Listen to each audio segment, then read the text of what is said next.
Hey everyone, welcome to this Data Analyst Full Course video by Simplilearn. In this full course, you will learn all about how to become a data analyst. This video will help you get acquainted with the duties and career prospects of a data analyst along with various data analytics concepts. Here, we will start by understanding the career of a data analyst and what a data analyst's duties are. Then we will list the top 10 data analyst skills and the top 10 data analysis tools. Moving on, we will distinguish a data analyst from a data scientist, and we will also pit the role of a data analyst against a few other roles like business analyst and data engineer. We will then move on to learning data analytics with Python. Following which, we will learn a few Excel concepts that can help you in your role as a data analyst. We will also look into pandas and Matplotlib. Next, we will understand data analytics using R. Not to forget, we are also going to learn about SQL. Finally, we will conclude this full course by understanding the top data analyst interview questions that you could be asked in your next interview. Our team of experts will take you through the various topics in this full course. You can learn all of these topics in under 12 hours. But before we begin, make sure to subscribe to our YouTube channel and hit the bell icon to never miss an update from Simplilearn. In a world where there is data generation every millisecond, the role of a data analyst holds paramount importance. This video will help you understand what a data analyst does and the various skills required to back this position. Before understanding the job role of a data analyst, let's understand the meaning of the term data analytics. So what does the term analyze mean? It merely means to scrutinize something to derive meaningful conclusions from it. Well, data analytics also works similarly. It is the process by which useful insights are extracted from raw data by studying and examining it carefully. These insights can be related to business information, market trends, product innovations, and profit loss report, to name a few. Here's an interesting comparison. I'm sure all of you have played with jigsaw puzzles at some point in time. For that, first you would have to gather all the pieces together and then fit them accordingly to bring out a beautiful picture, isn't it? We can simply relate the process of data analytics to how you make a jigsaw puzzle. As you can see here, data refers to the raw data which can be structured, semi-structured, or unstructured in nature. The process of data analytics incorporates collecting data from various sources, cleaning it, and then finally transforming it into something meaningful, which can be interpreted by humans. This information can be visually presented in the form of graphs and charts which provide precise results of the analysis. Various technologies, tools, and frameworks are used in the analysis process. Organizations take the help of data analytics to convert the available raw data into meaningful insights. Hence, there is a high requirement for professionals who can play with data and help organizations with crucial decision making. There are many job roles in the field of data analytics. If you have watched our previous video on data analytics career, you would have seen a few of these roles. Out of all the job roles, an important role is that of a data analyst. An interesting thing about this job role is that it can be taken up by freshers as well. It can embark on your career in the field of data analytics. It is a lucrative career as the field of data analytics is only going to continue to blossom in the years to come. So let's see who exactly a data analyst is. A data analyst is a person who collects, processes, and performs analysis on large data sets. Here, the statistical analysis is done on various data sets. Every business generates and collects data, be it marketing research, sales figures, customer feedback, logistics, or transportation costs. A data analyst will take all of this data and figure out various measures, such as how to price new materials, how to reduce transportation costs, how to provide better customer experience, or how to deal with issues that cost the company money. Data analysts also deal with data handling, data modeling, and data reporting. A data analyst has a number of duties to perform. Let's have a look at their responsibilities now. First and foremost, a data analyst is required to recognize and understand the organization's goal. This helps in streamlining and planning the analysis process accordingly. Data analysts assess the available resources, understand the business problem, and gather the right data. This step is done by collaborating with different team members such as programmers, business analysts, and data scientists. Data analysts need to use queries to gather information from a database. They write complex SQL queries and scripts to gather and extract information from several databases and data warehouses. They are responsible for data mining as well. Here, data is mined from various sources and then organized in order to obtain a new information from it. This is a vital role of a data analyst, as they have to extract data from various sources in order to work on it. With this data, they can build models that can reduce the complexity and increase the efficiency of the whole system. Another crucial step in data analysis is data cleaning and data wrangling. Usually, the data you can collect is often messy and has a lot of missing values, so it's important to clean this data to make it ready for analysis. Data analysts use a number of statistical and analytical tools, including programming languages, for performing analysis and logical examination of data. Using different libraries and packages, data analysts discover trends and patterns from complex data sets. This will help them find more unseen insights from the data to make business predictions. Another important role of a data analyst is to prepare summary reports for the leadership team so that they can make timely decisions. For this, data analysts use multiple data visualization tools. Some of these tools are discussed as part of skills required, which we will see later. Finally, data analysts interact with the development team, business and management team, as well as with data scientists to ensure proper implementation of business requirements and to figure out opportunities for better process improvement. Now let us look at the various skills required to become a data analyst. So the first skill is more of a prerequisite. You should hold a degree in any relevant field, be it engineering, computer science, information technology, electrical or mechanical engineering. You can also be a graduate in statistics or economics. Also, you should have domain knowledge in the field you are currently working in or the role you're applying for. The next important skill is that you should have good hands-on experience with programming languages such as R, Python, and JavaScript. This would help you write programs to solve complex problems. Then, you should have a good experience working with databases and data analysis tools such as writing SQL queries and procedures, knowledge of Microsoft Excel, IBM SPSS, and Matlab to analyze trends, forecast data, and plan to drive accurate insights. You must have a strong understanding of statistics and machine learning algorithms. These include concepts such as hypothesis testing, probability distributions, regression analysis, and various classification and clustering techniques. And finally, a data analyst should be able to create different reports with the help of charts and graphs using several data visualization tools such as Tableau and Power BI. They must have good presentation skills as well. This will help them convey their ideas to clients and stakeholders better. Now that we have looked at the various skills required to become a data analyst, let's now see the average annual salary that a data analyst earns. Here we can have a look at the salary ranges of both in US and in India. So a data analyst in the United States can earn a minimum salary of $43,000 to a maximum of $85,000 per year. In India, you can earn anywhere between 1,98,000 rupees to 9,24,000 rupees per annum. The data analyst role is in very high demand, with companies looking for professionals who can handle their data effectively and efficiently. So let's look at the different companies hiring for the data analyst role.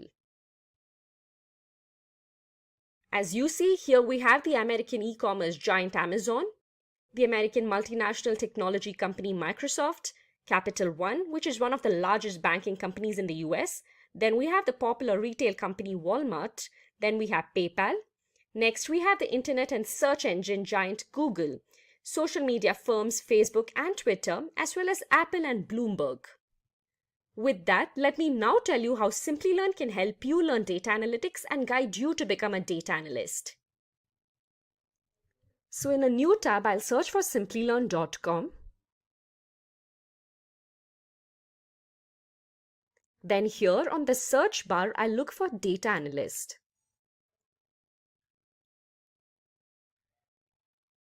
Let me now click on the first link, which is data analyst. I'll open this in another tab. As you can see on your screens, this is the Data Analyst Master's Program and it is in collaboration with IBM. On the right-hand side, you can see the different courses that will be covered as a part of the program. You will learn Introduction to Data Analytics, Business Analytics with Excel, then you have Tableau followed by Power BI. Later on in the course, you will learn Programming Basics and Data Analytics with Python, then R Programming. And finally, you will get to work on a capstone project. This is a kind of certificate you would receive after completing the course. It will have your name along with IBM and Simplilearn logo. These are some of the tools that will be covered in this program. You will learn Excel, then NumPy, Pandas, SciPy, IBM Watson, Power BI, Tableau, Python, and R.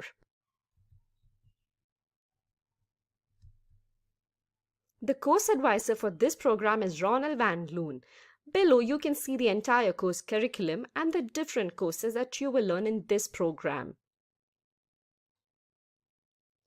Also, there are a few electives that you can choose in this course. There's Data Science in Real Life, Programming Refresher, Industry Master Class, Data Analytics, and there is SQL training as well.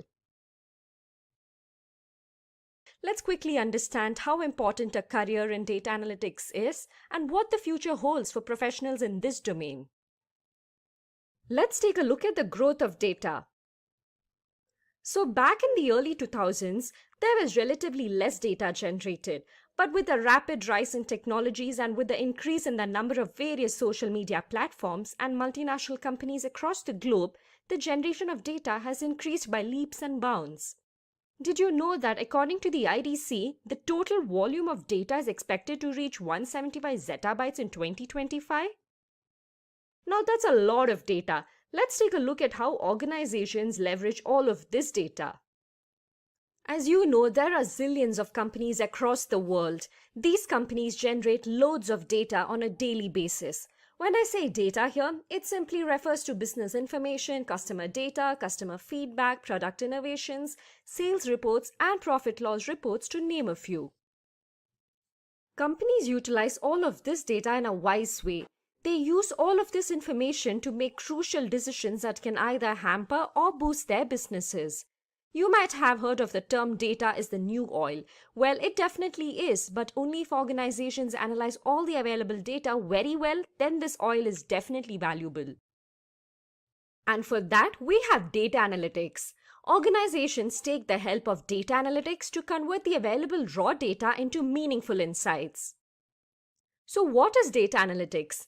Technically, you can say it is a process wherein data is collected from various sources, then cleaned, which involves removing irrelevant information, and then finally transformed into some meaningful information that can be interpreted by humans. Various technologies, tools, and frameworks are used in the analysis process. As you might have heard of the term data never sleeps. Well, it surely doesn't. Every millisecond, some or the other data is generated, and this is a constant process. This process is only going to increase in the near future with the advent of newer technologies. The data analytics domain holds paramount importance in every sector. Companies want to leverage on all the generated big data and boost their businesses. They need professionals who can play with data and convert them into crucial insights. Organizations are constantly on the lookout for such candidates, and this opportunity will only increase as data is only going to grow every second.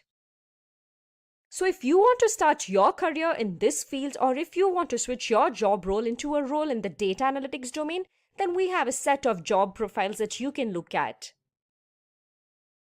We will look into 6 job roles in the data analytics field and learn what each job role is all about, the responsibilities of a professional working in that particular role, the skills required to get that particular job, the average annual salary of a professional working in that role, and finally the companies hiring for that role. So let's start off. First, we have the job role of a data analyst. A data analyst is a person who collects, processes, and performs statistical analysis of large data sets. Every business generates and collects data, be it marketing research, sales figures, logistics, or transportation costs. A data analyst will take this data and figure out a variety of measures, such as how to price new materials, how to reduce transportation costs, or how to deal with issues that cost the company money. They deal with data handling, data modeling, and reporting.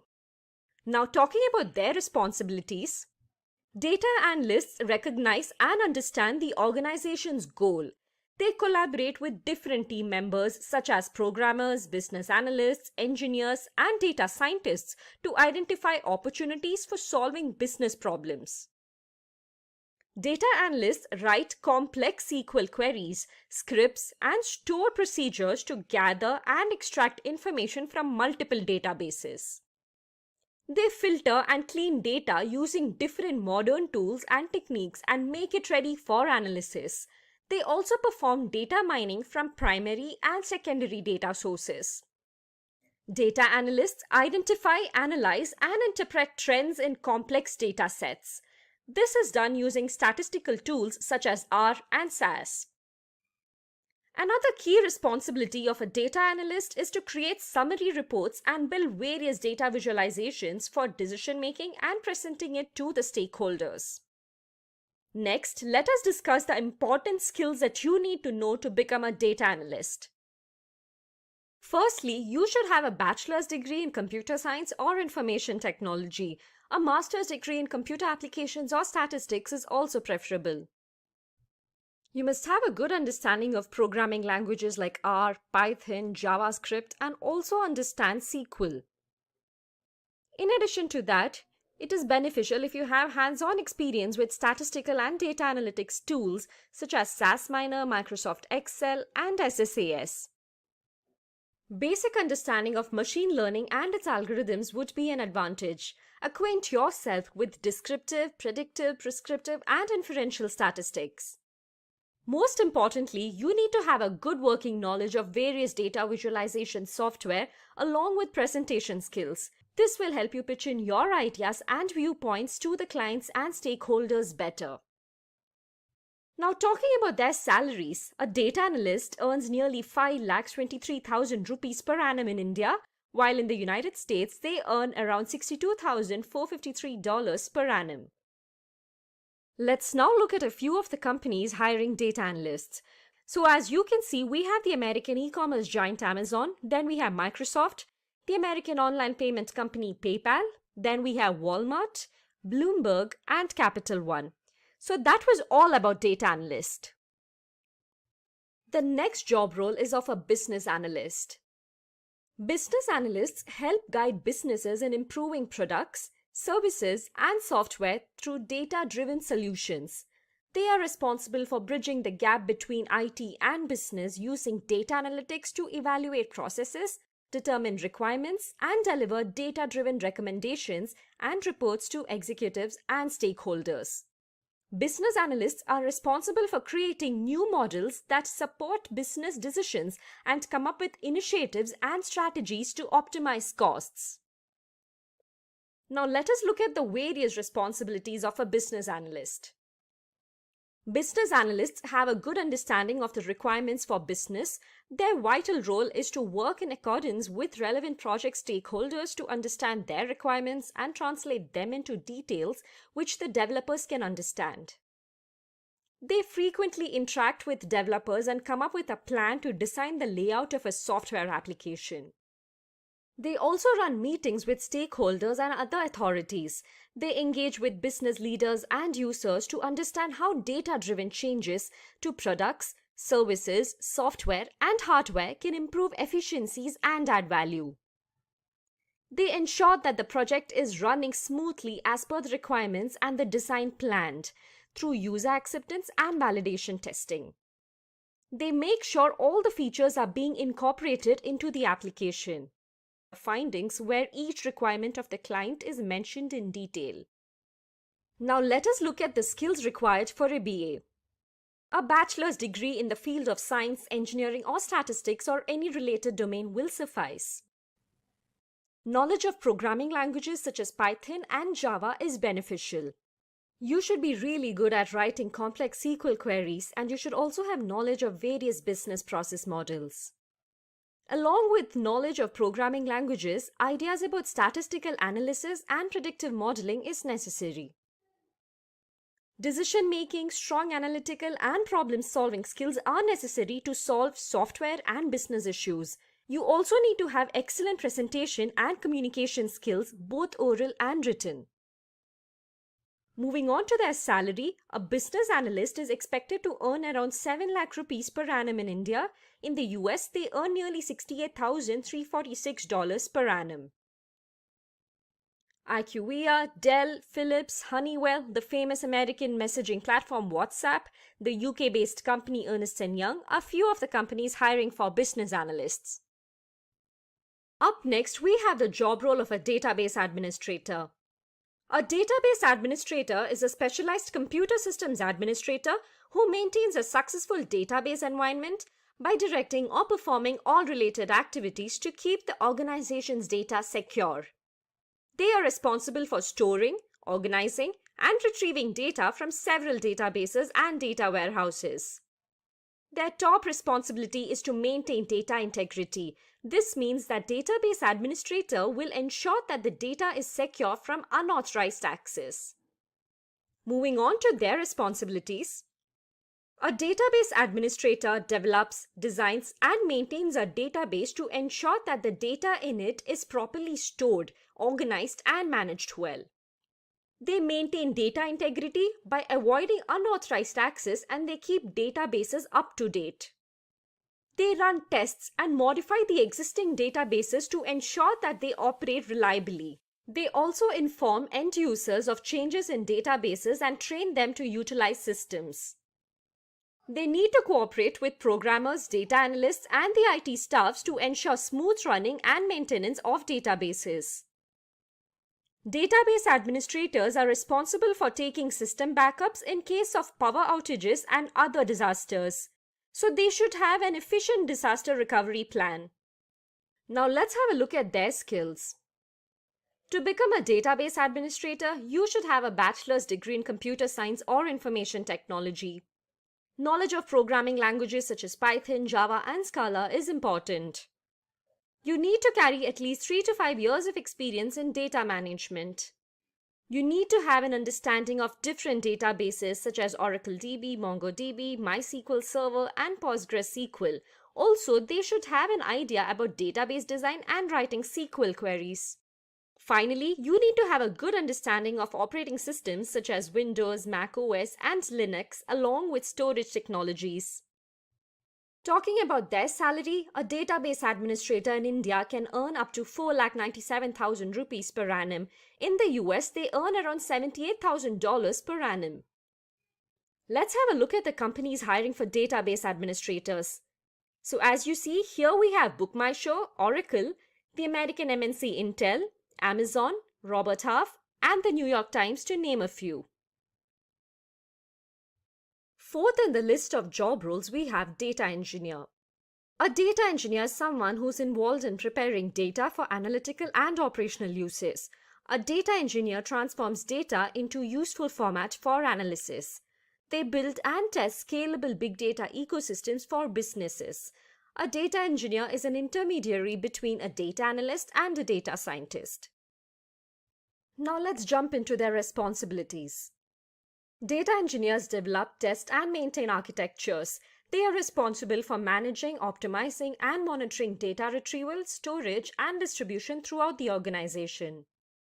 They discover opportunities for data acquisition, find trends in datasets, and develop algorithms to help make raw data more useful to the enterprise. Data engineers build large data warehouses using ETL for storing and retrieving data. They also recommend ways to improve data quality and efficiency along with building algorithms to help give easier access to raw data. Data engineers often work with big data and submit their reports to data scientists for analysis purpose. They need to recommend and sometimes implement ways to improve data reliability, efficiency, and quality. Moving on to the skills of a data engineer. A data engineer should hold a bachelor's degree in computer science or information technology. They should have good hands-on experience with Python, R, and Java. Also, data engineers should be well-versed with big data technologies such as Hadoop, Apache Spark, Scala, Cassandra, and MongoDB. Data warehousing and ETL experience are essential to this position along with in-depth knowledge of SQL and other database solutions. Basic knowledge of statistical analysis will be an advantage along with idea about operating systems. Here is what a data engineer can earn. So in India, a data engineer can earn up to 8,85,000 rupees per annum, while they can earn around $103,000 a year in the USA. We have Capgemini, Shutterstock, the American provider of stock photography, Spotify, Accenture, Genpact, and Facebook hiring data engineers. The next exciting job role is of a data scientist. A data scientist is a professional who uses statistical methods, data analysis techniques, machine learning, and related concepts in order to understand and analyze data to draw business conclusions. They make sense to messy and unstructured data and bring value out of it. They employ techniques and theories drawn from many fields within the context of mathematics, statistics, computer science, and information science. A data scientist understands the challenges in business and comes up with the best solutions using modern tools and techniques to analyze, visualize, and build prediction models to make business decisions. Let us now look at their responsibilities in the industries. Data scientists clean, process, and manipulate data using several data analytics tools. They perform ad hoc data mining, collect large sets of structured and unstructured data from disparate sources. They design and evaluate advanced statistical models to work on big data. They also create automated anomaly detection systems and keep constant track of their performance. Data scientists interpret the analysis of big data to discover solutions and opportunities. A data scientist takes input from data analysts and engineers to formulate the results. They use visualization packages and tools to create reports and dashboards for relevant stakeholders. They also adopt new business models and approaches. Apart from this, they regularly build predictive models and machine learning algorithms. Now moving on to the skills of a data scientist. A bachelor's degree in computer science or information technology will be fine. But a master's degree in the field of data science will hold a major advantage. You also need to have a good experience in the analytics domain. You should be proficient in programming languages such as Python, Java, and C++. Knowledge of Perl will also be an advantage. Familiarity with Apache Hive, Pig, and Apache Spark is necessary along with the knowledge of Hadoop. In addition to knowing programming languages, you also need to know SQL, machine learning, and deep learning. Data visualization and BI skills are necessary for creating reports and dashboards. You should also be able to communicate and present information and ideas properly. Now talking about their salary, a data scientist in India can expect an annual salary of 10,47,000 rupees per year. Meanwhile, in the US, they can earn up to $113,000 per annum. That's a lot of money. From the many companies hiring for data scientists, here we have a few companies named. They are, yet again, Amazon, Citibank, Apple, Google, the Japanese electronic commerce and online retailing company Rakuten, and Facebook. And finally, we have machine learning engineer. Machine learning engineers are professionals who develop intelligent machines that can learn from vast amounts of data and apply knowledge without human intervention. They use different algorithms and statistical modeling to make sense of data. They design and develop machine learning and deep learning algorithms. Their main goal is to create self-running software. Let's have a look at the responsibilities of a machine learning engineer. Machine learning engineers research, design, and develop machine learning systems. They use exceptional mathematical skills in order to perform faster computations and work with algorithms to create sophisticated models. They perform A/B testing and use data modeling to fine-tune the results. They use data modeling and evaluation strategy to find hidden patterns and predict unseen instances. Machine learning engineers work closely with data engineers to build data pipelines and interact with stakeholders to get a clarity on the requirements. Most importantly, they analyze complex data sets to verify data quality, perform model tests and experiments, choose to implement the right machine learning algorithm, and select the right training data sets. Moving on to their skills. A machine learning engineer should have a degree in computer science and information technology. They should have an advanced degree in computer science or maths. In addition to this, they should also have experience in the same domain. They should be proficient in programming languages such as Python, R, C++, and Java. Knowledge of statistics, probability, and linear algebra is necessary as all the machine learning algorithms have been derived from mathematics. Also, having an idea of signal processing would be beneficial. Machine learning engineers need to have a good understanding of data manipulation and machine learning libraries such as NumPy, pandas, scikit-learn, etc. They should have good oral and written communication skills. Let us now have a look at their salary structure. A machine learning engineer earns 8 lakh rupees per annum in India, while in the US they can earn around $114,000 a year. Now that's a whopping amount, isn't it? Let's have a look at the companies hiring machine learning engineers. So as you see, we have Amazon, Microsoft, Oracle, Salesforce, Rapido, and Accenture to name a few. That was all about the job role of a machine learning engineer. Now that we have seen the different job roles in the field of data analytics, let's also go ahead and see how an ideal resume of a data analyst should look like. Seen on your screens is a sample resume of a data analyst.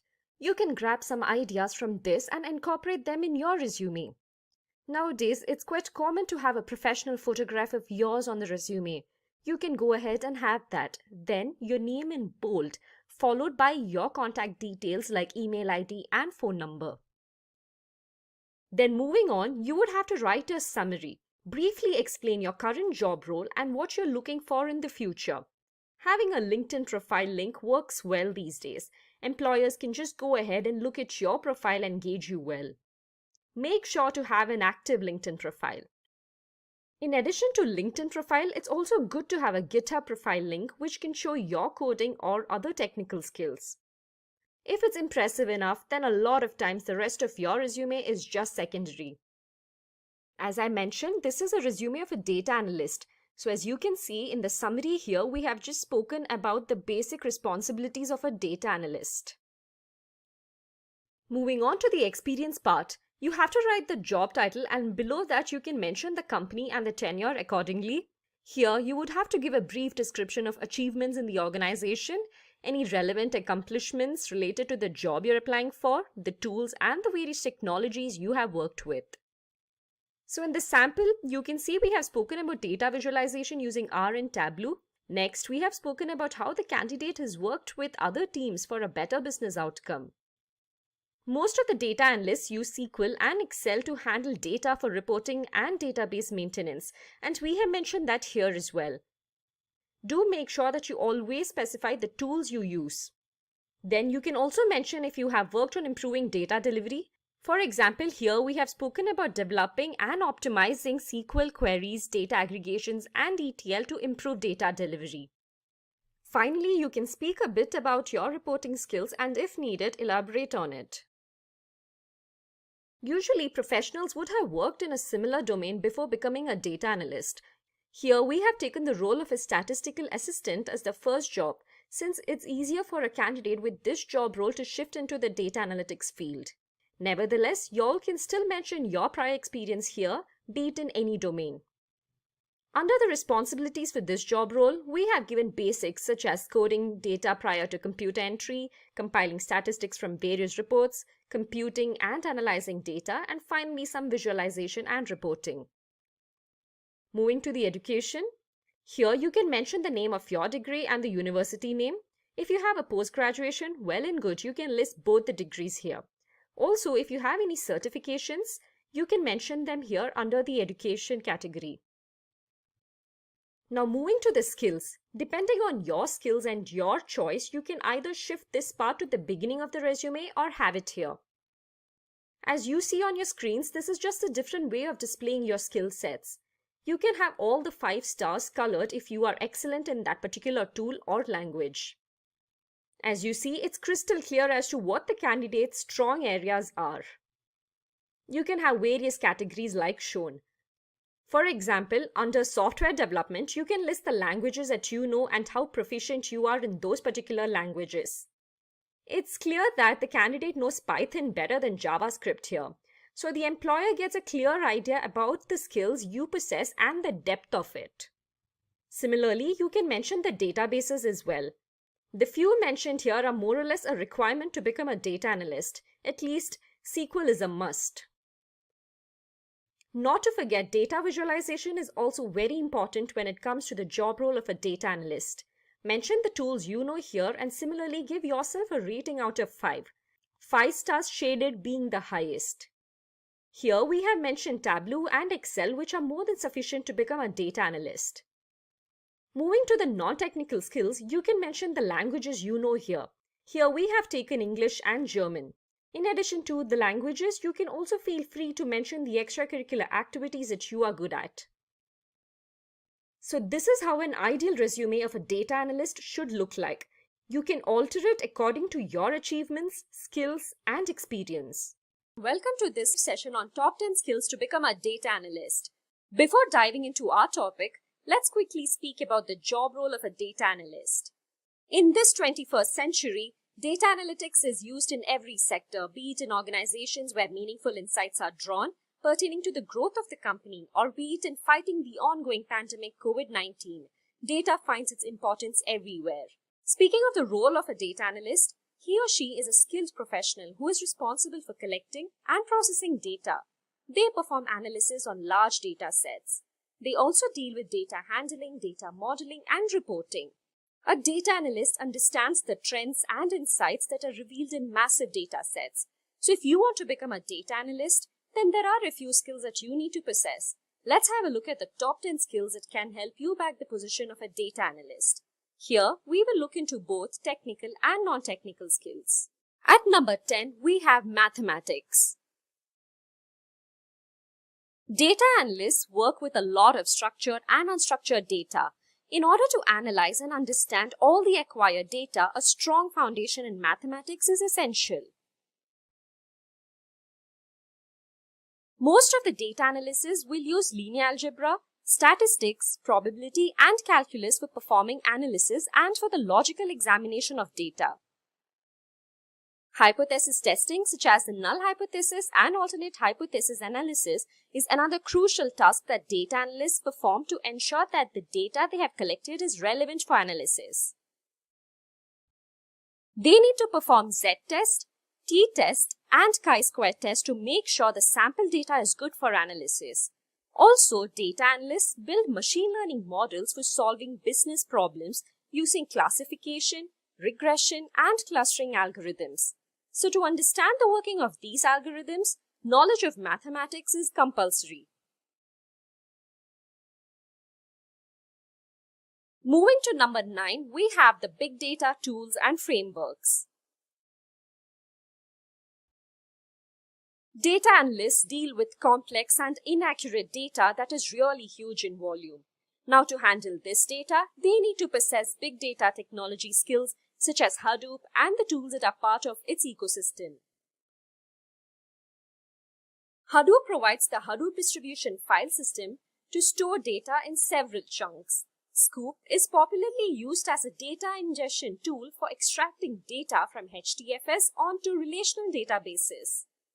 Data analysts use HBase, which is a column-oriented database for processing semi-structured data. There are other frameworks such as Apache Pig and Hive for processing and analyzing data using Pig Latin scripts and Hive query language. It would be an advantage for a data analyst to have an idea about these tools and frameworks. At number 8, we have data cleaning and data wrangling.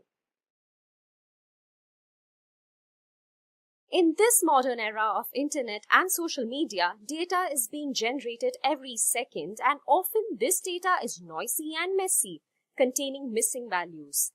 Data is also often unstructured, and this could be a problem for data analysts to perform analysis on such data. So they need to pre-process the data and clean it using various tools and techniques to make it fit for analysis. Data analysts must transform the data into the right format for carrying out analytics. They should also have data manipulation and data mining skills to find out unseen trends and patterns from the data.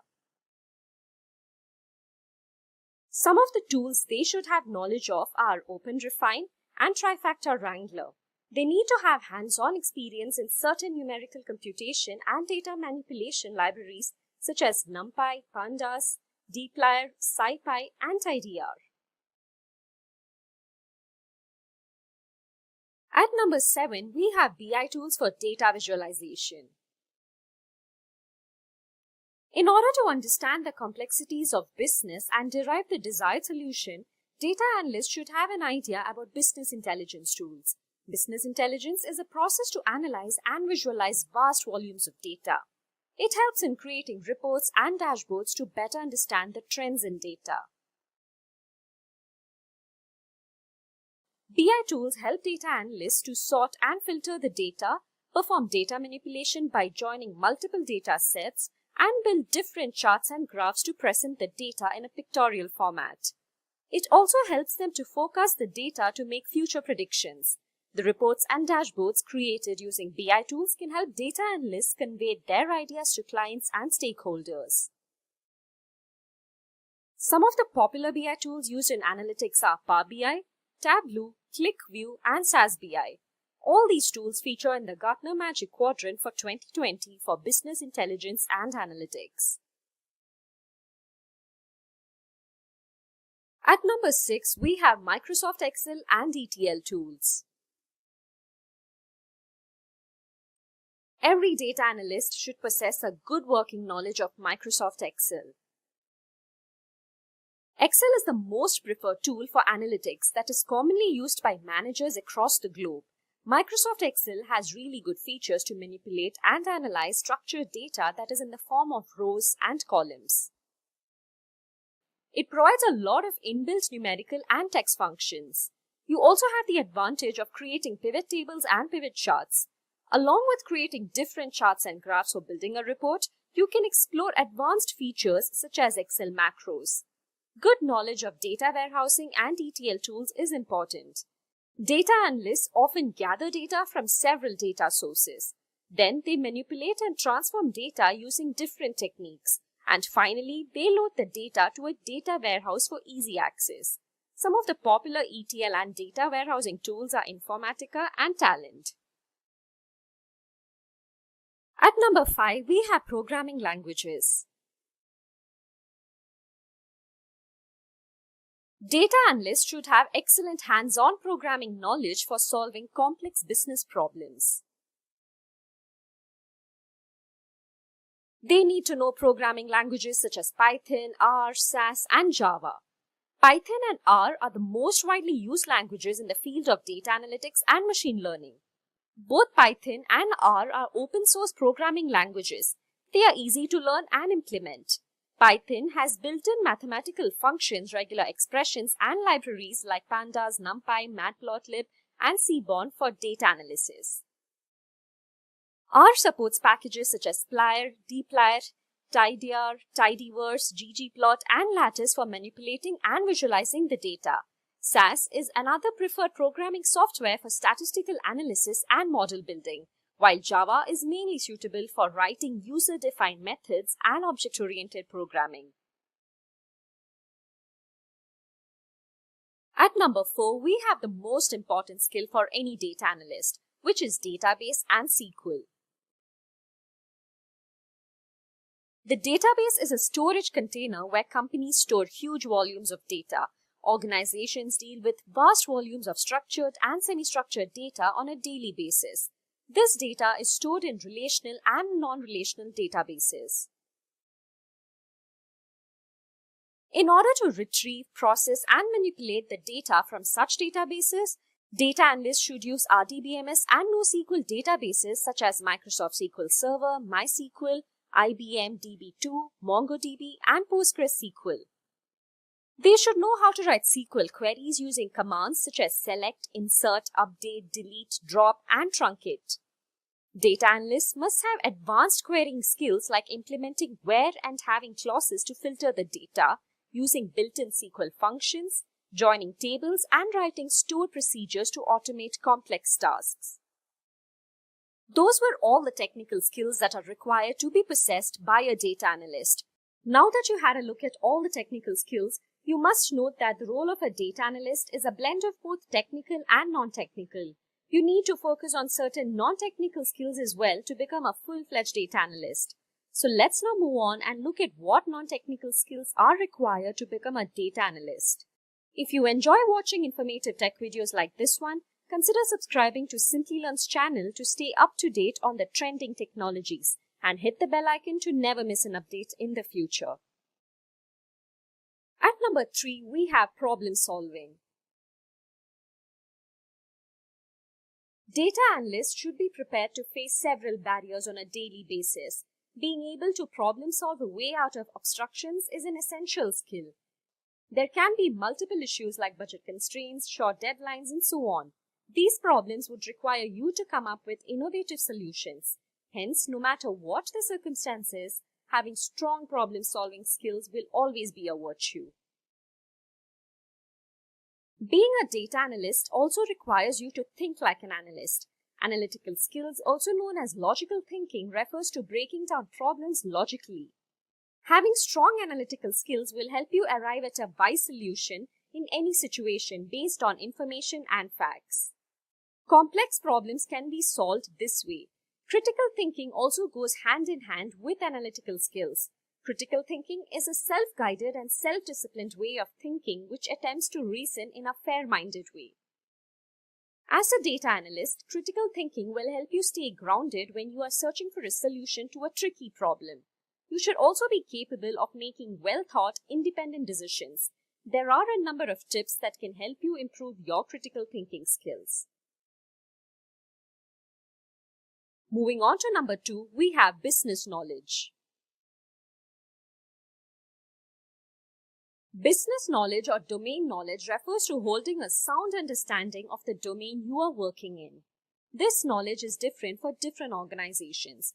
For example, if you're working in the automobile industry, you might need to understand how systems work and how its output can be potentially influenced. Irrespective of where you work, you need to have good business knowledge and understand what you're analyzing. You should be in a position to understand the various business problems and how to solve them. Only if you have a strong industry knowledge can you try to improve the business. If you keep yourself updated with market trends, you can understand where your company stands and accordingly build a business model. This will also help you assist your business in exploring greener pastures. So now let's have a look at what's at number 1. Here we have communication and presentation. This might seem like a very common skill, but it's not as easy as it sounds.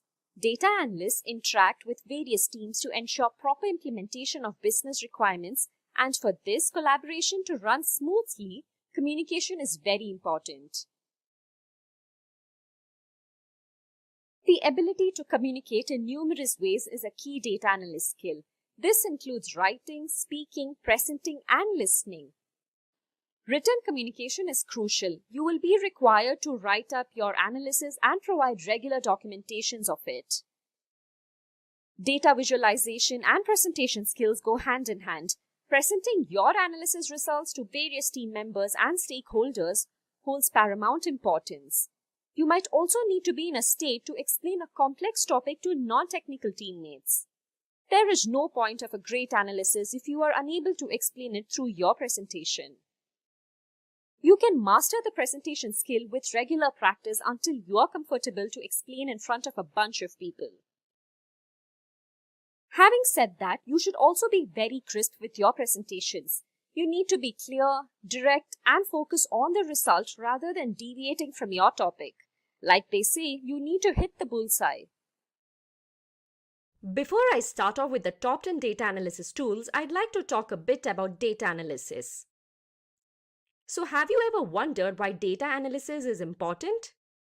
There are zillions of companies across the world. All these companies generate a lot of data. They literally work with this generated data. These companies depend on data to make crucial decisions which can impact their businesses. Data in its raw format has to be converted into meaningful information which can then be used by organizations. This is done by analyzing the generated data, and for this we have data analysis. So what is data analysis? Data analysis is not just a single step but a set of processes. It is the process of collecting data, then cleaning it. When I say cleaning, it simply means removing the irrelevant data, and then this data is transformed into meaningful information. We can simply relate this process to how you make a jigsaw puzzle. Just like how you gather all the pieces together and fit them accordingly to bring out a beautiful picture. Data analysis also works on almost the same grounds. To achieve the goals of data analysis, we use a number of data analysis tools. Companies rely on these tools to gather and transform their data into meaningful insights. So which tool should you choose to analyze your data? Which tool should you learn if you want to make a career in this field? We will answer that in this session. After extensive research, we have come up with these top 10 data analysis tools. Here, we will look at the features of each of these tools and the companies using them. So let's start off. At number 10, we have Microsoft Excel. All of us would have used Microsoft Excel at some point, right? It is easy to use and one of the best tools for data analysis. Developed by Microsoft, Excel is basically a spreadsheet program. Using Excel, you can create grids of numbers, text, and formulae. It is one of the widely used tools, be it in a small or large setup. The interface of Microsoft Excel looks like this. Let's now move on to the features of Excel. Firstly, Excel works with almost every other piece of software in Office. We can easily add Excel spreadsheets to Word documents and PowerPoint presentations to create more visually appealing reports or presentations. The Windows version of Excel supports programming through Microsoft's Visual Basic for Applications (VBA). Programming with VBA allows spreadsheet manipulation that is difficult with standard spreadsheet techniques. In addition to this, the user can automate tasks such as formatting or data organization in VBA. One of the biggest benefits of Excel is its ability to organize large amounts of data into orderly, logical spreadsheets and charts. By doing so, it's a lot easier to analyze data, especially while creating graphs and other visual data representations. The visualization can be generated from a specified group of cells. Those were few of the features of Microsoft Excel. Let's now have a look at the companies using it. Most of the organizations today use Excel. Few of them that use it for analysis are the UK-based company Ernst & Young. Then we have Urban Pro, Wipro, and Amazon.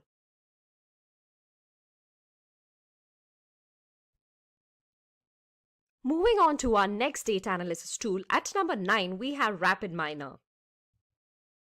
A data science software platform, RapidMiner provides an integrated environment for data preparation, analysis, machine learning, and deep learning. It is used in almost every business and commercial sector. RapidMiner also supports all the steps of the machine learning process. Seen on your screens is the interface of RapidMiner.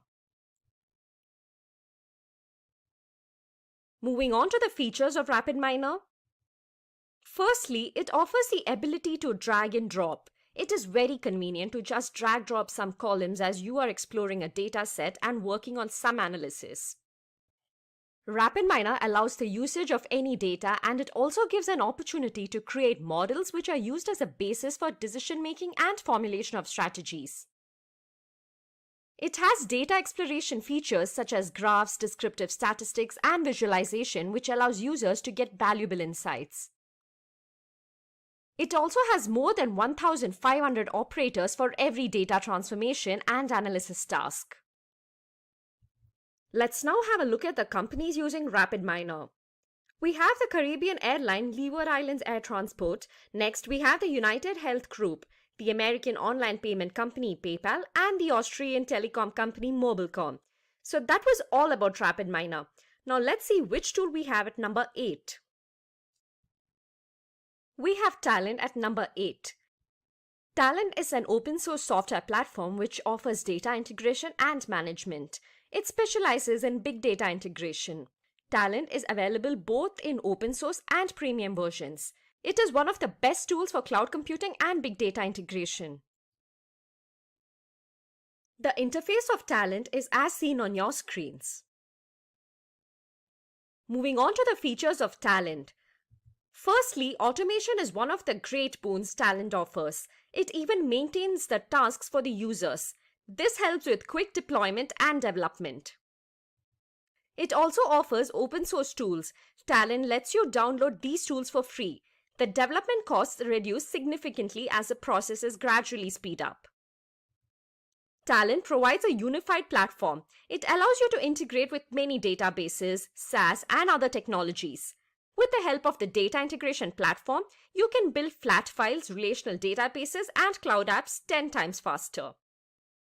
Those were the features of Talent. The companies using Talent are Air France, L'Oreal, Capgemini, and the American multinational pizza restaurant chain Domino's. Next on the list at 7 we have KNIME.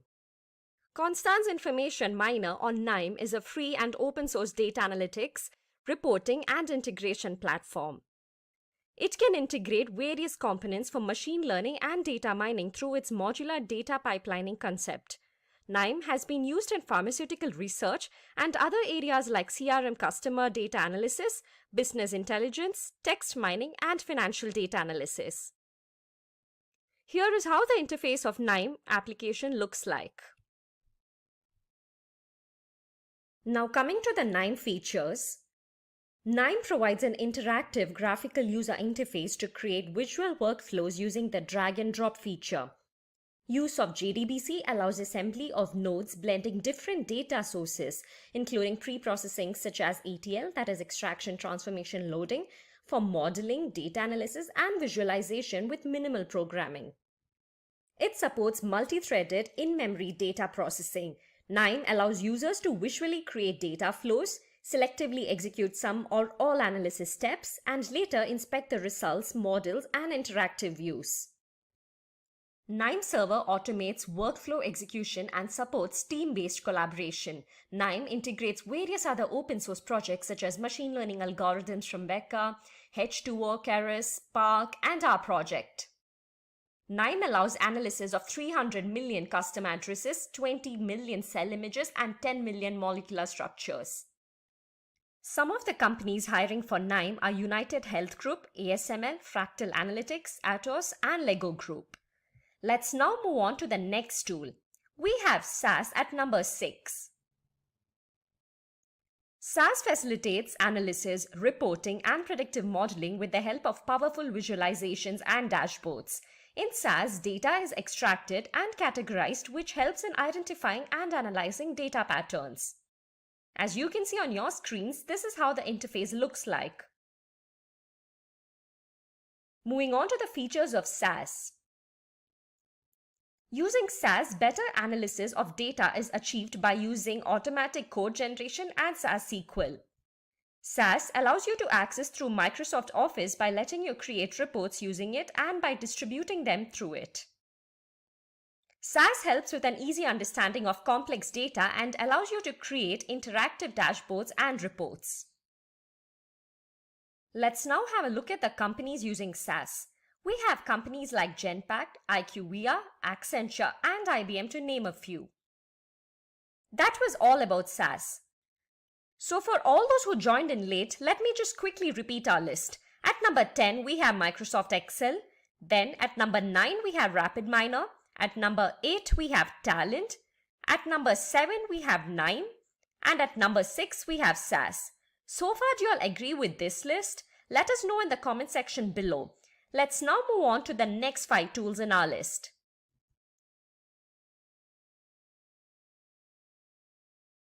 So at number 5, we have both R and Python. Yes, we have 2 of them in the 5th position. R is a programming language which is used for analysis as well. It has traditionally been used in academics and research. Python is a high-level programming language which has a Python data analysis library. It is used for everything starting from importing data from Excel spreadsheets to processing them for analysis. This is the interface of R. Next up is the interface of the Python Jupyter Notebook. Let's now move on to the features of both R and Python. When it comes to the availability of R and Python, it is very easy. Both R and Python are completely free, hence it can be used without any license. R used to compute everything in memory and hence the computations were limited, but now it has changed. Both R and Python have options for parallel computations and good data handling capabilities. As mentioned earlier, as both R and Python are open in nature, all the latest features are available without any delay. Moving on to the companies using R, we have Uber, Google, Facebook, to name a few. Python is used by many companies. Again, to name a few, we have Amazon, Google, and the American photo and video sharing social networking service, Instagram. That was all about R and Python.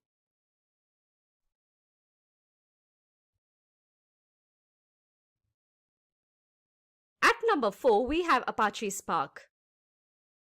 Apache Spark is an open source engine developed specifically for handling large-scale data processing and analytics. Spark offers the ability to access data in a variety of sources including Hadoop Distributed File System HDFS, OpenStack Swift, Amazon S3 and Cassandra.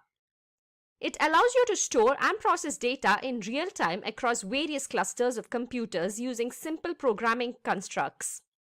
Apache Spark is designed to accelerate analytics on Hadoop while providing a complete suite of complementary tools that include a fully featured machine learning library, a graph processing engine, and stream processing. So this is how the interface of Apache Spark looks like. Now let's look at the important features of Apache Spark. Spark stores data in the RAM, hence it can access the data quickly and accelerate the speed of analytics. Spark helps to run an application in a Hadoop cluster up to 100 times faster in memory and 10 times faster when running on disk. It supports multiple languages and allows the developers to write applications in Java, Scala, R, or Python. Spark comes up with 80 high-level operators for interactive querying. Spark code for batch processing, join stream against historical data, or run ad hoc queries on stream state. Analytics can be performed better as Spark has a rich set of SQL queries, machine learning algorithms, complex analytics, etc. Apache Spark provides fault tolerance through Spark RDD. Spark resilient distributed data sets are designed to handle the failure of any worker node in the cluster. Thus, it ensures that the loss of data reduces to 0. Conviva, Netflix, IQVIA, Lockheed Martin, and eBay are some of the companies that use Apache Spark on a daily basis. At number 3, we have another important growing data analysis tool, that is QlikView. QlikView software is a product of Qlik for business intelligence and data visualization. QlikView is a business discovery platform that provides self-service BI for all business users and organizations. With QlikView, you can analyze data and use your data discoveries to support decision-making. QlikView is a leading business intelligence and analytics platform in Gartner Magic Quadrant. On the screen, you can see how the interface of QlikView looks like. Now talking about its features. QlikView provides interactive guided analytics with in-memory storage technology. During the process of data discovery and interpretation of collected data, the QlikView software helps the user by suggesting possible interpretations. QlikView uses a new patent in-memory architecture for data storage. All the data from the different sources is loaded in the RAM of the system and it is ready to be retrieved from there. It has the capability of efficient social and mobile data discovery. Social data discovery offers to share individual data insights within groups or out of it. A user can add annotations as an addition to someone else's insights on a particular data report. QlikView supports mobile data discovery within an HTML5-enabled touch feature which lets the user search the data and conduct data discovery interactively and explore other server-based applications. QlikView performs OLAP and ETL features to perform analytical operations, extract data from multiple sources, transform it for usage, and load it to a data warehouse. The companies that can help you start your career in QlikView are Mercedes-Benz, Capgemini, Citibank, Cognizant, and Accenture, to name a few. At number 2, we have Power BI. Power BI is a business analytics solution that lets you visualize your data and share insights across your organization or embed them in your app or website. It can connect to hundreds of data sources and bring your data to life with live dashboards and reports. Power BI is the collective name for a combination of cloud-based apps and services that help organizations collate, manage, and analyze data from a variety of sources through a user-friendly interface. Power BI is built on the foundation of Microsoft Excel and has several components such as Windows desktop application called Power BI Desktop and online software as a service called Power BI Service, mobile Power BI apps available on Windows phones and tablets, as well as for iOS and Android devices. Here is how the Power BI interface looks like. As you can see, there is a visually interactive sales report with different charts and graphs. Moving on to the features of Power BI. It has an easy drag and drop functionality with features that make data visually appealing. You can create reports without having the knowledge of any programming language. Power BI helps users see not only what's happened in the past and what's happening in the present, but also what might happen in the future. It offers a wide range of detailed and attractive visualizations to create reports and dashboards. You can select several charts and graphs from the visualization pane. Power BI has machine learning capabilities with which it can spot patterns in data and use those patterns to make informed predictions and run what-if scenarios. Power BI supports multiple data sources such as Excel, Text CSV, Oracle, SQL Server PDF, and XML files. The platform integrates with other popular business management tools like SharePoint, Office 365, and Dynamics 365, as well as other non-Microsoft products like Spark, Hadoop, Google Analytics, SAP, Salesforce, and MailChimp. Some of the companies using Power BI are Adobe, AXA, Carlsberg, Capgemini, and Nestle. Moving on to the next tool. So any guesses as to what we have at number 1? You can comment in the chat section below. Finally, on the top of the pyramid, we have Tableau. Gartner's Magic Quadrant of 2020 classified Tableau as a leader in business intelligence and data analysis. Tableau Interactive Data Visualization Software Company was founded in Jan 2003 in Mountain View, California. Tableau is a data visualization software that is used for data science and business intelligence. It can create a wide range of different visualization to interactively present the data and showcase insights. The important products of Tableau are Tableau Desktop, Tableau Public, Tableau Server, Tableau Online, and Tableau Reader. This is how the interface of Tableau Desktop looks like. Now coming to the features of Tableau. Data analysis is very fast with Tableau and the visualizations created are in the form of dashboards and worksheets. Tableau delivers interactive dashboards that support insights on the fly. It can translate queries to visualizations and import all ranges and sizes of data. Writing simple SQL queries can help join multiple datasets and then build reports out of it. You can create transparent filters, parameters, and highlighters. Tableau allows you to ask questions, spot trends, and identify opportunities.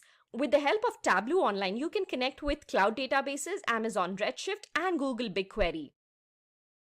The companies using Tableau are Deloitte, Adobe, Cisco, LinkedIn, and the American e-commerce giant Amazon, to name a few.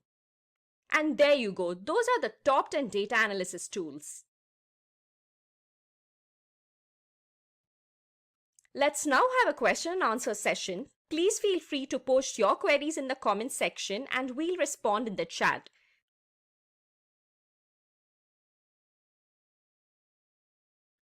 Before the question and answer session, let's recap quickly. In the meanwhile, y'all can post your questions in the comment section below.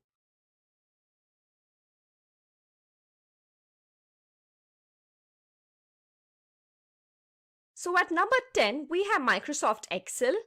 Then at number 9, we have RapidMiner. At number 8, we have Talent. At number 7, we have Nime. At number 6, we have SAS. R and Python at number 5. Apache Spark at number 4. ClickView at number 3. Power BI at number 2. And finally, we have Tableau topping the list at number 1. Currently, all of us are living in an information-driven world, and organizations rely on data for various decision makings. This in turn provides a lot of job opportunities for candidates who can play with data. Out of the many job roles in the field of data science, the two popular ones are that of a data scientist and a data analyst. Haven't we all wondered at some point as to what the exact difference is between these two job roles? Or wait, are they the same? Well, they differ in various ways, and you will see how in this video. We will start off by looking at the job descriptions of both the data scientist and the data analyst. Then we will look at their responsibilities and skill set.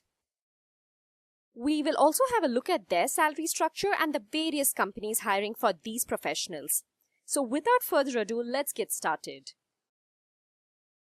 Let's have a look at the job description now. A data scientist is a professional who uses different statistical methods, data analysis techniques, and machine learning in order to understand and analyze data in order to arrive at business conclusions. They proactively fetch information from a plethora of sources and analyze it for better understanding about how the business performs, and they also build AI tools that automate certain processes within the company. They derive meaning out of messy and unstructured data. A data scientist is usually a senior-most member in the team. Moving to the description of data analyst, a data analyst is responsible to collect, process, and perform analysis on large data sets. They deal with data handling, data modeling, and reporting. They are sometimes the entry-level members into the data analytics team. They bring technical expertise to ensure the quality and accuracy of the data, then process, design, and present it in ways to help people, businesses, and organizations make better decisions. After a few years of experience, data analysts can move into the roles of a data engineer and a data scientist. Now that we have understood the job descriptions, let's go ahead and understand the various roles and responsibilities of a data scientist and a data analyst.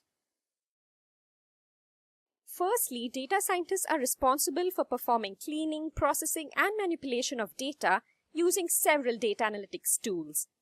They also perform ad hoc data mining and collect large sets of structured and unstructured data from a number of sources. Secondly, data scientists interpret the data using various statistical methods. They design and evaluate advanced statistical models to work on big data. Thirdly, data scientists regularly build predictive models and machine learning algorithms to work on vast volumes of data. Lastly, data scientists use visualization packages and tools to create reports and dashboards for relevant stakeholders. They also work with data analysts and data engineers to formulate the analysis results. Let's now have a look at the various responsibilities of a data analyst. The first responsibility of a data analyst is to recognize and understand the company's goal. This in turn helps in streamlining the whole analysis process. They are required to assess the available resources, comprehend the business problem, and gather the right set of data. This step is done by collaborating with different team members such as data scientists, business analysts, and programmers. They gather data from various databases and warehouses through querying. They write complex SQL queries and scripts to gather and extract information. Data analysts also filter and clean data to get the required information. They are responsible for data mining as well. Data is mined from various sources and then organized in order to obtain new information from it. Data analysts identify and analyze trends in complex data sets using various statistical tools. A data analyst is also responsible for creating summary reports for the leadership team so that they can make timely decisions. Data analysts use multiple data visualization tools for achieving this. In order to achieve all the above-mentioned responsibilities, data scientists and data analysts are required to possess a rich skill set. Let's now have a look at few of the most important skills required to back the position of a data scientist. The basic requirement to become a data scientist is that you must have a bachelor's degree in computer science or information technology. But a master's degree in the field of data science will be a lot more beneficial. You also need to have a good experience in the analytics domain. As I mentioned before, this role is a senior role, and to get here, the right amount of experience is a must. Let's have a look at the tools you need to know. Knowledge of Microsoft Excel is good. It is one of the most basic requirements. Speaking of programming languages, you should be good at Python, C++, and Java. Knowledge of Perl is a brownie point. You should also be proficient in SQL. As we discussed earlier, data scientists work on building machine learning algorithms. Hence, you need to have a good knowledge of machine learning and deep learning. Familiarity with Apache Spark, Apache Hive, and Apache Pig is necessary along with the knowledge of Hadoop. Data visualization and BI skills are necessary for creating reports and dashboards. You should also be able to communicate and present information and ideas clearly. So these are the skills required to become a data scientist. If you want to explore the role of a data analyst, then you should hold a degree in any relevant field, be it engineering and computer science, information technology, or electrical engineering. You can also be a graduate in statistics or economics. Moving on to the tools, once again, you should be familiar with Microsoft Excel. The next important skill is that you should have good hands-on experience with programming languages such as Python, R, and JavaScript. This would help you write programs to solve complex problems. You should also have a good knowledge of statistical and data analytics tools such as SAS Miner and SSAS. You must be able to write various SQL queries and procedures. In addition to these, you must have a strong understanding of statistics and machine learning algorithms. These include concepts such as hypothesis testing, probability distributions, and various classification and clustering techniques. Most importantly, a data analyst should be able to create visually appealing reports with the help of charts and graphs using several data visualization tools such as Power BI and Tableau. They must possess good presentation skills as well in order to convey their ideas to the clients and stakeholders in a better way. So these are the skills that are required to become a data analyst.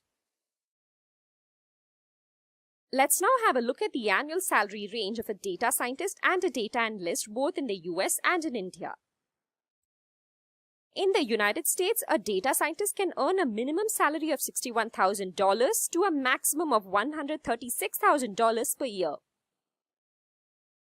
Meanwhile, in India, a data scientist can earn a minimum salary of 3,47,000 rupees to a maximum of 2 million rupees per annum. A data analyst in the United States can earn a minimum salary of $43,000 to a maximum of $85,000 per year. In India, you can earn anywhere between 1,98,000 rupees to 9,24,000 rupees per annum. Let's now take a look at the various companies hiring data scientists and data analysts. Here we have Amazon, the internet and search engine giant Google, Deloitte, the American multinational technology company Microsoft, then we have Apple and the American social media web and mobile application company Pinterest hiring data scientists. From the many companies hiring data analysts, here we once again have Amazon, then we have the popular retail company Walmart, Robert Half and AT&T. Next we have social media firms Facebook and Twitter. As you might have heard of the term data never sleeps, well, it surely doesn't, and not only that, but it also brings in a number of job opportunities with it. The job growth in this domain is limitless, and data will only continue to grow. Let's have a look at a few of the stats now. Well, IBM had predicted that by this year, that is 2020, the number of job listings in the field of data science and analytics will increase by 3,64,000.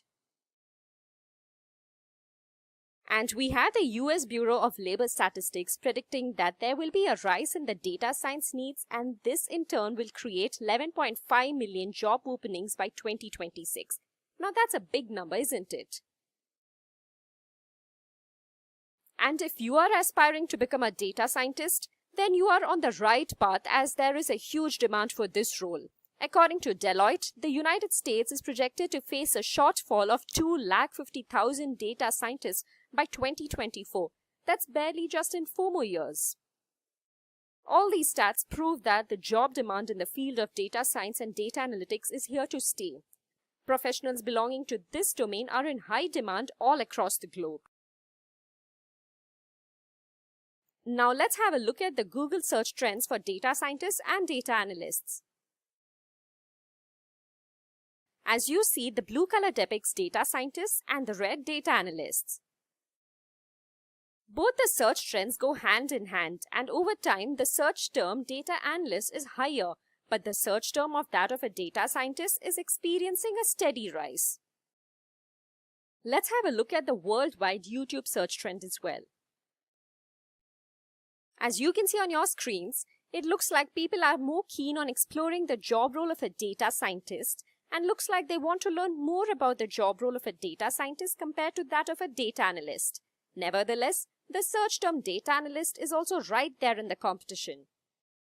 We're going to look at 3 very important data-related roles in the field of data science, and then we're going to pit them against each other. So welcome to data scientist versus data analyst versus data engineer. Now let's have a look at what's in store for you. Firstly, we'll talk about the job descriptions, the skill sets required for each role, the salary, the roles and responsibilities, and the companies hiring for these positions. So now let's have a look at each of these roles in detail. First off, let's have a look at data scientist. Now, a data scientist is able to create machine learning based tools or processes within the company. Now, they use advanced data techniques such as clustering, division trees, neural networks, and so on, so that they can derive business conclusions. They are the senior most member in the team, which involves a data engineer as well as a data analyst. Now, they need to have in-depth knowledge of statistics, data handling, and machine learning. They also take inputs from data engineers as well as analysts so that they can formulate actionable insights for the business. Now, a data scientist also needs to have the same skills as a data analyst and an engineer, but needs to have a lot more in-depth knowledge and expertise with these skills. Next up, we have data analyst. Now, a data analyst is someone who's able to translate numeric data into a form that everyone in the organization can understand. Now, this is an entry-level position in the data analytics team. He or she needs to have technical skills in programming languages such as Python and have knowledge of tools like Excel and understand the basics of data handling, modeling, and reporting. Now, in due time they can move up the ranks by taking up roles of data engineer and data scientist with some experience that they can accumulate over the years. And finally, we have data engineer. Now, a data engineer is someone who's involved with preparing data for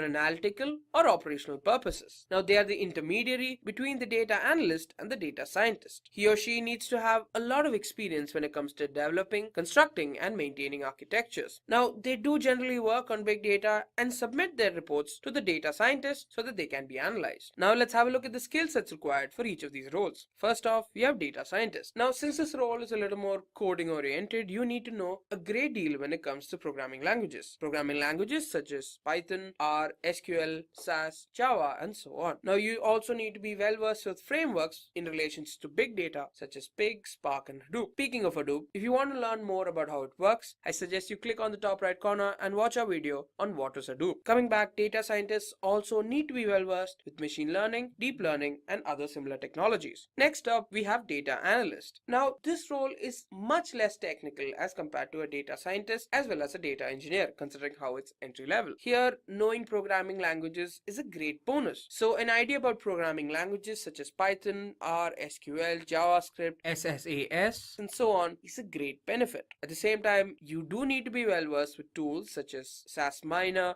Microsoft Excel, SSAS, SPSS, and so on. And finally, we have data engineer. Now, being a data engineer requires you to be well versed with a bunch of programming languages as well as frameworks. Now, you need to know about programming languages such as Python, R, SQL, SAS, Java, and so on, while having expertise in frameworks such as Hadoop, MapReduce, Hive, Pig, Apache Spark, data streaming, NoSQL, and so on. Now, let's talk about money, or the salary each of these roles get. Firstly, we have the data scientist, who earns a whopping $137,000 per annum. Then we have the data analyst, who earns $67,000 per annum, which is a pretty high salary when you consider that it's only an entry-level job. And a data engineer, which is in the median with $116,000 per annum. Now, let's talk about roles and responsibilities. Firstly, we have the data scientist. Now, a data scientist gets to work with a lot of unstructured data. So they need to mine and clean the data so that it's usable. They need to be able to design machine learning models to work on the big data. They need to infer and interpret the analysis on big data, to be able to lead an entire team to achieve the goals of the organization and deliver conclusions that have a direct business impact. Now let's have a look at the roles and responsibilities of a data analyst. They need to use queries to gather information from a database. They need to process the data and provide summary reports. They need to use basic algorithms for their work, such as linear regression, logistic regression, and so on, and have core skills in statistics, data munging, data visualization, and exploratory data analysis. And finally, we have data engineer. Now, they need to mine through the data so that they can gain insights from it. They need to convert erroneous data into a usable form so that they can be further analyzed. They need to write queries on data. They need to maintain the design as well as architecture of the data and create large data warehouses using ETL or extract transform load. Now let's have a look at some of the companies hiring for this role. Firstly, for data scientists, you have Citibank, Facebook, Schneider, Intel, Amazon, and so on. For data analysts, you have Infosys, Oracle, Visa, Capital One, Walmart, and so on. And for data engineer, you have Google, Cisco, Flowcast, Cognizant, Apple, Spotify, and much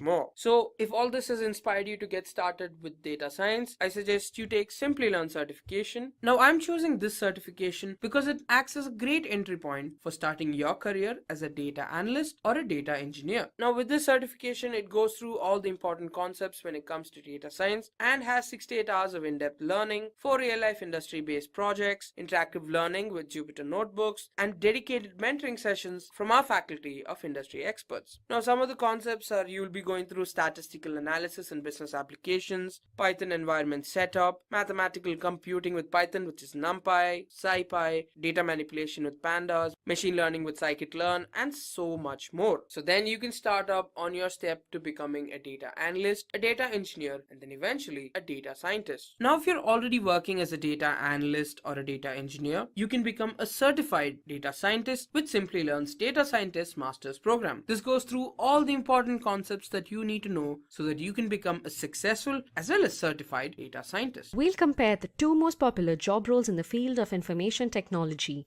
that is, business analyst versus data analyst. First, let's understand the job description of a business analyst. Business analyst is a professional who bridges the gap between the IT and the business teams in an organization. They use data analytics and modern technologies to assess processes and deliver data-driven solutions. They understand and solve a business problem and validate business requirements. A business analyst generates reports for executives and stakeholders. They are part of the business operation and work closely with the technology team to improve the quality of the services being delivered. They also assist in the integration and testing of new solutions. Now let's talk about the job description of a data analyst. With the rapid increase in data generation today, the term data analyst has found its prominence. A data analyst collects, processes, and performs analysis of large data sets. Every business generates data in several formats. This data can be in the form of customer information and feedback, log files, transaction data, marketing research, and so on. It is the duty of a data analyst to transform these business data into valuable insights. Some of the problems that can be addressed are how to improve a business, how to provide good customer experience, what would be the ideal price for a new product, how to reduce transportation costs, and so on. Data analysts deal with data handling, data modeling, and reporting. With this brief understanding of the job description for a business analyst and a data analyst, let's now shift our focus towards the various responsibilities of a business analyst. A business analyst identifies the business goals, understands the problems faced by an organization, and comes up with a cost-effective solution to tackle the issues. They thoroughly understand the requirements from the clients and assign the right resources. BAs communicate and work closely with the development team to design the solution for a problem. They ensure that the development team doesn't spend their time understanding the stakeholders' requirements and often give iterative feedback on the solution being developed. They check and validate if the project is running fine with the help of user acceptance testing. They also verify if the solution being worked on is in line with the requirements and ensure that the final product satisfies the user expectations. BAs assess the functional and non-functional requirements. A business analyst documents the project findings and results. They present the project conclusions to the stakeholders and clients along with delivering maintenance reports and building visualizations to make decisions. Now, let's take a look at the responsibilities of a data analyst. First and foremost, a data analyst must identify and understand the organization's goal and requirements. This helps to plan and streamline the analysis process. Data analysts collect data from various heterogeneous sources. They assess the available resources, comprehend the business problem, and gather the right data for analysis. They work closely with different team members like programmers, business analysts, and data scientists. Data filtering and data wrangling are vital jobs of a data analyst. The data collected is often noisy and it contains missing values. Hence, it is crucial to clean the collected data and remove invalid values to make it ready for analysis. They use a variety of analytical, statistical, and business intelligence tools to spot trends and patterns in complex data sets, discover hidden insights, and prepare summary reports for the leadership team. They also use programming languages for data mining and data manipulation. Now it's time for us to understand the difference between a business analyst and a data analyst based on the skill set they possess. First, let's look at the skills that can help you become a BA. A business analyst should have a graduation degree in any relevant field such as business, accounting, information systems, human resources, or engineering. You can apply for entry-level business analyst positions or with professional experience. Excel is a powerful analytics and reporting tool for working with data. BAs use Excel to perform various calculations, data analysis, plan an editorial calendar, and calculate customer discounts to derive meaningful insights and take decisions. BAs use SQL to retrieve, manipulate, and analyze data stored in relational databases. Critical thinking skills are important to understand customers' business needs. It allows them to distinguish between requirements that add value to the business and those that should be given a lower priority. BAs should find different ways to address each challenge. Data visualization is a key skill for BAs to build interactive dashboards and reports to convey the outcomes of a project. Knowledge of Tableau, Power BI, and ClickView is required to make different types of reports depending on the business requirements.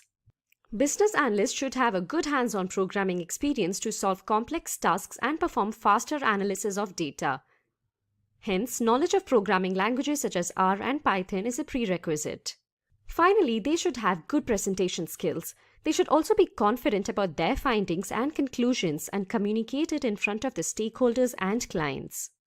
Let's now understand the skills that a data analyst should possess. You must have a bachelor's degree in any relevant field or be a graduate in statistics, economics, or science. You're eligible to become a data analyst being a fresher or as an experienced professional. You should have domain knowledge in the field you are working in. Once again, knowledge of Excel is another basic requirement for a data analyst. Data analysts often work with structured data, so they should be proficient in writing SQL queries using data manipulation and data definition commands. They should know how to create stored procedures. Another crucial skill for a data analyst is to have hands-on experience with programming languages such as Python, R, SAS, and JavaScript. You can analyze and visualize large data sets and create predictive models for making business decisions. Data analysts create data visualizations using libraries such as Matplotlib, Seaborn, ggplot, and Plotly. This helps them to perform exploratory data analysis. Knowledge of Tableau and Power BI is required to create different business reports with the help of graphs and charts. Data analysts should have knowledge of machine learning algorithms to build sophisticated models and make future predictions. So they should know about linear regression, logistic regression, support vector machines, k-mean clustering, and other supervised and unsupervised learning algorithms. Finally, data analysts should also possess good communication and presentation skills. Now, let's discuss the salary structure for both of these job roles. According to PayScale, a business analyst in the United States earns an average salary of $69,000, while in India, you can earn nearly 6 lakh rupees per annum. Now, talking about the salary of a data analyst, according to PayScale, in the US, a data analyst earns an average salary of $60,710 per annum. And in India, you can earn around 4,24,000 rupees per annum. Let's now move on and look at the different companies hiring for business analyst roles. Here, we have Oracle, the search engine giant Google, the American MNC Cognizant, and e-commerce company Amazon. In addition to that, we have Ernst & Young, technology giant IBM, Dell, and Cisco hiring business analysts.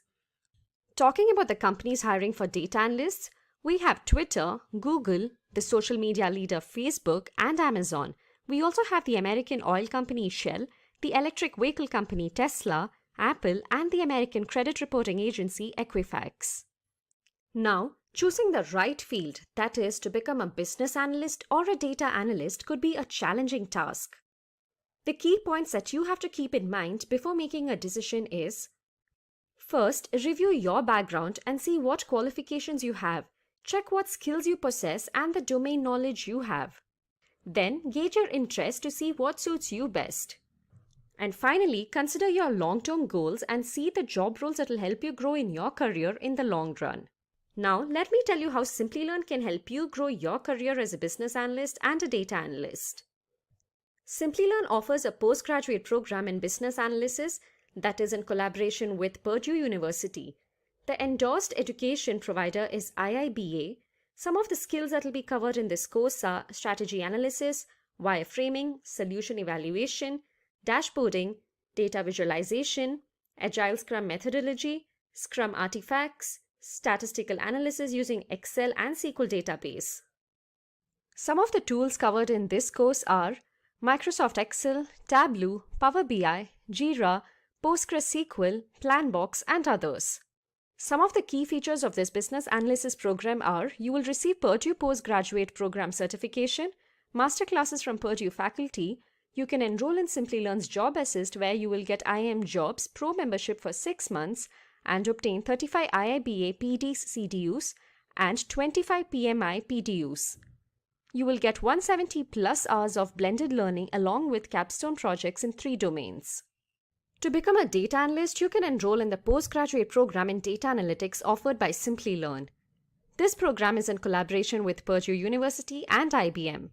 The skills that will be covered as a part of the course are statistical analysis using Excel, data analysis in Python and R, data visualization using Tableau and Power BI, linear and logistic regression modules, clustering using k-means, supervised learning, and others.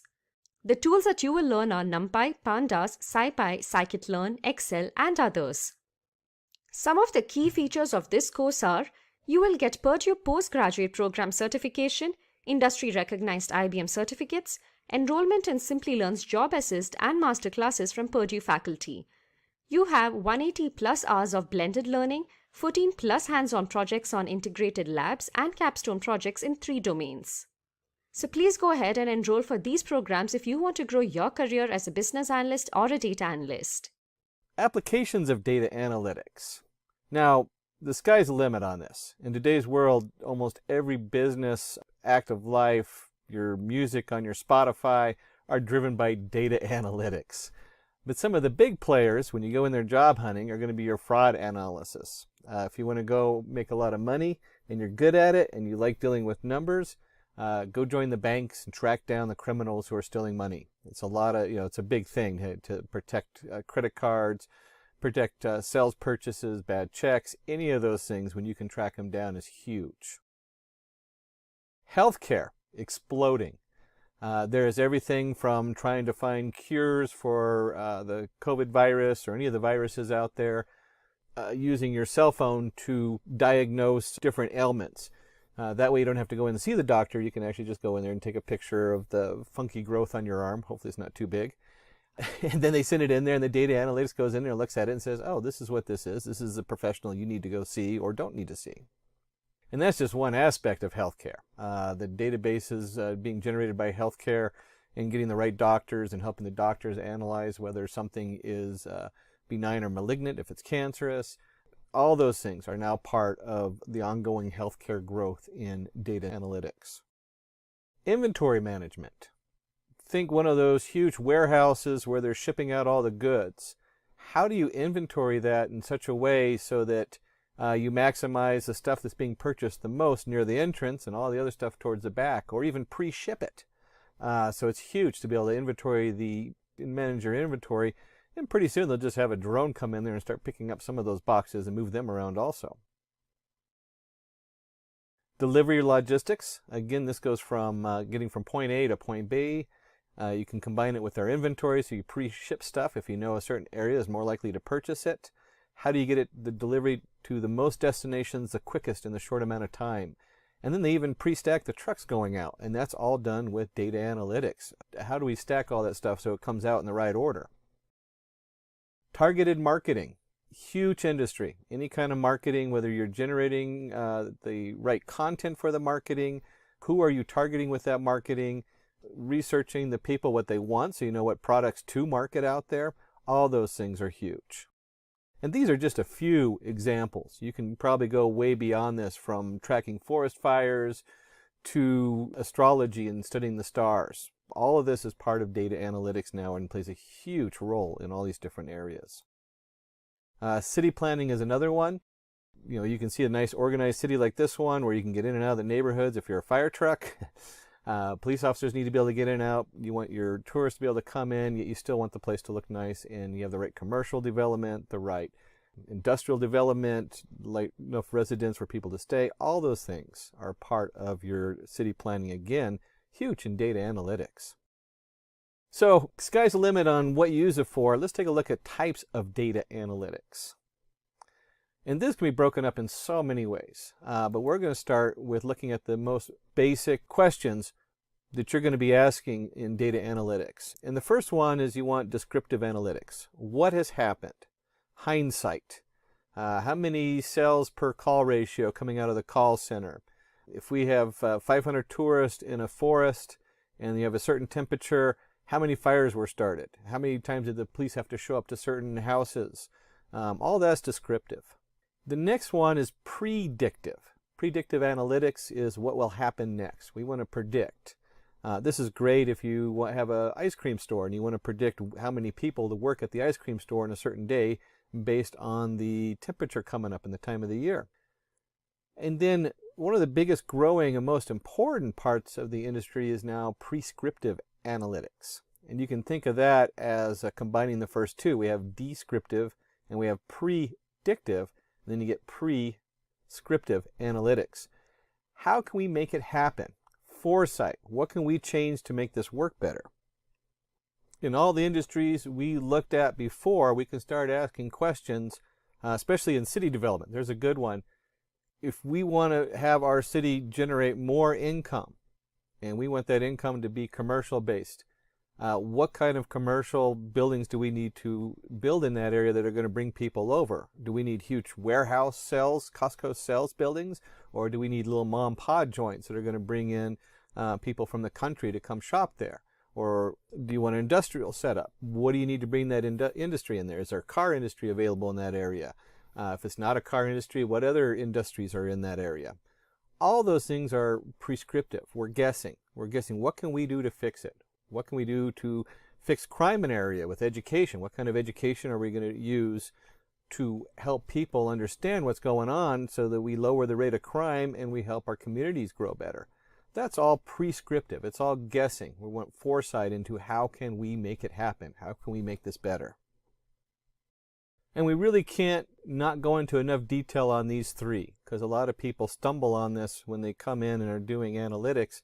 Whether you're the manager, shareholder, or the data scientist coming in, you really need to understand the descriptive analytics, where you're studying the total units of furniture sold and the profit that was made in the past. Here we go into predictive analytics, predicting the total units that would sell and the profit we can expect in the future, gear up for how many employees we need, how much money we're going to make, and prescriptive analytics, finding ways to improve the sales and the profit so we can sell maybe a different kind of furniture. We're going to guess at what the area is looking for and how that marketing is going to change. Data analytics process steps. So let's take a look at some of the basic processing and what that looks like when you're working with this data. So there's 5 basic steps. The 5 steps of processing, and this changes, and then there's a lot of things that go on when they talk about agile programming. The whole concept of agile is you take some kind of framework like this and then you build on it depending on what your business needs. So the first step is data collection. And usually with a large company, you might have somebody who is responsible for the database management. You might have another one where they're pulling APIs and they're pulling data off of maybe the Census Bureau, maybe something very, very specific, domain specific. So if you're analyzing cancerous growths and how to understand them, then the data collection is going to be those measurements they take from the MRI, or it might be even the MRI images. They've used those also. So there's a lot of things with data collection and how to control that and make sure it has what you need and is clean and you don't have misinformation coming in. Once you have the data collected, there's a data preparation.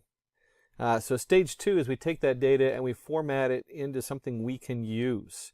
Probably one of the biggest formats that you see is when you're processing text. How do you process text? Well, you use what they call a one-hot encoder, and each word is represented by a yes-no kind of setup. So it'd be like a long array of bits. That's one way to prepare it. And so, bit number 1 is the. Bit number 2 is has, or whatever it is. Other preparations might be if you're using neural networks, you might be taking integers or float numbers and converting them to a value between 0 and 1. That way you don't have one of them creating a bias in there. So there's a lot of different things that go into data preparation. That is 80% of data science. So when we talk about the data analytics, which is a little bit more on the math side, and they usually talk about a data scientist kind of being the overall preparer of this stuff, you're going to spend 80% of your data preparation. Data exploration, that's the fun part. This is where you're exploring things. And it is maybe 10 to 15% of what you do with the data you spend with the data exploration.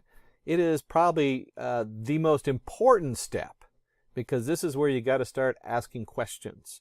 If you ask your questions wrong, you're going to get some wrong information. If you're working with a company and they want to know the marketing values, then you really got to focus on, hey, how do we generate money for this company? Or fraud, how do we lower the fraud rate while still generating a profit? 4, data modeling. This is where we start actually getting into the data code, which model to use that predicts what's going to happen. And then result interpretation. We want to be able to interpret those results. You usually see that in your Matplotlib library where you create nice, beautiful images so that it shows up on their dashboard for the marketing. manager or for the CEO so they can take a quick look and say, hey, I can see what's going on there. You want to reduce it to something they can easily read. They don't want to hear the scientific terms. They want to see something they can use. And we'll talk about that a little bit more when we start looking at some of this in a demo. Let's look at one more interesting feature of Excel, and that's your conditional formatting. Now, as you see on the screen, conditional formatting has different rules which can be applied on your data, and that allows you to basically differentiate or easily identify data values which are based on certain criterias or rules. So when you talk about conditional formatting, you have different options, such as you can highlight cell rules, you can get top and bottom values, you can apply different rules, apply different color scales, and you can easily manage these rules. So conditional formatting is very useful for people who would want to work on huge amount of data and easily perform some data analysis. It's easy to use as it is shown here, and with your conditional formatting, you can format cells based on a preset condition. You can perform conditional formatting to identify cells. You can highlight a few significant cells, and you can easily perform conditional formatting as shown on the left side. Now, how do we work with conditional formatting? Let's have a quick look. So say for example, we have our Excel sheet, and if you see here, I am highlighting the salesperson who have generated revenue greater than 10,000. So we can be looking at the values where the revenue generated by a particular salesperson is greater than 10,000. It has a particular color. And how do we get here? So for example, let's select this data, and what I could do is I could go into conditional formatting. Now I could basically highlight cell rules, and we could just say greater than. That's an easier way.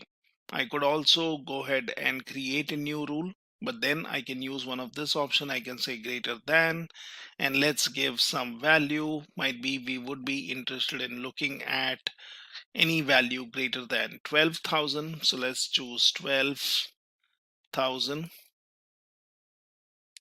And here it says what color would you want to select. So for example, I would say something like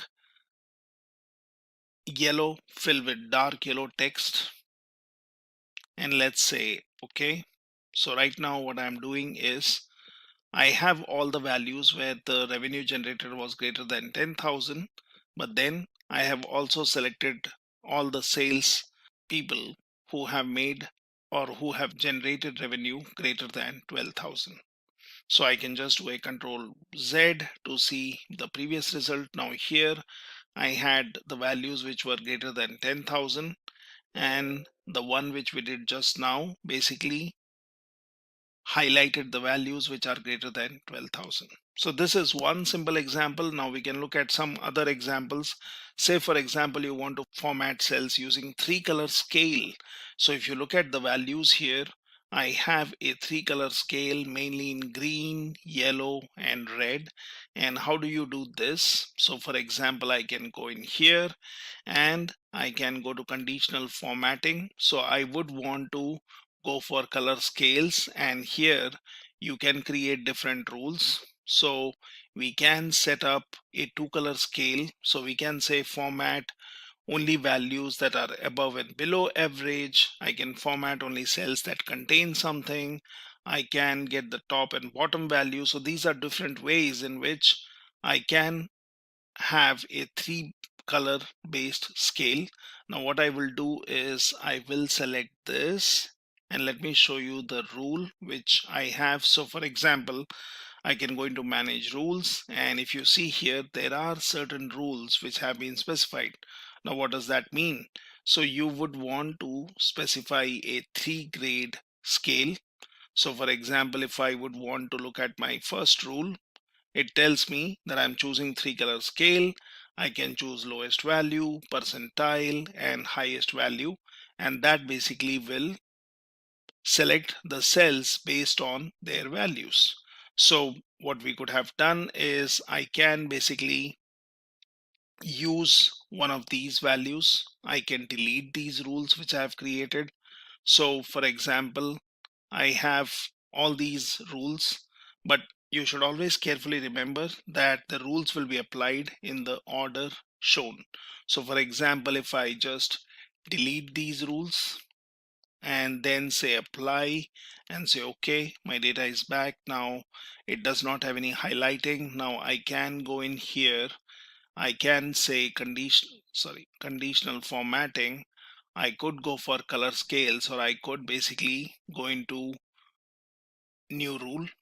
So I would want the cells to be using 3-color scale. So let's choose 3-color scale. Now when you say 3-color scale, it says what will be the color of lowest value, and we could choose, might be any one of this. Let's choose red. I can say midpoint is percentile 50, and then the highest value is green. And if that looks good, let's say okay. And now if you see, the lowest values have been highlighted as red. You have mid values, and then you have the positive value. So this is a 3-color scale, and that easily helps me in identifying the data based on the cell values. Now in conditional formatting, what you can also do is you can basically color the cells based on their values. So what we are seeing here is if the revenue generated is greater than average, then that shows in green. And if the revenue generated is lesser than average, that shows in orange. Now how do we do that? So we can basically again manage some rules. So I can basically create a new rule. Now here I can select one of the options which says format only values that are above or below average, and that's the option I would want to select. Now I can select this, and it says format values that are above average. So in our case, we had it in green. So for example, I'll say above average, and then here I can go for a particular color. So you can go for a particular size. So let's go and look into the formatting. So for example, let's choose yellow. Say okay. Now I'm saying wherever the cell values are above average, it would be yellow instead of green. And let's go in here. Let's go and look into manage rules. So this is basically the rule which we are applying. Now we can also add a new rule, and I need to select the values. So for example, I will say here, so we had gone for above, now we'll go for below. We'll go for format, we will choose red, we'll say okay, we'll say now these are basically the rules which we have created, and here it says applies to your data. So right now it has not been applied. So for example, if I select this and then I could basically choose my area, just hit on enter, and similarly you can go in here and then select your area, hit on enter and say apply, say okay. And now if you see, I have really chosen bright colors, but then I have said wherever my revenue generated is above average, it should be in yellow, and below average should be in red. So we wanted above average to be in green and below average to be in orange. So that's what we have here, right? So you can always color code your cell values based on some rules which you are setting up. Now similarly, you can also find the top 10 and bottom 10 values, and that's pretty easy. So you can just select this, and then you can go into conditional formatting. You can go for top and bottom values, top 10 items, bottom 10 items, or you can go in for more rules. So you can say format only top or bottom ranked values. So you have top 10. Now you can choose the color, and for example I'll go for blue, and I'll say okay. So now if you see, my top 10 values are blue. Now similarly I can add one more rule. So I can say new rule, and I can say let's go for top or bottom. Let's go for bottom. Let's go for format.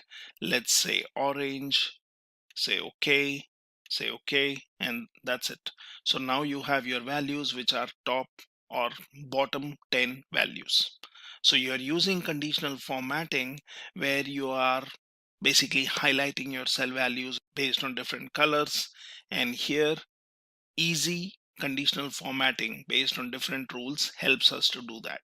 Now similarly, you can also have the values which is basically showing you how the values are increasing. So what we can do is we can select our columns. Either you could apply this to all the columns. Now here I have applied this only to Jan and April. Now I could apply this for June. So let's say June. So you can go for gradient fill, you can go for solid fill, you can obviously just select the color, and that takes care of the things. You can say for example select this, and now this is selected, but I would want to might be format this. So I can go in here, I can go into manage rules. Now that will tell me what rule has been applied in the order. So I can just do a edit rule, and that basically says this is a solid fill, which is color, you have no border, this is basically color is black. Now I can go for something like gradient fill, and I can say okay. And now if I say apply and okay, so this basically is like your first column. So you can use conditional formatting for various use cases, and you can highlight the values. So anyone who would look at the value would automatically notice which are the higher values, which are lower values. Might be here the revenue is getting generated or was getting generated but did not grow beyond a particular value, and so on. Now similarly, you can also go in for different options. Say for example here we would want to see if the revenue was dropping, or if the revenue decreased, or say for example if the revenue was going up for this particular salesperson. So here we are looking at Carol.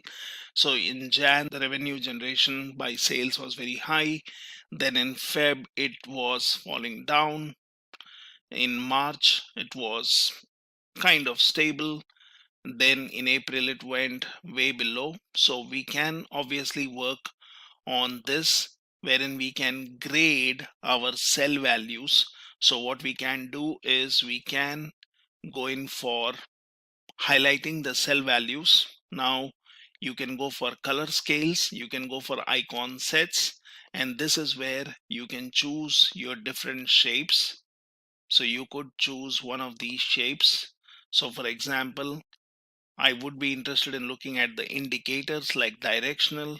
I could go using this 3 arrows. I can go in for this color, I can choose directional, and then my values are automatically using directional.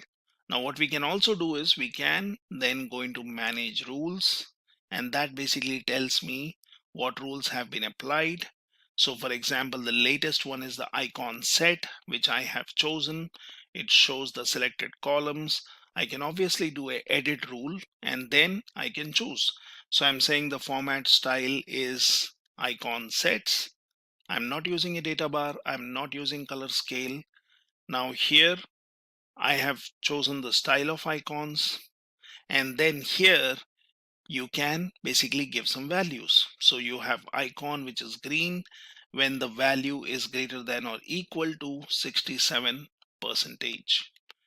When I say hyphen or minus, it is less than 67. It's way below 33%, then you give this value. So you can obviously edit and easily highlight your cell values based on this icon set. So I can apply this, and that's how I use conditional formatting. So conditional formatting can be very useful if you would want to use icon set, if you want to use your data bars, if you would want to highlight particular values, if you would want to color code based on some calculation, if you would want to use a 3-color or a 2-color scale, or if you would want to just find out values based on some simple calculation. So conditional formatting is used extensively by data analysts, or people who are working business intelligence teams, or people who would want to use Excel to easily identify the data, easily identify the cells which contain particular value, or finding out less significant or more significant cells to then pull out values and carry out your computations, calculations, or analysis. Let's learn one more feature of Excel, and that's basically your data validation. Now, this can be very useful when you would want to work on validating the data which is being fed in the cells. So you could limit it to basically a number between a particular value. You could also add some messages to it if you would want, or you could even circle invalid data or clear validation circles. So data validation really helps us in validating the data which is being fed in to particular fields. Now, it's a feature in Excel which is mainly used to control what a user can fill in a cell. You can decide what type of values must be entered. You can also restrict user to enter only valid data, and if any invalid data is entered, an error message will be displayed. Now that's where you can use your data validations. So let's see how that can be done. So for data validation, let's see some exercises here. So for example, you have a name column and you would want to restrict that the name should accept only 15 characters. Now, how do you do that? So you can basically select the cells, or you can just select a particular cell and then we can later drag the property to other fields. Now here, once the cell is selected, so for example, let's try this out and let's see if that works. So for example, I will say Peter Johnson, okay, and that is basically 5 and 9 and 12 characters. So let's say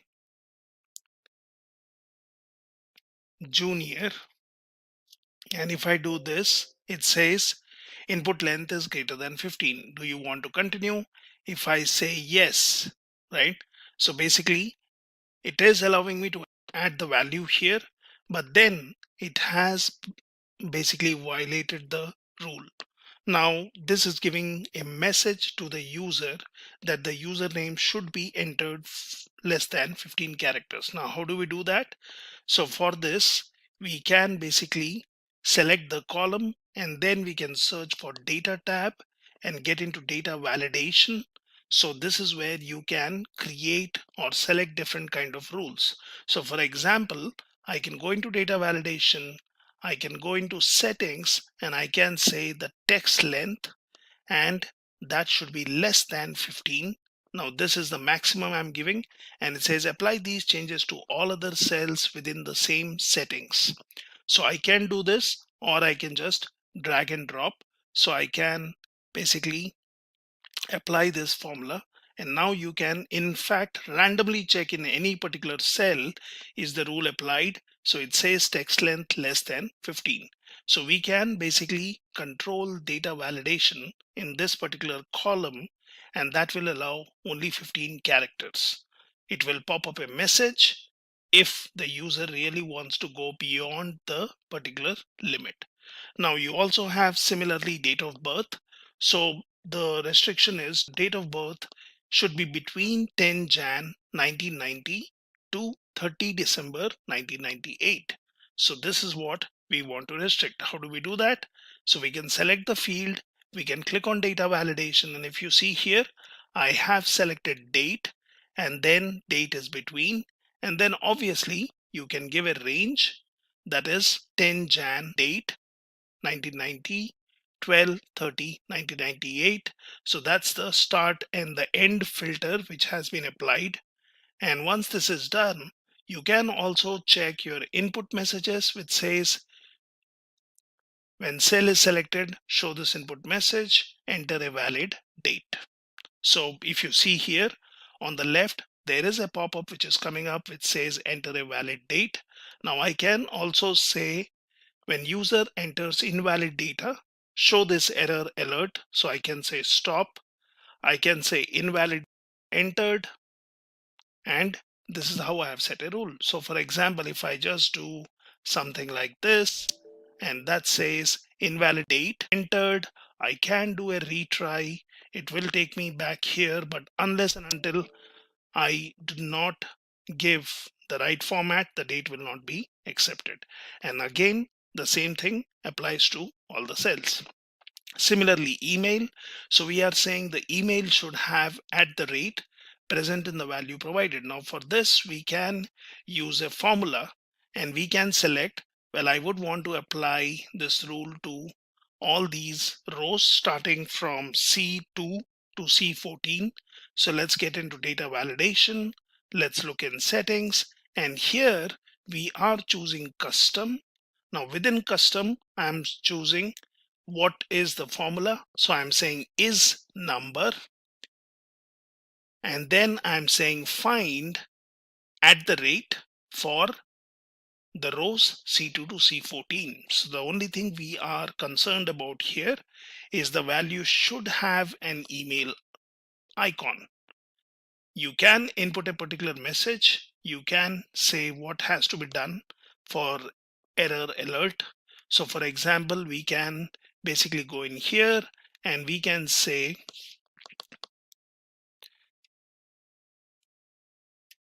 invalid email.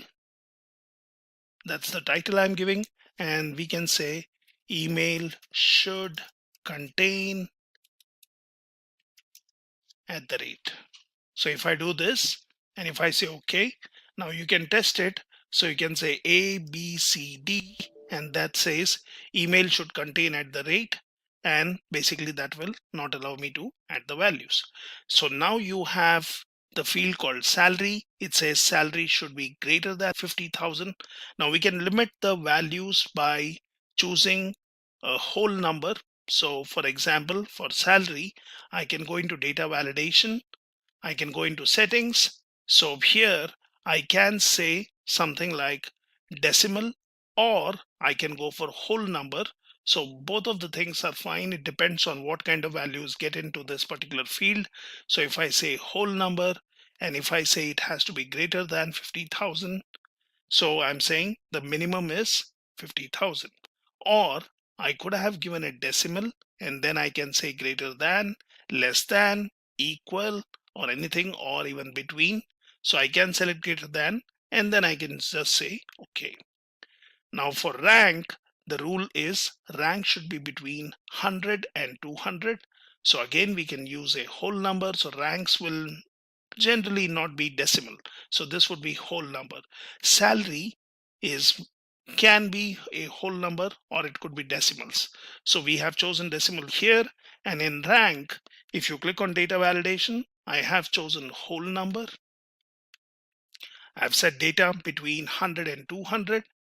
Input message, nothing. Error alert, nothing. But that depends. I can give this. So this is how you can just do a simple data validation and control the values which land in the cell. Okay, so now let's also understand how we can restrict the values in a particular cell, which might be based on a list of items. Now, for example, here, if you see, I have two columns. So one column basically has the values of city names, and then you have places within that particular city. So if I would want to implement a data validation based on this, so for example, if you see here city, and that basically shows me only the 4 values which can be entered. And if I go to place, then it tells me for Maharashtra, I can only enter Pune, Mumbai, Nasik. Now, how do I do this? So say for example, you take an empty field and you want to restrict the values of city names. So I could select data validation. I could basically select list, and then it tells me you need to enter the list values, that is the source. So you click here, and then I can just select these fields. Now if I do this and if I say okay, it has implemented a data validation, but if you look into this, it will show me the same thing, but then it shows me some empty cells which did not have any value. So this is fine, but it would be better if we do it in a different way. So I can select this, and I've already given my city names here. So I can just do a data validation, and here in the source, let me get rid of this. Now I can just have my cursor here. I can select these values, and then if I say okay, so now if you see, my city names have been restricted to these values. And that's how you can implement your data validation. So I have this data validation here, but I will get rid of this one by just doing a Control Z. Now I'll come here and say, for example, I would want to implement the same data validation. Now the easiest way would be in doing this for all my 4 cities. Now if you see here, I have data validation. I could choose Bangalore. And if you come and check here, there is no data validation, but we have implemented data validation here. Now, how is that done? So I could select this, or for example, I can go in here. I can select data validation. I can select list. And then here in the source, I will say for Bangalore, the values should be these. And then if I basically say, okay, now if we see, these are the values which are fed into Bangalore. So we could do this, or like what we have done here. So if you can check the data validation rule, I have used list, and then I have said indirect F2. So basically I'm giving in a formula which relates to the value which is in for the city Maharashtra.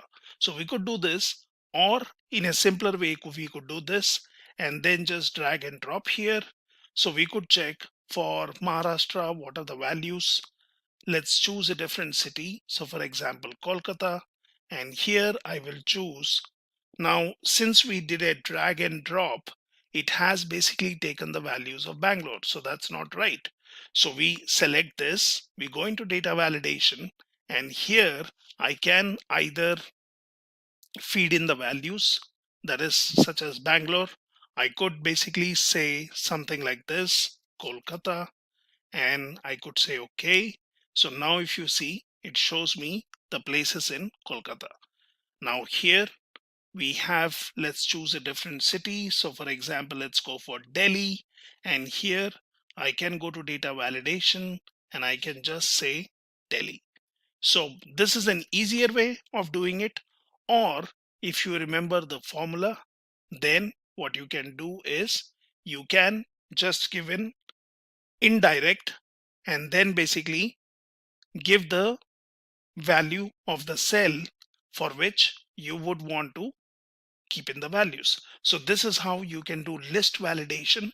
So you can provide a list of values, and then you can restrict the values in a cell which should be belonging to a particular list. So this is how you do a simple data validation by restricting the data in the form of a list. Excel is a really powerful tool for data analytics and reporting, and pivot tables are one of the features that Excel offers for creating tabular reports to summarize our data. Let's begin by understanding what is a pivot table. A pivot table is a tool that summarizes and reorganizes selected columns and rows of data in a spreadsheet to obtain a desired report. It does not actually change the spreadsheet data, it simply pivots or turns the data to view it in different perspectives. Pivot tables are especially useful with large amounts of data that would be time consuming to calculate manually. Now, let's understand the different components of a pivot table. So there are 4 main components. First we have rows. When a field is chosen for the row area, it populates as the first column in the pivot table. Similar to the columns, all row labels are unique values and duplicates are removed. Columns is the second component. When a field is chosen for the column area, only the unique values of the field are listed across the top. Then we have values. Each value is kept in a pivot table cell and displays the summarized information. The most common values are sum, average, minimum, and maximum. Finally, we have filters. Filters apply a calculation or restriction to the entire table. So let's jump over to Microsoft Excel and let me show you the dataset that we will use in this demo. So with India being ready for its 16th census in 2021, that is next year, it is a good time for us to analyze India's last census data from 2011 and see where different states and cities across India stood in terms of population, literacy, and other socio-economic factors. We will analyze this data by creating different pivot tables in Excel and explore some of its features. So let's begin. First, I'll show you one of the features that Excel offers us. So suppose I click on any cell and hit Ctrl plus Q, you can see our entire table is selected, and at the right bottom there's an option of quick analysis. Now you can see by default Excel has prompted certain features such as formatting, we have charts, totals, and there's one more called tables.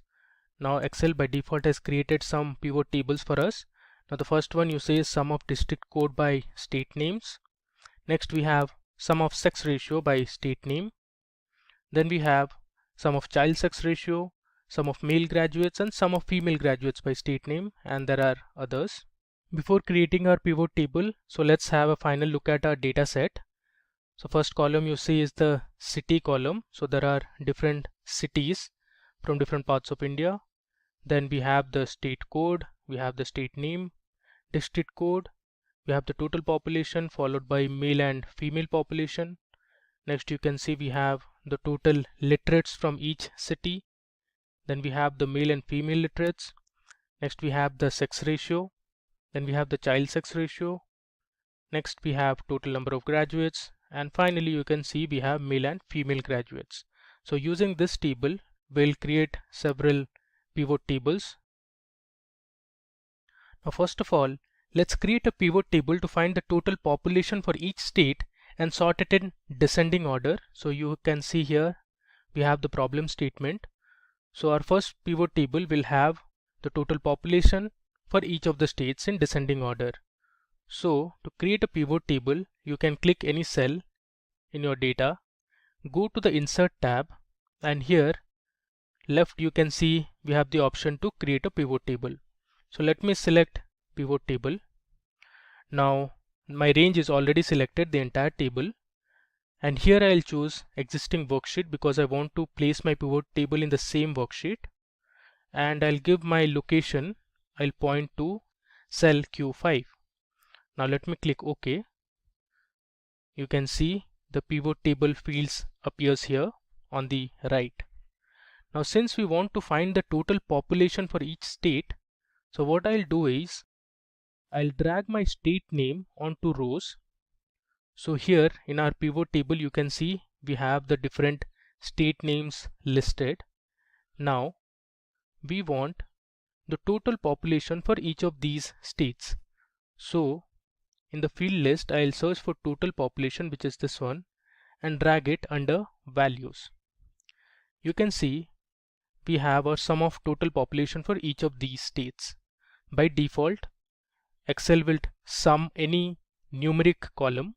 You can always change it to average, minimum, maximum, anything you want. Now we want to sort this column in descending order. So I right click, go to sort option and choose Z to A, that is largest to smallest. You can see here in 2011 Maharashtra had the highest number of population, or the total population in Maharashtra was the highest.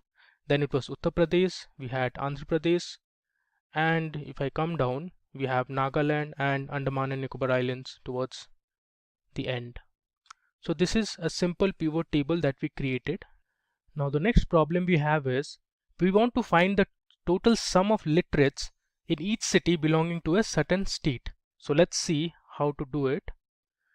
I'll click on any cell, go to insert, and here I can click on pivot table. My range is selected. I'll choose existing worksheet and give my location, which is Q5. I click on OK. Now here we want to find the total sum of literates. So what I'll do is, first let me drag total literates column to values.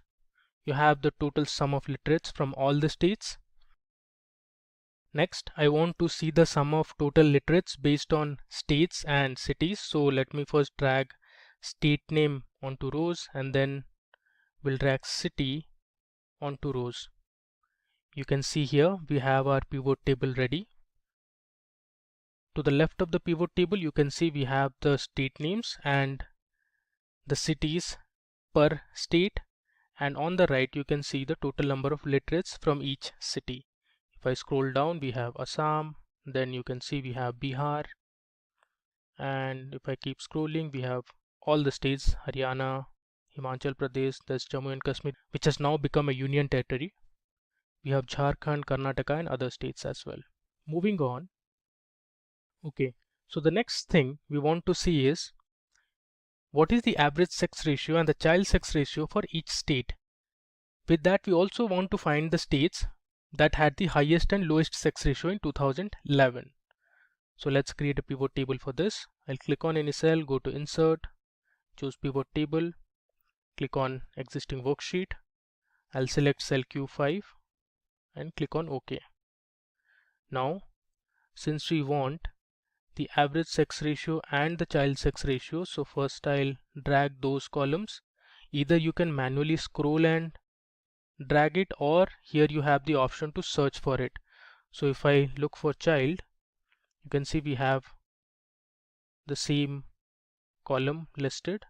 You can just drag it from there. Let me delete this. And I also want the sex ratio, so I'll place it on top of child sex ratio. Next, we want to see it based on different states. So what I'll do is, I'll take state name and put it under rows. So here you can see we have our pivot table ready. On the left you can see we have the different state names listed, and on the right we have the values.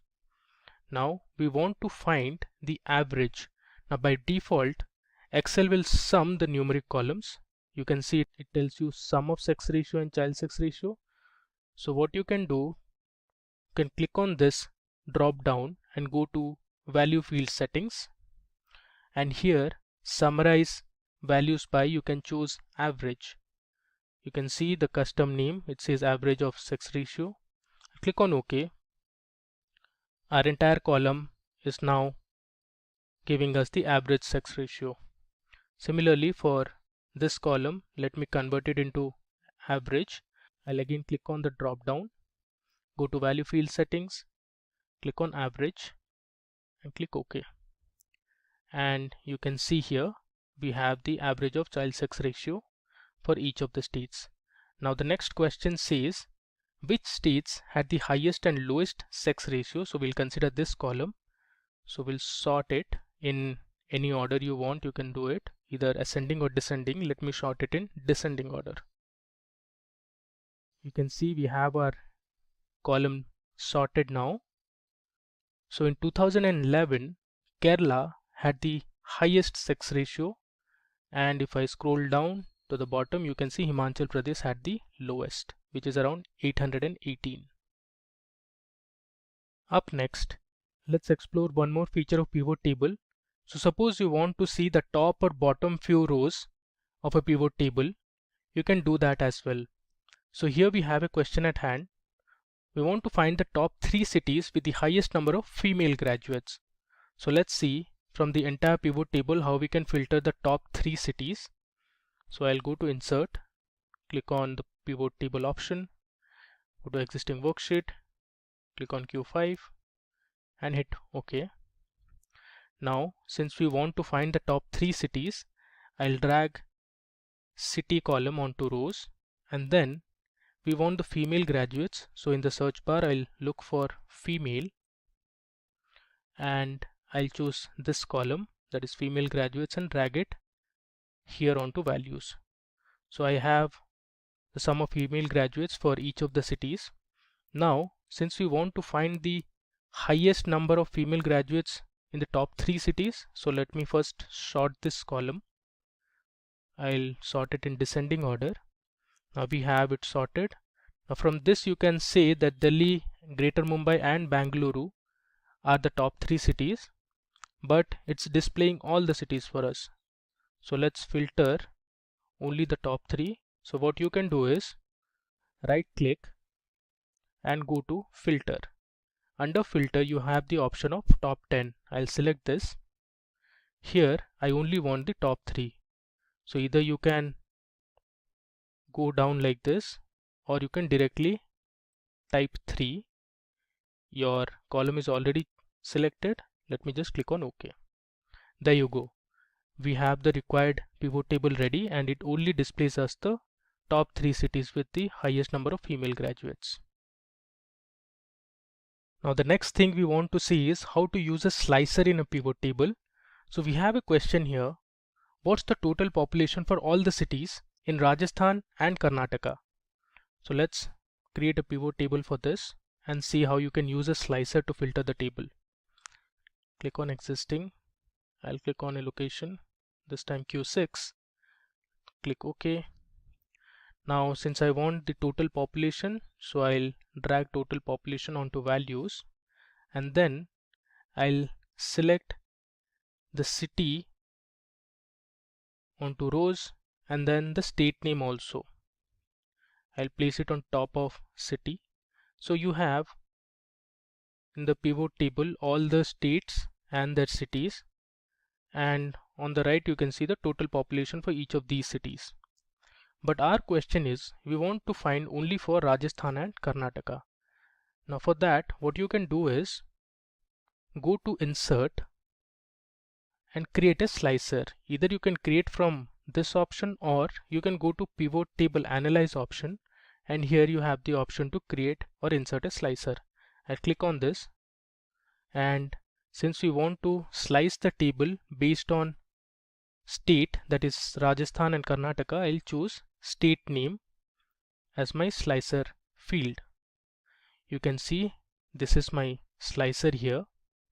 Now you only want the data for Rajasthan and Karnataka, so I'll search for these two. So here we have Karnataka, so let me select Karnataka first, and I also want for Rajasthan, so let me select Rajasthan also. You can see in our pivot table we only have data for Rajasthan and Karnataka. So this pivot table shows you different cities from Karnataka and the total sum of population from each of the cities, and similarly we also have for Rajasthan. Moving ahead, now we will see another very interesting feature of pivot, that is how you can create percentage contribution of a table. For example, we have a question here. What's the percentage contribution of male and female literates from each state? Now we want to see in terms of percentage and not as sum or average. Let's do that. I'll create my pivot table, click on existing, and I'll select an empty cell. Okay. Now here, since we want to find the percentage contribution of male and female literates, so first I'll drag male literates onto values, followed by female literates onto values. By default it has summed up the male literates and female literates value. And also I want to drag state column to rows. So here you can see the sum of male literates and female literates per state. I want to convert this as percentage contribution. So what we can do is I'll select any cell and I'll right click and I'll go to show value as, and here I have the option to select percentage of grand total. So I'll select this. you can see we have the percentage contribution of male literates to the total. Now if I sort this, you will get to know which state contributed or has the highest percentage contribution. So we have Maharashtra for male literates, then we had Uttar Pradesh in 2011.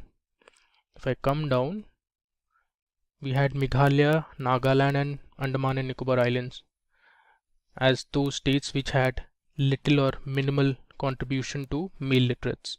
Similarly, let's do it for female literates. I'll go to show value as and select percentage of grand total. So you can see here also Maharashtra, Uttar Pradesh, then Gujarat and all had the highest percentage contribution to female literates. So this is another good feature to convert your data and see it in terms of percentage. Now moving ahead, let's say we want to find the bottom 3 cities from each state that had the lowest female graduates. We can do that as well. I'll go to insert, click on pivot, go to existing worksheet, select an empty worksheet and click on OK. Now since I want to see based on states as well as cities, so let me drag the state name first onto rows and let's drag the city column onto rows. Next, we want female graduates, so let me look for female graduates in the field list. I'll drag it onto values. Now we have the list of states and their respective cities, and to the right of the pivot table you can see the sum of female graduates from each city. Now first I'll sort this column. I'll right click, go to sort and click on shortest to largest. Now we have sorted our female graduates from shortest or smallest to largest. Now since I want to find the bottom 3 cities from each state, I'll come to this cell, right click, go to filter and select top 10. Now I'll replace top 10 with bottom and I want the bottom 3 cities from each state. I have my column selected, that is sum of female graduates. If I click on OK, you can see here some of the states don't have 3 cities. So you can see Andaman and Nicobar Islands has only 1 city, that is Port Blair, while the remaining you can find the bottom 3 cities with the lowest number of female graduates. So Andhra Pradesh had these 3, in Assam we had Nagaon, then there was Dibrugarh and Silchar. Similarly, if I come down in Haryana we have Palwal, Kathal and Zind. If I come further, here you can see for Karnataka there's Gangavati, there's Rani Benur and there's Kolar. Similarly you can see for Kerala as well. Now moving ahead, now in the next example I'll tell you how you can create a calculated field or a calculated column in Excel with the help of a pivot table. So in a pivot table you can create or use custom formulas to create calculated fields or items. Calculated fields are formulas that can refer to other fields in the pivot table. Calculated fields appear with other value fields in the pivot table. Like other value fields, a calculated field's name may precede with sum of followed by the field name. So here we have a sales table that has columns like the items, which has different fruits and vegetables, and those have been categorized as fruits and vegetables. We have the price per kg, and this is in terms of rupees, and we have the quantity that was sold. Now let's see, if you want to find the sales for each item in the table, you can create a calculated field. So your sales column is going to be the product of price per kg and quantity. So let me show you how you can do that with the help of a pivot table. I'll create a pivot table first. Click on an empty cell, hit OK. Now if you see on the top, under pivot table analyze and under calculations we have the option fields, items and sets.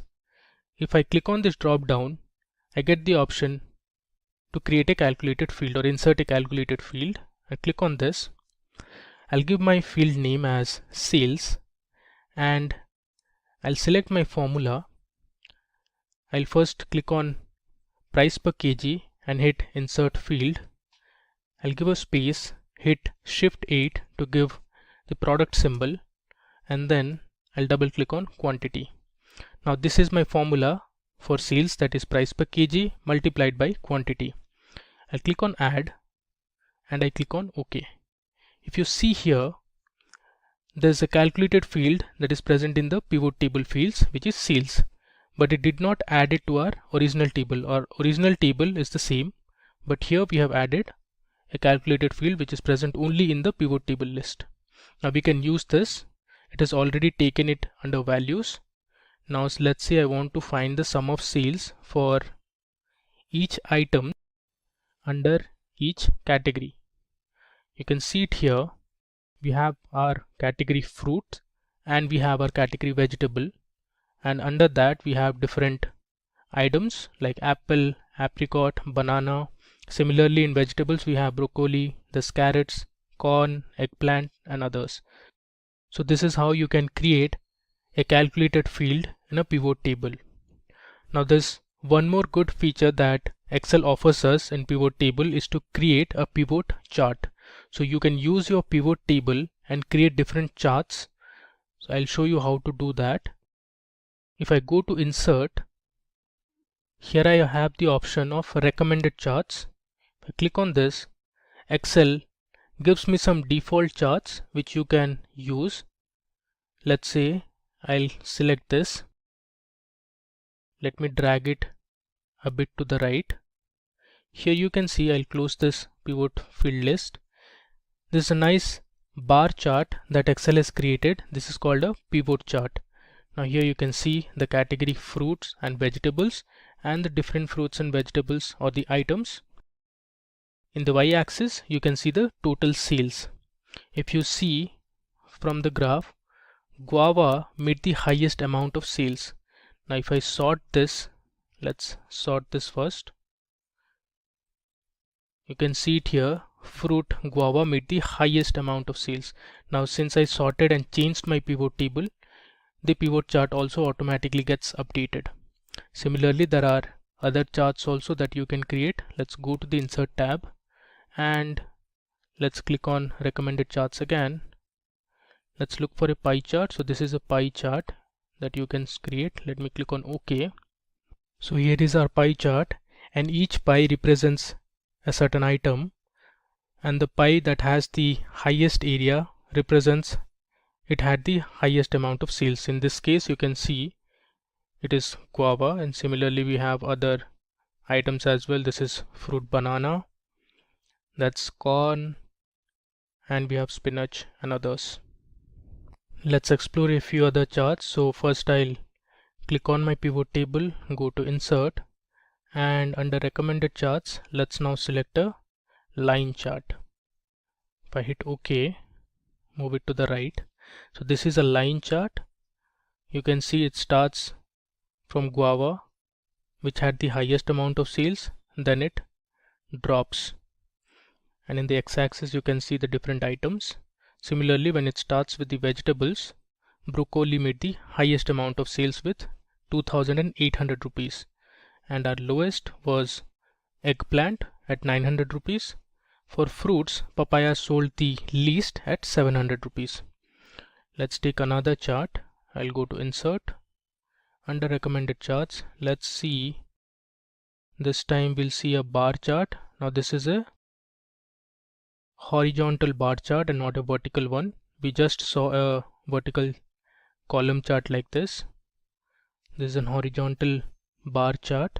Now you can always increase and decrease the size of these charts. Let's explore a last chart. Let's take the area chart for now. So this is an area chart. Again, it looks similar to the line chart. It starts with guava, which had the highest amount of sales. Similarly, papaya under fruits had the lowest amount of sales. Under vegetables it was broccoli, and finally eggplant made the lowest amount of sales under vegetable. Now let's go to our first sheet and summarize what we have done in this demo for pivot tables in Excel. So we had our data. This is 2011 census data from India, we had the different cities, the state names, and we had the total population, total literates, female literates, male literates, we had the sex ratio, total graduates, and other information. So we began by understanding how to create a simple pivot table where we calculated the total population for each state and sorted it in descending order. We found that Maharashtra, Uttar Pradesh had the total population in 2011. Then we saw another pivot table where we calculated the total sum of literates in each city belonging to a certain state. So you can see we had the different state names and the cities under each state. Then we saw another feature where you could calculate the average of a certain numerical column. So here we calculated the average sex ratio and the child sex ratio for each state and found out which one had the highest and lowest sex ratio. After that, we saw how you could find or filter tables. We saw how to find the top 3 cities with the highest number of female graduates. We found out that Delhi, Greater Mumbai and Bangalore were the top cities with highest number of female graduates. Next, we saw how to use slicer in a pivot table. So we sliced our table based on Rajasthan and Karnataka state and saw the total population for all the cities in Rajasthan and Karnataka. In the next sheet, we explored another feature that was to find the percentage contribution of male and female literates from each state. Then here we saw how to find out the bottom 3 cities for each state having lowest female graduates. Now one thing marked that some of the states did not have 3 cities. For example, Andaman had only 1 city, that was Port Blair, but the others we found out the bottom 3 cities that had the lowest female graduates. Finally, we looked at how to create a calculated field in a pivot table.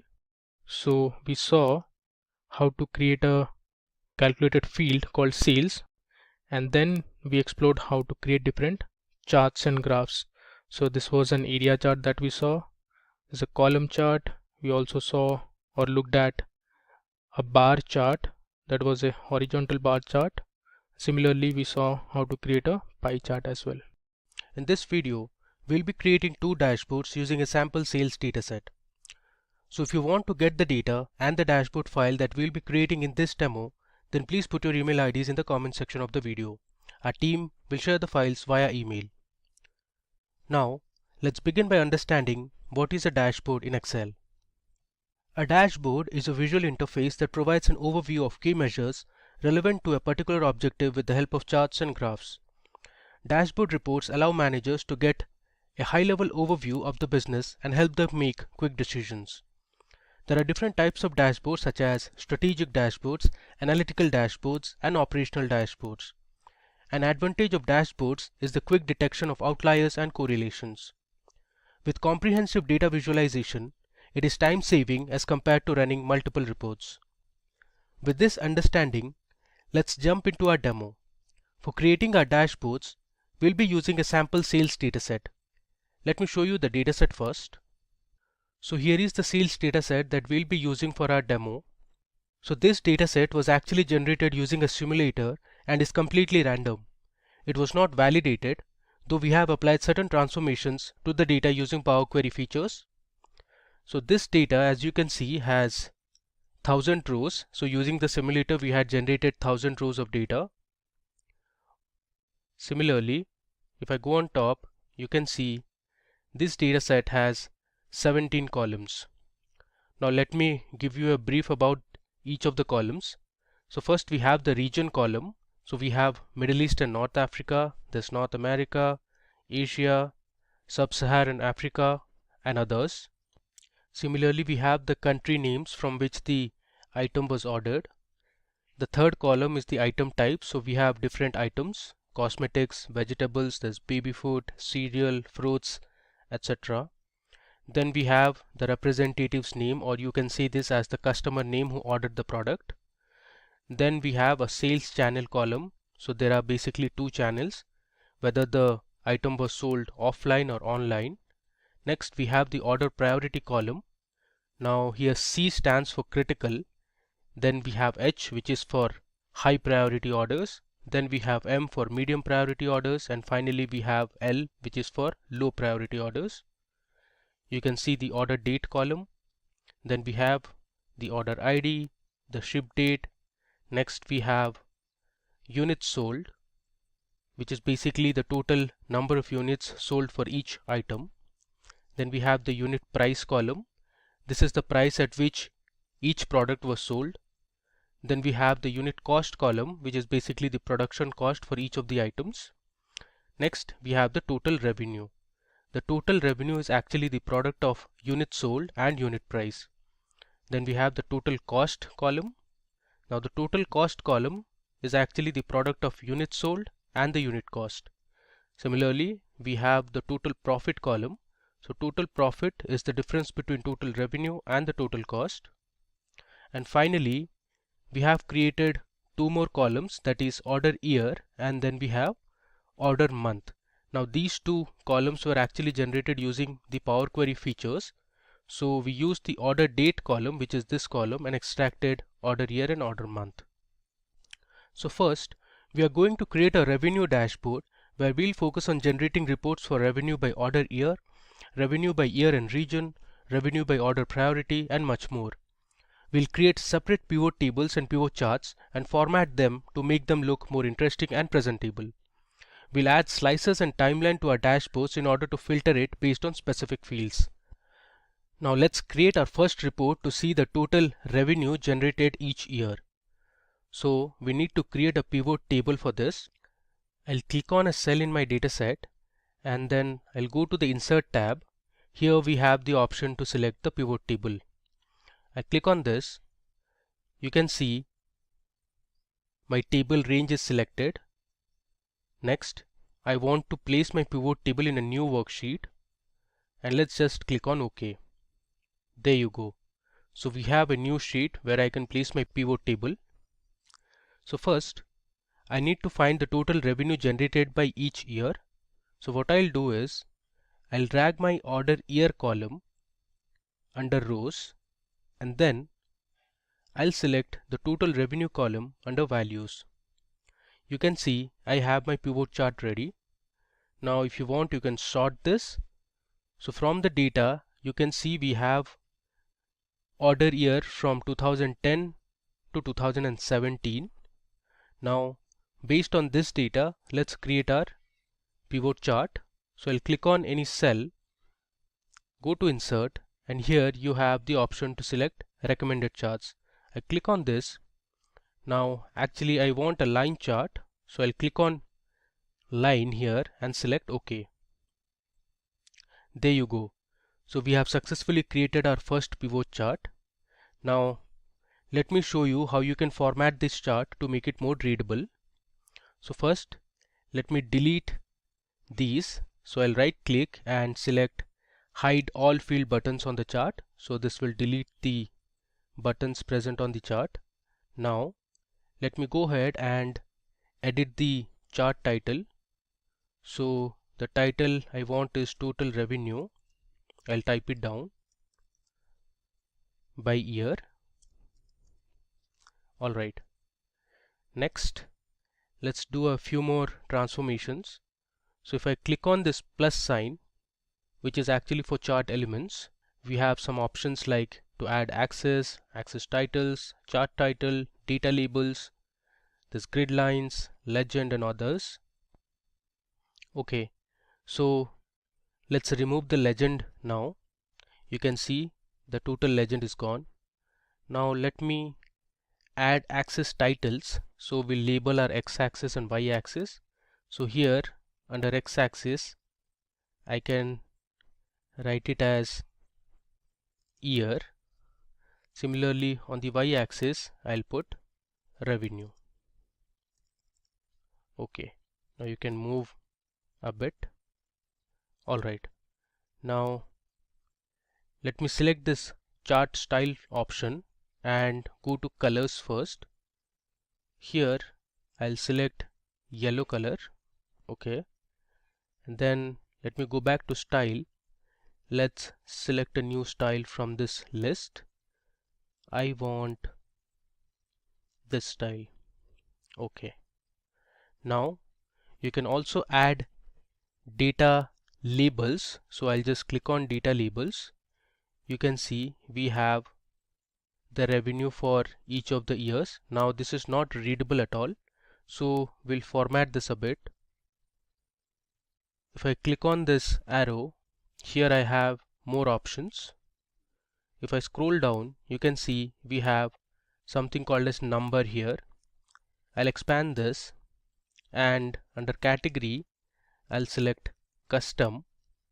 Now here we'll give a format code which is a bit different. So this is actually a kind of a formula. So I'll write if my revenue value is greater than, let's say, 9,99,000.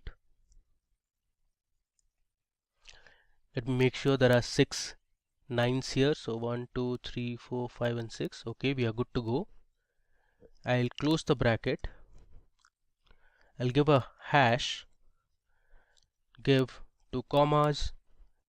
So if the revenue is greater than 9,99,000, I'll put it in the format of millions. So within double quotes I'll write M. I'll give a semicolon followed by another hash, and if the value is less than the desired number, it should be 0 million. Let me click on add.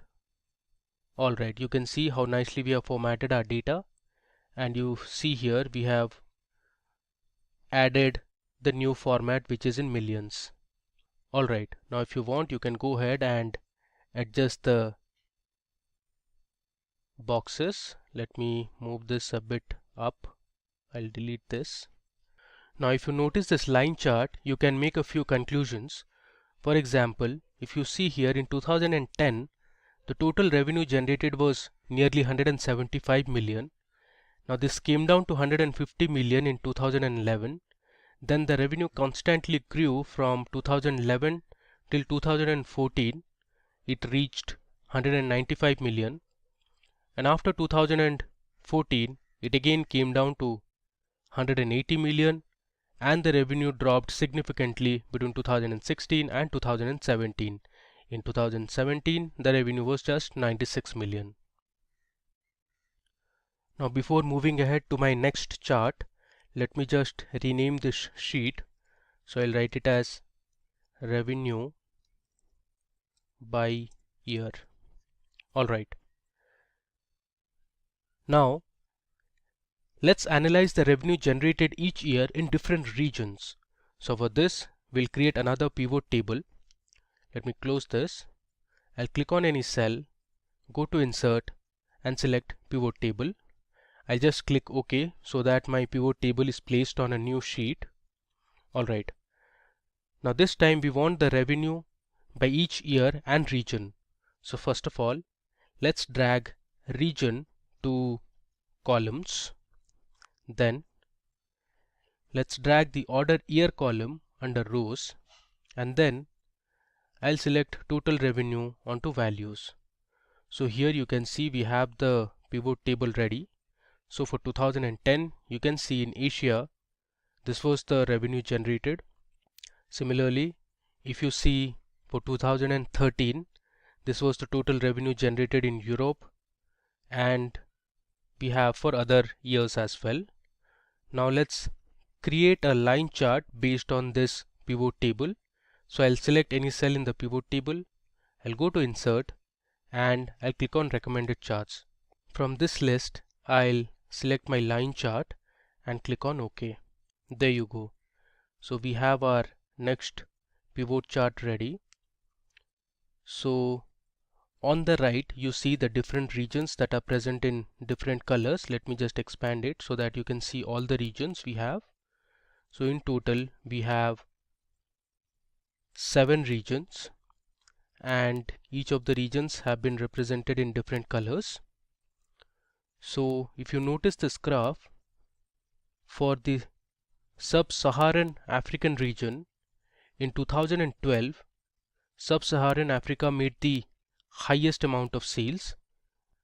Now from the sample data you can also tell that the revenue for North America has been significantly low compared to other regions. Similarly, if you see for Europe, this was the revenue trend between 2010 and 2017. So if you see here in 2011 the sales were at this level, then it significantly dropped in 2012, then in 2013 there was a huge spike, and then again came down in 2015, and so on. So you can make your own conclusions by looking at these line charts. Now let's format this chart. So first of all, let's delete the field buttons present on the chart, and we'll also delete the legend. Alright, now let me just reduce the size of the chart. Next, we'll add a chart title. So we'll give the title as revenue by year and region. Okay. You can also format the y-axis in terms of millions. So I'll right click on this axis and I'll select format axis. I'll scroll down and here we have the number drop down. Let me scroll again. Under category I'll select custom and we'll use this format that we created for our previous chart. There you go. You can see our axis labels have been changed in terms of millions now. So let's close this and let me save it.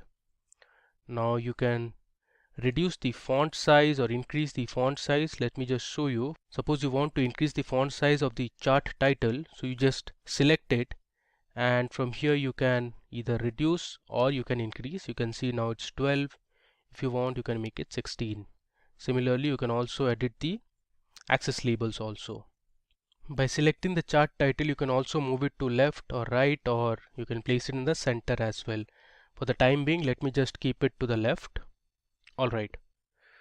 Now we'll see the revenue and total cost by each region and we'll create a combo chart for this. So let me show you how to do it.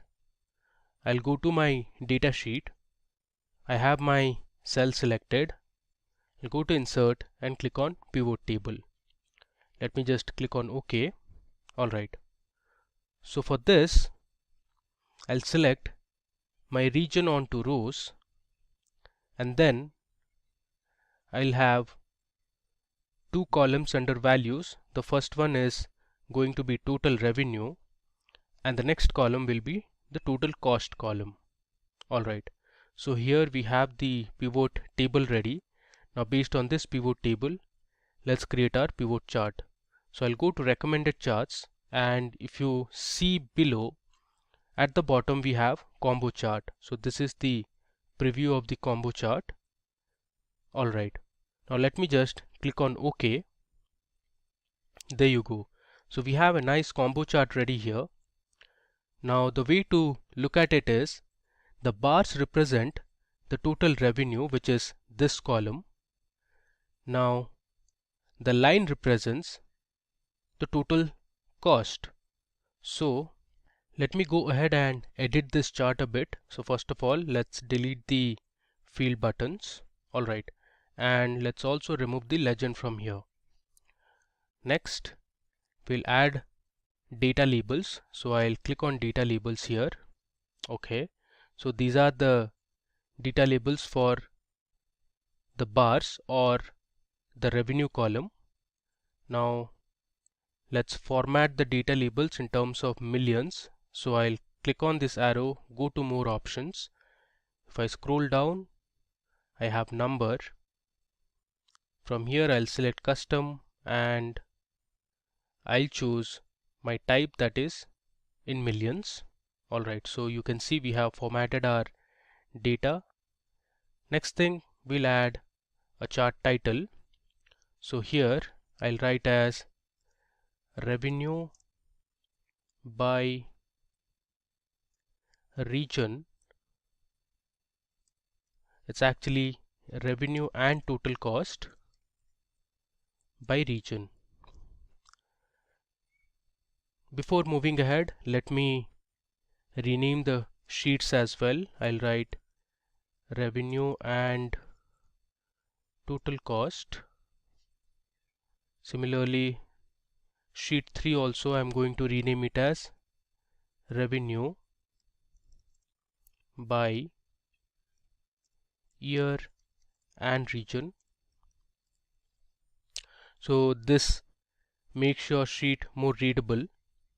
Alright, now moving ahead, next we are interested to get the revenue generated by order priority, and for this we are going to create a pie chart. So let's go to the data sheet and create our pivot table first. I click on OK. Now I'll select order priority under rows, and under values I'll select total revenue. So this is a very simple pivot table. So you have your order priority. So C is for critical, H is for high, L is for low, and M is for medium. Now based on this, let's create a pie chart. So I'll go to recommended charts, and here you have pie chart. I want to select this 3D type of pie chart, and I'll click on OK. Alright, so we have our pie chart ready. Let me just resize it, and from here I'll remove the field buttons, and I also don't need the legend, so I'll delete this as well. Alright, now let's give a chart title. So this is going to be revenue by order priority. Now let's add our data labels. I'll check this option. Okay, now let's again format this in terms of millions. So here I'll click on the last option, I'll go to numbers. Under category I'll select custom, and my type is going to be in terms of millions. There you go. Let me close this. I will just move this to the center. Alright. Now if you want, you can change the color of the text as well. So let's have it in white color and see how it looks. Okay, so this looks pretty decent. Cool. Now moving to our next report. So this time we are going to find the total revenue by countries. So we have multiple countries present in our data set. We want to visualize the revenue generated in each country. So for this we are going to create a horizontal bar chart. So let me show you how to do it. But before moving ahead, let me just rename this sheet. So I'll write revenue by, I'll just put OP, which stands for order priority. Alright, now let's create our horizontal bar chart. I'll go to insert, click on pivot table and select OK. So I want my revenue based on different countries, so I'll select country and put it under rows, and then I'll choose total revenue and place it under values. So here you have the different country names. We have Afghanistan, there's Albania. Let me scroll down. You have Bangladesh. There are a number of countries. You have Czech Republic, there's Estonia, France, Gabon. Similarly, if you scroll down, we have India, there's Jamaica, Italy, and all the way to the bottom if you go, we have New Zealand, there's Netherlands, Philippines, Portugal. We also have Singapore, lots and lots of countries. We have the UAE, United States of America, Zimbabwe, and others. Alright, let me go up. So based on this pivot table, let's create our pivot chart. So I'll go to insert and select recommended charts. From here I'm going to select the column chart. You can see the preview here, and let me click on OK. Alright, so here you can see the different country names at the bottom and the revenue for each of the countries. Let's go ahead and edit this chart. So first of all, I'll delete the field buttons. Okay, and let me also remove the legend. Here I'll write revenue by countries. This is going to be my chart title. Okay, let's format this chart a little more. So I'll click on this option and we'll select a new style. Let's say I'll select style 6. Okay, and let me now go under colors and we'll select the color of the bars. So let's choose this color. Okay, so you have a horizontal column chart ready, and at the bottom you can see the different country names, and we have the revenue. Cool. Now let me go ahead and rename this sheet. So I'll write revenue by countries and hit enter. Okay, and finally we'll create another report which is going to be part of our revenue dashboard, and this is revenue by items. So we'll visualize our revenue for different items present in the table. So if you see this, we have cosmetics, vegetables, cereal, fruits, there's clothes, snacks, households, and other products as well. So let's check the revenue for each of these items. So we'll continue the same drill. I'll create my pivot table on a new worksheet, and this time I'm going to drag item type under rows, and we'll have the total revenue under values. So here on the left of the table you can see we have the different item names, and then we have the total revenue. So let me just sort this total revenue from largest to smallest. So you can see here office supplies made the highest amount of revenue, followed by household, then cosmetics, and fruits made the lowest amount of revenue. I'll click on this, go to insert and select recommended charts. This time I'm going to create a bar chart. So this is how my bar chart is going to look like. I'll select OK. Alright, now let's format this chart a bit. I'll delete the field buttons and I'll delete the legend as well. And let's edit the chart title. So this is going to be revenue by items. Cool. We also want to change the color of the bars. So I've selected all the bars. I'll go to my home tab, and here let's say I want to select green color. Alright, I've edited my chart a bit. Now let's make it 14 and I'll remove the bold. Okay, here if you want you can change the font also. Let's keep it in blue color. Alright, finally let's rename this sheet. So I'll write revenue by items. Cool. Finally, now it's time for us to merge all the charts that we have created to our dashboard. So let me show you how you can create the dashboard. I'll create a new sheet, and first thing I'm going to do is I'll click on the view tab and uncheck grid lines. So this will remove the grid lines present in the worksheet. Next, I'm going to insert an image. So we'll have a background image on our dashboard. So the way to do is I'll go to the insert tab, and under illustrations I have the option to select pictures or insert pictures. So I'm going to insert picture present on the device, that is my computer. I'll go to desktop and here I have a folder called Excel dashboard files, and I'll select this dashboard background and hit insert. So this is going to insert an image. Now let me just drag this image so it covers a fair enough portion.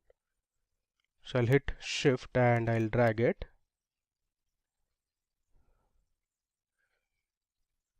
Alright, so you can see I have successfully added a background image. If you want, you can still expand this background image a bit to the right.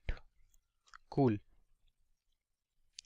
Now the next thing is going to be the title of the dashboard. So I'll click on insert, and here I have the option to select a text box. So I'll click on a text box and I'm going to place a text box in the middle, and I'm going to name this text box as Excel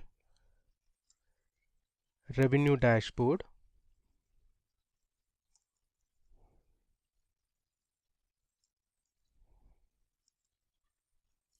On sales.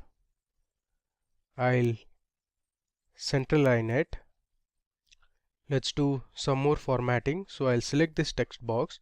On the top you can see shape format. Here I'm going to expand this shape fill and I'll select no fill. So my text box is transparent now, and I'll also remove the outline. Alright. Now let me just double click on the title of my dashboard and I'm going to select a font. You can select whichever font you want. Let me stick to Britannica Bold, and I'll increase the size to, let's say, 30. Alright, I'll just drag the text box. I'll make the text as white instead of black. Alright, so we have our title of the dashboard ready. Now if you want, you can also insert some icons to this dashboard. So I'll go to insert and I'll click on illustrations again and select pictures. I'm going to add these two pictures, which is of a store and a cart, to make it look visually appealing. So I'll place the icons here, and similarly let me just copy it and I'll place the cart and the store to the right as well. Alright, next the idea is to bring in all the charts that we have created and place it on the dashboard. So let me copy each of the charts and place it on the dashboard. So I'll hit Ctrl V to paste it, and we'll resize this as well. Alright. Similarly, let me bring in all the other charts as well. Alright, so now you can see I have added all my charts and graphs to this dashboard. So you can see here we have our line charts, our column charts, the combo charts, the pie chart, and others. Now let me go ahead and format these charts a little more. So you can see this looks a bit cluttered. So let's adjust the labels. Let me bring this down. Similarly, I'll bring 190 million a little below. Alright, this looks fine now. One more thing we are going to do is we'll remove the white background from each of the charts and make it transparent. So let me show you how to do it. So I'll select this chart, then I'll right click and go to format chart area. here on the right you see we have an option called no fill. So if I select no fill, you can see the white background is gone now. Similarly, let me also remove the grid lines. So I'll select the grid lines and hit delete. So you have also removed the grid lines from here.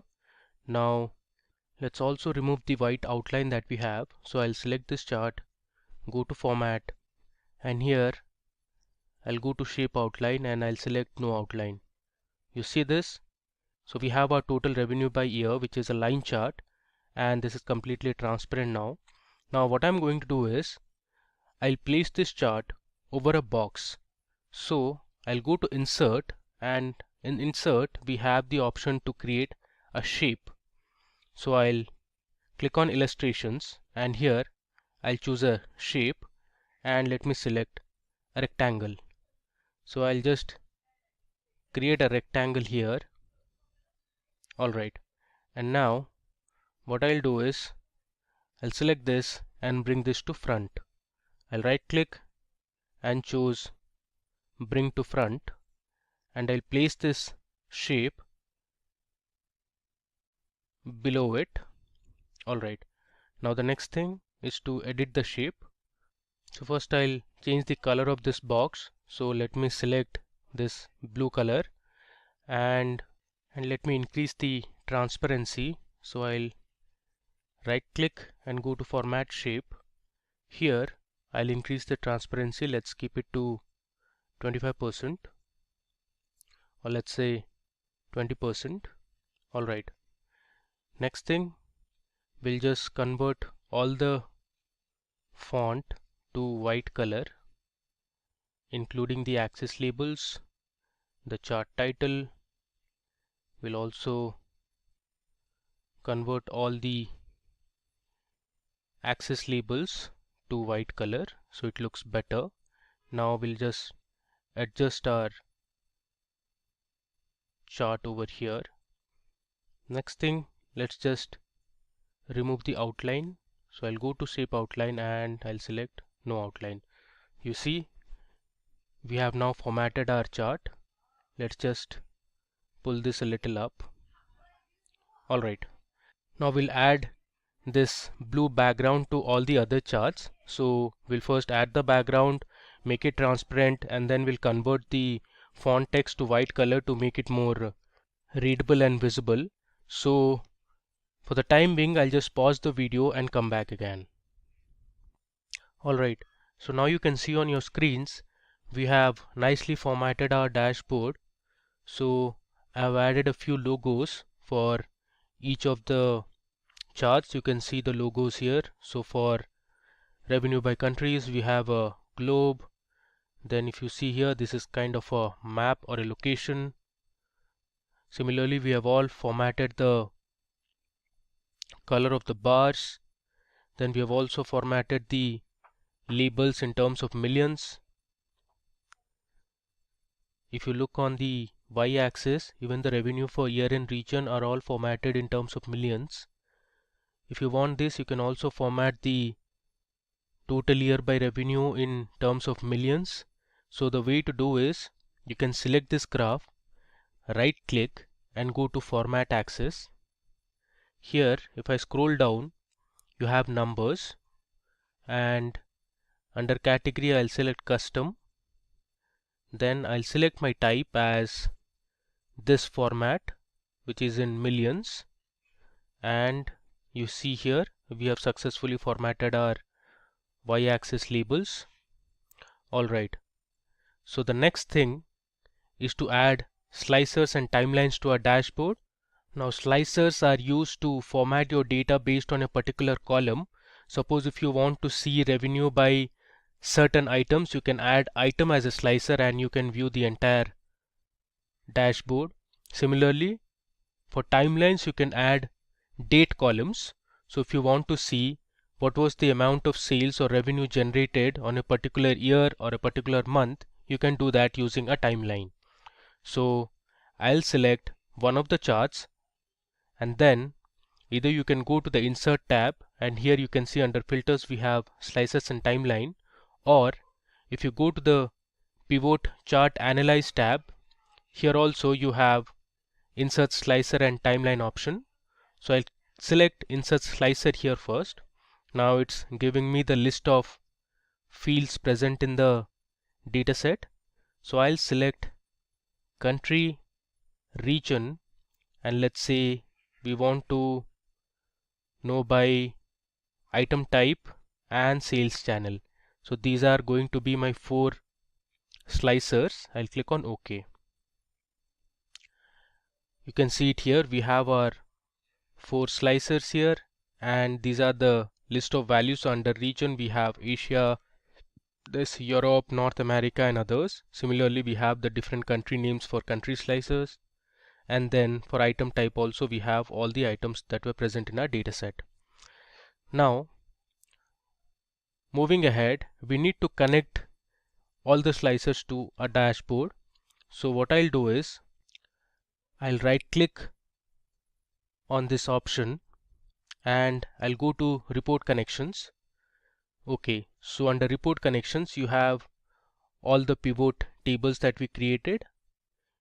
You currently see only one of the pivot table is selected, so we need to select all the pivot tables.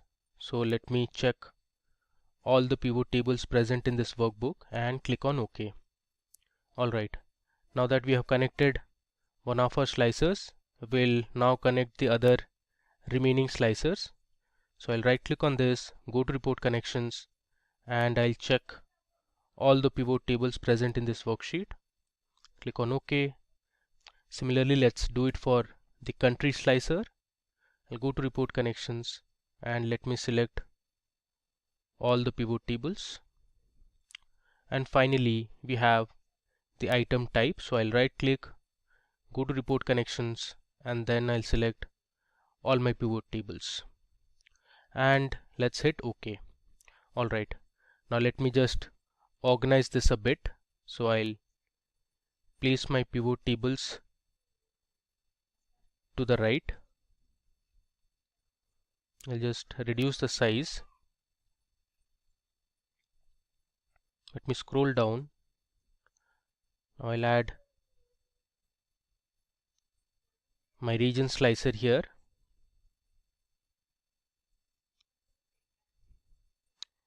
Similarly, I'll add my final slicer, that is sales channel.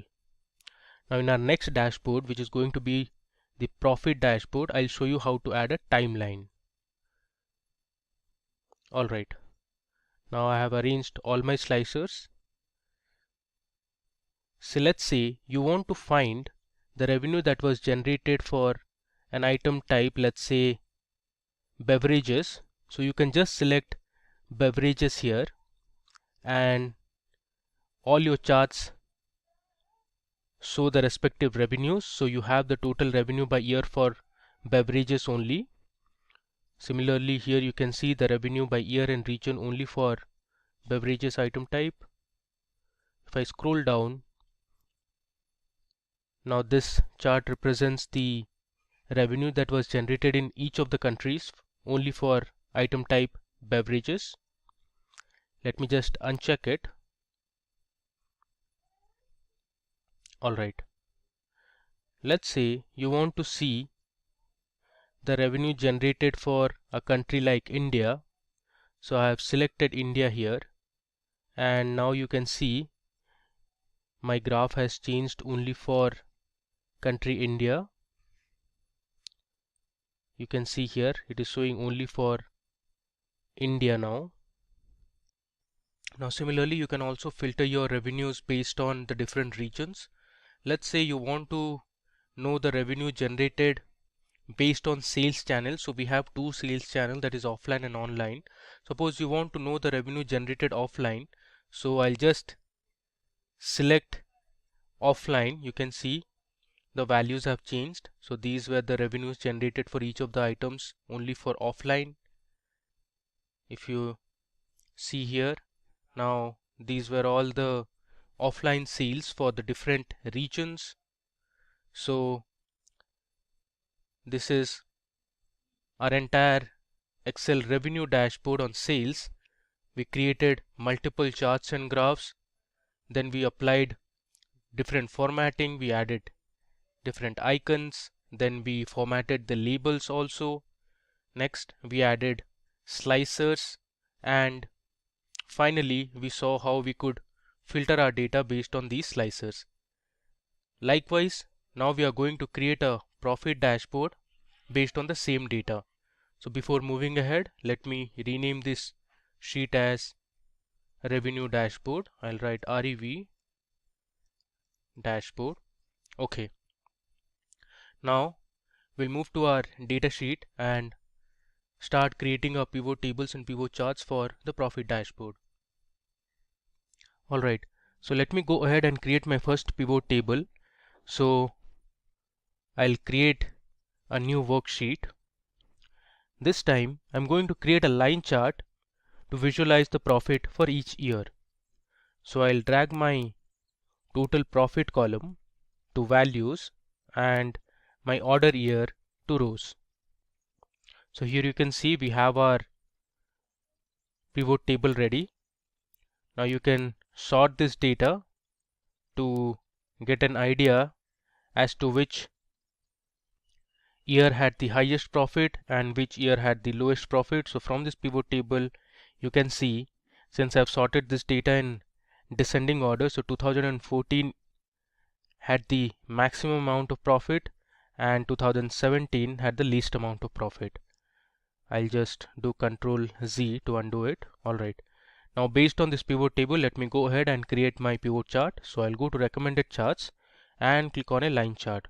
So this is the preview of the chart. I'll click on OK. Let me close this.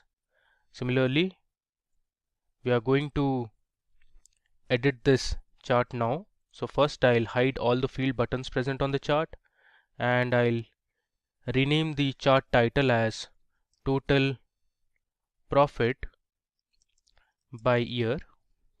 Next, I'm going to remove the legend, so I'll delete this. Let's do some more formatting. So I'll go to Style, and this time I'm going to select my style type. Okay, and if you want, you can choose the colors as well. For the time being, let's have this yellow color. Next, let me add the data labels. So again, if you see here, this is not formatted properly. So let's go ahead and format the data labels. So I'll click on number and I'll select custom here, and the type I'm going to select is in millions, and I'll click on close. So here you can see we have our line chart ready which shows total profit by year. Let's rename this sheet as profit by year. Alright, now let's move back to our data sheet again. Next, we are going to show the total profit by countries. For this, I'm going to create a map. So let me first create my pivot table. So I'll go to insert and I'll click on pivot table. Let me click on OK. Since I want the country names, so I'll select country under rows, and then I have my total profit under values. The next thing I'm going to do is I'll just rename the row labels as countries, and then I'm going to delete the grand total which you can see at the bottom. So here we have the grand total. Let me just delete the grand total. So I'm going to select this pivot table, go to the design tab. Here we have subtotals and grand totals.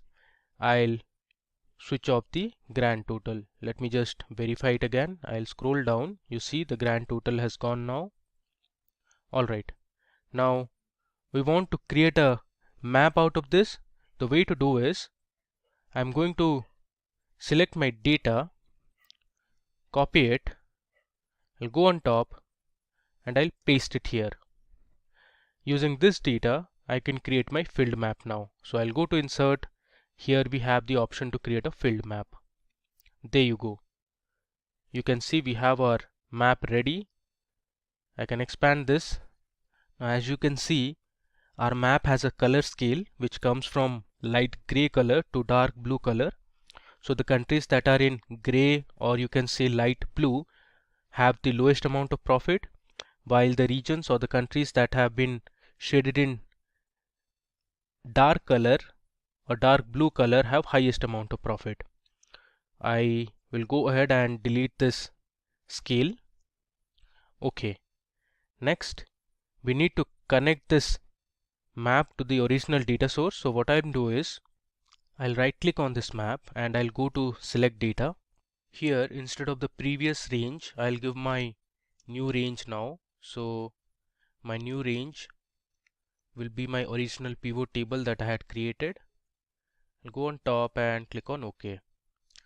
So we have our map ready now.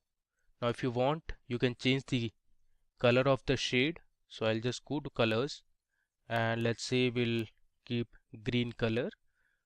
So the countries that are shaded in dark green have the highest amount of profit, while those which are highlighted in light green color are the countries that made least amount of profit.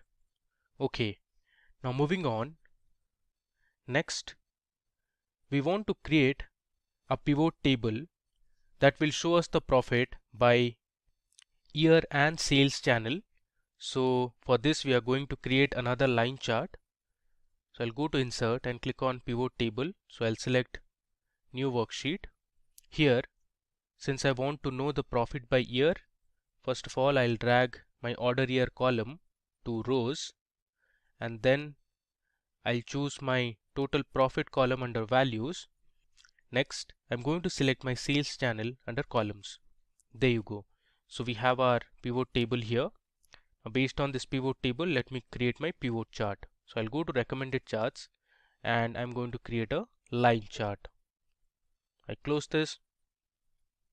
You see here, based on this chart, you can tell the profit generated with online sales were actually lower than that of offline. So here the blue line represents offline profit and the orange line represents online profit. If you mark clearly, in year 2012 the online profit was actually higher than the offline profit. So let me go ahead and edit this chart a bit. So we'll delete the field buttons. I'll also delete the legend for now. Let me go ahead and add a chart title. So I'll write profit by year and sales channel. Okay, so this is my second report. Before moving ahead, let me just rename this sheet. So I'll write profit by countries. Similarly, let me rename this sheet as profit by year and let's say SC for sales channel. Okay, moving ahead, now I want to create a pie chart based on a pivot table that will show the profit by sales channel only. So this is going to be a simple pie chart. So I'll first go to insert, click on pivot table and click on OK.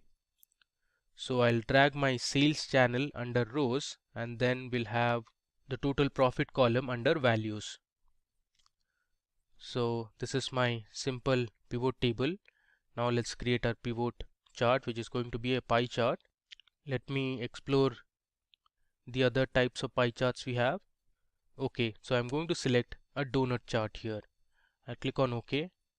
Let's edit this chart. I'll remove the field buttons. Let me now remove the legend as well. I'll just resize it, and this is going to be profit by sales channel. Okay, let's also add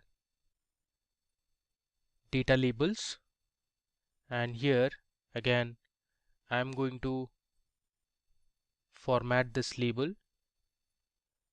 I'll select the category as custom and my type will be in millions. Okay, let me just move this to the left and this to the right. Okay, let's also delete the lines. Cool. Now let me just rename this sheet. So I'll write profit by, let's say SC, which stands for sales channel. Cool. Finally, I'm going to create a report that will show the revenue and profit by items. So I'll go ahead and create my pivot table first. This time I'll choose my total profit under values, and we'll also have the revenue column. So I'll put my revenue at the top. Then I'm going to select item type under rows. So here is my pivot table. Based on this pivot table, let me now create a combo chart. So you can see the preview of the chart. The blue bars represent the total revenue and the orange line represents the total profit. I'll click on OK. Let me close this. First, let's remove the field buttons. Let's also remove the legend here. Then we'll add a chart title. I'll name it as revenue and profit by items. Okay. If you want, you can also go ahead and change the color of the bars. So let me just select one of these colors. Okay. All right. So we have our 5 reports ready that we are going to use for our profit dashboard. Next, let's create a new sheet and we'll get started with building our dashboard. So I'll click on a new sheet. Let me just rename this as profit dashboard. All right. We'll continue with the previous drill. So first of all, let's go to the view tab and remove the grid lines. Now we'll insert a background image like we did for our revenue dashboard. So I'll go to insert. Under illustrations, I'll click on pictures and select this device. I'm going to have the same background. I'll click on insert. Alright, so you can see we have a picture of a company, or you can say an organization. Let's just drag this a bit to the right. We'll adjust the size also. Alright. Now let's copy the title of my profit dashboard. So here you can see I have brought my revenue dashboard, and I'll copy the title and the logos that we used for the revenue dashboard. I'll paste it on my new dashboard. Let's just align it in the center. Alright, the next step, let me now go ahead and edit the title. So this is actually going to be Excel profit dashboard instead of revenue. Now we'll copy each of the charts that we just created. For example, the revenue and profit by items, then we had profit by sales channel. All this we are going to copy one by one and put it on the profit dashboard. So let me just copy a few now. I'll paste it here, and later on we can make the adjustment.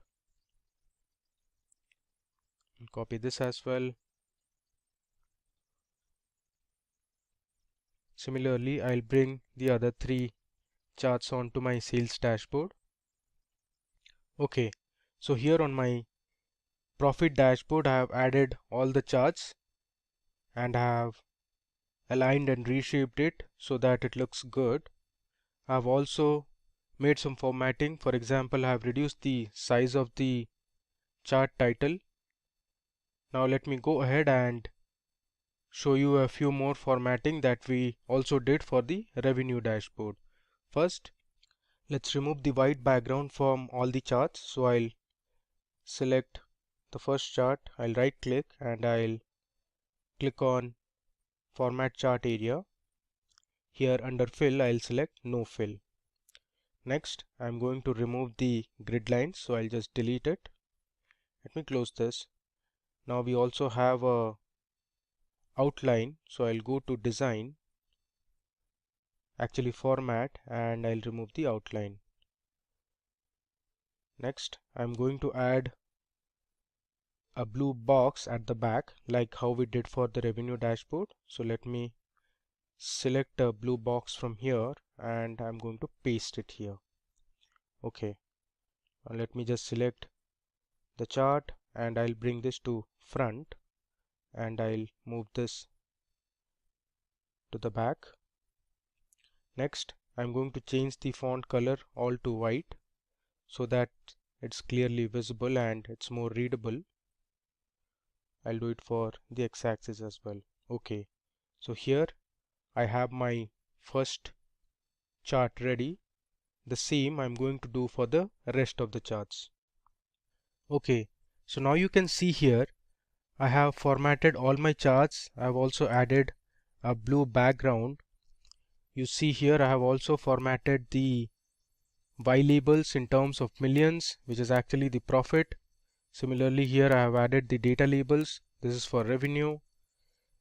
Some of the charts also have the data legends. So here you can see the blue color represents offline and the red represents online. Similarly here you have the legends. I've also formatted the map as well. Okay, now the next thing is to make this dashboard more interactive. So we'll add our slicers as well as timeline.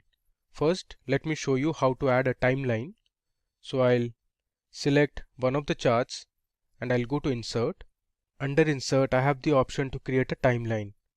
So I'll just click on timelines. So timeline is actually based on date columns. So since in our dataset we only have two date columns, one is order date and one is ship date. So Excel has only shown us two columns. So I'm going to create my timeline based on order date. So I'll select my order date column and I'll click on OK. You can see here this is called a timeline. I can expand this. Now this timeline is based on months now. And if I scroll this timeline, you can see here I have my order year 2010 and I have all the 12 months. Similarly we have for 2011, then we have for 2012 all the way till 2017. Now you can filter this in terms of years, quarters, months or days. Let me just select year now. So I have years from 2010 till 2017. Let me just squeeze this and I'll place it somewhere here on the right. Now let me go ahead and create a few slicers for my profit dashboard. So I have selected one of the charts. Under insert, I'll click on slicer. You can see it gives me the list of columns from which I want to create slicers. So I'll create a region. Let me also select country. Let's say I want the representative's name or the customer's name and I'll click on OK.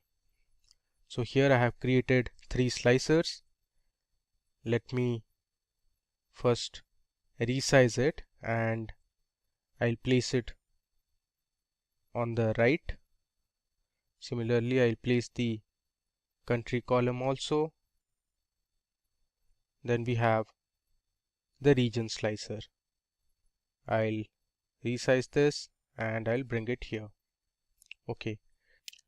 The next thing we need to do is I have to connect all the slicers and the timeline to the pivot tables for the profit dashboard. So I'm going to click on the multiple select option and go to report connections. Here I'm going to select all the pivot tables that are related to profit.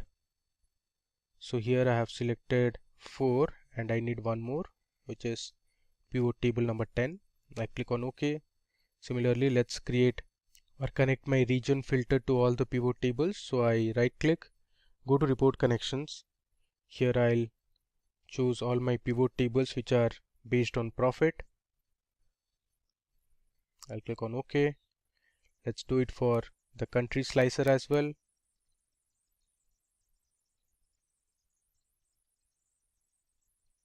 I'll click on OK, and similarly I'll connect my timeline as well.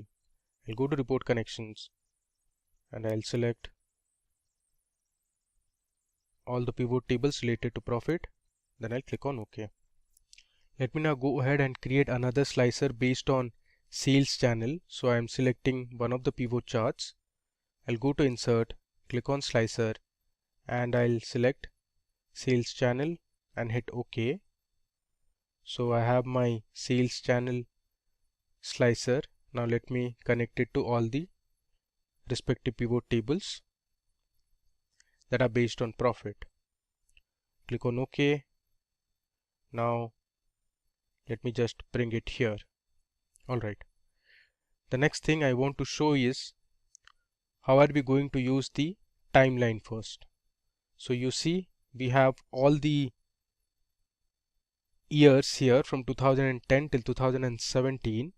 Now suppose you want to know the profit that was generated in the year 2012.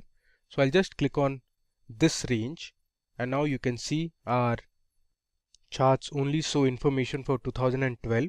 So this dot represents there was 51 million profit in the year 2012.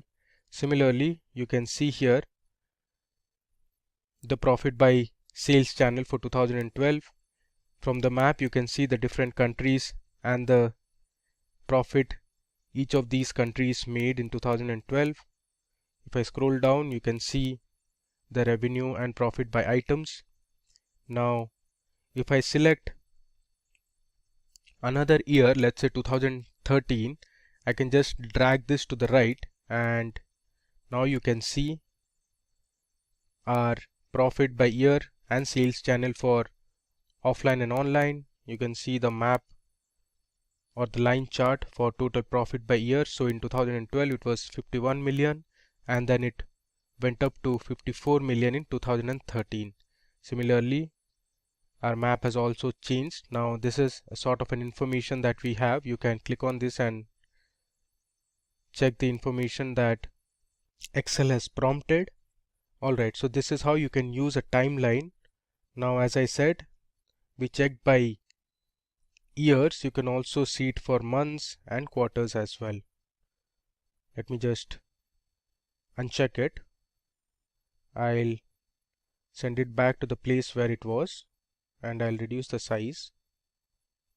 Okay. Now suppose you want to check the profit made by different representatives. You can select them one by one. Let's say Adam Churchill. This is the profit generated by Adam Churchill. Similarly, you can select multiple persons as well. Now suppose you want to see the profit by different countries, so you can use the country slicer. Let me just bring this to the middle, and let's expand our chart a bit. Okay, so here you have the profit by different countries chart. I'll just bring this to the front so that you can see it clearly. Okay, now here suppose you want to see the profit generated in, let's say, United Kingdom. You can select United Kingdom. So this is the map of United Kingdom, and it tells you the total profit that was generated in United Kingdom, and below you can see the revenue and profit for all the items that was sold in United Kingdom. So you had beverages, clothes, household, office supplies. So you can see clearly office supplies item made the highest amount of profit in United Kingdom. Now you can also select multiple countries. Let's say I want to know for France as well. So my map will change accordingly. So now I have United Kingdom and France selected, and the other charts present in my dashboard change accordingly. Now I have my country selected as India. You can see the map of India here, and these were the respective profit values. Now one thing to note here is this is actually not millions, this should be in K, that is thousands, so please mark this as 1000 and not in millions. Even for this is actually K and not million. Alright, so we have successfully created our second dashboard, that is on profit. Let me just resize this a bit and we'll place it where it was earlier. Cool. So we saw how to create different pivot tables and pivot charts, and then we formatted our pivot charts based on our requirement. We saw how to edit the colors. Now let me show you one more thing. You can also change the look and feel of the dashboard by going to the page layout tab. Under page layout you have themes, so here you can select different themes. Currently we are with the office theme. Now let me just select another theme, let's say facet. You see the colors have changed and it looks really beautiful. Similarly, let me try out another theme, let's say organic. You see our chart has changed. Let me just delete this. Okay, so now once you change the theme, the text also change a bit. You can see the slicers are in a different font. Let me explore one more theme. Let's say this time I'm going to choose depth, and this is more of a green type of color. You can play around and select whatever theme suits the best. Alright. Now let me just move back to my revenue dashboard and see how it looks. There you go. So since we changed our theme, even our revenue dashboard is also impacted. So this is how it looks now. You can always go ahead and play with different themes, colors, fonts and effects. Alright, so in this demo we saw how to create a revenue dashboard. So we created line charts, this combo chart, pie chart, horizontal and vertical bar charts, and then we learned how to add slicers and connect it to different pivot tables, and we filtered our data to see revenue as well as profit by items, by countries, by different regions, sales channel. We learned how to create a map and lots more. Let's quickly see some more examples of doing data analysis using Excel, and for that we can use some inbuilt add-ins which can be added to our Excel sheet. So for example, if you would want to do a descriptive analytics or descriptive analysis on your data, say for example getting your descriptive statistics such as your mean, median, mode and so on, so we can do that and we can use Excel for it. So for example, you can, if you are given some data, say I have temperature, price of ice cream, units sold, and I would want to have descriptive statistics on this, what I can do is I can click on file, and here in file you can click on options, and within options click on add-ins. Now within add-ins you have Excel add-ins which is selected here, so click on say go for example, and that shows what add-ins are available and you can choose which ones are you interested in. So for example, I have chosen analysis tool pack and solver add-in and click on OK. Now that basically should add more options to your Excel. So if you click on data, so here you see data analysis and solver, and this is what we would want to use to get our descriptive statistics for these three columns. So for example, let's say temperature, or you can even give the names later once you get your descriptive statistics. So for example, let's go for data analysis, and here it says what are you interested in. There is a two-factor with replication, you have correlation, covariance, descriptive statistics, you have histogram. So let's click on descriptive statistics, click on OK. Now this one basically asks your input range. So while your cursor is blinking here, also it is said grouped by. So let's give it a range. So for example, I will say temperature. Now if I do this and I have selected the heading, just look at that, and now you need an output range. So let's just select this, and then you can have your cursor blinking in here. Let's select say fields here, and this is where I would want the output. Now it also said what options do you want. So it has output range. We can then select summary statistics, confidence level. So I will say summary statistics is what I'm interested in, say OK. And this says input range contains non-numeric data. Now why is that? Because we chose temperature, the heading also. So click on OK, and here we will alter the range. So this one is our range should be only the values, numeric values on which we would want the descriptive statistics.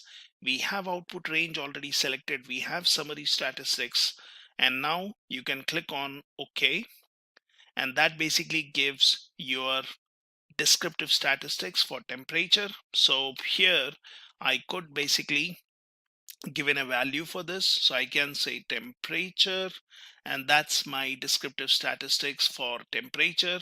Might be I can just do some formatting, and that's it. So that gives me descriptive statistics for the values here. Now similarly, we can do it for price of ice cream. So what we need is we need to basically go for data analysis, descriptive statistics, say OK. Now you need to give a range. So here I will change my range to these values. Output range is already selected. Now we are interested in summary statistics, click on OK, and this says output range will overwrite existing data. Press OK to overwrite data in range. I will say cancel. No, that's not what we want to do. We need to give a new range. So let's select our new range, which is here, and now click on OK. So now we get the values, which is for your price of ice cream.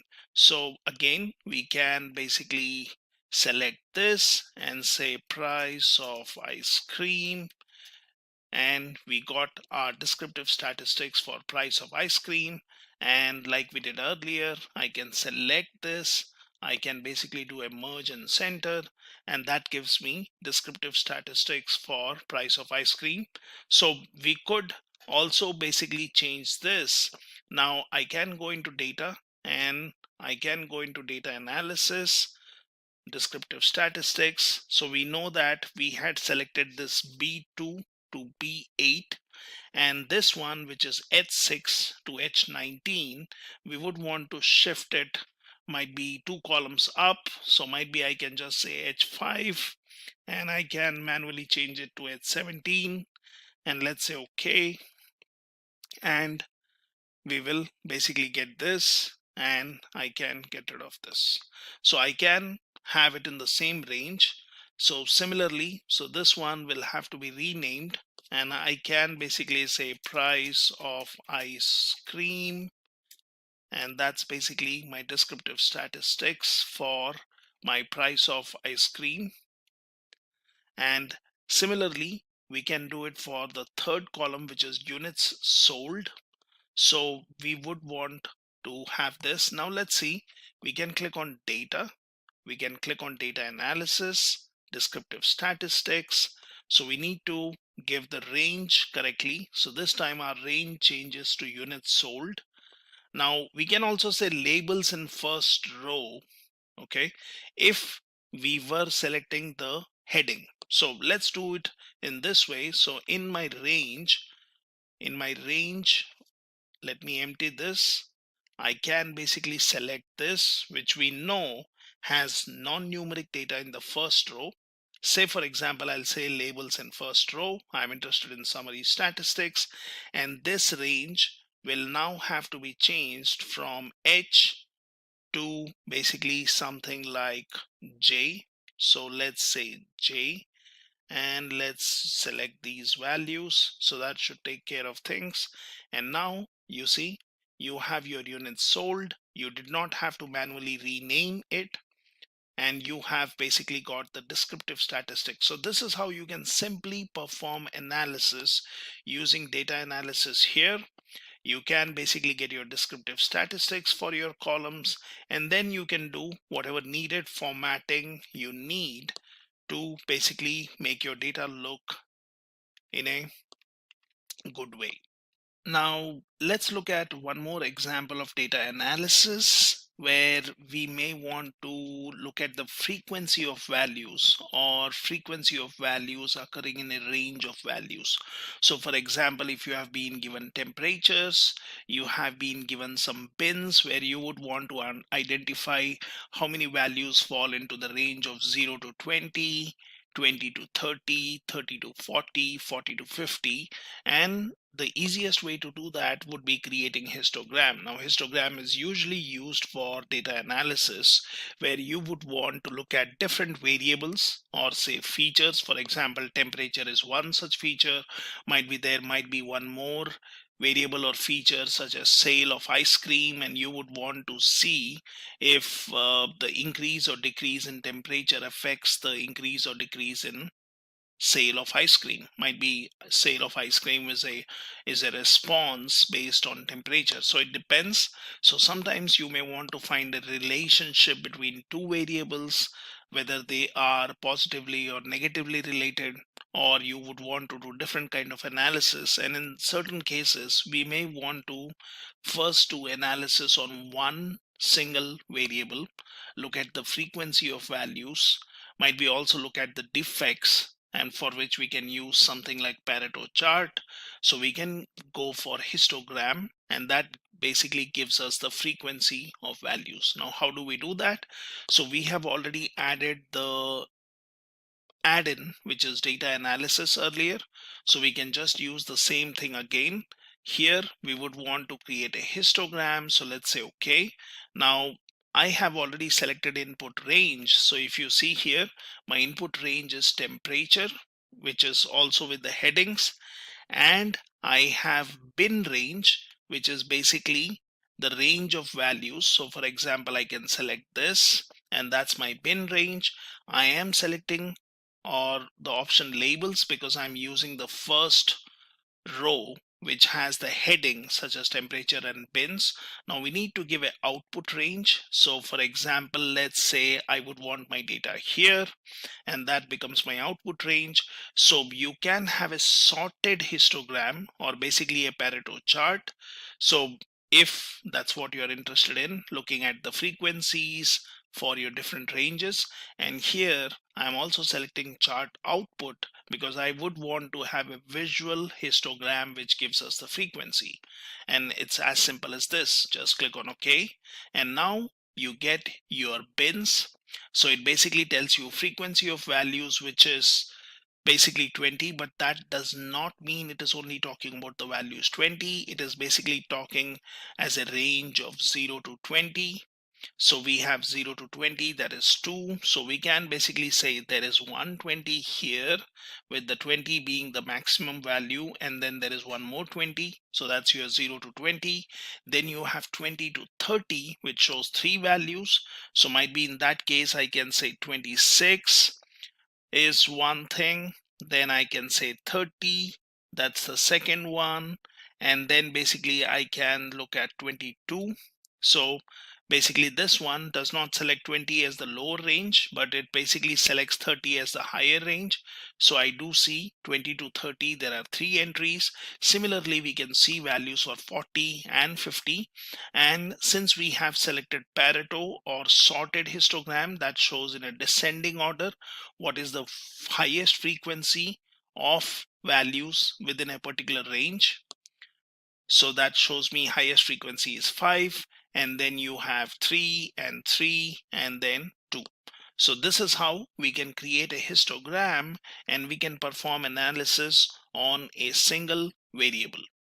Now, as discussed earlier, as I said, sometimes we may be interested in finding out the correlation between different variables, such as, say, here we have temperature, price of ice cream, and units sold, and we may want to find out the correlation between one variable to another variable, or we would want to find out the relationship between variables. Are they linearly related? Are they positively related, negatively related, and so on? And for that, we can use the correlation of your data analysis add-in. So for example, you want to find out correlation of temperature and units sold. And what we can do is we can find out that using a formula. So for example, if I search for something like correlation, and let's search. So there is a function called correlation which we can use, and we can use this to calculate the correlation of temperature and units sold. So for example, let's select this, and that's the function. So it says give me an first array and a second array. So we are interested in finding out correlation of temperature and units sold. So let's select the range of values for temperature, and then I'm interested in finding out the correlation of temperature and units sold. So let's select this, and that basically gives me a range of values. It gives me the correlation value, which is 0.2859. Say okay, and that's your value. So similarly, we can do it for temperature and price ice cream. So let's go for correlation. So that's the function we are interested in. You need to give a range of values. So here we are interested in temperature and price of ice cream. So let's select temperature. And then the second array or list of values is price of ice cream. Let's select that. Let's close our bracket. And here we have the correlation value of temperature and the price of ice cream. Similarly, you may be interested in finding out temperature and units sold, like what we have done earlier. So we can do the same thing based on function. So this is same as correlation of temperature and units sold. So I can get rid of this one. Now, how do I do it using the data analysis add-in? So for that, what we need is we need to go into data. We need to go click on data analysis, and here you have the option called correlation. Let's select this. Now that basically needs an input range. So we need the range. Now I might be interested in finding out the correlation between temperature and price of ice cream and units sold. So I've selected all the columns here. We will say group by columns. Obviously we need to select labels in first row, because that is basically taking care of the first row as heading.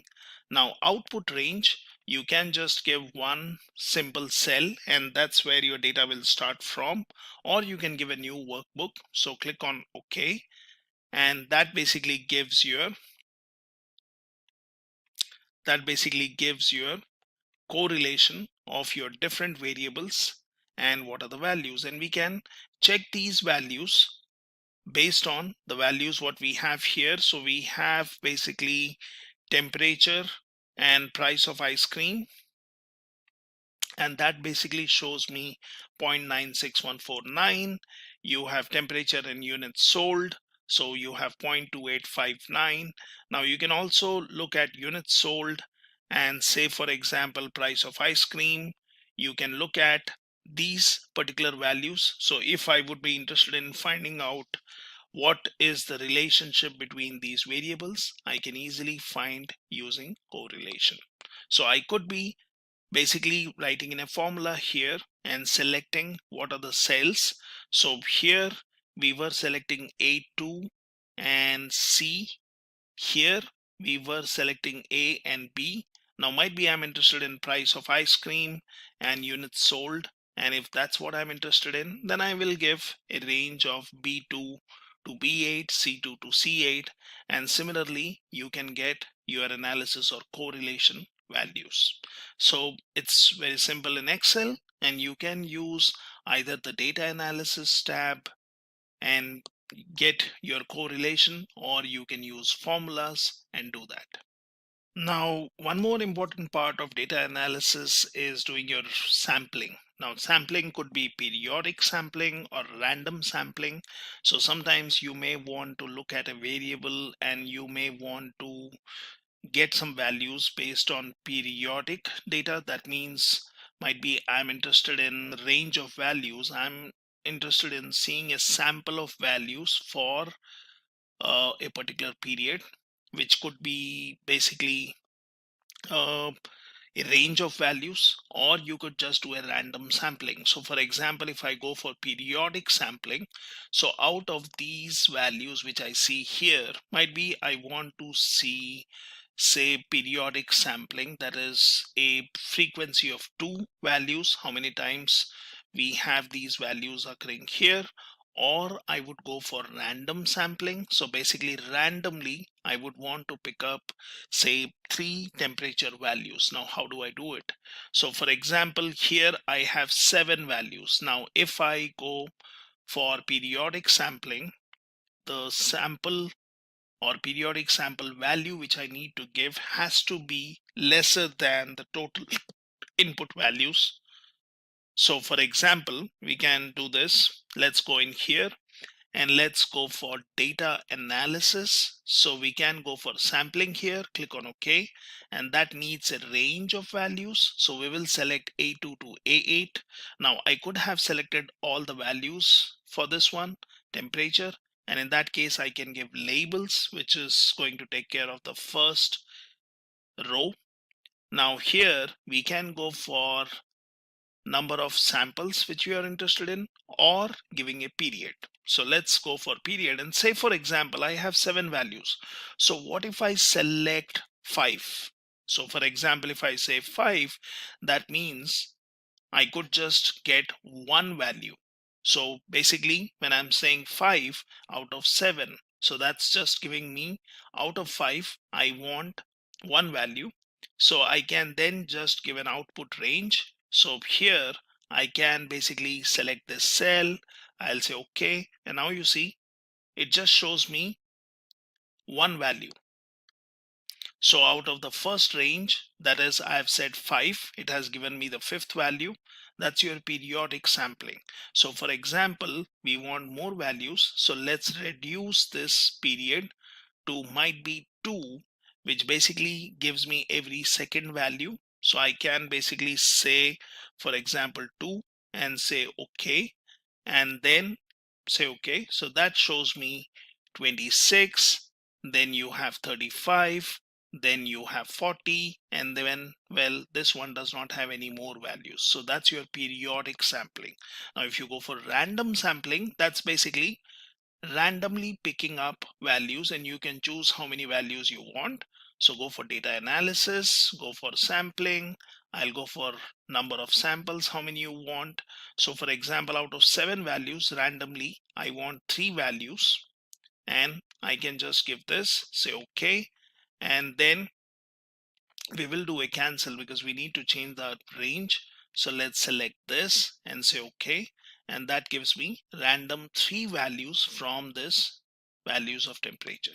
So we can use Excel to do a simple sampling, and we can choose whether we would want to go for periodic sampling or random sampling. Since this is data analysis with Python, we got to ask the question, why Python for data analytics? I mean, there's C++, there's Java, there's .NET from Microsoft. Why do people go to Python for it? So the number of reasons. One, it's easy to learn with simple syntax. You don't have a very high typeset like you do in Java and other coding, so it allows you to kind of be a little lazy in your programming. That doesn't mean that it can't be set that way and that you don't have to be careful. It just means you can spin up a code much quicker in Python. The same amount of code to do something in Python a lot of times is 1, 2, or 3 or 4 lines, where when I did the same thing, say in Java, I found myself with 10, 12, 13, 20 lines, depending on what it was. It's very scalable and flexible. So there's our flexibility because you can do a lot with it, and you can easily scale it up. You can go from something on your machine to using PySpark under the Spark environment and spread that across hundreds, if not thousands of servers across terabytes of data or petabytes of data. So it's very scalable. There's a huge collection of libraries. This one's always interesting because Java has a huge collection of libraries. C has a huge collection of libraries. .NET does, and they're always in competition to get those libraries out. Scala for your Spark. All those have huge collections of libraries. This is always changing, but because Python's open source, you almost always have easy to access libraries that anybody can use. You don't have to go check your licensing and have special licensing like you do in some packages. Graphics and visualization, they have a really powerful package for that, so it makes it easy to create nice displays for people to read. And community support. Because Python is open source, it has a huge community that supports it. You can do a quick Google and probably find a solution for almost anything you're working on. Python libraries. Let's bring it together. We have data analytics and we have Python. So when we're talking data analytics, we're talking Python libraries for data analytics. And the big 5 players are NumPy, pandas, Matplotlib, SciPy, which is going to be in the background, so we're not going to talk too much about the scientific formulas in SciPy, and scikit. So NumPy supports n-dimensional arrays, provides numerical computing tools useful for linear algebra and Fourier transform. And you can think of this as just a grid of numbers. And you can even have a grid inside a grid, or data. It's not even numbers, because you can also put words and characters and just about anything into that array. But you can think of a grid, and then you can have a grid inside a grid, and you end up with a nice 3-dimensional array. If you want to talk 3-dimensional array, you can think of images. You have your 3 channels of color, 4 if you have an alpha, and then you have your XY coordinates for the image we're looking at. So you can go X, Y, and then what are the 3 channels to generate that color. And NumPy isn't restricted to 3 dimensions. You could imagine watching a movie. Well, now you have your movie clips, and they each have their X number of frames, and each of those frames have X number of XY coordinates for the pictures in each frame, and then you have your 3 dimensions for the colors. So NumPy is just a great way to work with n-dimensional arrays.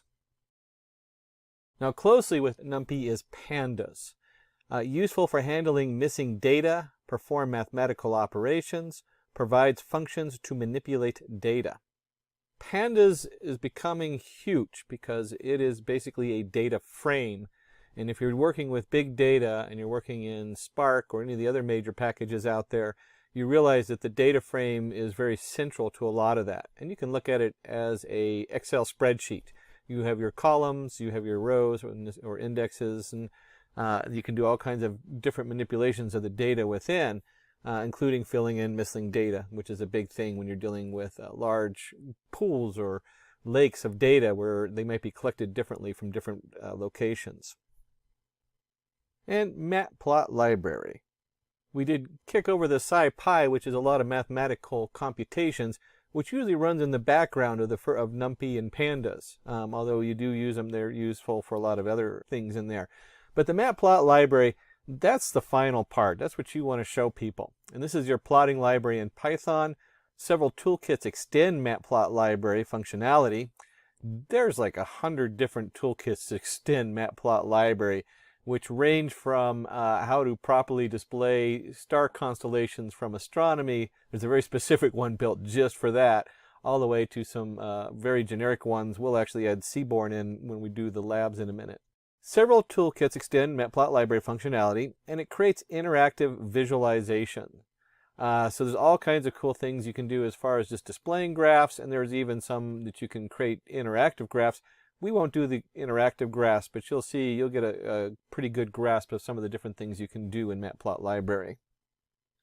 Pandas really is a core Python module you need for doing data science and data processing. There's so many other modules that come off of it. There actually sits kind of on NumPy, so if you've already had our NumPy array, hopefully you've already gone through the NumPy tutorial 1 and 2. So today we're going to cover what is pandas. We'll discuss series. We'll discuss basic operations on series, and then we'll get into a data frame itself, basic operations on the data frame, file-related operations on a data frame, visualization, and then some practice examples. Roll up our sleeves and get some coding underneath there. And let's start with just some real general, what is pandas? Pandas is a tool for data processing which helps in data analysis. It provides functions and methods to efficiently manipulate large data sets. Now, this is a step down from, say, using Spark or Hadoop in big data. So we're not talking about big data here, but we are talking about pandas, and there is some connections. There's like an interface going on with that, so there is availability, but you really should know your pandas, because if you're working in big data, you'll know there's data frames. Well, pandas is a data frame primarily. It has a couple different pieces we'll look at here. And if you've never worked with data frames before, a data frame is basically like an Excel spreadsheet. You have rows and columns. You can access your data either by the row or the column, and you have an index and that kind of setup. And we'll dig more into that as we get deeper into pandas. But think of it as like a giant Excel spreadsheet that's optimized to run on larger data on your computer. And then I said that it's a data frame. So the data structures in pandas are series, one-dimensional arrays, and then we have data frame, two-dimensional array. And it really centers around the data frame. The series just happens to be part of that data frame. And here's a closer look at a pandas series. Series is a one-dimensional array with labels. It can contain any data type, including integers, strings, floats, Python objects, and more. So it's very diverse. If you remember from NumPy we studied, they had to be all uniform. Not in pandas. In pandas we can do a lot more. And pandas actually kind of sits on NumPy, so you really need to know both of those if you haven't done the NumPy tutorials. And you can see here we have our index 1, 2, 3, 4, 5, and then our data A, B, C, D, and E. Very straightforward. It's just two columns, and we have a nice index label and a column label for the data. And then a data frame is a two-dimensional data structure with labels. We can use labels to locate data.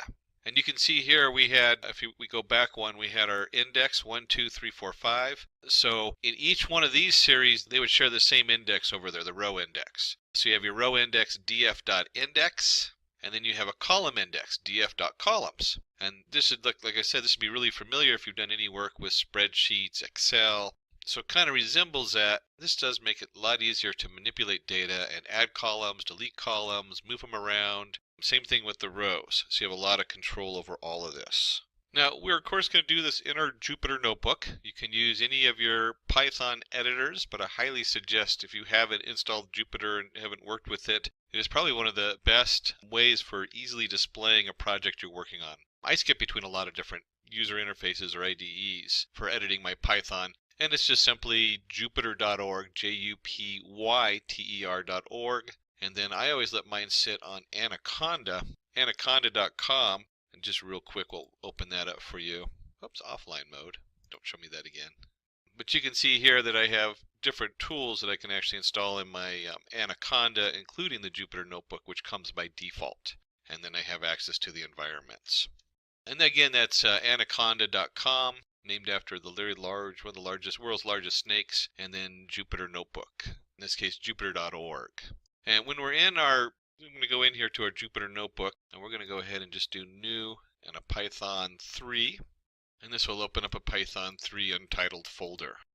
So diving right in, let's go ahead and give this a title, Pandas Tutorial. And we'll go up to cell, and we'll change the cell type to Markdown so it doesn't execute it as actual code. One of those wonderful tools when you have Jupyter Notebook so you can do demos with this. And let's go ahead and import pandas, and usually people just call it PD. That has become such a standard in the industry. So we'll go ahead and run that. Now we have our pandas has been imported into our Jupyter Notebook. And then, we can go ahead and let me do the Control Plus. Since it's Internet Explorer, I can enlarge it very easily so you have a nice pretty view. Oops, too big.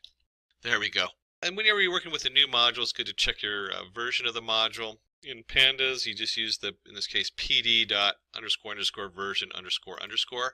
That's actually pretty common in most of our Python modules. There's different ways to look up the version, but that's one of the more common ones. And we'll go ahead and run that. We get 0.23.4, and if we go to the pandas site, we see 0.23.4 is the latest release. And of course, a reminder that if you're going to your environment, you need to install it. So you'll need to do pip install pandas if you're using the pip installer. We'll go and close out of that.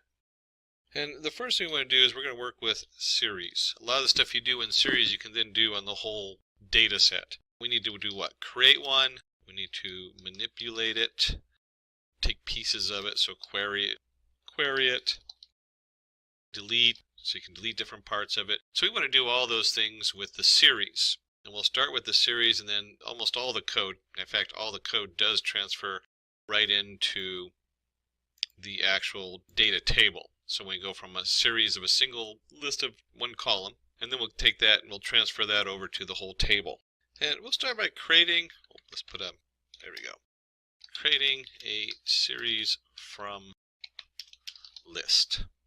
And let's just call this ARR equals, and we'll do 0, 1, 2, 3, 4. If you remember from our last one, we could easily do R equals range of 5, which would be 0 to 4. But we'll do R equals 0 to 4, and we'll call this S1, and we'll go PD, and series is capitalized. This one always throws me, is which letters do you capitalize on these modules? They're getting more and more uniform, but you got to watch that with Python. And we're just going to go ahead and do ARR. So we're just going to take this Python list and we're going to turn it into a series. And then because we're in Jupyter, we don't have to put the print statement. We can just put S1 and it'll print out this series for us. And let's go ahead and run that and take a look. And you'll see we have 2 rows of numbers. So the first one is the index. Now it automatically creates the index starting with 0 unless you tell it to do differently. So we get 0, index row 0 is 0, 1, 1, 2, 2, 3, 3, 4, 4. And because it's a series, it doesn't need a title for the column. There's only one column, so why title it? And this also lets you know that it's a data type of integer 64. So we print this out. This is our series, our basic series we've just created. And let's do a second series, PD, and we'll use the same data list. And let's go ahead and do order. We'll give it an order equals, let's do it this way. Let's go index equals order. And it helps if we actually give it an order. So we'll do order equals, and let's do 1, 2, 3, 4, 5. So instead of starting with 0, we're going to give it an order starting with 1. We're going to run that, and we'll go ahead and print it out down here, S2. And we'll see that we now have an index of 1, 2, 3, 4, 5, and that represents 0, 1, 2, 3, 4 in the series. And we're still data type integer 64. And very common as you're messing with NumPy arrays is we can import our NumPy as NP. Remember that from our NumPy tutorials. We can go ahead and create a NumPy out of random with the random numbers of 5. And let's just see what that n looks like, so we can see what our NumPy looks like. So we have some nice random float values here, 2.33, so on. And that's from our last tutorial, the NumPy tutorial 1 and 2. And instead of calling it order, let's call it index. And we're going to set our index equal to A, B, C, D, and E. I want to show you that the index doesn't have to be an integer, so it can be something very different here. And then let's go ahead and create our, we'll just use S2 again. And here's our NP for NumPy, series, capital S, and N is our NP for NumPy. PD for pandas, there we go, switching my anachronisms. So we have pd.series of n, and we want to do our index equals our index we just created. And then let's go ahead and see what that looks like. S2 is to print it, and let's run that. And we can see here we have a nice series going on. A, B, C, D, and E for our indexes. So instead of it being 0, 1, 2, 3, or 4, we can make this index whatever we want. And you can see the numbers here going down that we randomly generated from the NumPy array. So we used NumPy to create our pandas series right here. And so continuing on with creating our series, this one I use so often, we create a series from a dictionary. So we have our dictionary. In this case, we went ahead and did A of 1, B is 2, C of 3, D 4, E of 5. So each one of those is a key and then a value. And then we're going to use, let's use S3 equals PD for pandas, series, and then we want to go ahead and just do D in here. Print out S3 here, and let's go ahead and run this. And you can see we got A is 1, B is 2, C is 3, D is 4, E is 5. And it's still of integer 64 because the actual data is 1, 2, 3, 4, 5, and it's all integer 64, type 64. And the last thing we want to do in the creating section of our series is to go ahead and modify the index, because we're going to start modifying all this data. So let's start with modifying the index of the series. And if you remember, let's do a print this time, S1. I'll go ahead and run this. And the reason I did print is because it only prints out the last variable. So if I put S1 up here and we're going to do another variable back down lower, it won't print the first one, just the last one. And we're going to go ahead and take S1, the index, and we're just going to set it equal to a new index. And obviously, the number of objects in our index has to equal the number of objects in our data. And then because it's the last variable, we can go ahead and just do an S1. And let's run that, and you can see how we went from 0 to 0, 0, 1, 2, 3, 4 as our index. We've now altered it to A, B, C, D, and E. So this would be much more readable, or might be representational of a larger database you're working with. So cool tools. We've covered creating a database based on a basic array, Python array. We've showed you how to do reset the index. Then we showed you how to use a numpy array. So you can put a numpy array in there. It's all the same, pd.series, a numpy array, and then we can set the index on there. And the same thing with the dictionary. So it's very versatile how it pulls in data. And you can pull in data from different sources and different setups and create a new series very easily in the pandas. And then we looked on changing your index. So now we have a new index on here. And then we want to go ahead and do some selection. Let's do some basic slicing, most common thing you'll probably do on here. And we'll just do S1. This notation should start to look really familiar. Again, this is going to put an output, so it doesn't change S1. This just selects it. So we might do A equals S1 and then print A. And you'll see that it just looks at the first three, 0, 1, 2. And we can do the same thing by not having the A in there. I'll go ahead and take that out, but it's just a reminder that it's not actually changing S1. It's just viewing S1. So a simple slicing on here. And we can likewise do an append. Oops, before we do append, let's just do a quick kind of fun one. We'll do to -1. And you'll see it covers everything but the E. Of course, you can do -2 on this side. So another way to select it is to go how far from the end. And likewise, we can do a 2 here, a CDE to the end. So it starts at the second one. And another way we can do this is we can do a -2 over here. And that looks at just the last 2 in the slice. So you can see how easy it is to slice the data. And of course, there's no reason to do this, but you could select all of them if you wanted to view all of them on there.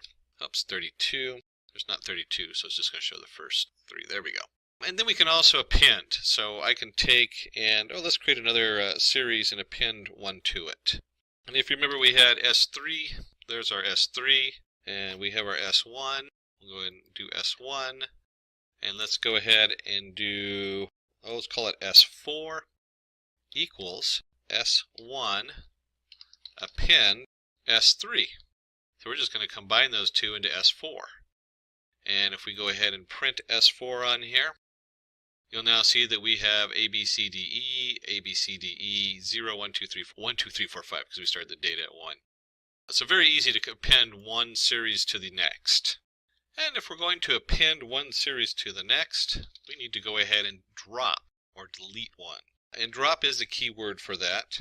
And let's just do E, or index E. And so if I run this, you'll see that it'll print it out, and A, B, C, D, there's no E.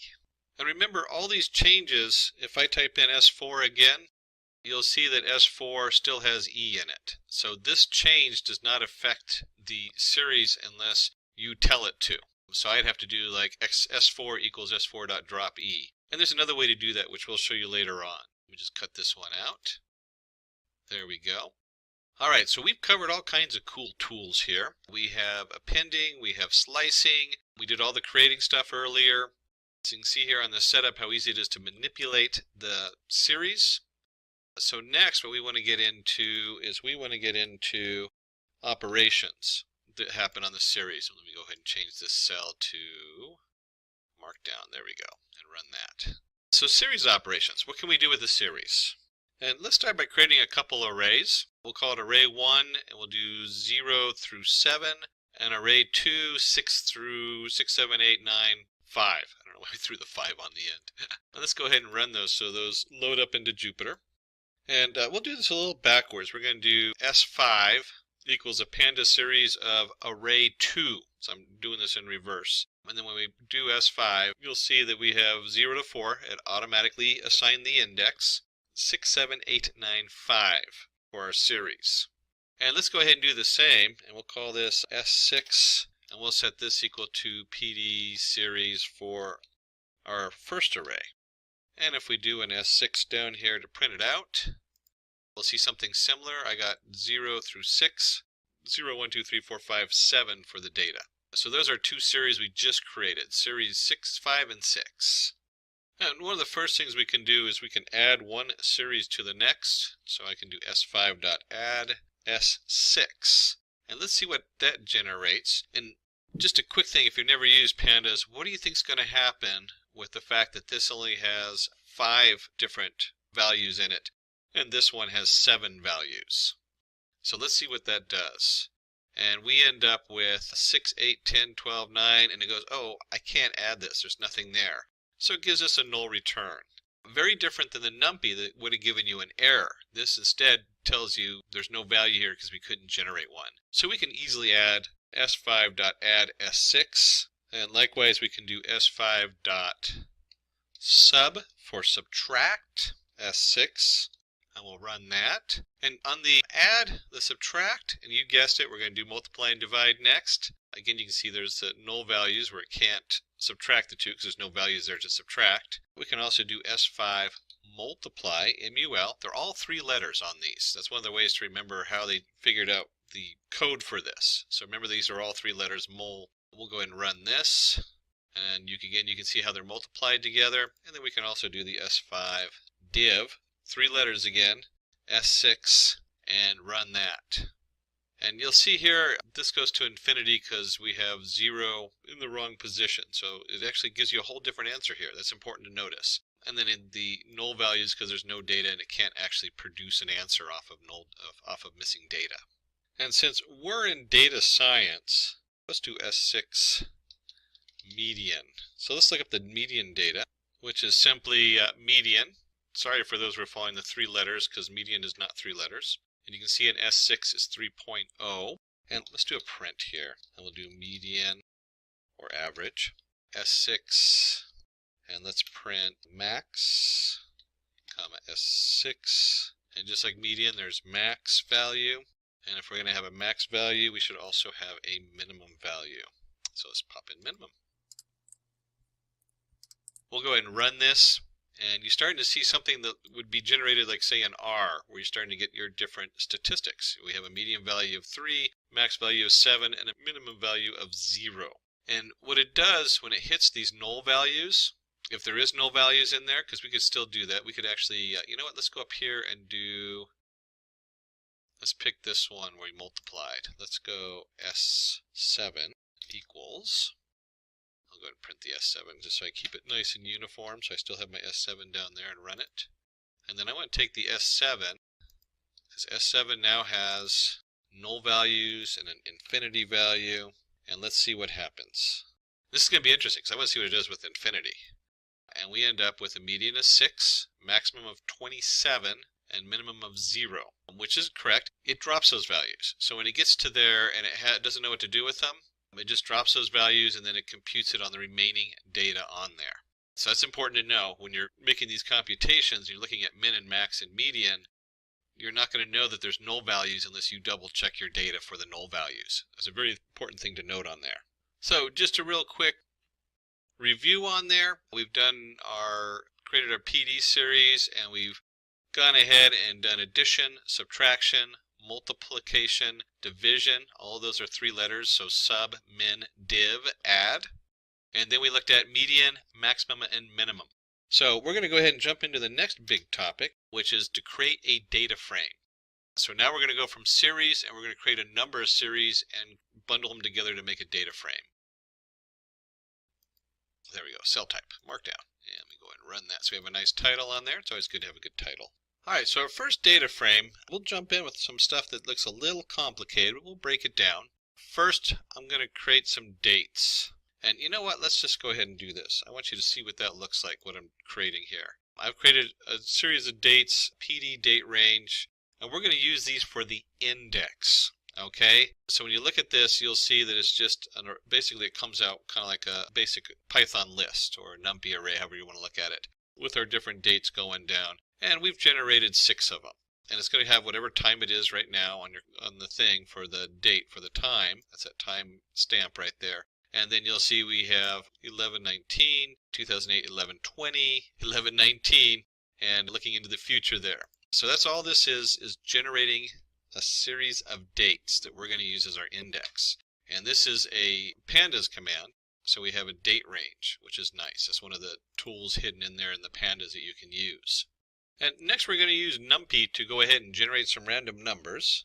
In this case we'll do the np.random.random in 6,4. You can look at this as rows and columns as we move it into the pandas. And of course you could reshape this if you had those backwards on your data. But we want the 6 to match the rows, and we have 6 periods, so our indexes should match along with the rows on there. And then, you know, before we do the next one, let's go ahead and just print out our NumPy array so you can see what that looks like. Here we have it, 1, 2, 3, 4 by 1, 2, 3, 4, 5, 6. 4 by 6. So it's a nice little setup on there. And since working with data frames can be very visual, let's give our columns, we have 4 columns, and we're going to give them names, A, B, C, and D. So now we have columns on there also. And then let's put this all together in a data frame, and we can actually, you know what, let's do this. Since I did it with everything else, let's go ahead and do columns. And you can see there's our columns on there. And we'll go ahead and do df1 equals pandas dot data frame. And note that the D and the F are capitalized. Series, it was just the S, and I always highlight this because you don't know how many times these things get retyped when you forget what's capitalized on there. It's a minor thing. You'll pick it up right away if you do a lot of it. And the first thing we want to do is we want to go ahead and take our NumPy array, because that's what we're going to create our data frame off of, is the NumPy array. And then we want our index equal to our dates. So there's our index in there. And then we also have columns equals columns. And then finally, let's see what that looks like. And remember, we had all that different data that just looked like a jumble of data. We have our column names and everything else. Our NumPy array, kind of just a jumble array over there, 4 by 6. You could sort of read it. But look how nice this looks. I mean, this is, you come into a board meeting, you're working with your shareholders.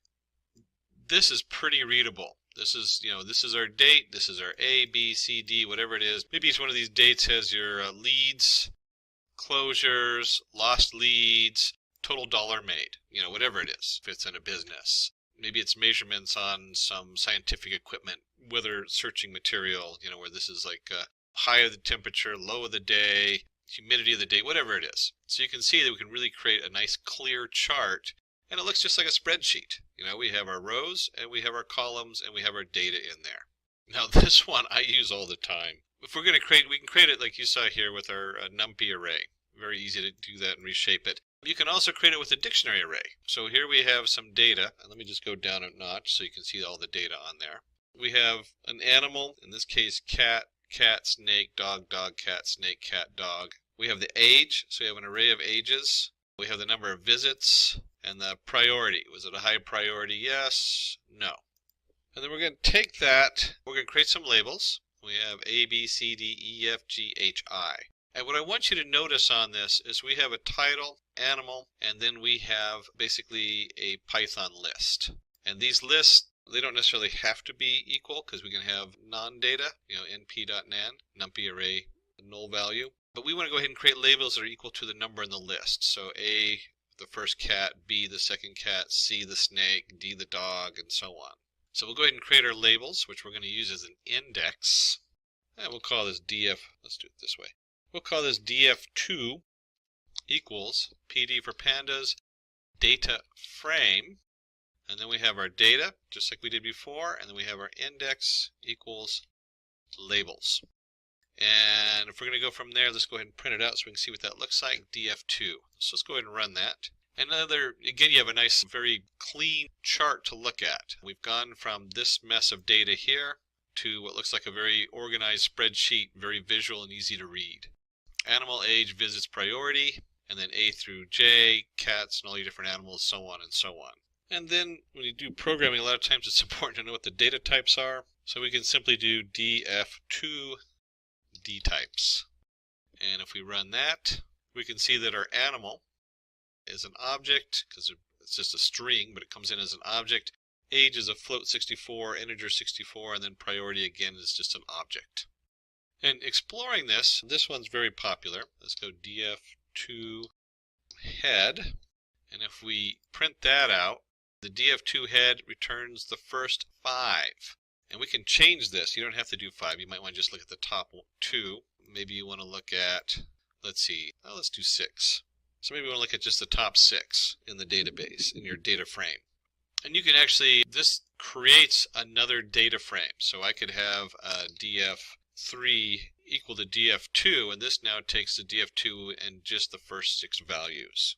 So if we do df3, run, get the same answer.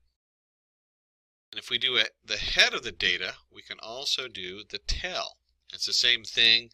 df_tail, you can look at the last, we'll just do the tail, which by default does 5, the last 5. And of course you can just look at the last 3 of those real quick just to see what's at the end of the data. And this is, the tail, I love doing the tail of 1 because I'll have like the index or something like that, and it will just show me the last, whatever the last entry was. Looking at stock values, and I might want to look at just the last 5 days of the stock values. I can do that with the data frame tail. And some other key things to look up are the index. So we can do df2.index. And I want you to notice that this isn't a call function. So if I put the brackets on the end, it'll give me an error because index is not callable. It's just an object in there. So we do df2.index. There's also columns. So we can go ahead and let's print this. Remember, the first one's not going to show unless I print it, and then df2 columns. So now we can see that we have our indexes and we have our columns listed here, df2.columns, animal, age, visits, priority. It tells you what kind of object it is, or what kind of data type it is, and they're both object. And then finally df2.values. And again, there's no brackets on the end of df2.values because this is an actual object, it's not a callable function. So we'll go ahead and run that, and it just displays a nice array. A very easy way to convert this back to a NumPy array, basically. So before I go into the next section, let's just take a quick look at what we covered so far with the data frame. We came up here, we created our data frame. We did it from a NumPy array first, setting the columns and the index. The index setting it up is the same as when we set up the series, so that should look very familiar. So is the whole format, the NumPy array, the index dates, and the columns. And remember, in our NumPy array, we're looking at row, comma, column. So 6 rows, 4 columns is how that reads in the data frame. And we went ahead and also did that from a dictionary. In this case, animal was the column name with all the data underneath that column, and then age with that data, visits that data, priority that data. And then of course we added our labels in there for our index. So there's no difference in there, but it automatically pulled the column names. Important to know when you're dealing with a data frame and importing a data frame this way. And then we did looking up dtype. We looked at head and tail, looking at your data really quick. We also did index and columns and values. And note these don't have the brackets on the end. So the next thing we want to do is go ahead, since we're dealing with data science, is we want to go ahead and describe the data. So we have df2.describe to do that, and we're going to manipulate it in just a minute, but let's just see what this generates. And you can see right here we have age and visits. So looking at our data from up above, let me just go all the way up here. Animal, age, visits, priority. And it does a nice job generating your age versus visits, which has all the data. You have your count, your means, your standard deviation, your minimum value, 25% are in this group, 50%, 75, and your maximum value.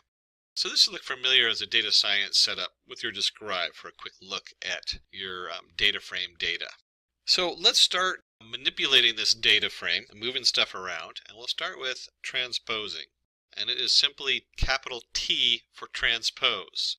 And when we run that, it flips the columns and the indexes. So now the indexes are all column names and the columns are all indexes, animal, age, visits, priority. So if we had come in here with our data shaped wrong, up above where we had a 4x6, we can quickly just swap it if we had it backwards. Not a big deal. And we can also sort our data, something that you can't deal, which is more difficult to do with a lot of other packages. In the data frame, it's really easy to do. Take our data frame df2, and we're going to sort underscore values. by equals age. And so when we run this, you'll see the default is ascending. So we have 0.52, 2.53, and everything else is organized. So if you look at your indexes, they've been moved around because each index, it moves the whole row, not just the one piece of data is not being sorted. So a very quick way to sort by age our different data in the data frame. And in addition to sorting it, we can also slice the data frame. So I could do df2, and this should look familiar from earlier. We'll just do 1 to 3. So we're going to pull out, oops, it does help if I use a df instead of just d. And we're going to pull up just between 1 and 3. So we have not 0, which is A, but we have B, which is 2, or B, which is 1, and C, which is 2. So 1, 2, and then it does not include 3, which is the standard in Python. And we can even do something like this. We can combine them, which is always fun, because remember this returns a data frame. So if I take df2 dot sort values, and we'll do by equals age. This is just kind of fun. And then I'm going to slice it. There we go. Double check my typing and run it. And now you should see FA, because FA are now 1 and 2 on there. So you can very quickly create a whole string on here which narrows it, that you can sort it, then slice it, and do all kinds of fun things with your data frame. We'll just go back to the original one. Run. There we go. And if we can slice it by row, we can also query the data frame. So we can do df2. And this is a little different because I'm going to create an array within an array. And in this case, we're going to look at, let's do age, comma, visits. So look at the different format in here. We have 1 to 3. So we've done this by slicing by an integer value. And then on here, I've done df2 age, comma, visits in an array. And when I run this, you can see that we get just these 2 columns on here. We get age and visits. So it's a quick way to select just 2 columns or select number of columns you're working with. And if you saw up there, we did the slicing. Almost identical to slice is iLocation, which uses the integer location 1, 3. There's a push in pandas to move to this particular setup instead of doing just a regular slice. And that's because this can be confusing when we slice 1 to 3 and then we select age and visits. So there is a push to go ahead and move to an iLocation, which does the same thing. You can see here BC, it's the same as up above. There's also a copy command, so we can do df3 equals df2 copy. We're just going to create a straight copy of it. And of course, if we do df3, it'll be the same as a df2 on there. So df3 equals df2.copy. And then let's do df3.isNull. So we're looking for null values. And this will return a nice map, and you'll see that everything is false, except when you go up here under the cat or H, they had a null there. And so if we go to have a couple up here also underneath of, let's see, the dog. Okay, there's a bunch of nulls in here. There's D up here. So let's look at D down here, and you'll see false, true. There it is. There's our null value.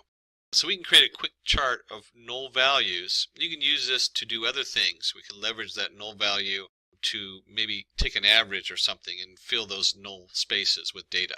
And we can also modify the location. So here's our df3 location. And notice this is location, not iLocation. iLocation has I for integer. Location uses the, in this case, the variables on the left. And what we can do on here, and we'll go ahead and just set this equal to 1.5, and then let's pick a spot. Let's go back up here where we had, let's do F age, let's see, what were we looking at? Oh, here we go. Let's do F and age. And up here, F is set to age of 2.0. And we find out that that's incorrect data, so we go ahead and switch to df3 equal, and then we go ahead and print out our df3. And if we go to F and age, it is now 1.5. So we're just changing the value in the df3. And this is changing the actual data frame. Remember, a lot of our stuff we do a slice, and like it returns another data frame. This changes the actual data frame and that value in the data frame. So we've covered location and iLocation is null. Making a copy, here's our iLocation, which is equivalent of a slice, and also selecting columns. So now we want to just take a little detour here and let's look at df3 means.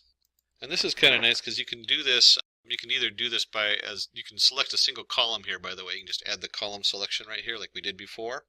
So we could have age, look up the mean, that just creates a series. If I run that, there's our age. But if I take that out, instead of selecting it, we can do the whole setup, and it has age and visits. So why doesn't it have priority or animal? Well, those are not integers, so it's really hard. They're non-numerical values. So what is the average? I guess you could do a histogram, which probably we'll look at that later on. But the only two things we can really look at is age and visits, and we have the average or the mean on the age is 3.375, and the mean on visits is 1.9. And let's do df3 visits. We'll go ahead and steal the visits again. And you remember all those different functions we looked at for a series? Well, we can do those here. We can do the sum. So if we run that, we'll see that these sum up to 19. We could also look up minimum. If you remember that from before, the minimum is 1, max. So all that functionality is here. I'll just go back to summing it up and adding it all together. So real quick, we've shown you how to take the series operations and put them into the data frame. And then we can actually, this is an interesting one, we can just do df3 sum, run, and you'll see the different summations on there. It just combines them. I like the way it just combines the strings on there for priority and animal. We've looked at is null. We've also looked at copying, along with the different slices which we talked about earlier. So let's talk about strings. Let's dive into the string setup on there. And let's go ahead and create a string series. String equals PD series. And we just put it right in there. We have A, C, D, A, B, A, C, A. Popped in a null value. Cow and owl. I don't know why they picked cow and owl in the background. Someone must like those animals. And of course we can just do string. If we run that, you'll see, leave the R out, we'll get an error. But if we put it in there, you'll see that we have a simple series. 0A, 1C, 2D. And it automatically indexes it 0 to 8. And then we can go string dot lower. So when we're talking about our data frame, in this case, or our data series string, in this case, we use the string function str, and we're going to make it lower. And if we go ahead and put the brackets on there, and you'll see that we've gone from capital A, capital C, so on to ABC, and baka, CBA, cow, owl, they were all lowercase already. And of course, if you want to go lower, you can also do upper. And we'll go ahead and run that. And you can see we now have A, C, D, A, baka. Everything's capitalized except for the null value, which is still null. Alright, so we looked at a few basic string. You can see that string functions upper and lower. We're going to jump into a very important topic. I'm even going to give it its own header on here because it's such an important topic. What do you do with missing values? Panda has some great tools for that, so we'll dive into those. We'll work with df4, and if you remember the df copy from above, we're just going to make a copy of df3. And let's just take a quick look at the data we're working with. Oops, df3, forgot the 3 on there. There we go. So here we have our cats, snakes, and dogs. Hopefully not all in the same container, because that would be just probably mean to all of them. So we made a copy. We're going to be working with df4. And the reason we made a copy is we want to go ahead and fill the data. And we just simply do fill NA, and then we're going to give it the value we want to put in there. We'll give it the value 4. So I can run in here, and you'll see now that df4 now has where the NA was, it's filled with the value of 4. Same thing down here. A lot of times we'll compute the mean first. So I might do a mean age equals df4, and then we want to go ahead and do age and dot mean, and then I'll do something like this, df4. I only want to select the age, and I want to fill that with the mean age. And I run in there, and you'll see that our df4 age now has the means in there. Just a quick way of showing you how you can combine these. Let me go back to our original one. There we go. And run that. And keeping with good practices, df5 equals df3.copy.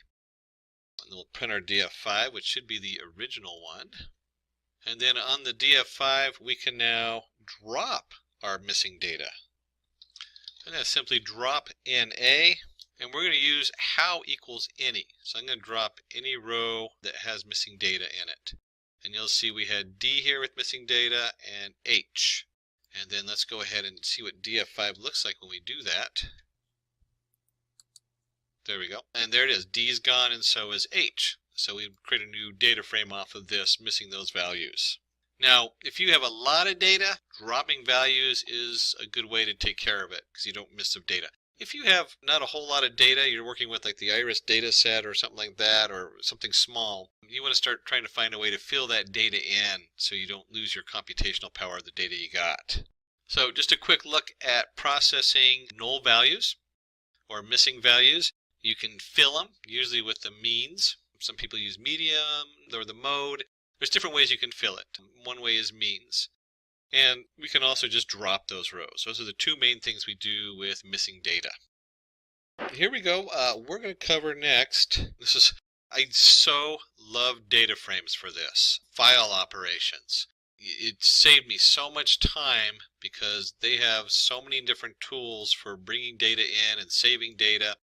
So when we're looking at the data frame file operations, it's really streamlined. I don't know how many times I'll go on to different data downloads and they'll have Panda download standard on there just because it's so widely used. So let's start with the most common file is a CSV. So we have df3 to CSV or animal, and let me just show you the folders going into. Right now I have some untitled and a few things in here, but nothing labeled animal. So we go ahead and run this, and this has now saved the animal to my hard drive. And you can now see the animal folder up here, and if I, let's do edit with a notepad. Oh, let's open it up with just a regular notepad. There we go. Or WordPad. If I open that up, you can see it's comma separated. Our titles, they don't have an index on the categories on the top. And the index, comma, and then all the different data is separated by commas. Standard CSV file on there. And if we're going to send it to CSV, and notice the format is .to_CSV. And it's just the name of the file we're sending it to. You can also put the complete path. By default, it's going to go whatever the active directory this program's running on. That's why those other folders are in there. So we have our df3 to CSV, and then if we're going to put it in there, we want to also get it back out. And we'll call this one df_animal equals pd read_CSV. I always have to remember it's to_CSV and read_CSV. I always want to do like a capital in there and not the underscore.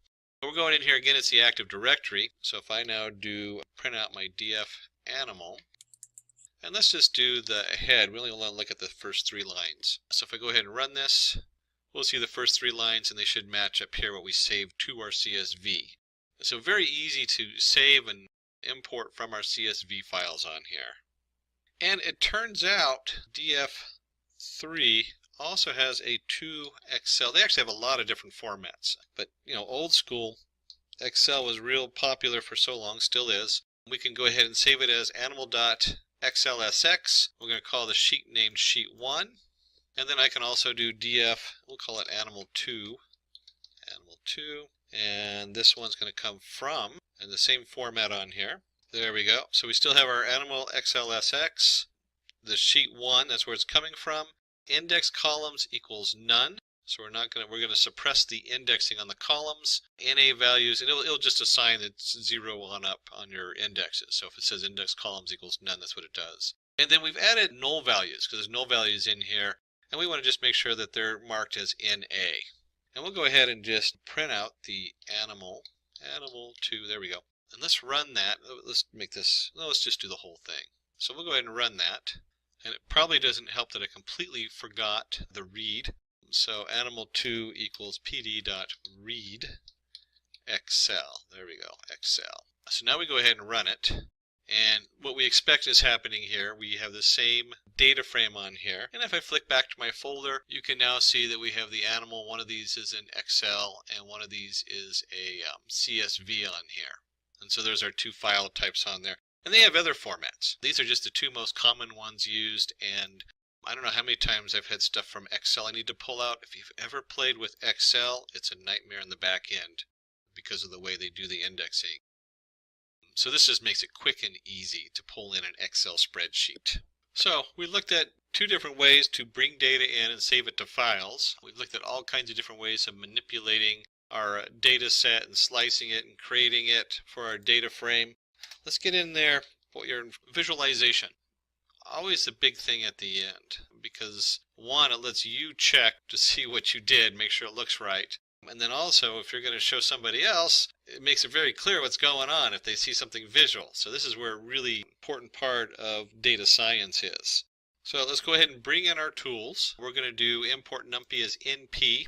We want to make sure we have our ampersand matplotlib in line. This just lets Jupyter know that we're going to print it on this page. If you're using a different IDE, you don't really necessarily need that, but this does help it displays correctly in Jupyter Notebook. And if you remember for earlier, we could create a, we're going to call it TS. We're going to create a pandas, which are cute cuddly creatures, versus a pandem, short for pandemonium? No. So we have TS equals PD series, and we're just going to create a random setup of 50. We'll do an index. We'll set it equal to the pandas date range today. Periods equals 50, so the 50 should match. And I want you to notice something here. I did not import the Matplotlib. Why? Because it's already in there. Pandas already has its built-in connection and interface with Matplotlib, so you don't have to import it. And we'll go ahead and do TS equals TS dot cumulative sum. We're going to do the cumulative sum. So a little reformatting there, and we'll go ahead and plot it. And let's take a look at what that looks like. So we have a nice graph here. We have the dates on the bottom. We've set this up so we have a nice range between, in this case, -4 to, looks like about 2 maybe, or 1, -4 and 1. So what we've done here, we plotted a basic series, just a single row of data, and we've set indexes on there. But we can also do the whole data frame on there, and let's see what that looks like. So first, let's go ahead and create the data frame. We have here random numbers, so we're going to do 50 by 4, and then we'll go ahead and create columns A, B, X, and Y, just because we can. Index is the ts.index on there, so we're going to use the same index as before, just to keep it nice and uniform. We've already generated the dates to go with it. And then we can do, just like we did with the series, we can also do with the data frame, df equals df cumulative sum. So we're going to sum the whole data frame.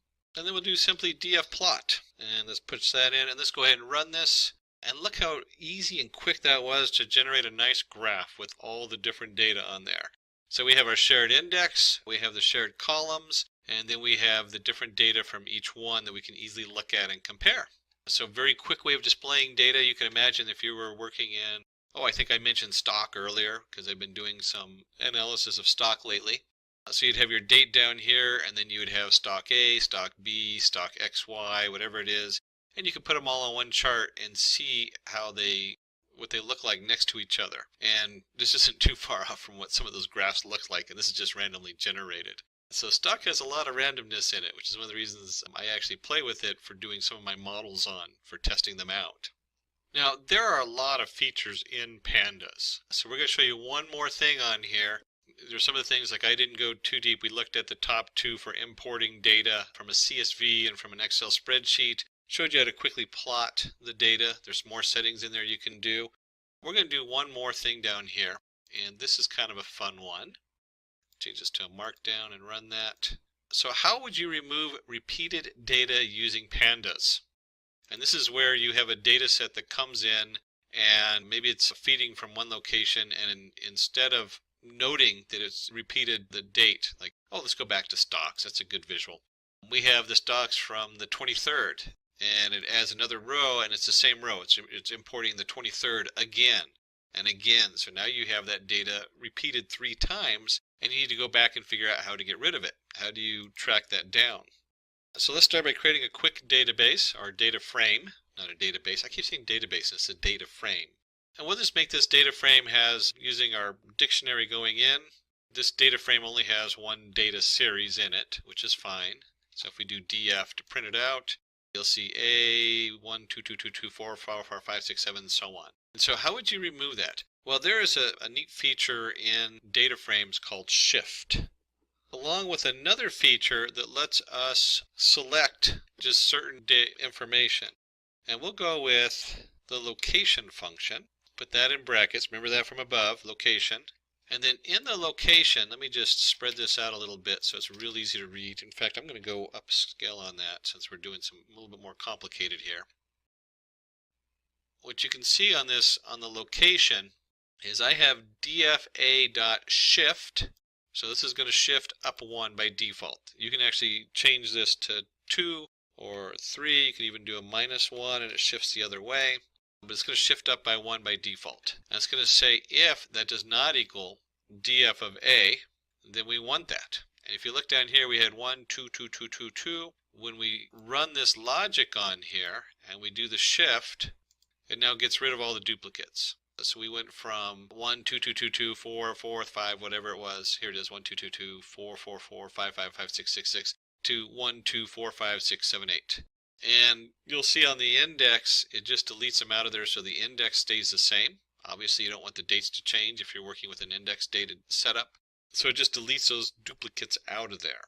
This is just a quick way to introduce you to, 1, the fact that you can add logic gates into here. And 2, the iLocation allows you to use shift. So there's the shift function, and then the iLocation selects that based on true or false.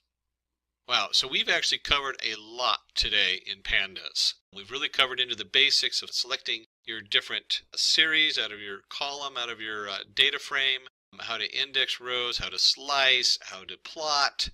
Hopefully you'll take this beyond that and start combining these different things, and you can create long strings and really explore your data, generate some nice graphs. If you're in Jupyter Notebook, it's a great demo to show others. And I didn't know this about Jupyter Notebook. You can do this in Jupyter Notebook, and then you can download, and I never really look too closely at all the downloads. But you can download it as an HTML and post it to your blog. So it's got a neat feature in there. But any of this is a really powerful tool. All of this is really powerful tools for doing your data science. If getting your learning started is half the battle, what if you could do that for free? Visit SkillUp by Simplilearn. Click on the link in the description to know more. Today we're going to study the Matplotlib and the Python code. So what's in it for you? What is Matplotlib? Types of plots, plotting graphs and subgraphs, adding a graph inside a graph, graph parameters, title, label, legend, line graphs, line types, color and transparency, canvas, grid and axis range, 2D plots, scatter, step, bar, fill between, radar chart, histogram, contour image, 3D surface image, and then we'll hit a practice example pie chart. So let's start with what is Matplotlib. Matplotlib is an open source drawing library which supports rich drawing types. It is used to draw 2D and 3D graphics. And there are so many packages in the Matplotlib, we're going to cover the basics. And there are so many packages that sit on top of the Matplotlib that we can't even cover them all today. But we'll hit the main ones so that you have a good understanding of what the Matplotlib is and what the basics can do. You can understand your data easily by visualizing it with the help of Matplotlib. You can generate plots, histograms, bar charts, and many other charts with just a few lines of code. And here we have some basic types of plots that you can see here that we'll go into. We have the bar chart, the histogram. Boy, I use a lot of histograms in my stuff. A scatter plot, line chart, pie chart, and area graph. Let's start plotting them. And to do this, I'm going to be using Jupyter Notebook. You can use any of your Python interfaces for programming or scripting and running it. Of course, we here really like the Jupyter Notebook for doing a lot of basic stuff because it's so visual. And in our Jupyter Notebook, which opens up in this case, I'm using Google Chrome, you can go up here to New, and we'll create a new Python 3 and set that up. If you're not familiar with Jupyter Notebook, we do have a tutorial that covers some of the basics of that. And you'll look at any of our tutorials. I usually cover a number of them showing how to set up Jupyter and Anaconda. I myself use Jupyter through Anaconda. In fact, let's go ahead and open that up and just take a look at this, see what that looks like. You can see your Anaconda navigator. If you install it, it will automatically install the Jupyter Notebook. And that also installs a lot of other things. I know some people like the Qt console for doing Python or Spider. I've never used them. I actually use Notepad++ as one of my editors. And then I use the Jupyter Notebook a lot because it's so easy to have a visual while I'm programming an even simple script in Python. I'll take it from the Jupyter Notebook and then do a save as. You can always go under File and you can download as a Python program. So that will download it as an actual Python versus the IPython that this saves it as. So let's go ahead and dive in and see what we got going here. And let's go ahead and put Matplotlib tutorial. And I'm going to turn this cell into a markdown so it doesn't actually run it. You can see it has a nice little title there. That's all Jupyter Notebook. And then from Matplotlib, let's import pylab. Put that back one. And then let's go ahead and just print. We'll go pylab and the version. Let's go ahead and run this. So we're going to import our pylab module from the Matplotlib, and we find out that we're in version 1.15.1. Always important to note the version you're in. Probably, I was reading an article that said the number one thing that Python programmers struggle with is remembering what version they're working in and making sure that they're going from one platform to the other with the same version. And if we're going to graph things, I think we need some data to graph. So we're going to import NumPy as NP. Now, if you're not familiar with NumPy, definitely go back and check out our NumPy tutorial. There's so many different things you can do with it, dealing with reshaping the data and creating the data. We're just going to use it to create some data for us.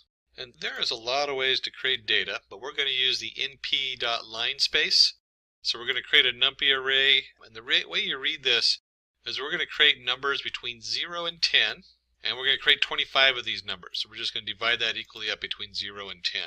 And if we have x coordinates, we should probably have some y coordinates. And we'll do something simple like x times x plus 2. And let's just take a look. We're going to print x and print y. Let me go ahead and run this.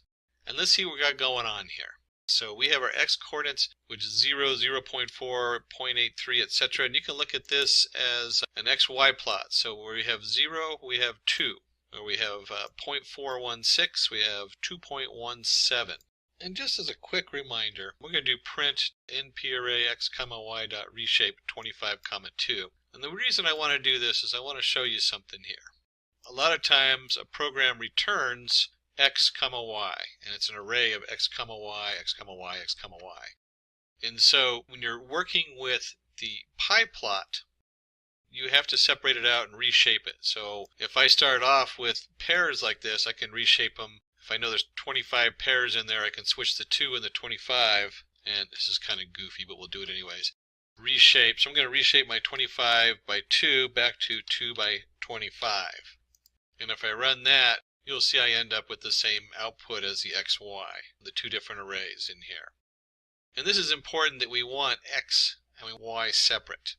Again, that's all NumPy stuff, but it's important to understand that this is a format that Matplotlib works with. It works with an array of X's, and they should match your array of Y's. So each one has 25 different entities in it. And then for our basic plotting of this data, it only takes one command to draw a graph of this data. And so we use our, from up here, where we imported pylab. We take our pylab, and the key under there is plot for plotting a line. And then we want our x coordinates and our y coordinates. And we'll throw in r. And the r simply means red. So we're going to draw the line in red. Let me go ahead and run that. You can actually switch this around if you wanted to do different. There's B for blue. We have a lot of fun. Yellow. Hard to see yellow. There we go. But we'll go ahead and stick with red. Run. And when you're doing presentations with these, try to be consistent. You know, if the business and the shareholders send you a spreadsheet and they have losses in red, use red for losses in your graph. Try to be consistent. Use green for profit, for money. You don't have to necessarily use green, but it's whatever they're using, whatever the company's using. Try to mirror that. That way, people aren't going to be confused if you switch your data around and every time one graph has red for loss and one graph has blue for loss, it gets really confusing. So make sure you're consistent in your graphs and your coloring. And something to know, because we're going to cover this in a minute, this is your canvas size. So we have a canvas here, and what we're going to do next is we're going to look at subgraphs. Okay? So let's take our pylab and create a subplot. And one of the things also to know when we're working with the Matplotlib, I'm not setting, when I do this, this is my drawing canvas, the pylab. So once I've imported the pylab, I'm drawing my images on there. Very important to know. And with the subplot, we're going to give it some different values.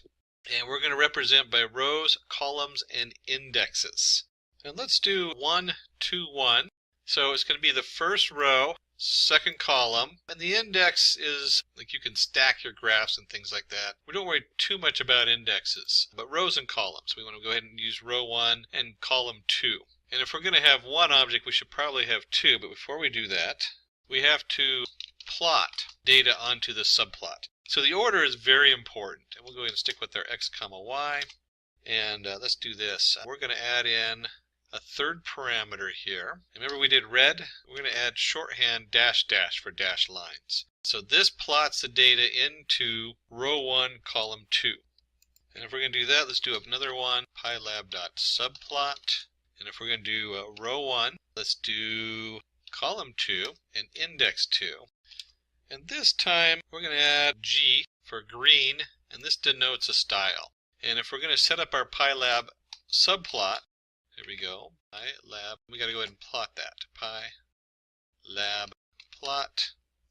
And instead of xy, we want y comma x. Whoops, I messed up. This is in the wrong spot. There we go. We'll move that down here real quick because that goes in the plot part. So the subplot tells it the row, column, and index, and the pyplot tells it what data. In this case, we switch them, and the color, and then the style shorthand. Now let's go ahead and run that, and you'll see it takes this canvas, splits it in two, and now we have two different graphs. And we have the red one with dashed lines, and we have the green one, which has the little stars going up. And if we take this, and let's just for fun, let's change this and run that with an index of 1. It puts them both on the same index. It also gives me a warning because it's a strange way of doing two subplots. It's depreciated. There's another way to do it. But most people just ignore that warning because it's not going to go away anytime soon. Now that's using the same setup. What happens if we do, instead of this, let's change the column on here and find out what happens. And if we do the column, it didn't really like that on the setup, it just disappears. So let's keep our column as 2, and let's change the row on the second one to 2, and run that. And you'll see again it kind of squishes everything together and causes some issues. So let's take the index, so they each need a unique index. And you can see here where I made some changes. I said row 2, and look what happens when I change to column 2. So I now have row 2, column 2, index 2. It squished it up here, so you could put another graph underneath is what that does. And there's all kinds of different things. You really have to just play with these numbers till you get a handle on them, because you have to repeat it 164 times according to Cambridge University if it's completely new to you. And you can see right here where, there we go, 3, run. There we go. But you can see it takes a little bit sometimes to play with these and get the numbers right. Oops, I hit the wrong one, that's why. Let's go 3 there, run. There we go. Now it's overlapping, so I have this doubled over here on the right. For now, we'll just go ahead and leave this with the where we have column and row 2 and the two different indexes so they appear nice and neatly side by side. And then, as we just saw, as we were flashing through them, we can put them on top of each other. And let me just highlight that and copy it down here. Paste it down there. And here we have 1, 2, 1. And then we'll do 1, 2, 1 also for this one, and that puts the two subplots directly on top of each other. It gives us that warning, and you can see we now have two different sets of data graphed on top of each other. And you can also see how it did the indexes. Since one of them is from 0 to 10, that's the green one on the x-axis, and the other one is from 0 to 10 on the y-axis. So it took the greatest value of either one and then used those as a shared value. So let's next look at operator description, and we'll go ahead and turn this cell into a markdown and run that so it looks nice. So Fig, and you remember I talked about the canvas earlier. I briefly mentioned it. We're going to look a little bit more at the canvas later on, but that's what the figure is. Fig, we're going to add axes, so we're going to initialize a subplot, add the subplot, in rows, in columns, and all kinds of different things with this that you can do. Let's look at that code and see exactly what's going on. And I want you to notice that there's Fig, which is the actual canvas in the Matplotlib library, and AX is commonly used to refer to the subplots. So when we're creating subplots, you'll see AX equals PLT subplot. Earlier, we did the pylab. So let's go ahead and import pyplot from Matplotlib library, and we're going to do it as PLT. You'll see that a lot. That's really the standard in the industry, is to call it PLT, just like pandas is PD and NumPy is NP. Certainly you can import it as whatever you want, but I would stick to the standards. And we're going to do the same graph as we did above with the pylab, but with the PLT. So if it looks familiar, there's a reason we're doing this, because we want to show you how the figure part works and working with the canvas goes. But we're going to do the same plot as we did before, and we'll call it fig, and we're going to set that equal to plot figure. So there's our figure or our canvas on there. And let's create a variable called axes, and we're going to set that equal to fig.add axes. And in this, we're going to control the left, right, the width, the height of the canvas from 0 to 1. And so we can go ahead and I'm just going to put some stuff in there. I got 0.5, 0.1, 0.8, 0.8. So when you're looking at this, this is a 0 to 1, or you could say 50%, 10%, 80, 80%. But it's a control. It's going to control your left and your right, along with the width and the height. So the width and the height, we're going to use 80%, and we're going to have like a little indent on the left and the right. And this should look familiar from above. Axes.plot, x comma y, and then let's give it a color. How about red?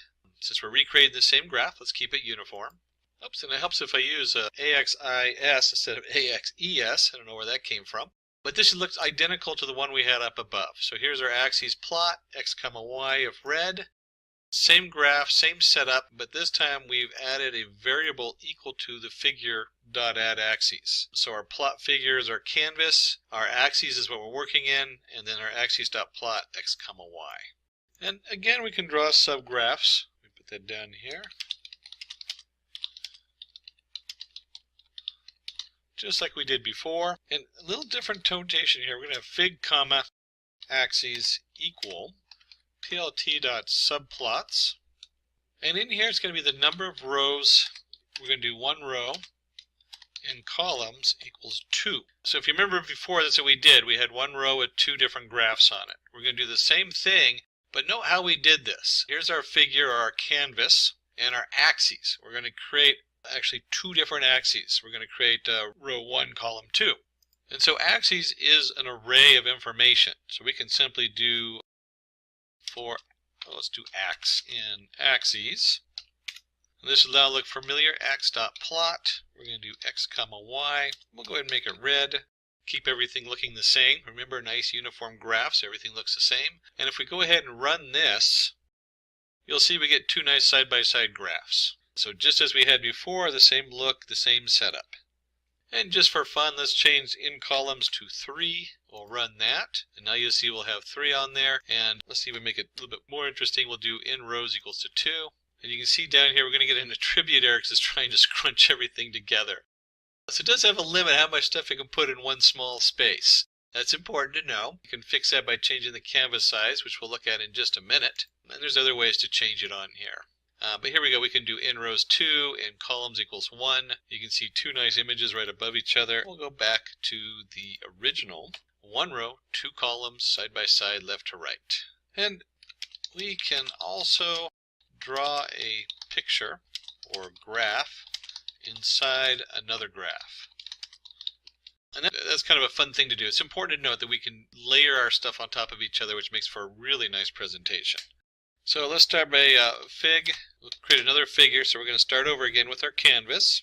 We set that equal to plt.figure. So there's our new canvas. And let's do axes. We'll call it axes 1 and 2. Axes 1 equals fig.add axes. Remember this from earlier? And this here, similar numbers we used before, saying how big this axis is, this figure in the axes is. So this is going to be the big axes. And let's do axes 2 equals another figure add axes, and then 0.2, 0.5, 0.4, 0.3. And if we're going to do this, they need data on them. So let's go ahead and plot some data on our axes. So axes1.plot. And we'll make this simply x comma y comma, make it red. And then let's go axes2.plot. And let's reverse them. Y comma x comma green. There we go. Doing what I told you not to do. You shouldn't be swapping axes around and plotting your data in 5 different directions because it's confusing. But let's go ahead and run this and see what this looks like. And then let's talk a little bit about this. We talked about the 0.2, 0.5, 0.4, 0.3. And let me just grab the annotation for that. That's left, right, width, and height. So we have in here that this is going to be left, right. So here's our left is 0.1 in. 0.5, and you know what, let's just play with this a little bit. What happens when I change this to 0.1? Moves it way over to the left. So there's our 0.1. So we can make this 0.4. Run that. There we go. So you can see how you can move it around the branches on here. 0.2, 0.5 is the left, so that's our right. So let's see what happens when we do let's make this 0.1.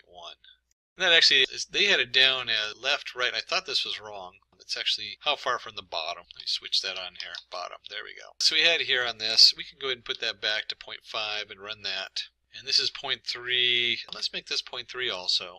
And that is the width. And then, of course, there's the height. We can make that really tiny. Actually, let's do 0.2. And let's run that. And you can see it changes the height on there. We can make it even smaller, 0.2 by 0.2, and as you can see, you can get stuck playing with this to make it look just right. It can sometimes take a little bit. Certainly, once you have the settings, if you're doing a presentation, you try to keep it uniform, unless it doesn't make sense for the graph you're working on. Try to keep the same colors, the same position, and the same look and feel. And I mentioned earlier we can adjust the canvas size. So this is from earlier, I just copied it down below. We're going to replot the same data we've been looking at. And what we can do is we can change the figure size to 16 by 9. And let me run that and show you what that looks like. So it fills the whole screen. And then if you are, normally when you're working on the screen, you don't worry too much about this. But we can set the DPI to 300. Run that. There it goes. This is your dots per inch. And if you are doing an output of this and you're printing a hard copy, you want the higher quality. I would suggest nothing under 300 if it's a professional print. You might get a little less than that, but whenever I'm doing professional graphics and printing them out on something, 300 dots per inch is kind of the minimal on there. You can go a lot higher too, but keep in mind the higher you get, the more memory it takes and the more lag time and the more resources you use. So usually 300 is a good solid number to use in your dots per inch. And you can see it draws a nice large canvas here, which is 16 by 9, and then the DPI is 300 on here, so it's a little higher quality. And just out of curiosity, I wonder how long it takes to draw something double that size, 600. And you can see here where at 600 DPI, it's going to take a while. There it goes, just because it's utilizing a lot more graphics on there. And let me just go back to the 300. Now let's do a 100. You're not going to see a difference on this because it is web-based graphics are pretty low. And up here you saw I did this with the plot figure. This works the same if I do figure axes subplot, figure size, and then we'll go ahead and do axes plot x comma y comma, we'll stick to red. Let's go ahead and run this. And you should get almost the same thing here. Here's our axes on the subplot on here with the fixed size and the DPI. Let me take this all out. Let me just remove all that real quick. Run it again. There we go. Now we're back to our original figure. And let's look at some of the other things you can do with this.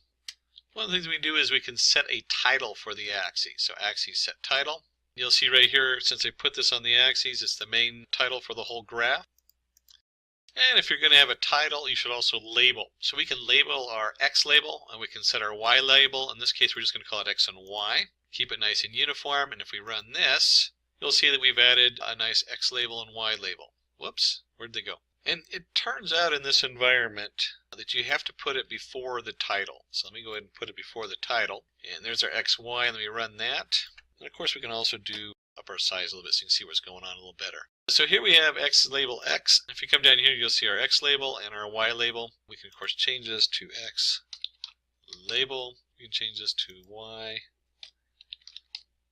It can be whatever you want on here, of course. And our title graph. There we go. Run. So here we have our title graph, our Y label, and our X label all set up on our nice little plot. And then before we move on to the next section, let's do one more thing on here. We have a thing called the legend. And we're going to set our AX legend, label 1, label 2 up here. That's the format for it, but let's go down here and actually use it. I'm going to do two different plots. We're going to have axes plot x by x times x squared and x cubed. And if I run this, you'll see it puts two nice graphs on the setup on there. But it's nice to have a legend telling you what's going on. So for the legend, we can actually do axes, since we have the two plots, legend. And on here, we've created an array, and we have y equals x squared, y equals x cubed. You can actually put this as whatever you want. Those are just strings. And then location 2. And let's go ahead and run this and see what that looks like. And you can see it puts a nice legend on the upper left-hand corner. Location 2. We can do location 3. And run it, and it drops it down to the bottom. location 1. I can't remember where that's at. There we go, upper right. So each one of these is a number that refers to the different locations on the screen. 0. Kind of have to play with them or look them up to remember where they're at, but they do work. It just kind of moves around depending on where you want your legend at on there. So on this section we cover the title of the graph, the Y labels, and legends. We're getting into starting to look really fancy here. So we now have something we can actually put out. You'll see the title of the graph looks a little fuzzy. So I might, in a web setup, put the DPI up a couple notches. Maybe put it at 200. 100 might work fine. Just so you know, something to notice on here when you're playing with these different things. We had our subplots DPI equals, let's do 200 to see what that looks like. So you can see it now is a lot clearer. It's also larger, so it's a nice little feature you can throw in there with your DPI dots per inch. So the next section is, let's look at some graph features. We're going to look at line color, transparency, size, and a few more things on here. And, oops, I forgot the main title. So we have our figure and our axes equals our plot and subplots. And I'm going to go ahead and do a DPI equals 150 so the graph comes out nice and large and easy for you to see. And let's go ahead and do 3 plots on here. We'll do x by x plus 1, so it's just going to be a straight line. Plot x plus 2, and axes dot plot x plus 3. So it looks like we're doing nearest neighbor setup, or showing how it located data and putting your lines on there between the nearest neighbors. There we go. So it draws a nice little graph with 3 lines on it. One of the things we can do is we can control the alpha on this. Oops, and you can actually see when they did these lines, it automatically pulls in different colors for your setup. So there's some automatic things going on in there. And a lot of times we do that $R, where we're going to do color equals red, another notation on here. Let's go ahead and run this. Now we have a bright red line down there. And with the Matplotlib library, you're not limited to red. You can also use one of many different color references, as you see here, with the # 1155DD, which is just blue. And we can do the same thing with another color on here, which turns out to be green. And I can just as easily do this. Green, blue, oops, there we go, blue, and run that. And you'll see here we have red, blue, and green. And what I want to do is I want to make this, we're going to set what's called the alpha on this. And we're going to set this equal to 0.5. So this is halfway see-through when I run this. And it's almost going to look pink because you can see through it. And let's change this just a little bit, just to make this kind of fun. Let's square it. There we go, run it. So now we have this nice square that comes up. And you can see when it crosses it, because I plotted these 2 lines after it and they have no alpha, the red is behind those lines, or in this case pink, because we did the alpha halfway through. So let's go ahead and do this. Alpha equals 0.5. And, you know what? Instead of squaring it, let's take it to the 0.5 power. That'll be kind of interesting to see what that does.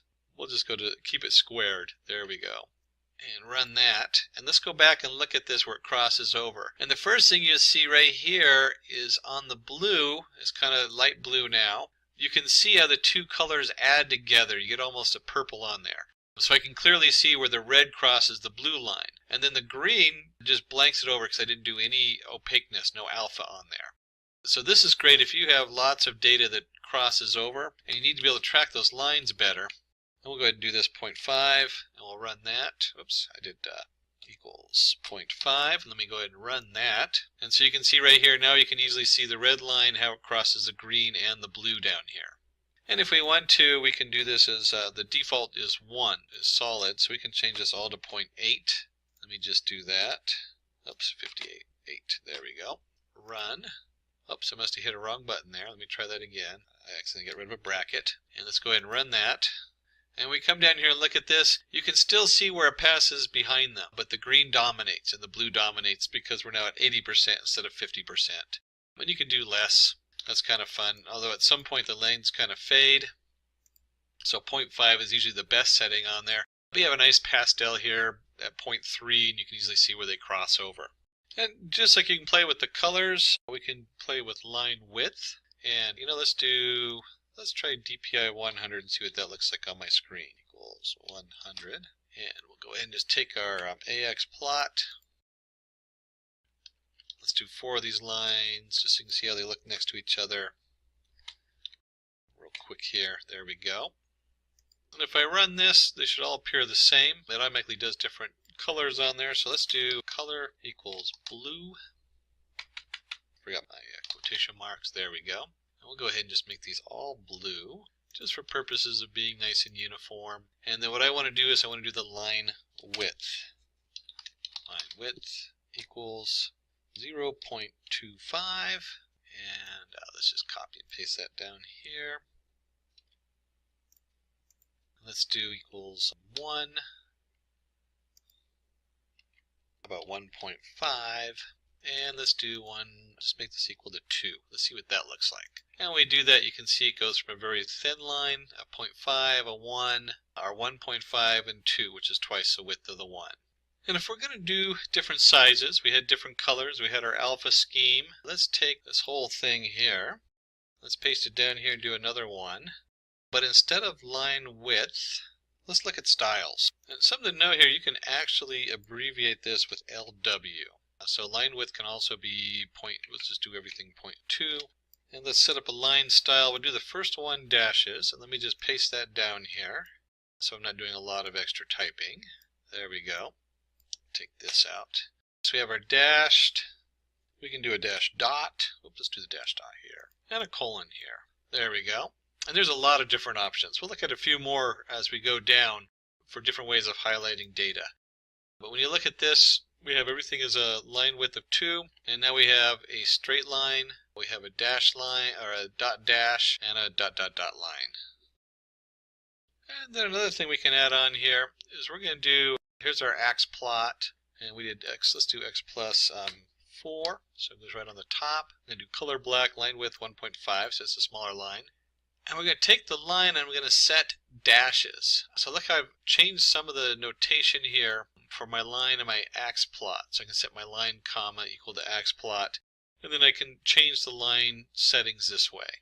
And when I run this, run that on here, you'll see the 5, 10, 15, 10 creates a series of dashes that are varied in length. In this case, they alternate between a short dash and a long dash. We can play with these numbers. Curiosity always has me what happens when you play with the numbers. Just to see what they look like, let's do this. Let's paste this down here. I'll do 2 of these just because they're kind of fun to play with. And let's change this from 10 to 3. And we're going to change this one from 15 to 4. And let's run that. And you can see the differences in the lines. Oops, a little bit confusing on there, because I forgot to change the lines are all on top of each other. So let me change that really quick here. And let's run that.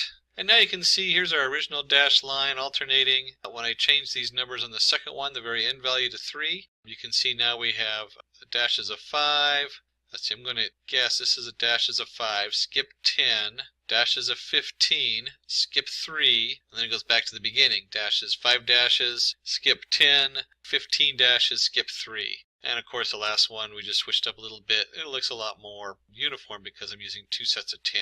Or if I did something like this and changed it to 30, it really becomes pronounced as far as the distances between them.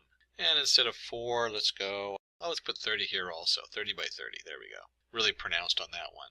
And let's look at one more important group for plotting our data. And in this, here's our plot we started with the x plus 1, x plus 2, x plus 3, and did it in blue on this one, 3 or 4 different blue lines. And this property, we want to add the actual plots, so you can see where the plots are on the graph. And for that, we might have marker equals O. And if we run this, you'll see it puts a dot for each of these, and there's 25 dots because we have 25 x values. So we actually have 0, and each of the different values of x, y are then plotted here with the dots. And we don't want to just limit ourselves to dots. We can also do plus sign, that's another option. Dots is most common. I actually like the dots the best. If we do the plus sign, you can see it puts a nice crosshairs or plus sign on there. And we can do a marker. There's a number of different markers you can use. And I think this one was it. S is another one, which is a nice square. And that's actually a good one, S for square. O for period. Okay, that's just kind of weird. So you can see that probably on these markers, another one is number 1. So if you run that, you'll see we now have these little hatch marks. And let's take, let's just go with the O on this one. By the way, this works with square really nicely. Some of the stuff we're going to do here on just a second. Let's do marker size equals 2 and change that to 5 and run that. And you can see here it puts a nice little tiny dot versus this size dot here. And this is interesting because it said 2. I thought it would be bigger. But if you do 0.5, it gets even smaller.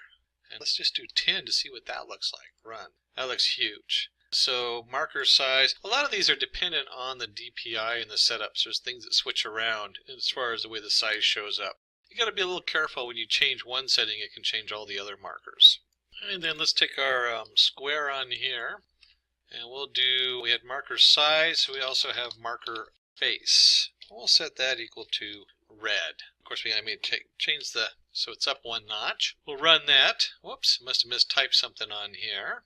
And I did. It's marker face color equals red. And so when I run that, you can now see I have the squares on there with the marker face color. Of course, we can mix and match these. Come down here and we'll make this, let's make this +7. And we'll make this size 15. Marker face color equals, and we'll do what, green, just because. There we go. Run. Very hard to actually see what's going on there. Still 25 dots. They kind of overlap. As you can see, they print them over each other. And of course, if we really wanted to make it look horrible, we could just make that really huge. Generally, though, you'd want something a little bit smaller and cuter. We'll just try doing it this way. There we go. That's too small to even see the face. So 4. You can start to see the face on there around 4. And maybe on 8. 8 might be a good number for this. There we go, 8. Again, that all just depends on what you're trying to show and display. So we've covered a lot of stuff here as far as our lines. We've covered opaque with our alpha setting on there. Give us some nice pastels. You can see how they overlap and how they cross over. We covered the line width, different size on there, different formats for the line itself. And these are all, you can combine all these. So you can have our line width equals 2, line style equals dash. You can bring this down here also to the markers. And then we added markers in, just standard circle, a plus sign, the square, a little tick, which uses a 1. Then we add a marker size and a marker color face, and we combine those. You see we get a nice different series of representations. We also briefly mentioned color, where you didn't have to use, like in here we used color black. Someplace up here, I'd have to find it, we use the actual number for the color, as opposed to, I changed them to red and blue.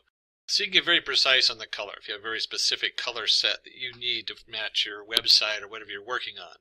All of those are tools in the Matplotlib library. So we have one more piece to formatting the graph, so we want to show you, and then we have 2 big sections. We're going to go over the different graphs that they have along with a challenge problem. So let's go in the last section we're going to look at is limits. We're going to limit our data.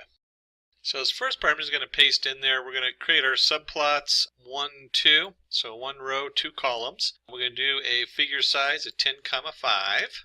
This should all look familiar now since we've done a number of them. And we're going to go ahead and plot, and this is an interesting notation you should notice here. Our axes 0, so 1 we've used, instead of, you can just iterate through them, but they're just an array, so it's an array of 0 is still the axes of the first axes out of 2. And we're going to plot x squared, x cubed, line width 2. So we're going to go ahead and just plot 2 graphs right on top of each other without doing multiple plots on here. And we'll set the grid equal to true on here. Let's go ahead and run that. And you can see here are 2 plots with the x value going across. And I'm going to do something similar. And by the way, so you can just, if you look at it, you can see the grid on there. That's all that is. Easier to spot the data going across. We're going to take the same data for axis 1. So we have our plot of x squared, x and x cubed, line width 2. And this time we're going to take our axis 1 and do y limit. It's actually set underscore y limit. This is the y-axis, so it's going to be an array of two values. And we'll do 0, 60. I'm just making these numbers up. The guys in the back actually made them up. I'm just using their numbers. And we're going to set the x limit, and let's set the x limit as, don't forget our brackets there, 2, 5. So it's the same data going in, but we're setting a limit on it. And let's go ahead and run that. And let's see what it comes out of. And here we have the y limit 0 to 60. So we're looking at just the lower part of this curve here up to here. And we have the x limit 2 to 5. So that starts right here at 2, and you can see very different graphs. This is kind of nice because you could actually put one of these on top of the other if you wanted to draw focus to one part of a graph. Remember how we did that earlier, one inside the other? But just a quick note, you can easily limit your graph and kind of reshape the way it looks quite easily. And we can also add that grid down there if you want a grid. We'll run that and add the grid in there. Oops, I guess you have to do the grid beforehand. Switch that. There we go. Sometimes the order on this is really important, so you may double check your order when you're printing these things out. It also helps if I change it to 1. So in this case, it might not be the order. I wonder if we'll go back here as 1. There we go. So it doesn't matter the order on grid. But you can set the grid for easy viewing here. Nice setup on there. But you can see how we can limit the data. So let's start looking at some other 2D graphs and make this cell a markdown. So when we run it, it has a nice pretty title to it. And let's go ahead and create some data with an NP array. We'll do 0 to 5 on here. There we go. And let's look at 4 common graphs. We'll put them side by side. So we'll do a figure, our axes equals plot, subplots, 1, 4 columns, and then figure size. Hopefully it'll fit nicely on here. It seems to do pretty good on here. And I'll go ahead and just run that since we're in there. Run. You'll see I have 4 blank plots on here. And we'll start with axes of 0. Let's set title. And we want this to be a scatter plot. A scatter plot just means it has a bunch of dots on it. So here's our axes of 0 dot scatter. Easy to remember. Scatter a bunch of plots on there. We'll do our n, or we can do x or n. There we go. And let's go ahead and do axes set title scatter. Oh, already did that. We're just going to do scatter. That's how you do it on there. That is how you create a scatter plot, simply with the scatter control. And we'll do, let's do the variable x plus, and let's throw some randomness in here. Usually scatter plots have a lot of random numbers connected to them. That's why they do them on there. And so the bigger the x gets, the bigger the randomness, so 0.25 times the randomness. And what we should end up down here is with the scatter plot. And you can see as you go up, it just kind of has some random numbers and moves up and down the line. But plots just the points. So if you remember from back up here where we did marker, this is plotting basically just the marker. So it's a scatter plot. Probably less used is a step plot. So for axes 1, we'll go ahead and do a step plot so you can see what that looks like. And this time I'll use our n value instead of x. We generated that n value up here. And so for this we have n times 2, our n squared, n times 2, n squared. Line width equals 2, and if we run that, it creates a nice step up. Let's see, so we've got a scatter plot, we've got a step plot. Let's do a bar plot. And we'll use the same formula, n squared, alignment centered, because you can have them to the left or right, width 0.5, and alpha, if you remember correctly, that's how opaque it is. Let's see what that looks like on there. So we have some nice, you can see here a nice bar plot. It should look very similar to the step plot, but colored in. And we can change the width. Let's see what happens when we do 0.9. Run. And if we take width out completely, run that, you can see it starts coming together on there. And we can change the alpha. We can take the alpha out too and run that. So now you have the solid colors. And if we take out the center and run that, everything, you really can't see the shift on here because that's actually the default on this. But these are common settings for the bar graph. Let me just put them back in there. There we go. Alignment, center, and alpha. Now, I can't say I've used the step graph very much. There's certain, I guess, domains of expertise that require a step graph. But the scatter plot and the bar graph, very common, especially the bar graph. And we'll look at histograms here in just a minute. So I use histograms a lot, especially in data science. But this is nice if you have very concrete objects. How many people are wearing yellow hats? That kind of thing. But if we're going to do that, let's go ahead and do the last one, which I see a lot more in the sciences. I'm certainly using the data science, but more like for mapping. I saw a publication on solar flares, and they were discussing the energy. And so filling in the graph gives it a very different look. So we're going to do the fill between. And it's just like you think it'd be. It's fill between, but with a underscore between them. And we'll do x and x squared and x cubed. And we'll do color green and alpha again, in case you had other data you wanted to plot on there. You can see it forms a nice squared coming up here. And also, if you look at the bottom one is your squared value, the upper line is your cubed value, and then it fills in everything in between. If you remember from calculus, this would be if you had like a motor and efficiency, they would talk about the efficiency going up and the loss, and you're looking for the space or the area between the two lines. So it gives you a nice visual of that. And let's look at a few more basic two-dimensionals. So we're going to have our figure size on here. We're going to do a radar chart. To be honest, I've never used a radar chart in business or in data science. I have to find a reason to use one now. So the first line for doing a radar chart, we have to add axes into the figure. And with this actually creates our, let's run it so you can see what it creates. It creates a nice, looks like you're on a submarine and you're tracking the hunt for red October or something like that. And it needs all of these. The polar is the fact that we're doing polar coordinates. 0, 0.6.6 has to do with the size. If you take out any of these things and run them, you get just a box. If you take out the other half, you pretty much get nothing in there. And if you change these numbers, change them a little bit, you can see it gets bigger. They had 0.6 on here. I'll go ahead and leave it as 1 because that's just kind of fun. But that's all about the size on here, the height and the width. And then let's create some data. T equals NP line space. And this is 0 to 2 times NP times pi. So if you remember, that is the distance across, and we're going to generate 100 points.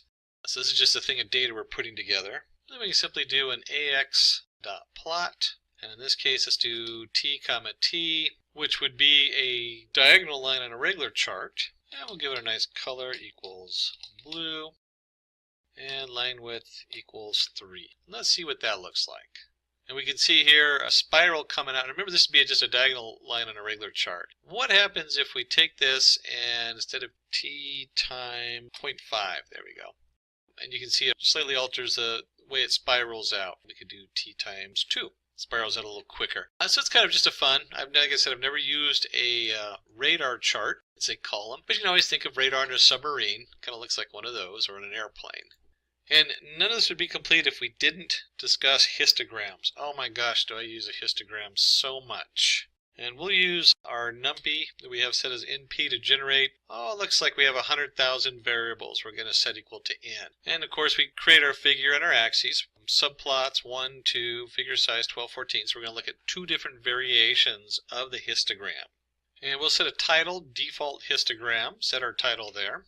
And then this is simply hist for histogram, and we'll just go ahead and put in our n in there. And let me run this so you can see what that looks like. And let's talk about what is going on here. So we generated an array here of data, 1,000 random arrays. It looks like they're mostly between -4 and 4.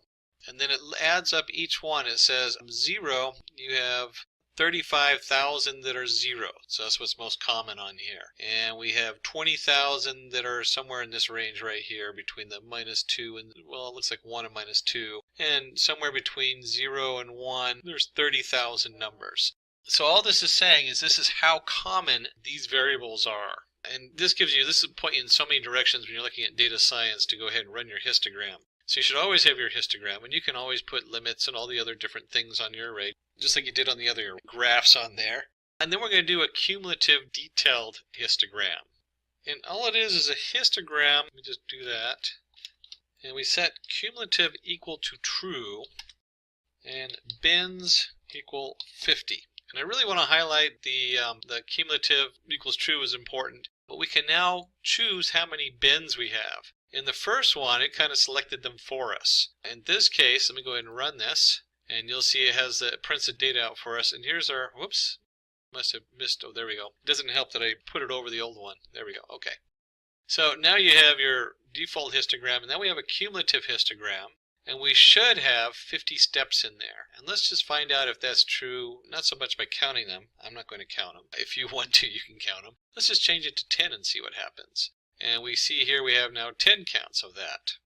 And we could set that for 5 and run that. And then we have our 5 on there. And we go ahead and take the cumulative equals true out, just so you can see what that looks like. And let me run that on here too. That looks just like it did before. I think there's what, 1, 2, 3, 4, 5, 6, 7, 8. They have 8 different bins on here. Is what the default came out of. Put that back in there. Run. And so now it should look almost identical, and it does. And then we can put the cumulative back in, see what that looks like with the cumulative. And run that. And we can see how that shifts everything over and has a slightly different look. Wait, it shifts it all to the right? No, it doesn't actually shift it to the right. It's cumulative, so it's the total of the different occurrences. And so what that means is, like, if you consider this like for the year of rainfall, we have like day 1, you had a little bit of rain. Day 2, we have more rain. And so if you look at the number, this is 100,000, 35,000. So it's a cumulative detailed histogram of the occurrence as it grows. And rainfall is a good one, because that would be a cumulative histogram of how much rain occurred throughout the year. And we're going to look at 2 more graphs. We've already looked at a bunch of them. We looked at our radar graph. We've looked at scatter, step, bar, fill in, basic plots. We've looked at different ways of showing the data. We can increase the size of the line, the look, the color, the alpha setting. So let's look at contour maps. Just put that in there. There we go. Draw a contour map. And before we draw a contour map, we need to go ahead and create data for it. And if you have contours, your data is all going to have 3 different values. So let's go ahead and create the data here. We have our, you'd import your Matplotlib library, your NumPy, so we have our numbers array. And we'll import matplot.cm, and that's your color maps. So you have all these different color maps you can look at. There's like hundreds of color maps. So if you don't want to do your own color, you can even do your own color map. They're pretty diverse. And of course our PLT, our pie plot. And to generate our different data, we're going to create a delta 0.025, and we'll start with x, and we're going to create an array between -3 and 3 in delta increments of 0.025. And we'll have our y, we'll do something similar, and then we'll create our xy into a mesh grid. Again, these are all NumPy commands, so if you're not familiar with these, you'll want to go back and review our NumPy tutorial. And we'll do an exponential on here, -x squared minus y squared for our z1. We'll do a z2, so we have 2 different areas, and z equals z of 1 minus z2 times 2. So we've created a number of values here. And let me go ahead and run this, and let's plug that in so you can see where those values are going. So once we've set these, we're going to create our figure and our x from our PLT subplots. We're going to create the variable cs. And this is going to be our contour. So right here, CS is our contour surface. And we're feeding it X, Y, and Z. And if you remember, X, Y we created as our X and Y components using our mesh grid. And you know what? Let's do this. Just because it's kind of good to see this. Let's go ahead and print X. And let's print Y. And I always like to do this when I'm working with something that's either is really complicated, in this case is what we're looking at, or you don't understand yet. So we've created a mesh grid. We have x, y, and when we're done with this, we end up with, here's our x, and this set of values, and our y. So these are x and y coordinates. And then we've also created z based on our x and y. So we have x, capital Y, and capital Z as our 3 components. X and y being the coordinates, while z is going to be our actual height, since we're doing a contour map. So we created our contour map from our x, y, and z coordinates. We want to go ahead and put in a C label. Maybe we want to go ahead and do a title on here. We'll put that in our set title, and this is a contour. There we go, contour map. And let's go ahead and run this and see what that looks like. And you'll see we generated a nice little contour map. There's different settings you can play with on this, but you can picture this being you're on a mountain climb, and here we have a line that represents 0, maybe that's sea level. And then moving on up, you have your contours of 0.5 and then -1 and different setups, little hills. I guess if it's minus, that's like a pit. So I guess you're going down into a pit at -5 and -1. And on the other side, you can see you're going up in levels. So here's a mountaintop, and here's like a basin of some kind. And in data science, this could represent a lot of things. This could also be representing 2 different values and maybe profits and loss. I don't know if I'd ever really do that as a contour map, but I'm sure you can be creative and find something fun to do with a contour map. And then we're going to look at one last map, which is the 3D map. And those can be really important as a final product because they can show so much additional information that you can't fit on 2-dimensional graphs. There we go. Draw a 3D image. And so we're going to import from our MPL toolkits the mplot 3D and the axes 3D. We're going to import axes 3D. This is what's going to let us work with the 3D image. And this should look familiar. We're going to create another figure just like we did before. Figure size 14 by 6. That's a good fit on the screen. We'll go ahead and run that. So we have our figure, and let's go ahead and take our x, and we're going to set that equal to fig.add_subplot. That should also be familiar from earlier. And we're going to work with, this sets the settings for the projection. And we're going to use 1, 2, 1 projection 3D. And we'll see what that looks like in just a minute. And we just created some three-dimensional data here before, where we had X, Y, and Z, capital X, Y, and Z. So we're going to reuse that data. We're just going to use that since this is also a three-dimensional image. So let's use that for a three-dimensional graph. And we simply do AX plot underscore surface, and our capital X, capital Y, capital Z. So there's our data coming in. And we're going to add some settings in here. We're going to do R stride 4, C stride 4, and line width 0.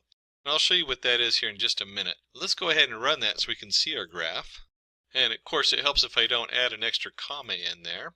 And you can see it generates this really beautiful three-dimensional graph. So let's take a little bit time to explore some of these numbers we have going in here. We have the R stride 4, the C stride 4, and the projection 3D. Projection 3D is the important one because that's telling us that this is a 3D graph here. So what are these first numbers? 1, 2, 1. Let's just change one of these. I'm going to change this to 5, and it's going to give me an error. Let's change it to 1. And oops, that didn't work. Let's change this middle one to 3 instead. And you're going to see how it starts reshaping the size and how it fits on the screen. And we'll change the first one to 2. We'll run that one. And again, it's changed the dimensions and the size and how it fits on here. Play with these numbers till you get a nice look and feel for it. Part of it is the tilt and the angle. We'll do 7 on this one. There we go. You can see it really shifted it there.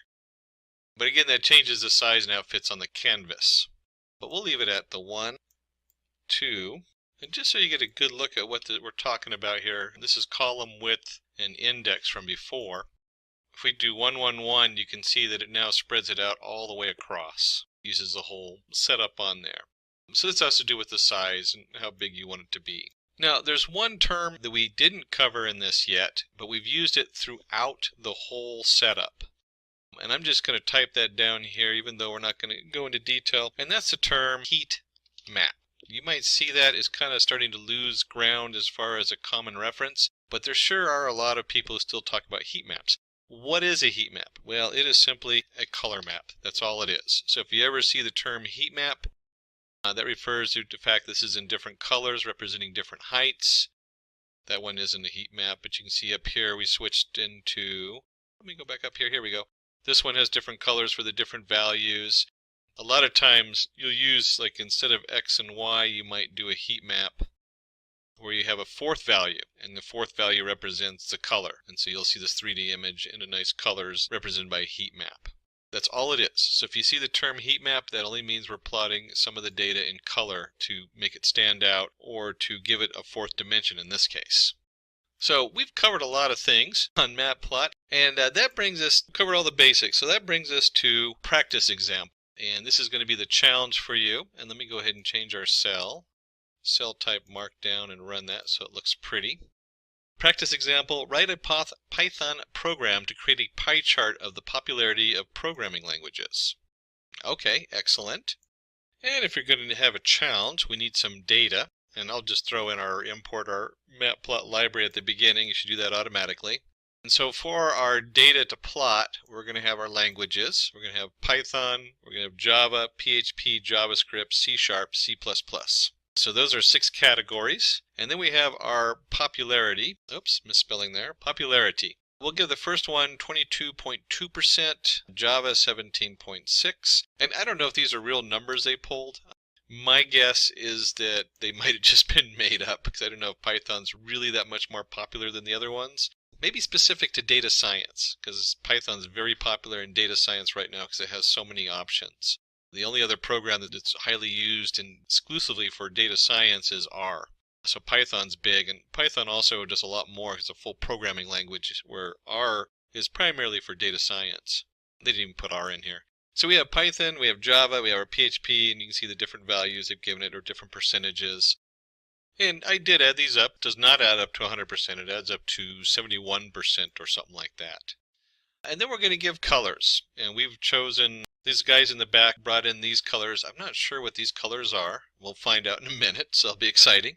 But you can see they're using the actual color values you can pull off of a color wheel or something like that. You could have just as easily done blue, red, green if you're too lazy to pick the exact colors. And then let's go ahead and solve this and see what we got here. We're going to do something a little fancy just because we can. The first thing we're going to do is we're going to use a variable called explode. And you'll notice that there's 6 variables in here, so that matches our 6 different categories. And the first one we've done is 0.1. And then 0, 0, 0, 0, 0. 0.1, when we put this in here under the explode in the plot, it will actually push that square out. So it's a really cool feature to highlight certain information on a pie chart. And this is simply plt.py. And we're plotting popularity. There we go. And before we add in all the really cool settings for this, let's go ahead and run it. And you'll see we generate a nice flat pie. Not too exciting there. And then we'll go ahead and put in all the extras. I talked about explode, where we can explode one of the values out. So here's our explode equals explode.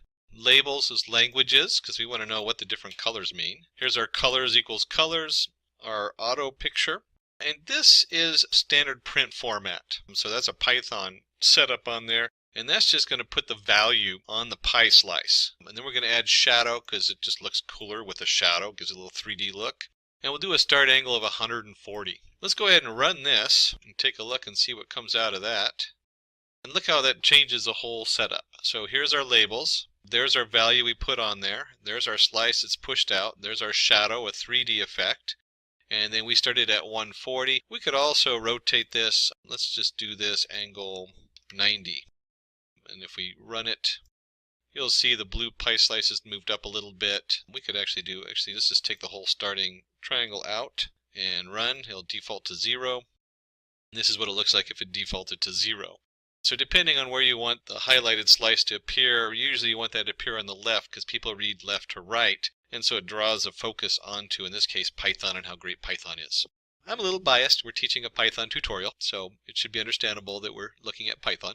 And one last reference before we close, you can go over to the matplotlib.pyplot setup, and if you go underneath the different functions on there, you can look this up on their website, you'll see a full list. And this is why it's so important to go through a tutorial like this, because this list is just so massive. I'm trying to figure out, like, here's our bar plot. There's a bar H. You can add barbs. There's a box plot we didn't cover.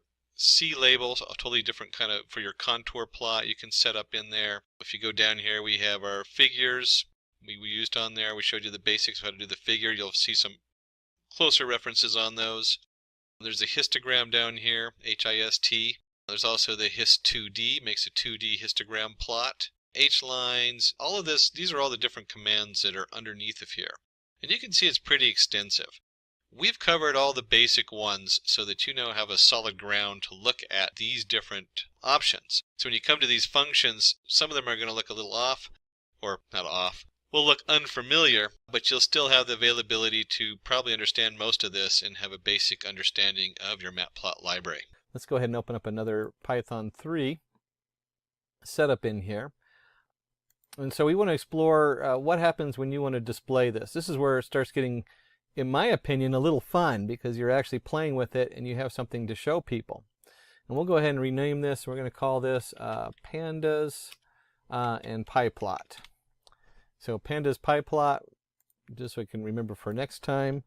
And we want to go ahead and import the necessary libraries. We're going to import pandas as PD. Now remember, this is a data frame, so we're talking rows and columns, and you'll see how pandas work so nicely when you're actually showing data to people. And then we're going to have numpy in the background. Numpy works with pandas, so a lot of times you just import them by default.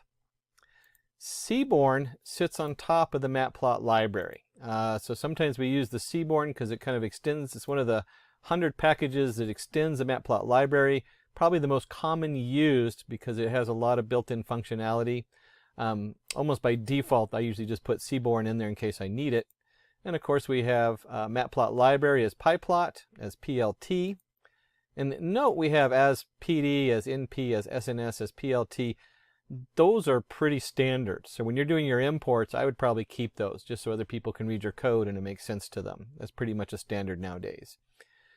And then we have the strange line here. It says ampersand Matplotlib library inline.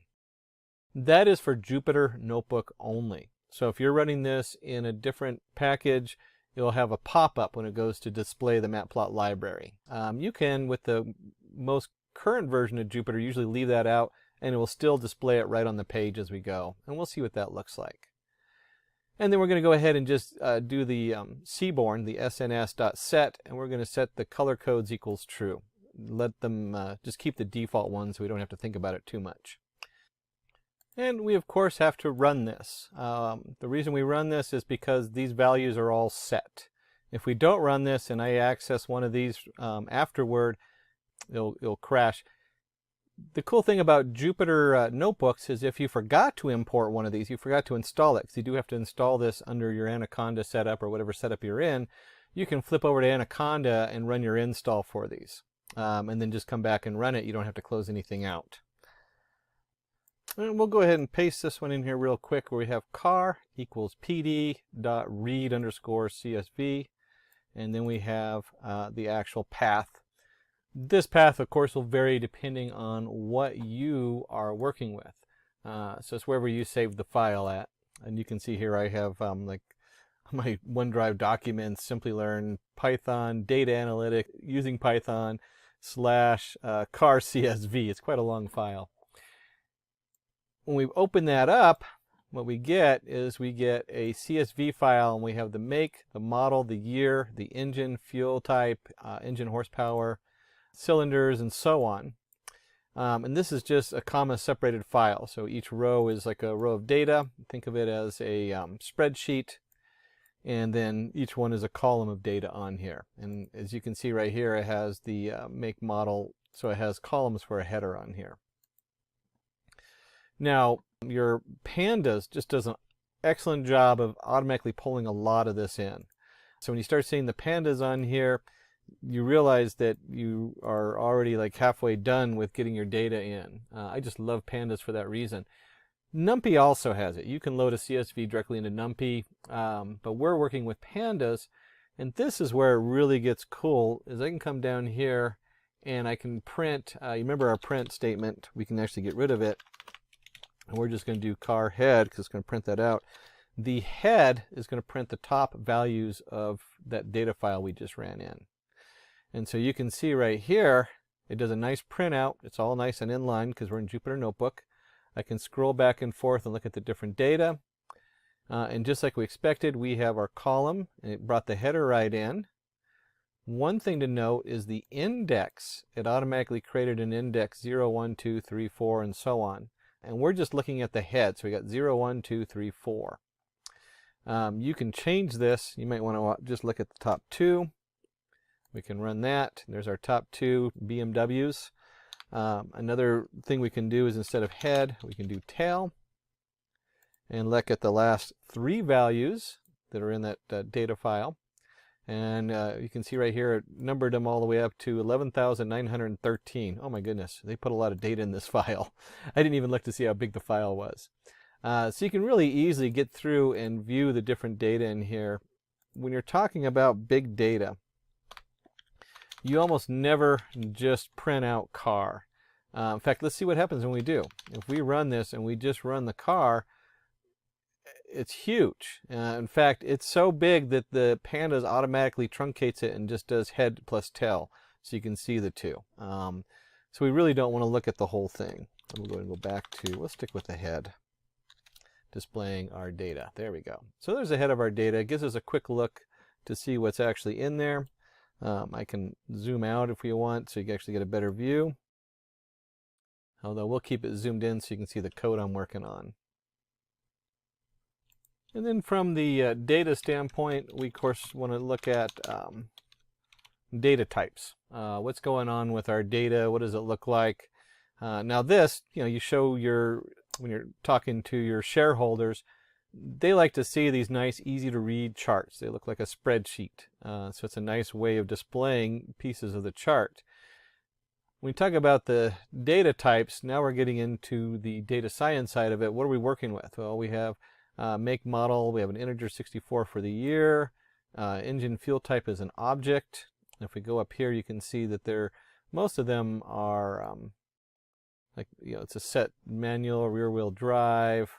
So they might be very limited number of types in there. And so forth. And it's either going to be a float 64, an integer, or an object is the way it's going to read it on here. And the next thing you're going to know is like your columns. And since it loaded the columns automatically, we have here the make, the model, the year, the engine, the size, all the way up to the MSRP. And just out of something you'll see come up a lot is whenever you're in pandas and you type in .values, it converts it from a pandas list to a numpy array. And that's true of any of these. So then you end up in a numpy array. So you'll see a little switch in there in the way that the data is actually stored. And that's true of any of these. In this case, we want car.columns. You have a total list of your car columns. And like any good data scientist, we want to start looking at analytical summary of the data set. What's going on with our data? So we can start trying to piecemeal it together. So we can do car, describe, and then what we'll do include equals all. So a nice panda command is to describe your data. If you're working with R, this should start looking familiar. And we come down here and you can see count. There's make, the model, the year, how many of each one, how many unique values of each one, the top value of each one, what's most common, the frequency, the mean. Clearly on some of these it's an object, so it really can't tell you what the average is. It'd just be the top one's the average, I guess. The year, what's the average year on there? All this stuff comes down here. Your standard deviation, your minimum value, your maximum value, what's in the lower quarter, 50% mark, where's that line at, and what's in the upper 75%, the top 25% going into the max. Now, this next part is just cool. This is what we always wanted computers to be back like in the 90s instead of 5,000 lines of code to do this. Maybe not 5,000. All right, I built my own plot library back in 95, and the amount of code for doing a simple plot was, I don't know, probably about 100 lines of code. This is being done in one line of code. We have our car, which is our pandas. We generated that. It's our data frame. And we have .hist for histogram. That is the power of Seaborn. Now, it's still going to generate a numpy graph, but Seaborn sits on top, and then we can do the figure size. This is just so it fits nicely on the paper on here. And we do something simple like this, and you can see here where it comes up, and it does say Matplotlib library and does subplots and everything.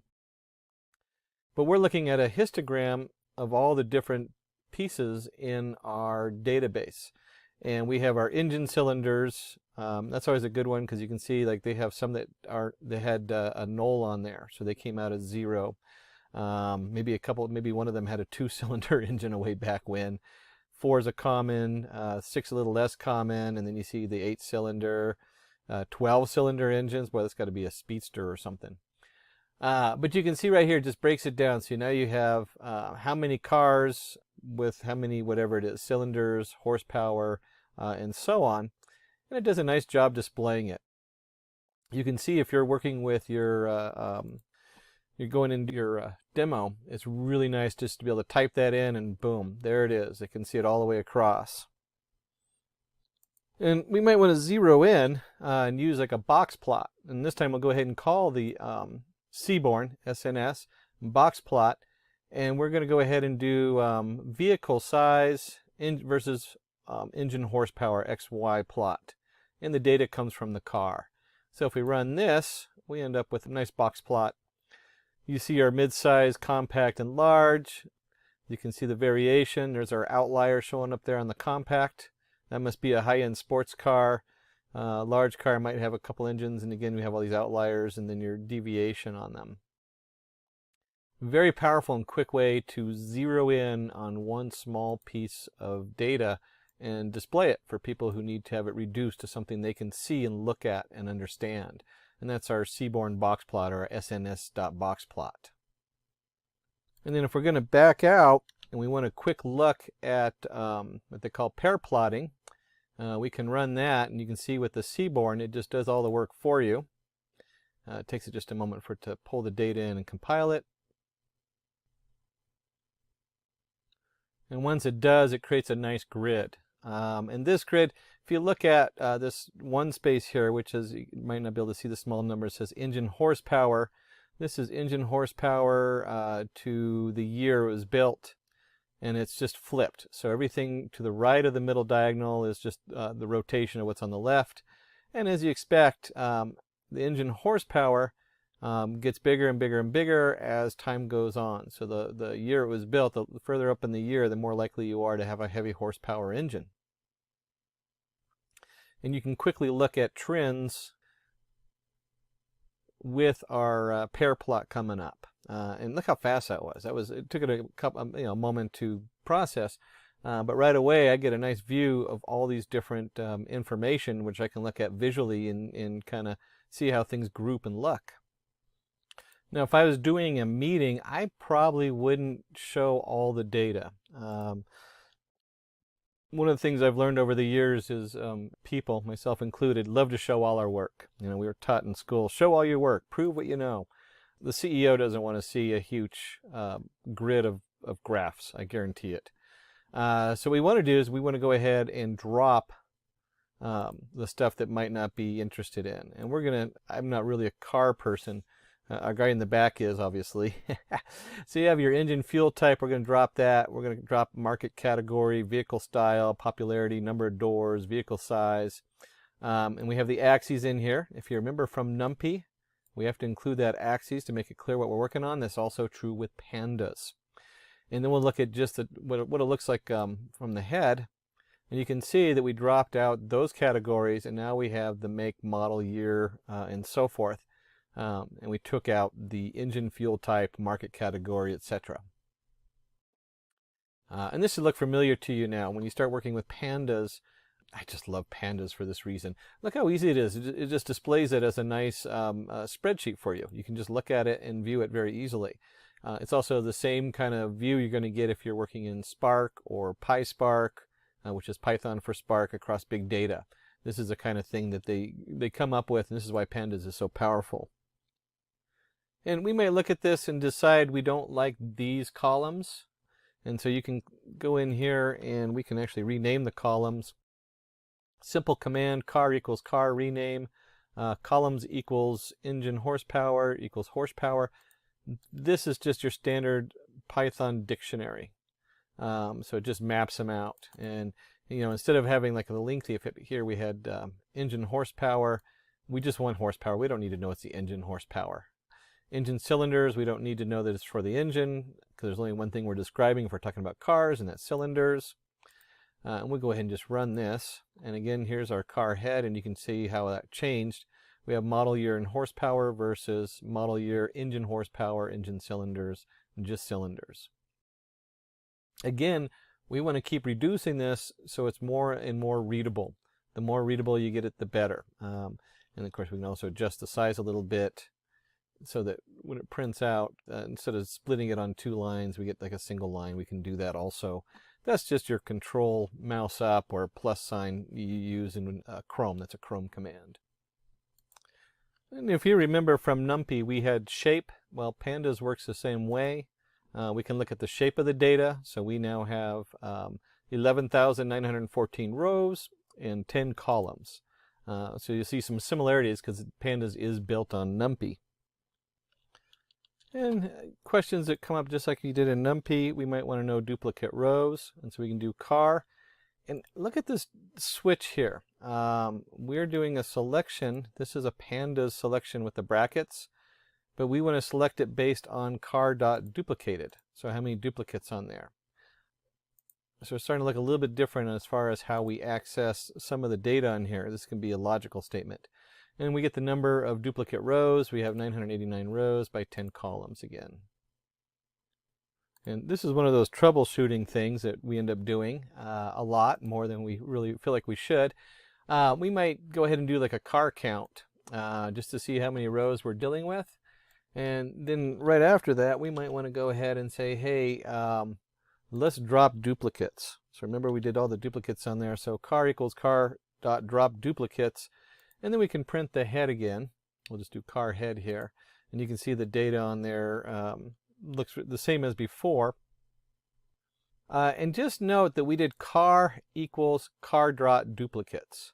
There are commands in here where you can do, where it changes the actual value. And it works on some of them and not on others depending on what you're doing. But by default, it always returns a copy. So when we do this, we're reassigning it to car. And you can see it's the same header, but we want to go ahead and do count and see how the count changes. Let's go ahead and run this. And you can see here, instead of 11,914, we have 10,925. So we've removed about 100 cars that were duplicated, just slightly under 100 there. And then as we're prepping our data, we might want to know car is null. So it's going to count the values of null, and then we want to sum that up. And when we do that, we do the car is null function.sum. We end up with HP, the horsepower at 69 have null values, and 30 have cylinders have null values. Now, if you don't put the sum at the end, it's just going to return a mask with the true false of is it null or is it not, by 0 and 1. So you're summing up the ones underneath each column. And this, of course, then you have to decide what you're going to do with the null values. There's a lot of different options. It might be that you need to put in the average or means. Maybe you want to put in the median value. There's a lot of different ways to fill it. Usually when you first start out with the data, a lot of them you just drop your null values. And you can see here car.drop NA, which is equal to all. And then we're going to go ahead and count it. And you can see that we've dropped almost another 100 values. So from 10,925 to 10,827, maybe 75 or so values. So we've cleaned this is really a big part of cleaning data. You need to know how to get rid of your null values, or at least count them and what to do with them. And of course, if we go back to counting our null values, we should now have null values. There we go. And you'll see there's 0 null values. I don't know how many times I've been running a model that doesn't take null values and it crashes, and I just sit there and look at it trying to get, why did that crash? It should have worked. It's because I forgot to remove the null values. So we've been jumping around a lot. We're going to go back to finding outliers, and let's go ahead and bring that back into our Seaborn. And if you remember, we did a box plot earlier. This time we're going to do a box plot just on the price. And you can see here our price value, and we have the deviation with the 2 thinner bars on each side of the main value. And then as we get up here, we have all these outliers. In fact, we have one way out here that's probably a really expensive high-end car is what we're looking at. If you were doing fraud analysis, you would be jumping on all over these outliers. Why are these deviation from the standard? What are these people doing? Again, this is probably, like I said, a really high-end expensive car out here. That's what we're looking at. And we can also look at the box plot for the horsepower. And we'll put that in down here and run that. And you can see again, here's our horsepower, and it just jumps. And there's these really odd, huge muscle cars out here that are outliers. And we're going to jump into making this a little bit more, as you start displaying your data or your information to your shareholders. We're going to look at plotting a histogram for the number of cars per brand. And the first thing we want to go ahead and do is we have with our car, go back over here, here we go. We have our make value counts, largest plot, and we want to do a kind equals bar, fig size 10.5. And right off the bat, we jump up here and we see Chevrolet. It's going against, what was it? It's figuration the value counts, and we want the largest value. So here's our value counts and compared to what the different cars are. Chevrolet puts out a lot of different kinds of cars. I didn't realize that they made that many cars or different types. And then for readability, let's go ahead and add a title, number of cars by make, number of cars, and make. If you had looked at this the first time, you would have been like, well, what the heck am I looking at? Well, we're looking at the number of cars by make. And then you can see here, now we're talking about the type of cars and the different ones are put out. Lotus, I guess, only had a few different kinds of cars over there. Very high-end cars. And then as doing data analytics and as a data scientist, one of the things I am most interested in is the relationship between the variables. So this is always a place to start. We want to know what's going on with our variables and how they connect with each other. So the first thing we're going to do is we're going to go ahead and set a figure size because we want to make sure it fits our graph. We'll just go ahead and set this one plot figure set to figure size 2010. If you never used the Matplotlib library, which is sitting behind Seaborn, whatever is in the PLT, this is what's loaded. It's like a canvas you're painting on. So the second you load that PyPlot as PLT, anything you do to that is affecting everything on it. And then we want to go ahead, since we're using Seaborn, we'll go ahead and create a variable C for relationships or correspondence, and car.corr. That's a correlation in Seaborn on top of pandas. Again, one line and you get the whole correlation on there. And because we're working with Seaborn, let's put it into a nice heat map. If you're not familiar with heat maps, that means we're just using color as part of our setup. So we have a nice visual. And we can see here that the Seaborn connected to the pandas prints out a nice chart. We'll talk a little bit about the color here in a second. It prints out a nice chart. This is a chart I look at. As a data scientist, these are the numbers I want to look at. And we'll just highlight one of them. Here's cylinders versus horsepower. The closer to 1, the higher the correlation. So 0.788. Pretty high correlation between the number of cylinders and how heavy the horsepower is. I'm betting if you looked at the year versus horsepower, we can just look at that one. Here's year and horsepower. 0.314, not as so much, but if you combine them, you don't actually add them. But if you combine them, you'll start to see an increase in horsepower per year and cylinders. You could probably get a correlation there. And just like 0.78 is a positive correlation, you might notice if we look at cylinders, or let's look at horsepower and mileage. So if we go here to horsepower to mileage, you get a nice negative. We'll do cylinders, that's a bigger number. With cylinders to the miles per gallon, it's a minus 0.6. So it's a negative correlation. The closer to -1, the more the negative correlation is. And then the chart you would actually show people is a nice heat map. This is all our colors, and it's just those numbers put into a heat map. The darker the color, the higher the correlation.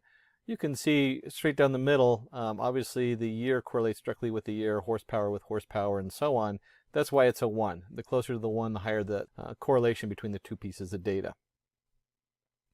Now, this is a good introduction. Pandas goes way beyond this. Most of the functionality in NumPy, since Pandas sits on it, is also in Pandas, and then it even has additional features in it. And we use Seaborn pretty extensively sitting on top over our PyPlot. So keep in mind that our PyPlot has a ton of other features in it that we didn't even touch on in here. We couldn't, even if you had a sole course in it, there's just so many things hidden in there depending on what your domain you're working on. But you can see here, here's our Seaborn and here's our Matplotlib library. That's all our graphics that we did. And then the Seaborn works really nicely with the pandas. We really like that. In the next project, we'll understand how to perform data analysis using Uber dataset from New York City. So let me show you the dataset first. So this is the dataset that we'll be using for our analysis. You can see this dataset has around 5,64,516 rows. It has information about Uber bookings in the New York City. You have the date and time column when the booking was done, or you can say when the pickup or the trip was made. Next, we have the latitude and longitude information, basically defining the location from where the Uber was booked. The last column is the base column. It has data regarding TLC base company code affiliated with the Uber pickup, that is, the base that dispatched the Uber. Now let me take you straight to my Jupyter notebook where I have implemented this project. So I have my code ready. I'll run through each cell of code and tell you what it does. In the process, we'll also learn some of the functionalities of Python 2. First, let's start by importing the libraries. So first, we are importing NumPy library as NP, pandas as PD. Now NumPy is used for numerical computation. Pandas is used for pre-processing and data manipulation. Finally, we have Matplotlib and Seaborn for data visualization and exploratory data analysis. So let me hit Shift Enter to run this cell. Okay. Now let's go ahead and import our Uber dataset. So it's a CSV file. For that, I'm using the pandas library and read_CSV function. And inside this function, I provided the location where the data file is. You can see this is my location, followed by the dataset name. This is the name of my dataset, and the extension as well, that is .csv. Let me hit Shift Enter to run this cell. Now we have successfully imported our dataset.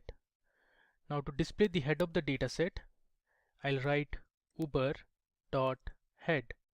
This is the function which is used to display the head of the dataset. Now the .head function will display the top 5 rows from this dataset. There you go. So we have our first 5 rows from the dataset. Now if you want to display some additional information about the dataset, you can use info function. So let me hit Shift Enter to run this cell. You can see the info function gives you the total number of rows and columns in the dataset. You can see we have 5,64,516 entries, that is rows, and now we have a total of 4 columns, and you can see all the columns listed here: date, time, latitude, longitude, base, and we also have the data type for each of these columns. Now moving ahead, in the following cell, we'll check if there are any missing values or null values in all the columns. For that, I have defined a function called numMissing, and it has one argument, that is x. I'm using the isNull function to return the total sum of null values. In the final print statement, I have used pandas library and apply method. Now this apply method takes a function and applies it to all the values of pandas series. Now let's run this cell. You can see none of the columns have any missing values. It says 0, 0, 0 and 0, which means there are no missing values in any of the columns. Next, there's another method to find null values where you can use isAny function. So let me show you how to do that. I'll write Uber, which is my data frame, dot isAny is my function, and I'll use the sum function. Let me run this. There you go. It has returned the same results, indicating there are no null values or missing values. Now we are interested to extract some additional information from the data. So I'm converting the datetime column into a data frame using to_datetime function, and I have my format specified. You can see it here. Next, I'm finding the day of week num, which means I want to know a particular day falls on which week number. So 0 for Monday, 1 for Tuesday, 2 for Wednesday, and so on. You can see I have used dt.dayofweek method. Similarly, you can also find the weekday name, that is if a particular day is a Monday or a Tuesday or a Sunday or anything. And for that I have used dt.weekday_name. Now let me extract 2 more information, that is the day number and the hour of the day at which the trip was made. So I'll write Uber, which is my data frame name, I'll give square brackets, and inside that I pass in my column names, say day num, and that will be equal to my data frame, that is Uber, followed by my column name, that is date/time, and I'll use the method dt.day. Similarly, to find the hour, I'll write Uber, within square brackets I give my column name hour of day, that will be equal to Uber followed by the original column name date/time, and the method I'll use is dt.r. Let's run this. Okay. Now let me display the head of the dataset once again. So I'll write uber.head. You can see towards the right we have our new columns added that did not exist in our original dataset. Now you can also display the shape of the dataset. Now the shape will return the total number of rows and columns present. So I'll use uber.shape. You can see we have 5,64,516 rows and 8 columns now. Earlier, if I go on top, we had 4 columns. Now there are 8 columns in total. You can also find out all the unique base code names from where the Uber was dispatched. So let me show you how to do that. I'll write Uber, and inside square brackets I'll give my column as base and give the unique function. If I run this, you can see we have 5 different base code names. Now coming to our first visualization of the project, here we'll see the total count of Uber trips from each base. For that I've used the Seaborn library and catplot function. In the x-axis I have my base column defined. I have passed my data frame name, that is Uber, and kind I have given as count, that is I want to count the number of bookings at each base. So let me run it. This might take some time. There you go. You can see on the screen we have a nice bar graph here. The x-axis shows the count of trips for each base code. So base 02682 had the highest number of trips or bookings in April 2014, and base 02764 had the lowest number of bookings. In the next cell, let's explore another feature of pandas library, that is to create a pivot table. For that I have used pivot_table function. For index I'm using the column names day of week num and day of week. Values I have passed my base column, and the aggregate function I have used is count. Now the cell of code will create a table to understand the total number of trips for each day of the week. Let me run this. You can see in April 2014 Wednesdays had the highest number of trips, which is around 1,08,000, while Sundays had the lowest, 51,251. Now that makes sense because Sunday is a holiday in New York and people would like to spend time at home. Now let's visualize the pivot table in the form of a bar plot. So I'll write uber_week_data dot, I'll use the plot function. Inside plot function I'll give kind is bar, so I want a bar plot, and I'll define my figure size, and I'll give equal to, let's say 8,6. Run this cell. There you go. As we saw above, Wednesday had the highest number of Uber pickups while Sunday had the lowest.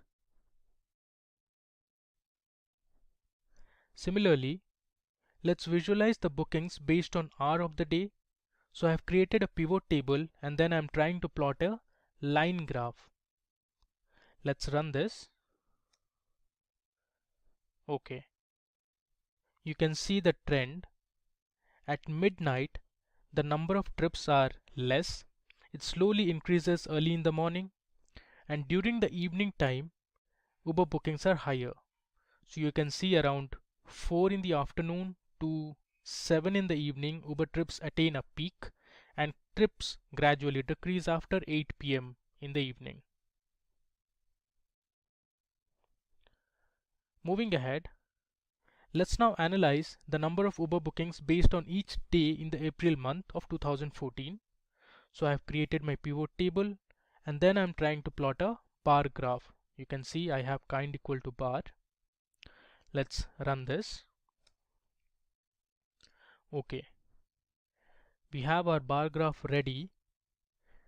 Now this bar graph depicts 30th of April had the highest number of Uber bookings, followed by 4th of April, that is this one. Now I can show you in the next two cells of code. Now in the current cell, we are basically counting the number of trips for each day in April month. I have grouped each day number using the group by function and used the apply function to count rows. Let's run it. So I have all the day numbers listed and the total number of trips that were made for each day of the month. Now let me sort the bookings for each day in ascending order. So I'll write by underscore date underscore sorted equal to by underscore date dot, I'll use the function sort underscore values.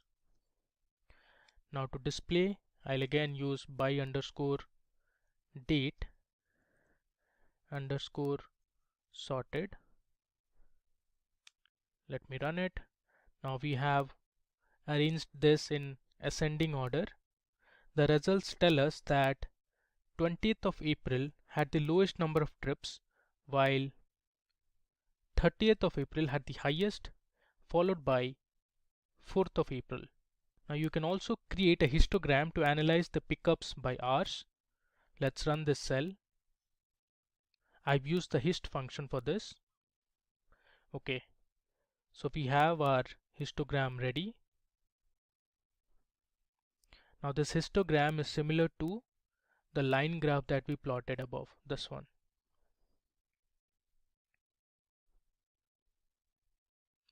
Now let's create a cross table to analyze Uber bookings based on day of week num and hour of day.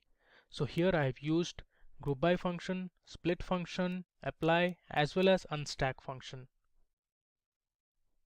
Let me run this. There you go. So this is my cross table ready.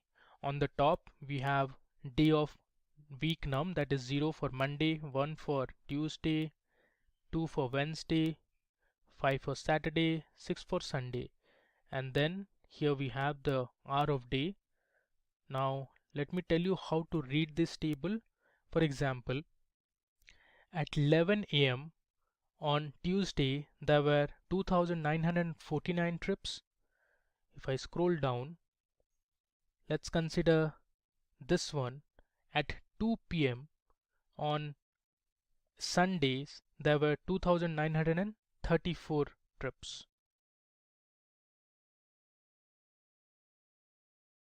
Let's move on to our final section of the demo. Here we'll create a heat map to analyze bookings in terms of hour of day and day of week number. For this I'm using sns.heatmap function. The brightest spot will tell the day or the hour with the highest frequency of trips. Let's run this. There you go. We have a nice heat map ready. The dark regions depict the frequency of trips were less, while the bright regions show the highest number of trips. So if I come down, these are the bright regions. So if we look at this heat map, we can conclude that 5 p.m. on Wednesdays had the maximum number of trips because this region is the brightest. And now let us focus on benefits of using R. Why do companies extensively use R for data analysis, and why is it chosen? Firstly, R is an open source programming language, which means that there is no license required to work with R. And R does not require you to have a coding experience, which means that a non-technical person in your team can also learn R very easily and start coding or building models in few lines of codes. R can also be used with other programming languages such as Java, C++, and Pythons. And the integration of R with other programming tools or BI tools is very simple and easy. And various statistical models are readily available in R, which also means that there are plenty of inbuilt libraries and packages already available. And reporting the results of an analysis becomes easier by using these inbuilt packages and for creation of these models in just simple few lines code. With this understanding of the benefits of using R, let us quickly hop on to RStudio and start performing the hands-on exercise for data analysis. For this exercise, we will use a dataset named as demographics, which is in a .csv file type. Firstly, let us load the dataset to RStudio, and we will locate this in a variable named as demo. We also refer to this as a data frame. And now you will notice that a variable is created in an environment section, which is in the bottom right hand side of the RStudio window. And this particular variable comprises of 510 observations or records with 8 variables. Let us simply expand this particular data frame and have a quick check on the data structure and understand the data types. This particular data frame includes variables such as age, marital, income, the unit of income is dollar per day, education levels, the car price, car category with several levels, gender, and retired status.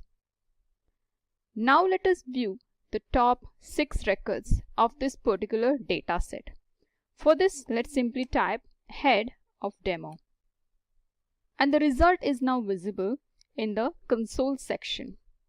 If you're interested to view all the records, then simply type view of demo.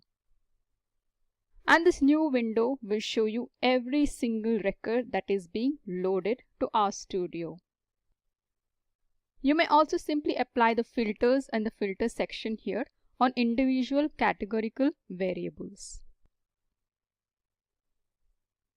Now that we have loaded the dataset and also viewed individual records, let us focus on creating subsets of records by applying filters on individual variables or multiple variables. So firstly, let us apply filter on gender.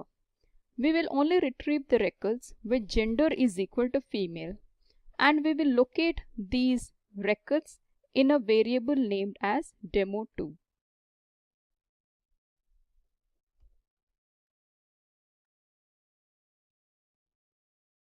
As you notice now in the environment section, the second variable is also created, that is demo. And this now is comprising of 250 observations, which means the records are filtered down to only gender female.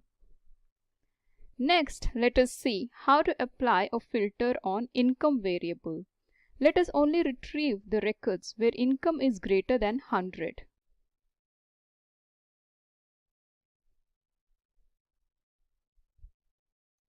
Let's view the result. As we see here, all the records include income greater than 100. Now let us modify this query, and we will ensure that the retrieved records includes income greater than 100 and also specific variables are returned. Let's say we only want to have the first variable, third variable and the seventh variable returned as the result. Let's have a quick check. So we only have the first, third and the seventh variable returned. How about we only exclude the variable 6 to 8? For this we include a prefix of minus sign. And now let us see what is the result. We have the variables from first to the fifth variable. However, we don't have 6, 7 and 8th variable. I hope it's clear so far. Yes? Alright. Now let us see how can we apply condition by including both the variables, that is gender and income, and then we will filter the record and create a subset of data.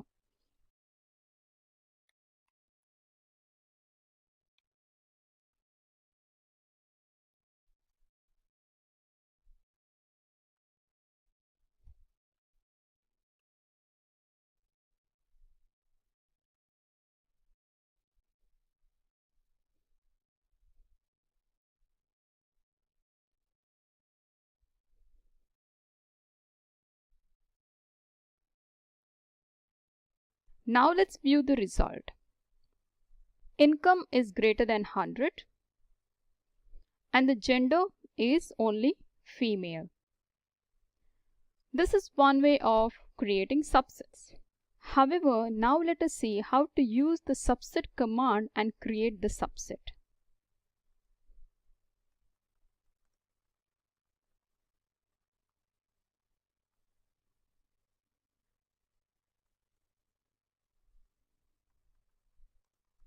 Let's create a subset of records by applying filter on marital status and age. We'll only retrieve records where marital status is equal to married and age is greater than 35.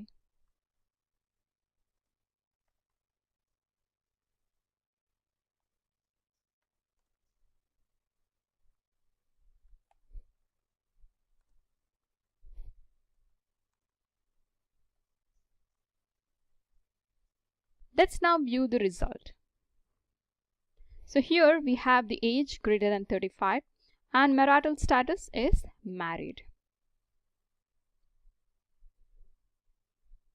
Let's use the same code and this time we will retrieve selected variables. Let's say variables ranging from 1 to 3. Let's have a quick check. So there are 3 variables.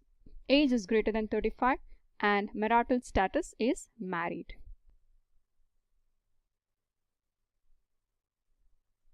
Now let us see how to structure the data by sorting the data frame in ascending and in descending order. We will apply this order function on the variable income. Firstly, let us see how to order income variable in ascending order.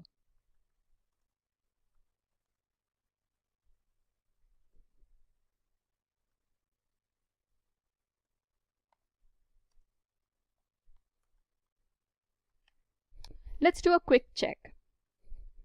And here we have income in ascending order.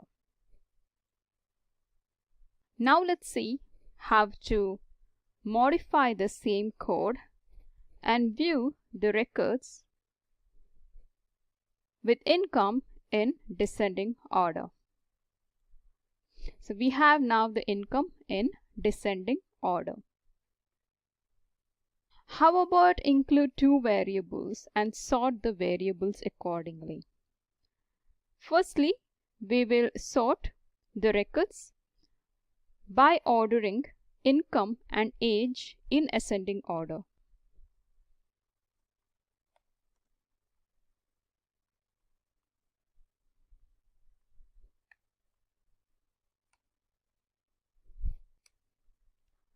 Let's quickly view the result.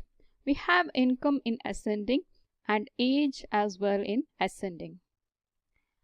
Let's now modify this code. This time we will order income in descending and age in ascending. Let us view the result. So the income is in descending and age is in ascending order.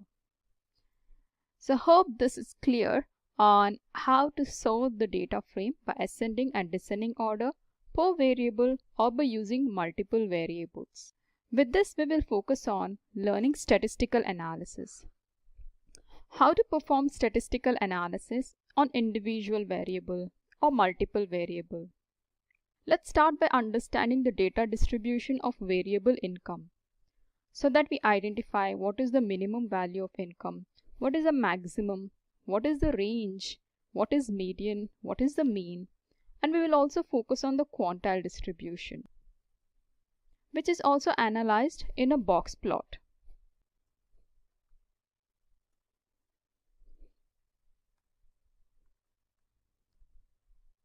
What is the minimum value in the variable income? It's 9. And what is the maximum? So we have the maximum value.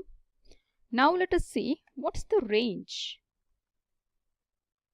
So the range shows you the result with minimum and the maximum value.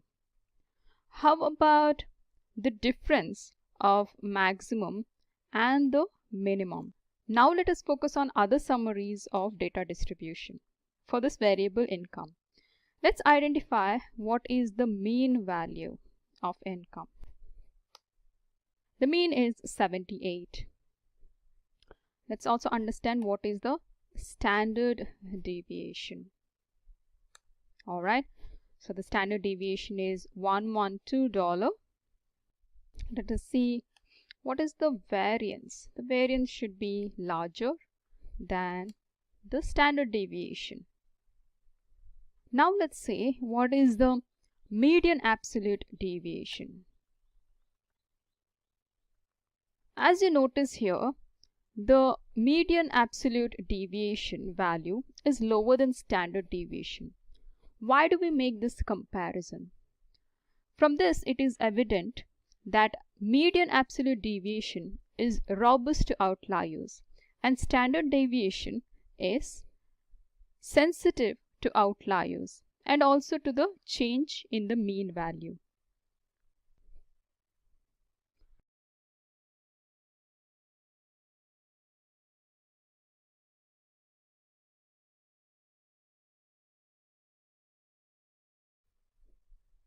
Now let us understand the quantile distribution. This is the same analysis that is visualized in a box plot, ranging from 0% to 100%, identifying the individual data points. And we can also refer and compare this to the min, the max, and the median values. Let us quickly see what is the median value of income. As you notice here, the median is 45. As well, the 50th percent of quantile is 45, which means 0% is minimum and 100% is the maximum value. Now, if your question is what is 25% and 75%, this is again used for identifying the range of interquartile.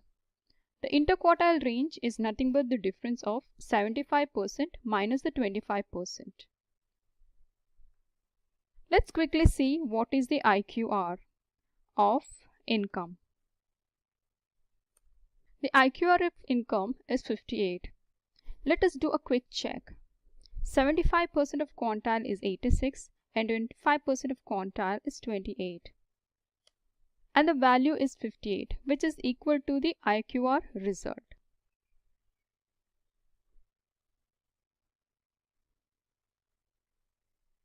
Now that we have focused on the statistical analysis of the individual variables data distribution, let us focus on the data visualization. In this, we will have a pictorial representation of analysis to identify the outliers, to see what is the minimum and where do we see the data densely populated and how is it scattered, etc. We will begin with creating a histogram. Now, histogram can be used for univariate analysis, which means In this scenario, we will consider income variable, and we will see how the count of income ranges gets distributed in a histogram. For this, we will have to install a package called as ggplot2 and also call this library ggplot. Let us install the package.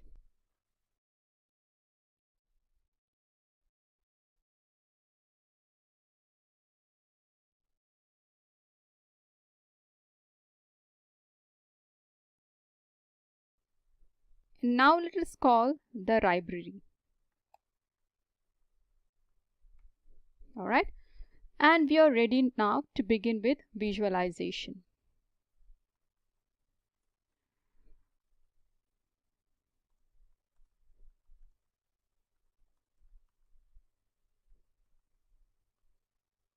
For this, we will use the geometric object histogram on the data demo data frame. Let me expand this window so that the code is visible, and also use an aesthetic mapping for variable income. This will be helpful for filling colors or filtrations, etc.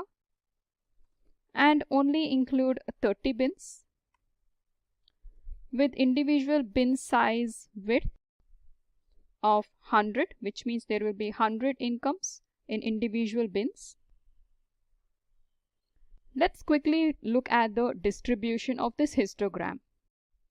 As you notice, there are a couple of outliers. The counts of these income range are very limited.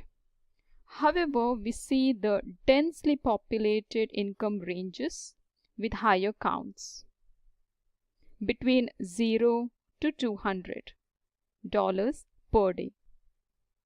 This is also a way to identify and segment the customers based on their income ranges. Now let us see how to change the color of this histogram and also the border of the histogram. For this, we will include some additional options such as fill with blue color,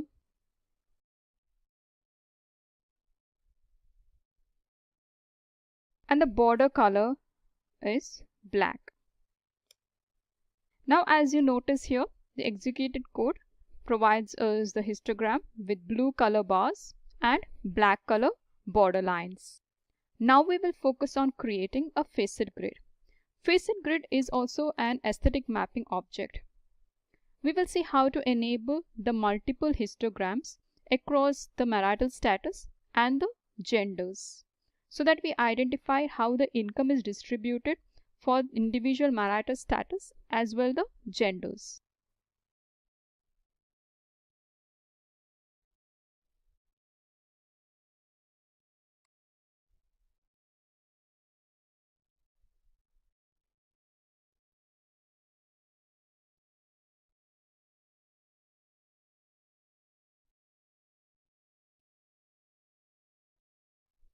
Let's zoom this view and have a look at it.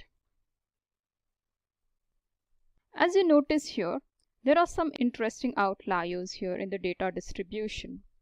Female unmarried drawing higher income, and male unmarried and married also drawing higher income as compared to the females. Whereas if you notice that the female unmarried is drawing much higher income than the male. This may also be very much related to the age. Now let us see how to create a stacked histogram. When I say a stacked histogram, I mean instead of filling the color, we will fill the gender, so that there is a stack within the histogram.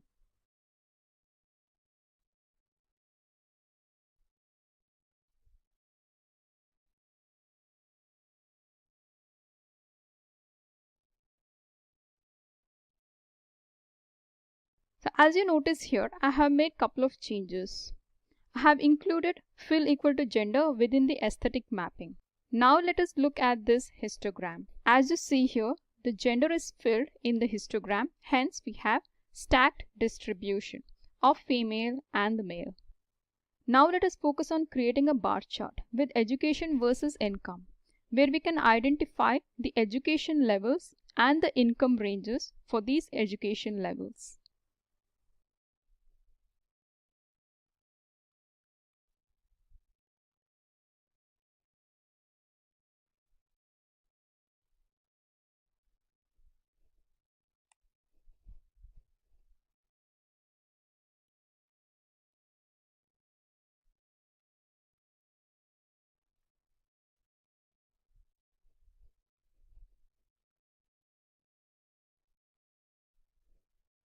As you notice here, we are going to create a visualization where we have the aggregation in form of mean, and the geometric object used here is bar plot. Now let's zoom this view and understand which education level have higher average income.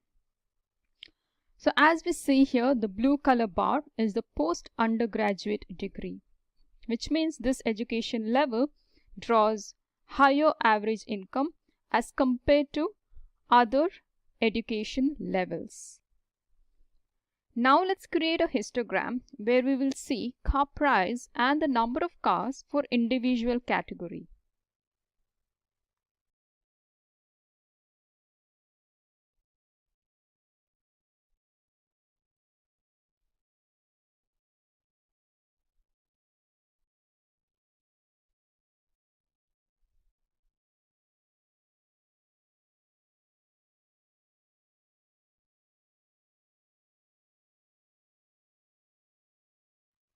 Let's look at this visualization. This visualization provides us some interesting insight. Just by looking at the distribution of the car prices and the counts of the cars at the car category, economy, and even the luxury. Luxury car category or car price is pretty much distributed, whereas economy car category is dense, which means that we could also look back into the income and age variables and try to figure out further more insights, and then segment the customers for further targeting of these customers.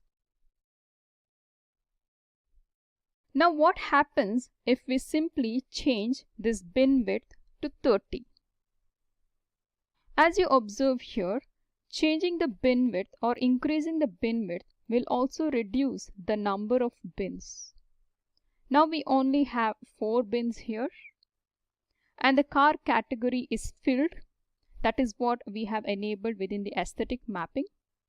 And we see some more interesting insight. As you look at the standard and the luxury car category, the car prices are pretty much overlapping for the car category luxury and standard. This could be the starting car price of the luxury brands.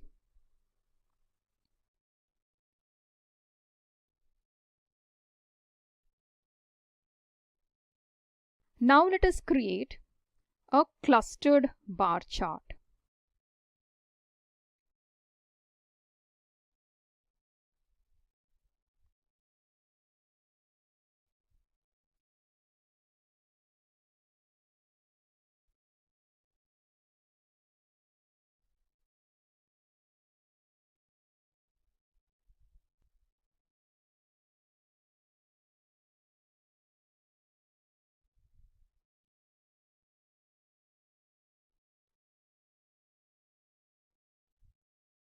Let's look at this visualization. In this visualization, as you observe, though we have enabled fill equal to gender in the aesthetic mapping, we do not have the view in stacked form, but we have the bars one besides the other. It is also because we have enabled a position called as position equal to dodge in the code. Now, what is the insight that we can draw from this visualization? As you see, postgraduate degree with female gender is drawing higher average income as compared to any other education level.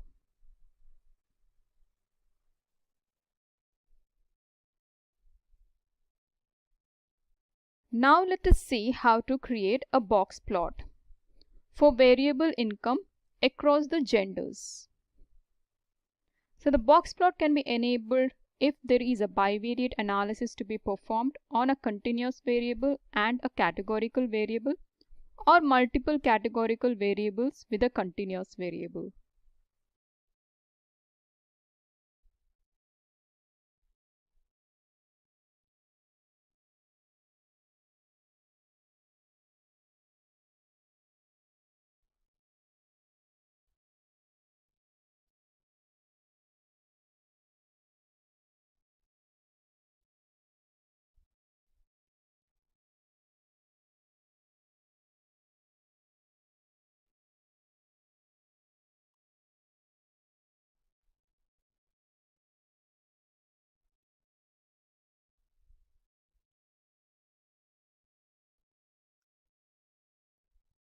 Now let's look at this visualization.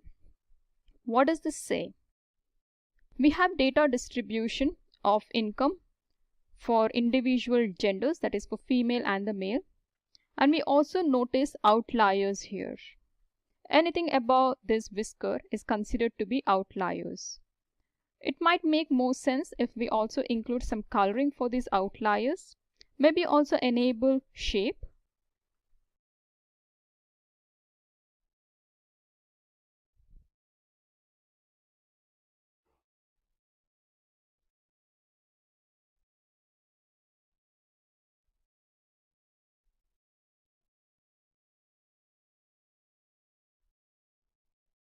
So now we have colored the outliers and it's colored orange. Let's see if we can also enable the shapes.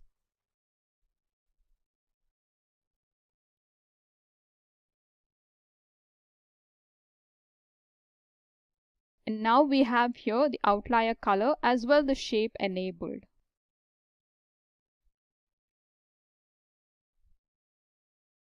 Now let us see how to enable a violin plot. What is the utility of violin plot? With a box plot we understand the analysis and the distribution of the data points is to identify the outliers, to know what is the minimum value, what is the max, what is the median, and what are the outliers. But what is the purpose of a violin plot? Let us have a quick check.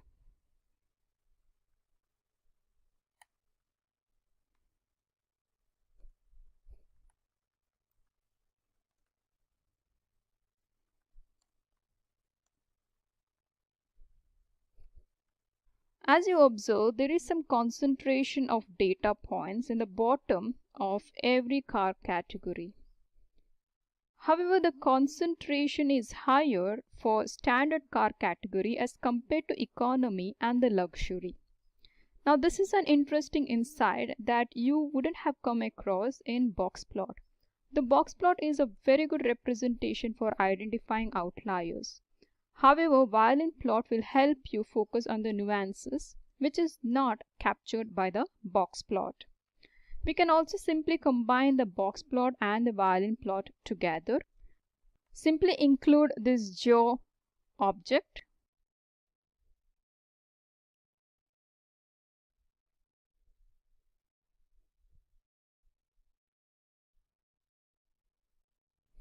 Let's zoom this.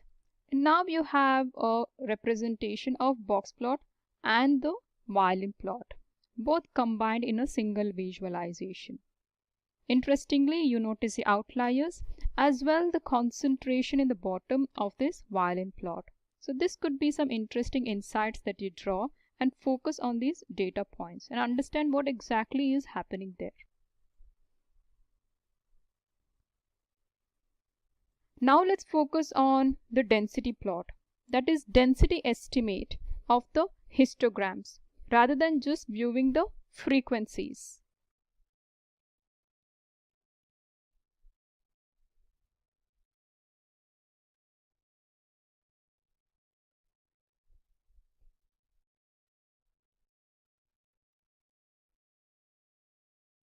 Now we see the frequency in the y-axis across the income distributions. How about enabling the probability as true so that we enable the density instead of the frequency?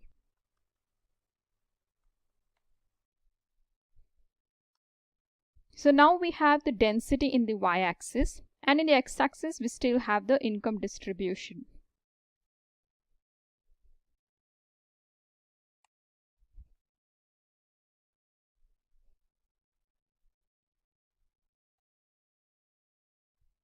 This is the way of also adding a line plot, which is a density plot on the histogram. Now as you observe here, the density plot is not in the same level as the bar. So let us adjust this line. For this we will include adjust, let's say equal to 3, and now let us see how the visualization appears. Now the density plot is on the same level as the bar. Now let us see how to create a cross table for car category and gender.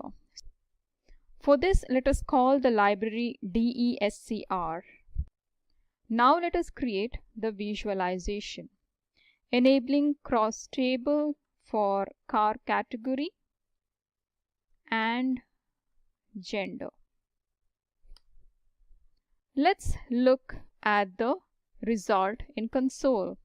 As you see here, now we see the counts of the gender for individual car category. The values over here represents that there are 67 females falling within the car category economy and 80 males within the car category economy. And for luxury, we see that the count of female is higher than the male. As well, the proportions. Now, how do you understand what proportions are presented here? We may simply turn off some of the proportions like the t-test, the chi-square, etc. Let us see how to enable that.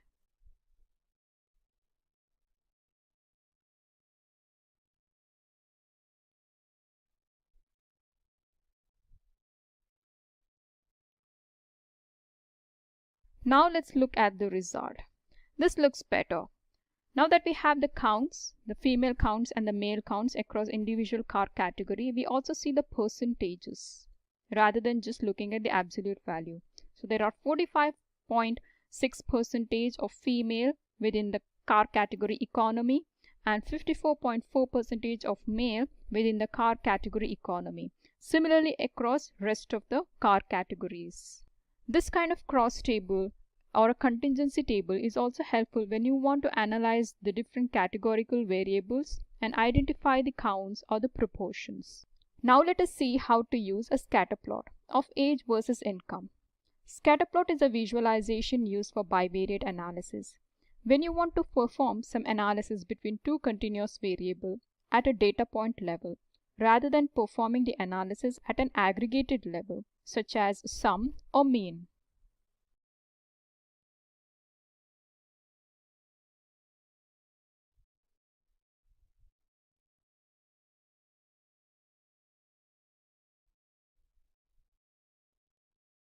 And now we have a scatter plot of age versus the income, age in the x-axis and income in the y-axis.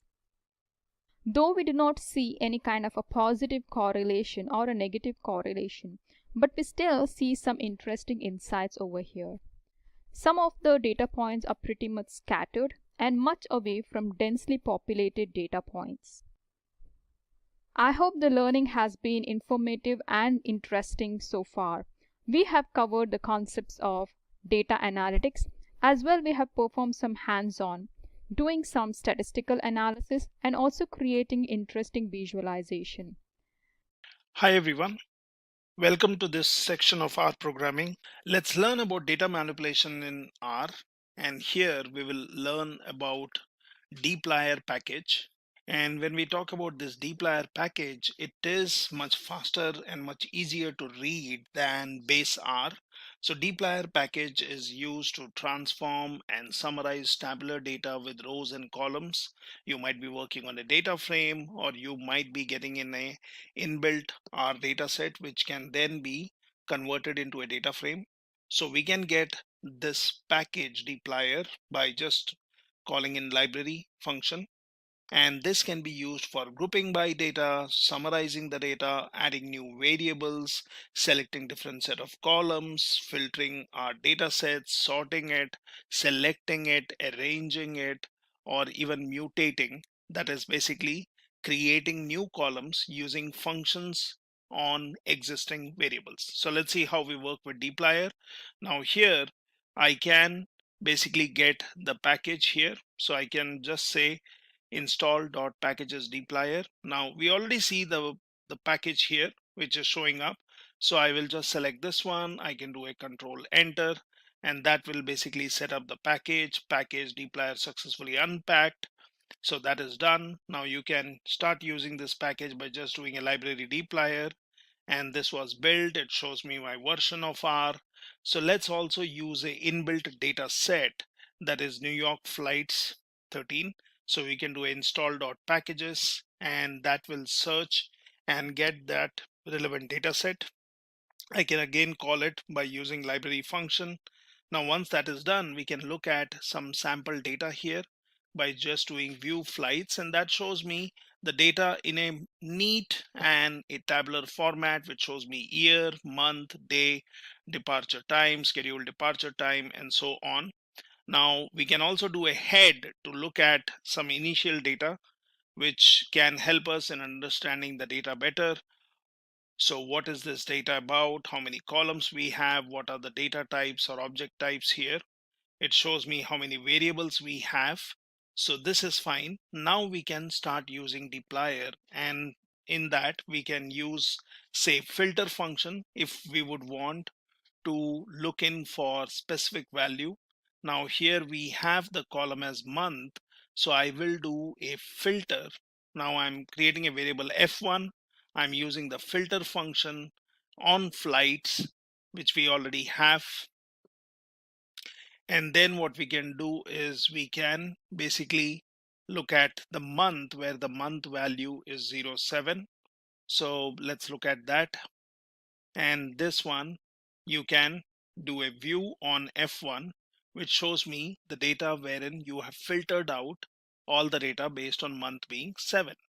So this is a simple usage of filter. We can take some other example. We may want to include multiple columns. So we can say F2 filter flights, and here we will say month is equal to 7, day is 3, and then look at the value of F2 if you are interested in seeing this. And that tells you the month is 7 and day is 3. You could also look into a more readable format by using view on F2, and that gives me my selected result. So we are just extracting in some specific value. We can keep extending this. So here we can say flights is what we would want to work on. I'm using the filter function, so I can straight away, instead of creating a variable and then doing a view, I can also do a view in this way. I can just pass in my filter within the view, and within this I'm saying filter. I would want to look at the flights, month being 09, day being 2, and origin being LGA, and then that shows me the value here. And obviously you can scroll and look at all the columns, and if you see the origin column, it shows the selected value. So now we have filtered our data based on values in 3 different columns. Now what we can also do is we can use and, or we can use or operators. So I could have done this in a little different way. So I could have said head, which shows me initial result. I will do a flights. So within my head function, I'm passing in this. And what does that contain? So you are saying flights, and in this flights data set, you would want to pick up the month being the column. So we use the dollar symbol here. We give in a value, and I'll say and I'll again say flights, wherein I will select the day being 2, and remember, when you talk about and, it is going to check if all the values are met true. So then you say flights origin LGA, and you look at the value. So in this way I can filter out specifically multiple values by specifying columns. Now we could have done it in this way. we could have created a view, or we could have assigned this to a variable and then done a view on that, where we could have selected month being day and origin. Or you can be more specific in specifying all the columns. It makes the code more readable. So let's look at the values, and here you are looking at head, which shows me based on month, day, and then you can look for further columns for other variables, that is origin being LGA. Now what we can also do is we can do some slicing here to select rows by particular position. So I can say slice, and I would want to look at rows 1 to 5, and I can do this. So you can always assign or look at the view of this. I can just do here. So when I did a slice 1:5, it shows me my entries for 1 to 5. Now similarly, we can do a slice 5 to 10, and now you're looking at 5 to 10 values. So you can always look at the complete data, and then you can slice out particular data. Now mutate is usually a function which is used when you would want to apply some variable on a particular data set, and then you would want to add it to your existing data frame, or you would want to add a new column. So this is where you use mutate, which is mainly used to add new variables. So let's see how you work on mutate. So it's pretty simple. So you create a variable over delay. Now I would want to do a mutate so that it adds a new column. So I'm selecting my data, which is flights. I will call the new column as overall delay, and then basically I can look at overall delay being arrival delay minus departure delay. So let's create this, and let's look at view of this, which shows me, or which should show me, my new column, which is overall delay, which was not in my original data set. So you can anytime do a head on this one to compare the value. So this one shows me arrival delay, and then there are many other variables. What you can also do is you can do a view, and you could have just look at flights if you would want to compare. So you can look at the flights, and this one would not have any overall delay column. So it basically shows me 19 columns only, what we see here. And if you do a view on overall delay, then that basically shows me 20 columns. So we know that the new column has been added to this overall delay. So if you would want to work with 20 columns, you will use overall delay. If you would want to work with your original data set, you will use flights. Now you can also use a transmute function, which is used to show only the new column. So we can do an overall delay, and at this time we will say transmute, we will say flights overall delay. The computation remains same, but at this time if I look at view on overall delay, it only shows me the new column. So sometimes we may want to compute result based on two variables or two columns and just look at the new value, and then we can decide if we would want to add it to our existing structure. Now you can also use summarize, and summarize basically helps us in getting a summary based on certain criteria. So we can always do a summarize, and what we can do is we can look at our data, and we can say on what basis we would want to summarize this particular data. So we can do a summarize function. Now summarize on flights, I will say average air time, and I would want to calculate an average. So for that I'm using an inbuilt function called mean. I will do that on airtime column. So let's look at flights once again, and here we can see there is arrival time, not airtime, sorry, arrival time, and we would want to do some average on this particular data. We would want to summarize this. So what I'll do is I will use the summarize function. I will say average airtime, and this one I will look at mean of airtime. So let's see if there is a airtime column. I might be, let's look at this one, arrival delay, and yes, we have an airtime. So we were actually looking at summarizing based on air time, not the arrival time. So air time is how much time it takes in air for this particular flight, and we will want to use the summarize function, not the transmute. So summarize flights average air time, and this one we will calculate the mean of average air time, and I will also do a NA removal, which is I'm saying true. So let's do this, and that basically shows me the average air time is 151. I can also do a total airtime where I'm doing a summation of values, or I can get the standard deviation, or I can basically get multiple values such as mean. I can say total airtime where I'm doing a summation, and then I can look at other values, which is if you would want to put in standard deviation here, you could do that. So let's look at the result of this summarize, and this basically allows me to get some useful information which is summarized based on a particular function such as mean, sum, standard deviation, or all three of them. Now let's look at grouping by. So sometimes we may be interested in summarizing the data by groups, and that's where we use the group by function. So we can always use the group by clause. Now here we are taking a different data set. So we will say, for example, let's look at head of empty cars, and that is basically my data set on empty cars. Now that shows me the model of the car, it shows me mileage, cylinder power, and your horsepower and various other characteristics or variables in this particular data set.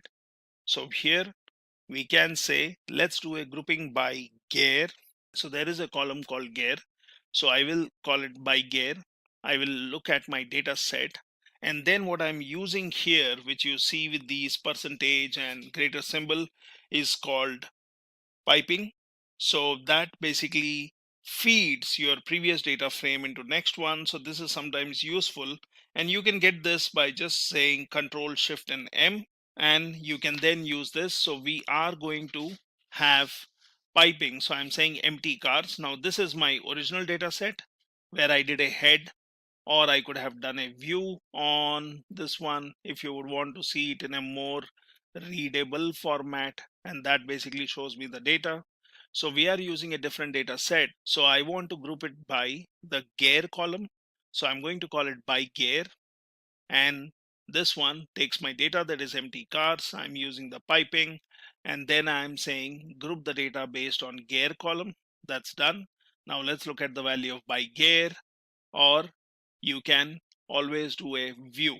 So remember, whenever you're doing a group by, it is giving you a internal object where your data is grouped based on a particular column. So we can look at the values here. You can do a view that shows you your data grouped based on a particular column.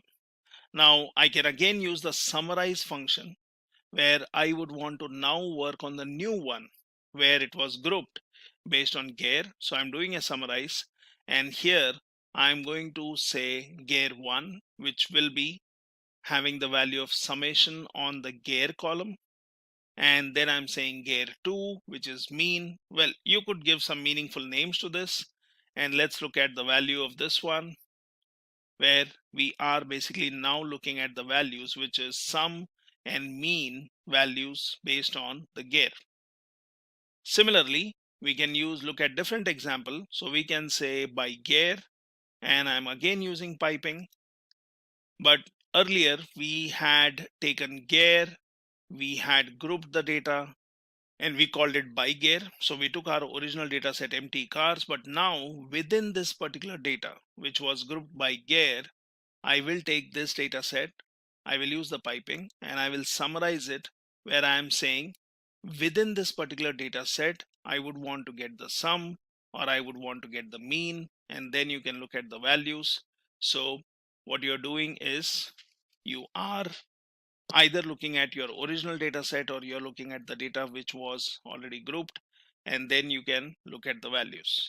Now here what we can do is we can group by cylinder. Say might be you are interested in looking at data which is summarized based on the cylinder column. You can do that, And then for this by cylinder, I'm doing a piping where I'm using the summarize function, and summarizing will then be done based on the mean values of the gear column or the horsepower. So let's do this, and then you can basically look at the value. At any point you may want to look at the data set again, so just do a head and you can look at what does the value contain, and by cylinder or by gear and do a head, and it gives you the value. So you can always do some summarizing or grouping in these ways. Now here we are going to use sample underscore n function and sample underscore fraction for creating samples. So for this, let's take the flights data set again, and we would want to get 15 random values. Now that is done, and it shows me 15 rows with some random values from the data. What you can also do is you can do a portion of data by using sample underscore fraction, and here I'll say flights, I'll say 0.4, which will return 40% of the total data. So this can be useful when you are building your machine learning, where you would want to split your data into training and test. Might be you are interested in some portion of the data, so you can do this, which is very useful function, and then you can look at the value of that. Now what we can also do is we can use a range function. So like we were doing a grouping by, or we were trying to pull out a particular column, so in the same way we can use a range, which is a convenient way of sorting than your base R sorting. So for a range function, let's do a view based on a range. So we will work on the flights data set which we have, and here what we would want to do is we would want to arrange the flights data set which is based on year and departure time, and we are doing a view out of it. So that basically gives me the data which is arranged based on your year and departure time. Now I can do a head to give me some highlighting of that data. Now the piping operator, what we are using, can be used in these ways also. So here I will say df, I will just assign the data set empty cars to it. Let's look at the df, which has basically your different models. You can obviously look at the head or view of it to look at useful information. We can also go for nesting options, which can be useful. So we are creating a variable called result here. Now that has the arrange function. So what does this arrange function do? So when we would want to use arrange to sort the data, so I would want to sort the data, but what data would I sort? So I will use sample n, which will give me some portion of the data or some sample data. Now what is that sample data? So here we are using nesting. That is, earlier when we did a sample, we just said data and how many random samples we want. But instead of giving that, what we are going to do is we are going to use filter here. Now this filter will work on df. So filtering will happen based on the mileage, which is greater than 20. I will say size is 5, and I would want to basically arrange this in a descending order. So I'm using the des on this particular mileage column. By default, it is always ascending. So let's get the result out of this, which will basically show me the mileage details in a descending order. So this is my data frame, and now we can look at the result, what we have created. So just do a view or do a head and look at the view. So here you see mileage, where the highest value is on the top, and we were only interested in 5 values in our random sample. So that's why when you did a view, it shows your 5 values, and it shows in a descending order based on mileage. So we have not only used an inbuilt function, we have not only arranged the data, that is we have sorted the data, but we have sorted the data based on a descending order on a particular column. We have said the value should be greater than 20, and we have also said we just need 5 random samples. Now let's look at some other examples. So you can always do a multi-assignment. So I can say filter, wherein I'm going to use DF, which was assigned empty cars. I'm going to say mileage should be greater than 20. Then I say B, which is going to get a sample out of A, and I just want 5 random values. So let's look at that. So we have B, which is going to get a set of 5 values from A. Now I will create a result variable which will arrange B, which is sample data, in a descending order. Now let's look at the result of this, and that basically shows me what we were seeing earlier. So you can do a multi-assignment where you can create a variable, get a sample out of it, and then basically whatever is that result, you can arrange that or sort that in a descending or by default descending order. So same thing, we can do it using pipe operator. So piping. So here I will say result. I'm passing in my DF, that's the data set. I'm using piping, and which basically tells what you need to do on this particular data set. So I'm going to filter out the data based on mileage 20. Then I'm going to push that or forward it to get the random sample, and whatever is this random sample is going to be pushed. So you are arranging this in a descending order. So this is one more way of doing it, and then basically you can look at the result. So these are some simple examples where you can use your dplyr with multiple assignments, or using your nesting to filter out the data. You can also do a range, which is to sort the data. You can get some random samples out of it. You can summarize the data. You can also summarize the data based on 1 or 2 or multiple columns, and you can use some inbuilt functions to summarize the data based on some functions which are applied on the variables or on the columns. You can transmute it, where you would be interested in only looking at one column. You can mutate it, where you want to add a new column. You can slice it, and you can give the conditions where you can say and or to filter out the data. So what we can also do is, on this particular data set which we have, say for example DF, where I have my data. Let's look at this one, and if I just do a DF at this point, it shows me my data set. And if you would be interested only in particular column, then your dplyr also allows you to, either we can do a filter or we can simply do a select.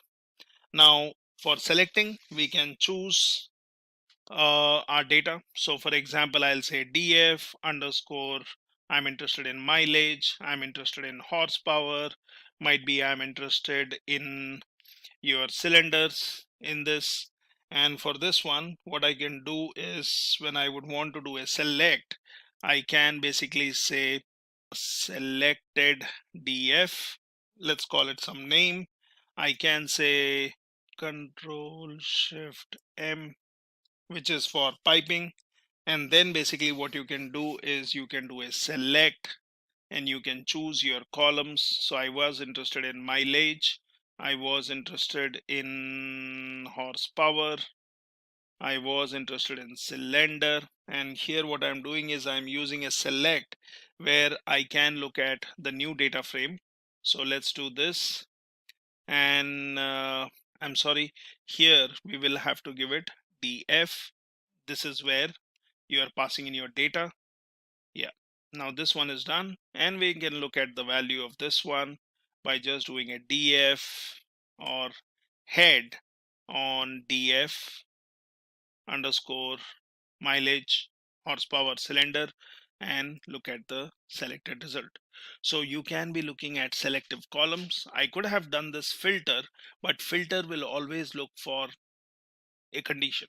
Say your mileage is greater than 20, or might be your cylinders are more than 4, or something else. But when you do a select, you are selecting specific columns. So view always gives you all the columns, head gives you highlight, but then select can be useful when we are interested in looking at only specific data. So this is how you can use dplyr for manipulation, for your data transformation, for basically filtering out the data, by selecting particular data and then working on it. So similarly, there is one more package called tidyr, and we'll see how we can use data manipulation done using your tidyr package. Let's learn about the tidyr package, which makes it easy to tidy your data. And this basically helps you creating a more cleaner data, so which is easy to visualize and model. Now this comes with mainly 4 functions. So you have gather, which makes your data wide, or it makes wide data longer, so that is basically used to stack up multiple columns. You have spread function, which makes long data wider, that is stacking the data together, or stack if you would want to unstack the data to data and you are talking about data which has same attributes, and then your spread can spread the data across multiple columns. You have separate, which is function which splits single column into multiple columns, and to complement that you have one more function which is unite, and that combines multiple columns into single columns. So these are 4 main functions which are used in your tidyr package. So let's look how we work with this. So let me bring up my R Studio here. Now for this, first is, let me just clean up my screen here, doing a Control L. So I will install the package. It is already installed, but we can just do a Control Enter, and then I can say, do you want to restart R prior to reinstall? To install, I'll say okay, and it is basically going to get the package. Now it says package TIDYR, that is tidyr, has been successfully unpacked. Let's use that package using our library function, and that was built under R version 3.6. Now I can basically start using these functions. So for example, here we are creating a data frame. So let's say n is 10, and then we basically would say we will call it wide. Now that's the variable name. I'm using the data.frame function. I'm saying ID, which will be 1 to n. So that will take the values from 1 to 10. And then these are the values which have 10 entries. So this is a vector, phase 1, phase 2, phase 3. Let's create a data frame out of it. Now that's done. We can have a look at our data frame by just doing a view wide, and that shows me the ID column, and it has phase.1, phase.2, and phase.3. Now we can use our functions. So for example, we can work with gather, that is reshaping the data from wide format to long format, and basically you can say stacking up multiple columns. So let's see how we do that. Here I'll call it long. I'm working on wide. I'm using the piping functionality, and then I'm using gather. So this one, I will say what will be the data which I will use. So we are using wide as a data frame. Then I'm saying response time. So that will be basically one more column. And then you have your columns which you would want to basically stack. So I'm saying from phase 1 to phase 3. So let's do this. And once this is done, let's have a look at our variable long. So this one shows me that I have an ID column, I have the response time column, and I have the phase column, which we mentioned, and that basically has all the values stacked in. So you have phase.1, phase.2, and phase.3. So all the columns are being stacked here. So all my data, so now I have totally 30 entries in this one. So this is basically using your gather function.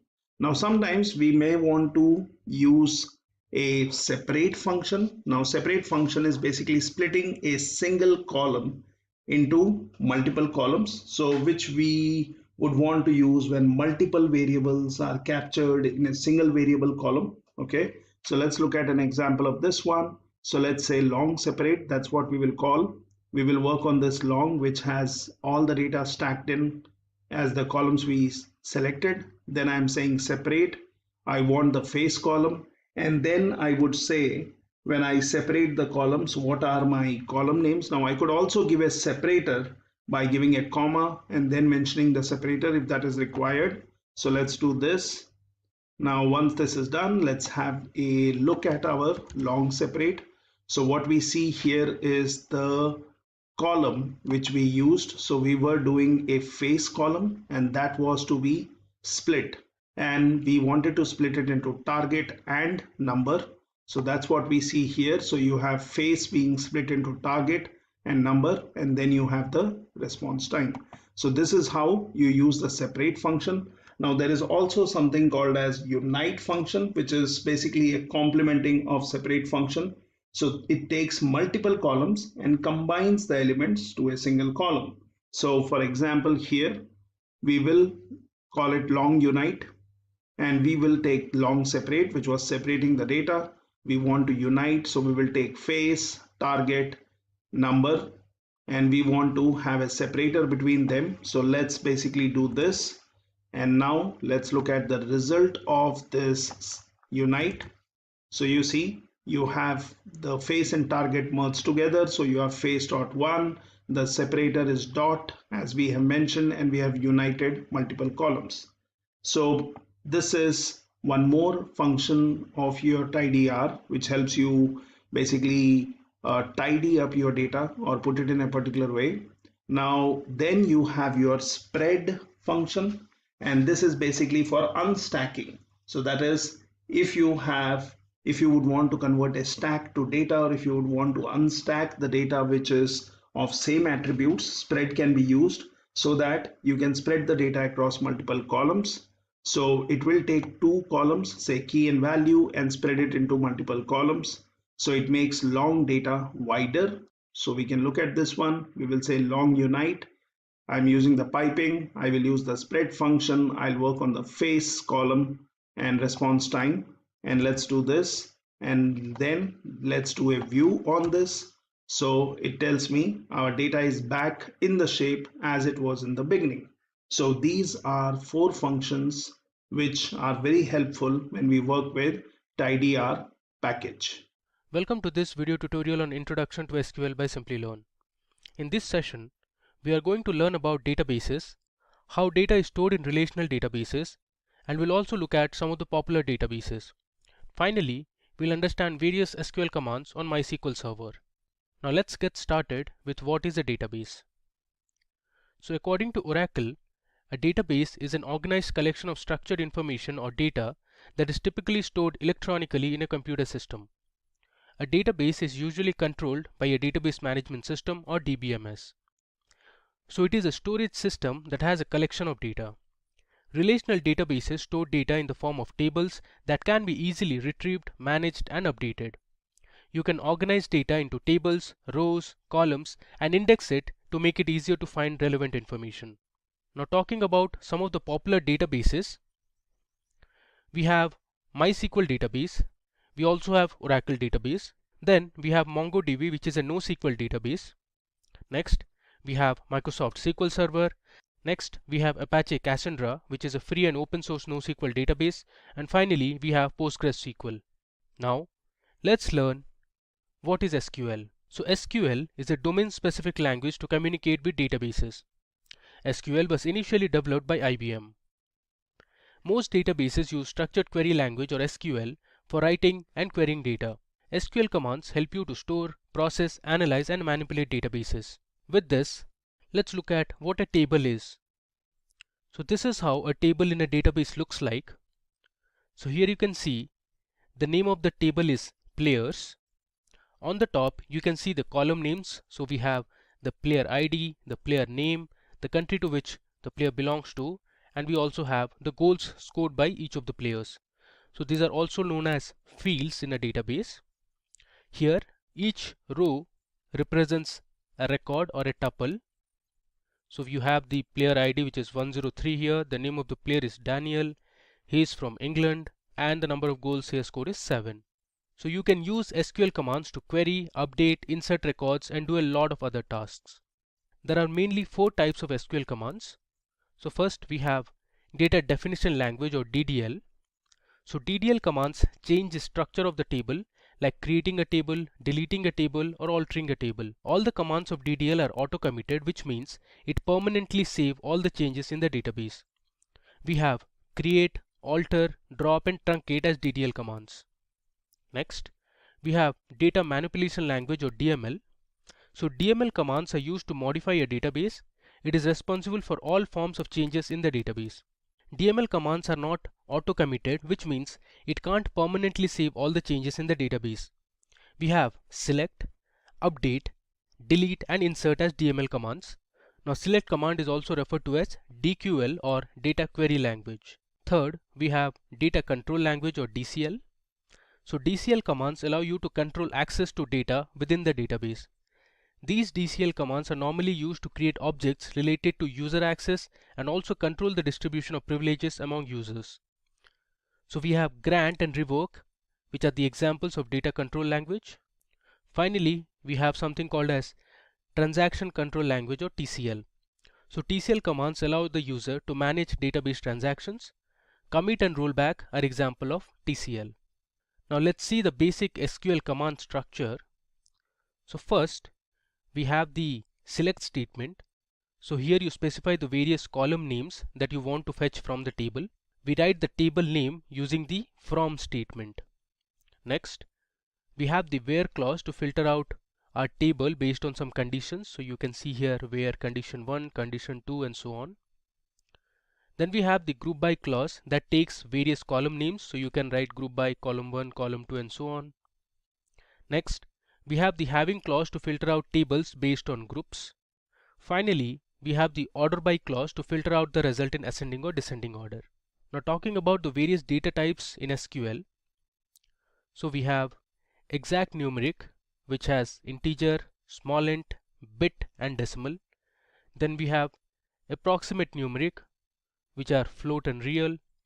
Then we have some date and time data types such as date, time, timestamp and others. Then we have string data type, which includes char, this varchar and text. Finally, we have binary data types, and binary data types have binary, var binary and image. Now let's see some of the various operators that are present in SQL. So first we have our basic arithmetic operators. So you have addition, the subtraction, multiplication, division and modulus. Then we have some logical operators like all, and, any, or, between, exists and so on. Finally, we have some comparison operators such as equal to, not equal to, this greater than, less than, greater than equal to or less than equal to, not less than or not greater than. Now let me take you to my MySQL workbench where we will learn to write some of the important SQL commands, use different statements, functions, data types and operators that we just learned. Now let me now go ahead and open my MySQL workbench. So in the search bar, I'll search for MySQL workbench. You can see I'm using the 8.0 version. I'll click on it and here it says welcome to MySQL workbench. And below under connections, you can see I have already created a connection which says local instance. Then you have the root, the local host and the port number. Let me click on it. You can see the service, the username is root and I'll enter my password and hit OK. Now this will open the SQL editor. So this is how the MySQL workbench looks like. Here we learn some of the basic SQL commands. So first, let me show you the databases that are already present. So the command is show databases. You can hit tab to autocomplete. I'll use a semicolon. I'll select this and here on the top you can see the execute button. So if I run this, below you can see the output. It says show databases, 7 rows are returned, which means currently there are 7 databases. You can see the names. Alright, now let's say I want to see the tables that are present inside this database called world. So I'll use the command use world, which is the database name. Now let me run it. So currently I'm using the world database. So to display the tables that are present in the world database, I can use the show command and write show tables. Give a semicolon and I'll hit Control Enter this time to run it. Alright, so you can see the tables that are present inside this world database. So we have 3 tables in total: city, country and country language. Now if you are to see the rows that are present in one of the tables, you can use the select command. So I'll write select star, which basically means I want to display all the columns. So star here means to display all the columns. Then I'll write my from the table name, that is city. So this command is going to display me all the rows that are present inside the city table. So if I hit Control Enter, alright, you can see the message here. It says 1000 rows were returned, which means there were total 1000 records present inside the city table. So here you can see there's an ID column, a name column, this country code, district and population. Alright. Similarly, you can check the structure of the table by using the describe command. So I'll write describe and then I'll give the table name, that is city. Now let's just run it. There you go. The field shows the column names. So we have ID, name, country code, district, population. Type here shows the data type of each of the columns. So district is character 20, ID is an integer, population is also integer. Null says yes or no, which means if no, then there are no null values. If it's yes, which means there are null values in your table. Key here represents whether you have any primary key or foreign key, and these are some extra information. Now let's learn how to create a table in MySQL. So I'll use the create table command for this, and before that let me create a database and I'll name it as SQL intro. So the command is create database and I'll give my database name, that is SQL_intro. Let me give a semicolon and hit Control Enter. So you can see I have created a new database. Now if I run this command, that is show databases, you can see this newly created database, that is SQL intro. If I scroll down, there you go, you can see the name here, SQL intro. Okay, now within this database we'll create a table called employee details. Now this will have the details of some employees. So let me first show you how to create a table that will be present inside the SQL intro database. So I'll use the command create table and then I'll give my table name, that is going to be employee_details. Next, the syntax is to give the column names. So my first column would be the name column, which is basically the employee name, followed by the data type for this column. Since name is a text column, so I'll use varchar and I'll give a value of 25. So it can hold only 25 characters.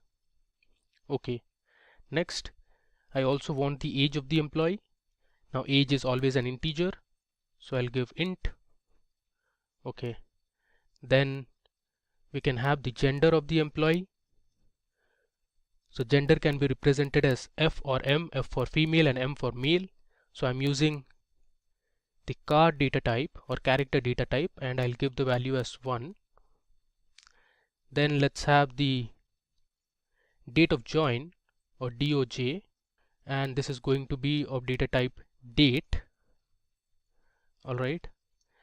Next, we'll have the city name, that is the city to which the employee belongs to. So again, this is going to be varchar 15. Finally, we'll have a salary column, and salary we'll keep it as float, since salary can be in decimal numbers as well. Now I'll give a semicolon. Alright, so let me just quickly run through it. So first I wrote my create command, then the table, which is also a keyword, followed by the table name, which is employee details here, and then we gave the column names such as name, age, this gender, date of join, city and salary. For each of the columns we also give the data type. Alright, so let me just run it. Okay, so here you can see we have successfully created our first table. Now you can use the describe command to see the structure of the table. I'll write describe emp_details. If I run this, there you go. So under field you can see the column names, then you have the data types. Null represents if the table can accept null values or not, and these are basically empty. and we haven't set any default constraint. Alright, moving ahead. Now let's learn to add data to our table using the insert command. So on a notepad, I have already written my insert statement. So let me just copy it and then I'll explain it one by one. Alright. So if you see this, so we have used an insert into statement or a command followed by the table name, that is emp details. Then this is the syntax. Using values, I have passed in all the records. So first we have Jimmy, which is the name of the employee. Then we have 35, which basically represents the age. Then M means the gender or the sex.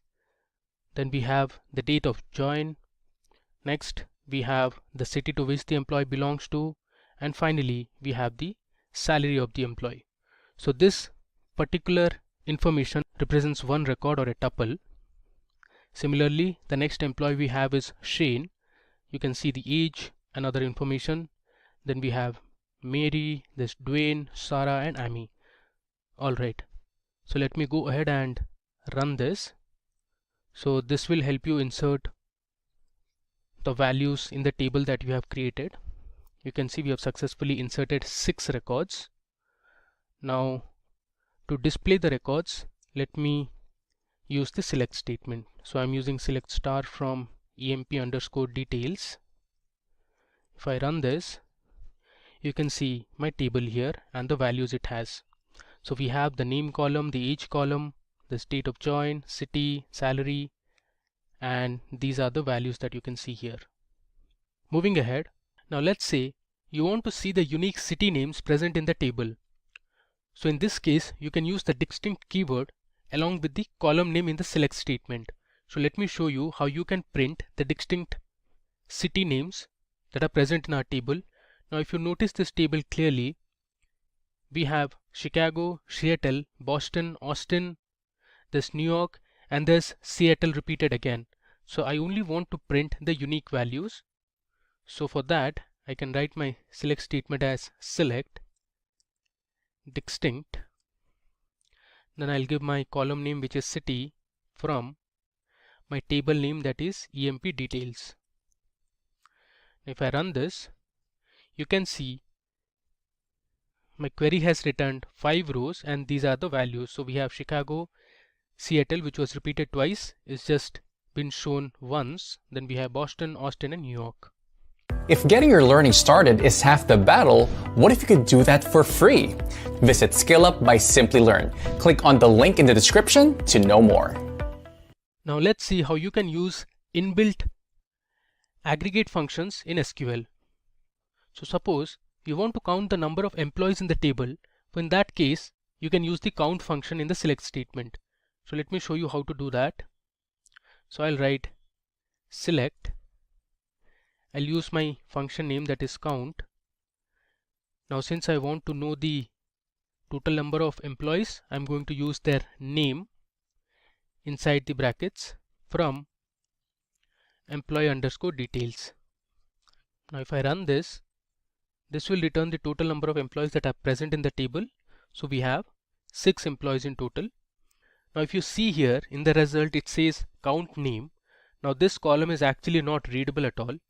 So what SQL provides is something called as an alias name. So you can give an alias to the resultant output. So here I can write select count of name and use an alias as I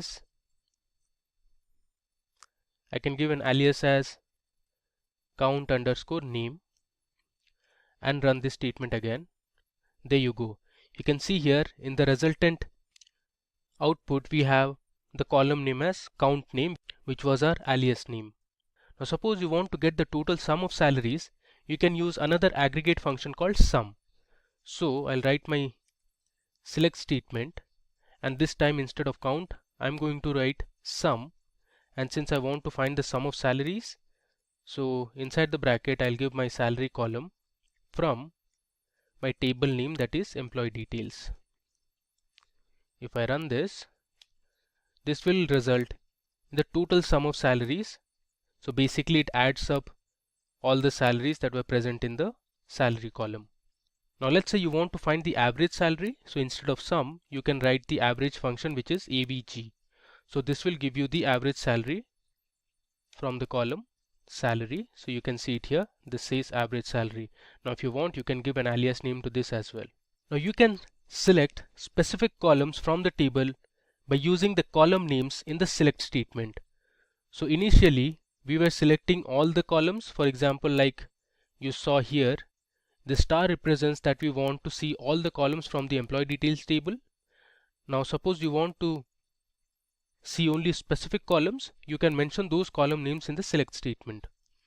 So let's say I want to select just the name, age and the city column from my table, that is employee details. So this will result in displaying only the name, age and city column from the table. If I run it, there you go. It has given only 3 columns to me. Now SQL has a where clause to filter rows based on a particular condition. So if you want to filter your table based on specific conditions, you can use where clause. Now where clause comes after you give your table name. So suppose you want to find the employees with age greater than 30. In this case, you can use a where clause. So let me show you how to do it. I'll write select star from my table name, that is employee details, and after this I'll use my where clause. So I'll write where age greater than 30. If I run this, it will give me the output where the age is only greater than 30. So it excluded everything that is less than 30. So we have 4 employees whose age is greater than 30 here. Now suppose you want to find only female employees from the table, you can also use a where clause here.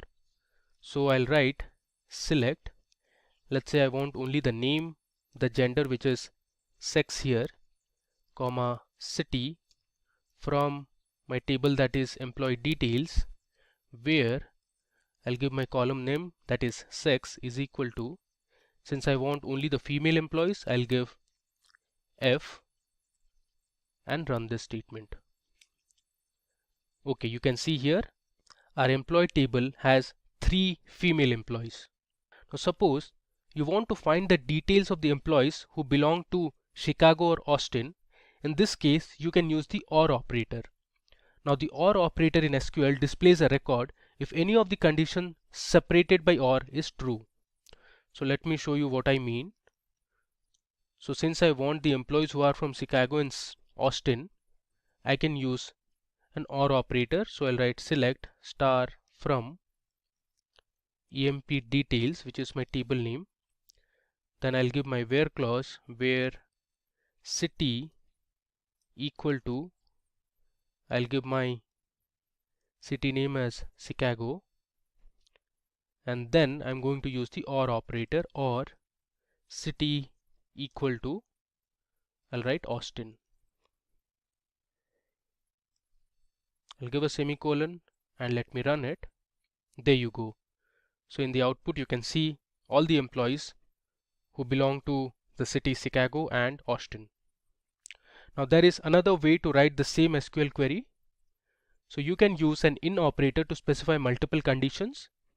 So let me just copy this, and instead of using the OR operator, this time I'm going to use the in operator.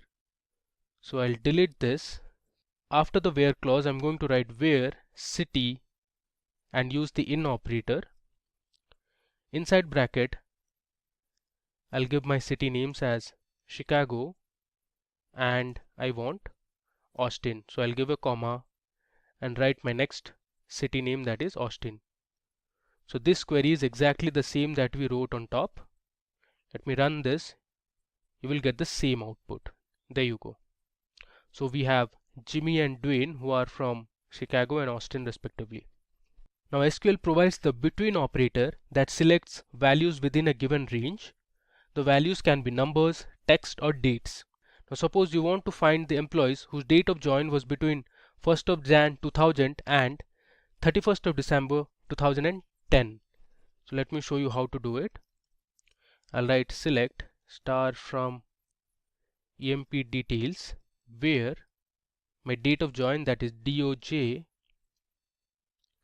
between, I'll give my two date values, that is 1st of Jan 2000, and I'll give my second value, the date value, that is 31st of December 2010. So every employee who has joined between these two dates will be displayed in the output. If I run it, we have two employees who had joined between 2000 and 2010. So we have Jimmy and Mary here, who had joined in 2005 and 2009 respectively. Alright. Now in where clause, you can use the AND operator to specify multiple conditions. Now the AND operator displays a record if all the conditions separated by AND are true. So let me show you an example.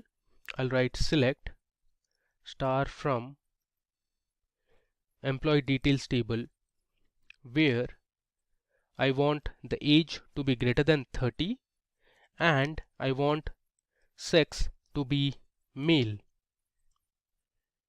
Alright, so here you can see I have specified two conditions. So if both the conditions are true, only then it will result in an output.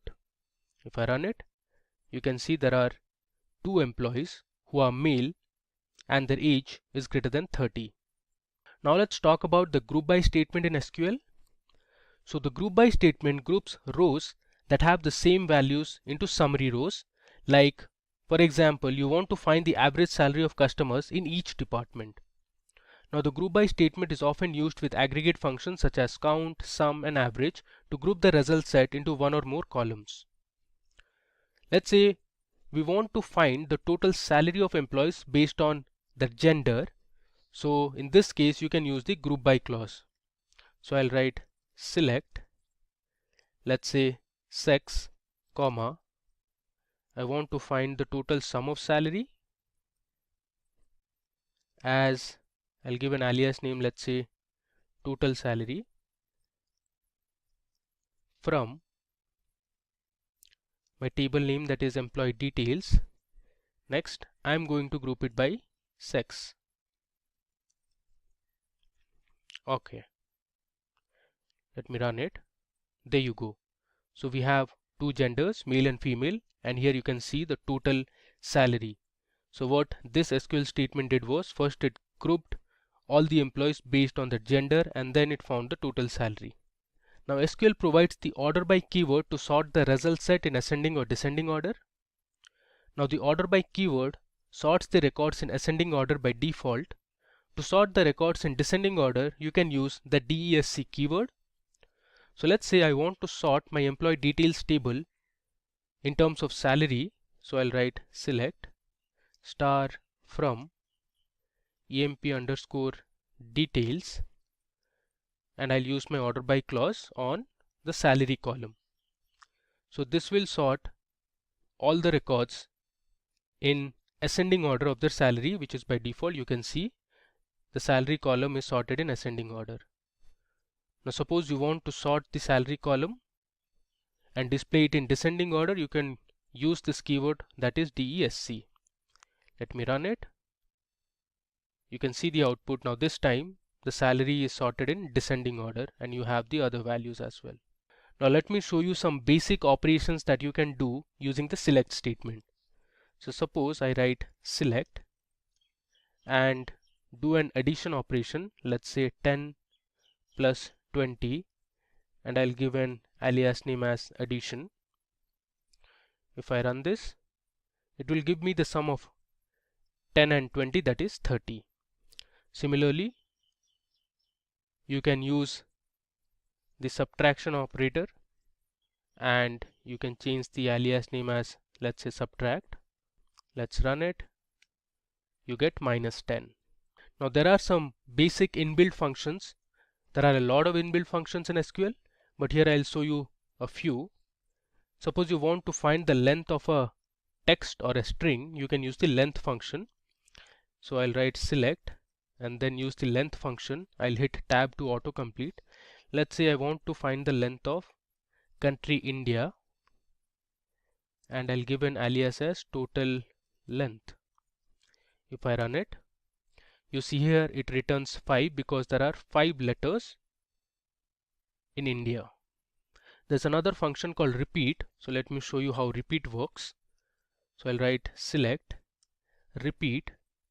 Let's say I want to repeat the symbol that is at the rate. I'll put it in single quotes because it is a text character, and I want to repeat this character for 10 times. Close the bracket and let's run it. You can see here in the output it has printed at the rate 10 times. You can count it. Alright. Now let's say you want to convert a text or a string to uppercase or lowercase. You can do that as well. So I'll write select and use the function called upper. Let's say I want to convert my string, that is India, to uppercase. I'm not giving in any alias name. If I run this, see, my input was capital I and everything else was in small letter. In the output you can see it is converted my input to all caps. Similarly, you can change this. Let's say you want to print something in lowercase, you can use the lower function. Let's say this time everything is in uppercase. If I run it, it converts India to lowercase. Now let's explore a few date and time functions. Let's say you want to find the current date. There's a function called CUR, which stands for current, and this is the function I'm talking about, which is current date. If I run this, you will get the current date, that is 28th of Jan 2021. And let's say you want to extract the day from a date value, so you can use the day function. Let's say I'll use day and I want to find the day from my current date. If I run this, you get 28, which is today's day. Now similarly, you can also display the current date and time. So for that you can use a function that is called now. So this will return the current date and time. You can see this is the date value and then we have the current time. Alright, and this brings us to the end of our demo session. So let me just scroll through whatever we have learned. So first I showed you how you can see that databases present in MySQL. Then we used one of the databases and checked the tables in it. Then we created another database called SQL Intro for our demo purpose. We used that database and then we created this table called employee details with column names like name, integer, the sex, date of join, city and salary. I showed you the structure of the database. Let me run this again so you get an idea. You can see this was the structure of our table.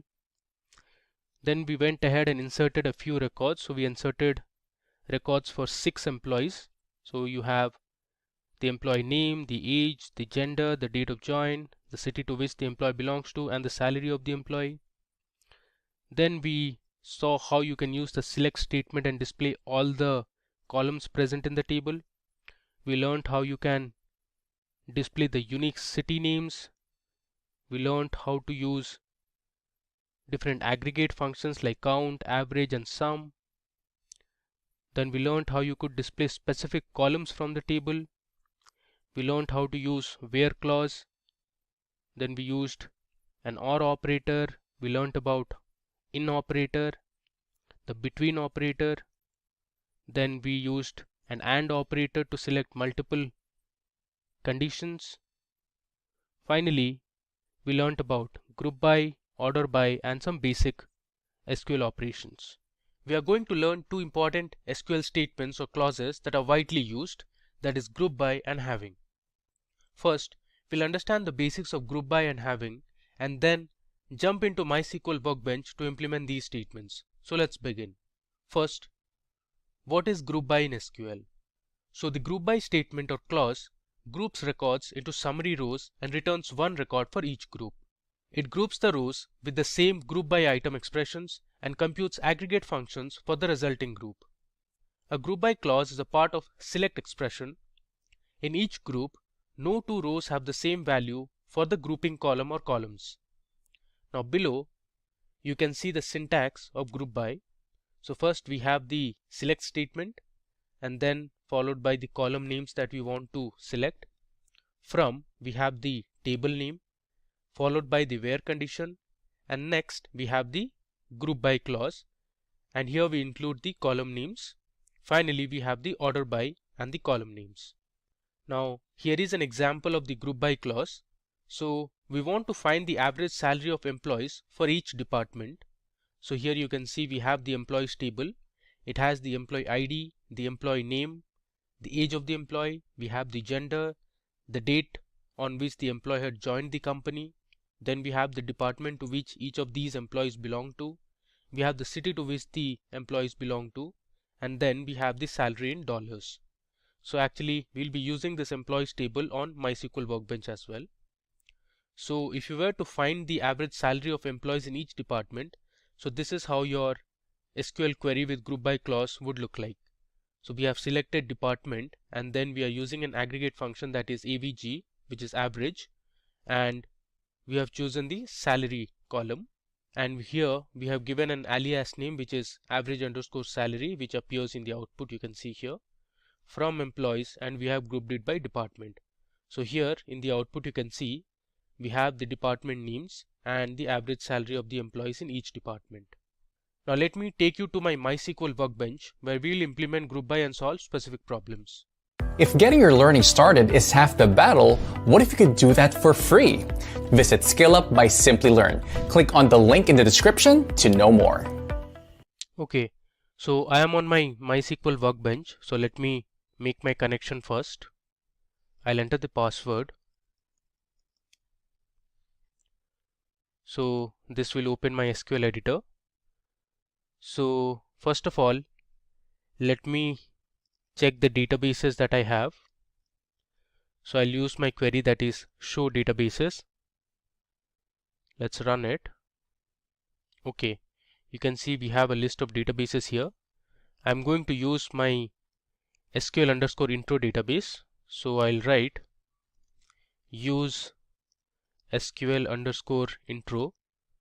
So this will take us inside this database. I'll run it.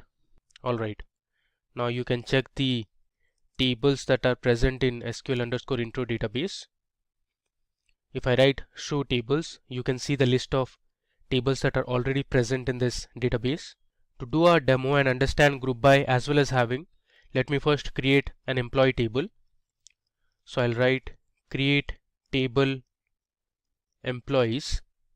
Next, I'll give my column name as employee underscore ID, which is the ID for each employee.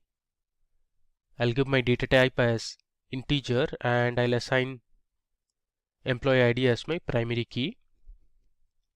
Next, I'll give employee underscore name, and my data type would be varchar. I'll give the size as 25. My third column would be the age column. Age would obviously be an integer. Then I have my gender column.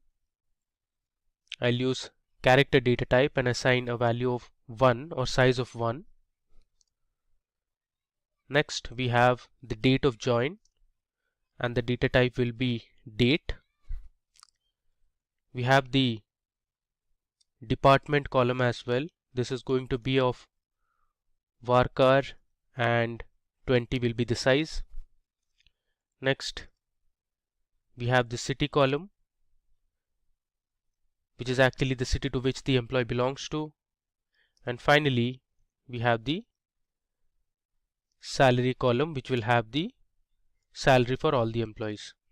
Okay, now let me select and run this. You can see here we have successfully created our table. Now to check if our table was created or not, you can use the describe command. I'll write describe employees.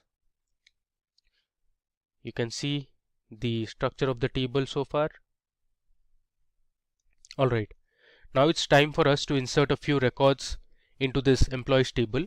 So I'll write insert into employees, and I'll copy paste the records which I have already written on a notepad. So let me show you. So this is my EMP notepad, and you can see I have already put the information for all the employees. So let me just copy this and we'll paste it here. Alright, let me go to the top and verify if all the records are fine. Alright, so let's run our insert query. Okay, so you can see here we have inserted 20 rows of information, and now let's check the table information or the records that are present in our employees table. I'll write select star from employees. If I run it, you can see here I have my employee ID, the employee name, age, gender, we have the city, salary, and in total we have inserted 20 records. Now let me run a few SQL commands to check how the structure of our table is. Let's say I want to see the distinct cities that are present in our table. So I'll write select distinct city from employees. If I run this, you see here there are total 8 different cities present in our employees table. So we have Chicago, there's Seattle, Boston, we have New York, Miami, and Detroit as well. Now let's say you want to know the total number of departments that are present. So you can use distinct department. If I run this, alright, you can see we have 7 rows returned, and here are the department names. So we have sales, marketing, product, tech, IT, finance, and HR. Alright, now let me show you another SQL command. Now this is to use an aggregate function. So I want to find the average age of all the employees from the table. So I can write select AVG, which is the aggregate function for average. Inside that I have passed my age column from employees. If I run this, so the average age of all the employees in our table is 33.35. Now say you want to find the average age of employees in each department. So for this you need to use the group by clause. I'll give a comment here. I want to find the average age in each department. So I'll write select department, comma, I'll write average of age from employees group by department. Now if I run this, you can see here we have our 7 departments on the left, and on the right you can see the average age of employees in each of these departments. Now you can see here in the output it says AVG of age, which is not readable, so I can give an alias name as average age. Alright, I can bring this down, and if you want you can round the values also. So you can round the decimal places. So I'll use a round function before the average function, and the round function takes 2 parameters. One is the variable and the decimal place you want to round it to. So if I run this, there you go. You can see here we have the average age of all the employees in each of these departments. Alright, now suppose you want to find the total salary of all the employees for each department. So you can write select department, comma, now I want the total salary, so I'll use the sum function, and I'll pass my column as salary from employees group by department. Let's run this query. You can see here in the output we have the different departments, and on the right you can see the total salary of all the employees in each of these departments. Now here also you can give an alias name as total underscore salary.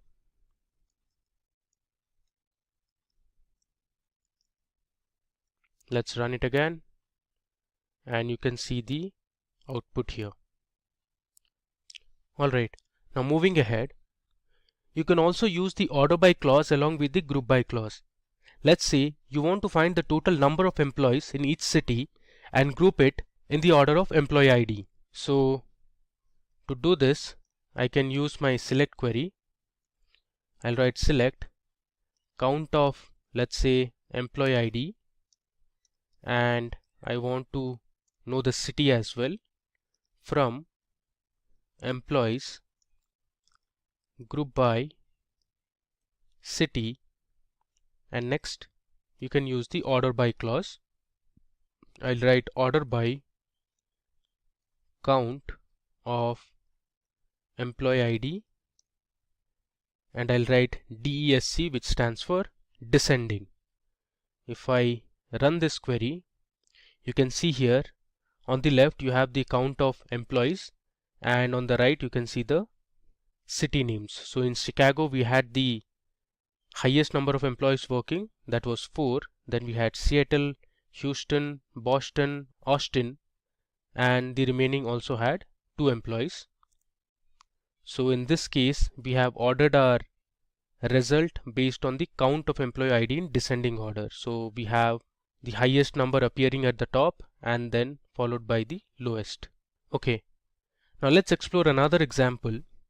Suppose we want to find the number of employees that joined the company each year. We can use the year function on the date of joining column. Then we can count the employee IDs and group the result by each year. So let me show you how to do it. So I'll write select. I'm going to extract year from the date of join column. I'll give an alias as year. Next, I'll count the employee ID from my table name, that is employees, and I'm going to group it by year, date of join. I give a semicolon. Alright, so let's run this. Great.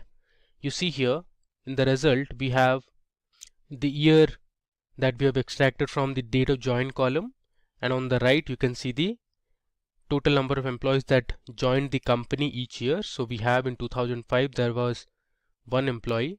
Similarly, we have in 2009 there were 2 employees. If I scroll down, you have information of other years as well. Now if you want, you can order this as well based on year or count. Okay. Now you can also use the group by to join 2 or more tables together. So to show you this operation, let me first create a sales table. So I'll write create table sales, and the sales table will have columns such as the product ID, which is going to be of integer type. Then we have the selling price of the product. Now this will be a float value. Then we have the quantity sold for each of the products. So I'll write quantity. Quantity will be of integer type. Next we have the state in which the item was sold, and state I'll put it as varchar and give the size as 20. Let's run this so that we'll create our sales table. Alright, so we have successfully created our sales table. Next, we need to insert a few values to our sales table.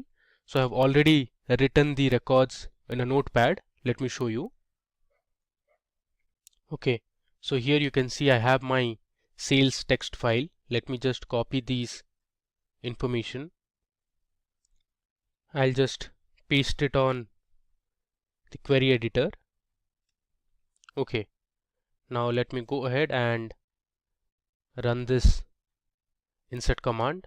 Alright, so you can see here we have successfully inserted 9 rows of information. So let me just run it through what we have inserted. So the first column is the product ID column. Then we have the selling price at which this product was sold. Then we have the quantity that was sold and in which state it was sold. So we have California, Texas, Alaska. Then we have another product ID which is 123, and these are the states in which the products were sold. So let me just confirm with the select statement. I'll write select star from sales. If I run this, you can see we have successfully created our table. Okay.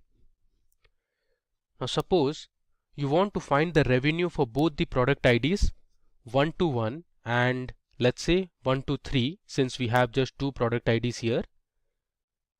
So for that you can use the select query. So I'll write select product ID. Next, I want to calculate the revenue. So revenue is nothing but selling price multiplied by the quantity. So I'll use the sum function to find the total revenue, and inside the sum function I'll use my selling price column multiplied by my quantity column. I'll give this an alias name as revenue from my table name, that is sales. Finally, I'll group it by product ID. Let's run it. There you go. So here you can see we have the two product IDs 121 and 123, and here you can see the revenue that was generated from these two products. Alright. Now let's say we have to find the total profit that was made from both the products 121 and 123. So for that I'll create another table. Now this table will have the cost price of both the products. So let me create the table first. I'll write create table.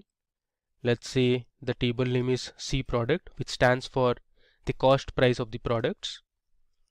I'll give my first column as product ID. This will be an integer, and I'll have my second column as cost price. Cost price will have floating type values. Let's run this. So we have successfully created our product cost table. Now let me insert a few values into the C product table. So I'll write insert into C underscore product. I'll give my values for 121. Let's say the cost price was $270 for each, and next we have my product as 123, and let's say the cost price for product 123 was $250. Let's insert these two values. Okay. Next, we'll join our sales table and the product cost table. So this will give us the profit that was generated for each of the products. So I'll write select C dot product underscore ID, comma, I'll write sum S dot sell underscore price. Now here C and S are alias names. So if I subtract my cost price from the selling price, that will return the profit that was generated. I'll multiply this with S dot quantity, close the bracket. I'll give an alias name as profit from sales as S. So here S stands for the sales table. I'm going to use inner join C underscore product table as the alias name should be C, where S dot product underscore ID is equal to C dot product underscore ID. We are using product underscore ID because this column is the common column to both the tables. And finally, I am going to group it by C dot product underscore ID. Alright. So let me tell you what I have done here. So I am selecting the product ID. Next, I am calculating the profit by subtracting the cost price from the selling price, and I have multiplied the quantity column. I am using an inner join to connect my sales and the product cost table, and I am joining on the column that is product ID, and I have grouped it by C dot product ID. Let's run this. There you go. So here you can see for product ID 121 we made a profit of $1,100, and for product ID 123 we made a profit of $840. So now that we have learnt group by in detail, let's learn about the having clause in SQL. The having clause in SQL operates on grouped records and returns rows where aggregate function results matched with given conditions only. So now having and where clause are kind of similar, but where clause can't be used with an aggregate function. So here you can see the syntax of having clause. You have the select statement followed by the column names from the table name, then we have the where conditions, next we have the group by, finally we have having, and at last we have order by column names. So you can see here we have a question at hand. We want to find the cities where there are more than 2 employees. So you can see the employee table that we had used in our group by clause as well. So if you were to find the cities where there are more than 2 employees, so this is how your SQL query should look like. So we have selected the employee ID and we are finding out the count using the count function. Next we have selected the city column. From employees we have grouped it by city, and then we have used our having clause. So we have given our condition having count of employee ID should be greater than 2. So if you see the output, we have the different city names, and these were the cities where the count of employees was greater than 2. Alright, so let's go to our MySQL workbench and implement how having works. So suppose you want to find those departments where the average salary is greater than $75,000. You can use the having clause for this. So let me first run my table, which is employees.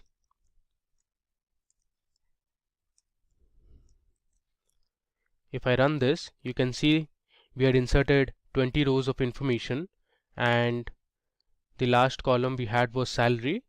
So the question we have is, we want to find those departments where the average salary is greater than $75,000. So let me show you how to do it.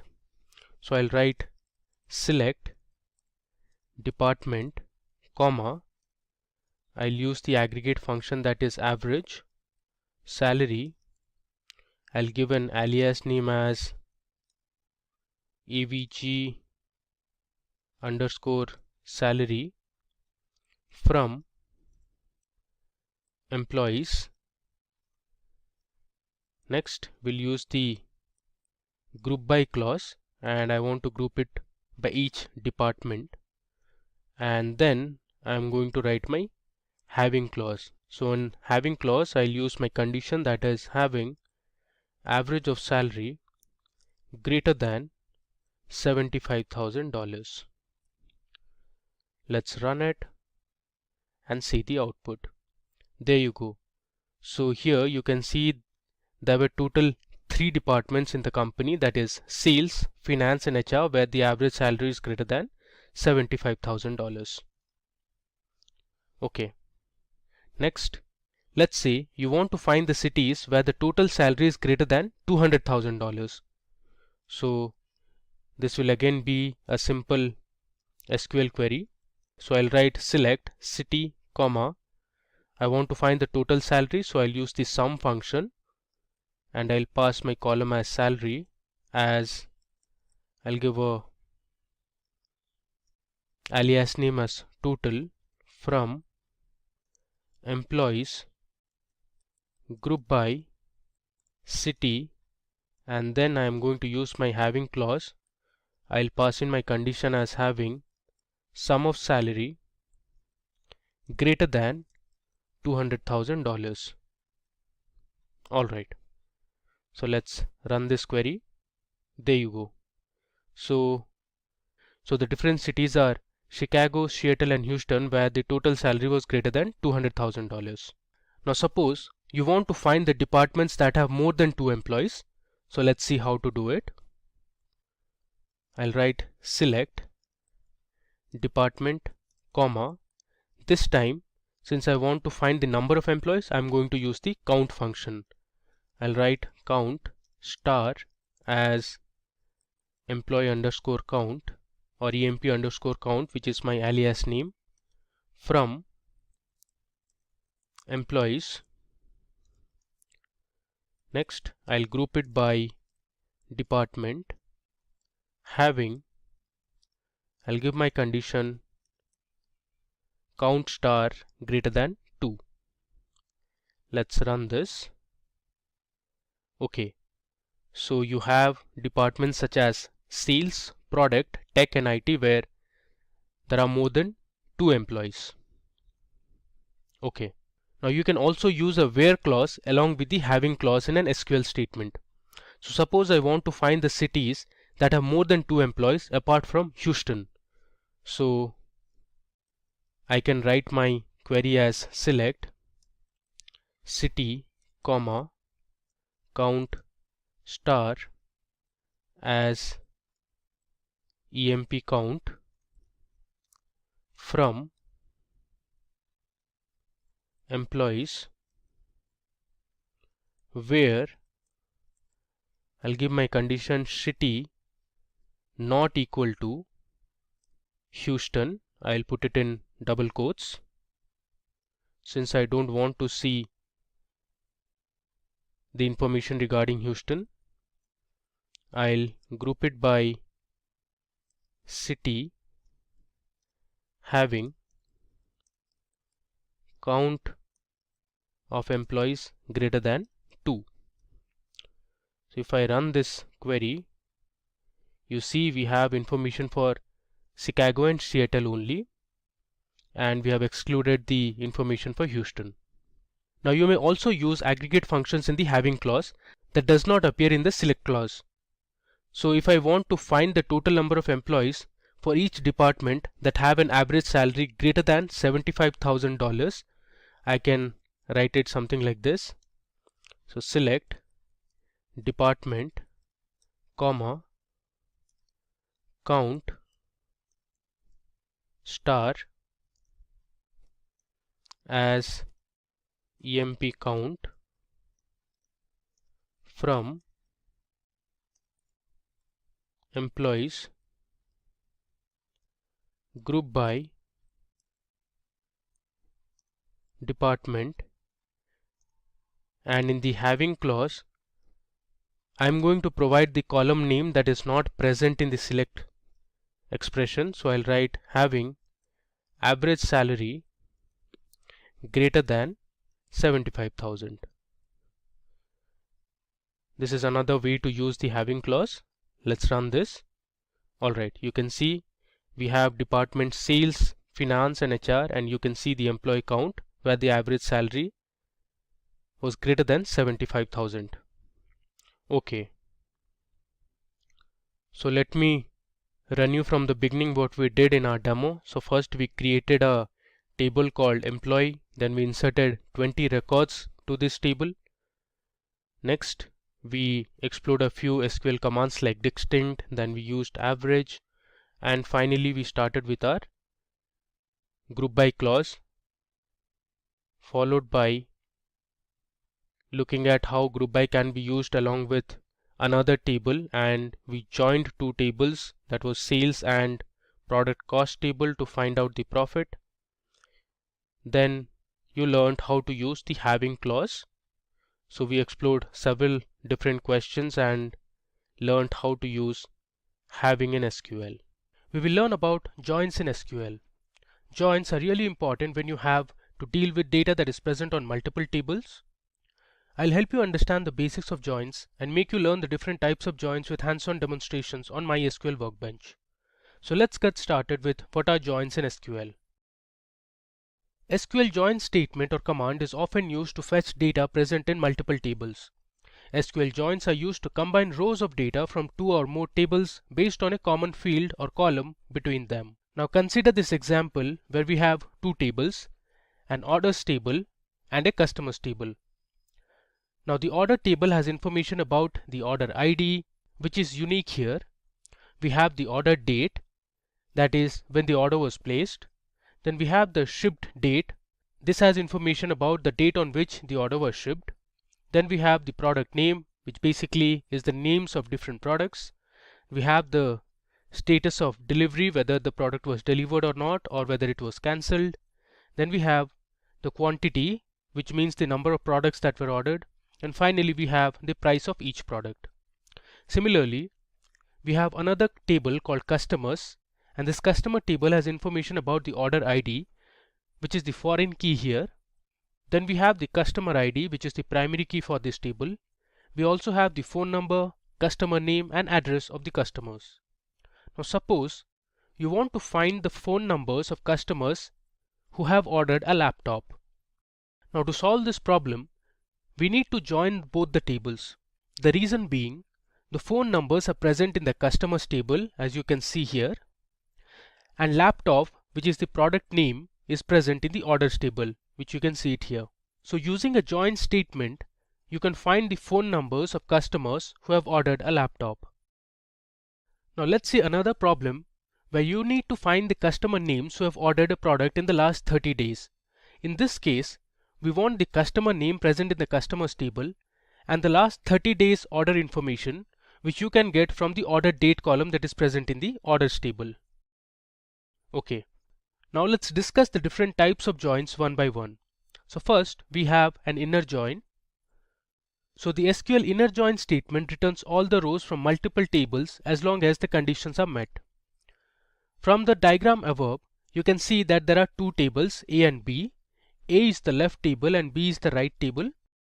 The orange portion represents the output of an inner join, which means an inner join returns the common records from both the tables. Now you can see the syntax here.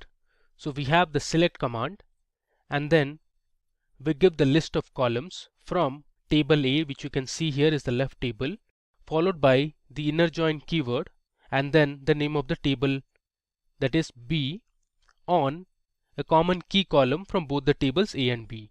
Now let me take you to the MySQL Workbench and show you how inner join works in reality. So here I'll type MySQL. You can see I have got MySQL Workbench 8.0 version installed. I'll click on it. So it will take some time to open. Okay, I'll click on this local instance and here I'll give my password. Okay, so this is how an SQL editor on MySQL Workbench looks like. So first of all, let me go ahead and create a new database. So I'll write create database. This is going to be my command, followed by the name of the database, that is going to be SQL_joins. If I give a semicolon and hit Control Enter, this will create a new database. You can see here one row affected. Now you can check whether the database was created or not using show databases command. If I run it, here you can see I have SQL joins database created. Now I'll use this database, so I'll write use SQL_joins. Okay, now to understand inner join, Consider that there is a college, and in every college you have different teams for different sports such as cricket, football, basketball and others. So let's create two tables, cricket and football. So I'll write create table, and my table name is going to be cricket. Next, I'm going to create two columns in this table. The first column is going to be cricket ID. Then I'm going to give the data type as int and use the auto increment operator. I'm using auto increment because my cricket ID is going to be my primary key. Then I'm going to give the name of the students who are part of the cricket team, and for this I'll use varchar data type and give the length as 30. I'll give another comma and I'll assign my cricket ID as primary key. Within brackets I'll give cricket underscore ID. Cricket ID is nothing but a unique identifier for each of the players, like you have roll numbers in college. Okay, let me just run it. Alright, so we have successfully created our cricket table. Similarly, let me just copy this and I'll paste it here. I'll create another table called football. This will have the information of all the students who are part of the football team, and instead of cricket I am going to give this as football ID. Alright, and the name column will have the names of the students. I'll change my primary key to football ID. Alright, let me run this. Okay, so now we have also created our football table. The next step is to insert a few player names into both the tables. So I'll write my insert into command. First, let's load some data to our cricket table. So I'll write cricket and I'll give my name column followed by values, and here I'll give some names such as, let's say, Stuart. I'll give another comma. The next player I'll choose is, let's say, Michael. Similarly, I'll add a few more. Let's say we have Johnson. The fourth player I'll take is, let's say, Hayden. And finally we have, let's say, Fleming. Okay. Now I'll give a semicolon and run this. Okay, so let me just check if all the values were inserted properly. For this I'll use select star from table, that is cricket. If I run it, you can see I have created a table and have successfully inserted 5 rows of information. Now similarly, let's insert a few student names for our football table. So I'll change this to football, and obviously there would be students who will be part of both cricket and football team. So I'll keep a few repeated names. Let's say Stuart, Johnson, and let's say Hayden are part of both cricket and football team. Then we have, let's say, Langer, and let's say we have another player in the football team, that is Astle. I'll just run it. Okay, you can see there are no errors. So we have successfully inserted values to our football team as well. Let me just recheck it. I'll write select star from football. Alright, so we have 5 players in the football team as well. Okay, now the question is, suppose you want to find the students that are part of both the cricket and football team. In this case you can use an inner join. So let me show you how to do it. So I'll write select star from cricket, as I'm using an alias name as C, which stands for cricket. Then I'm going to write inner join my next table is going to be football as F, which is an alias name for the football table.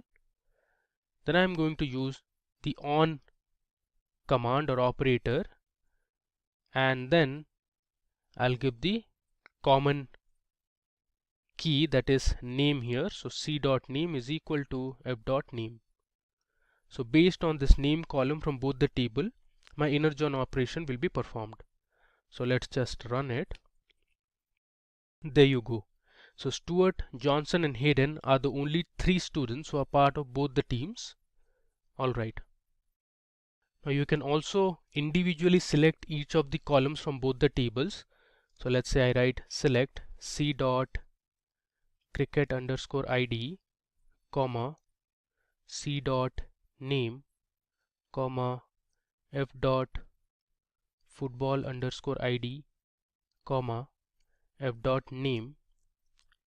From, I'll write cricket as C, inner join football as F on C dot name is equal to F dot name. Now if I run this, you see we get the same output here as well. Alright. Now let's explore another example to learn more about inner joins. So we have a database called classic models. Let me first use classic models.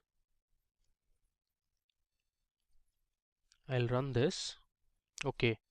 Now let me just show the different tables that are part of classic tables. Alright.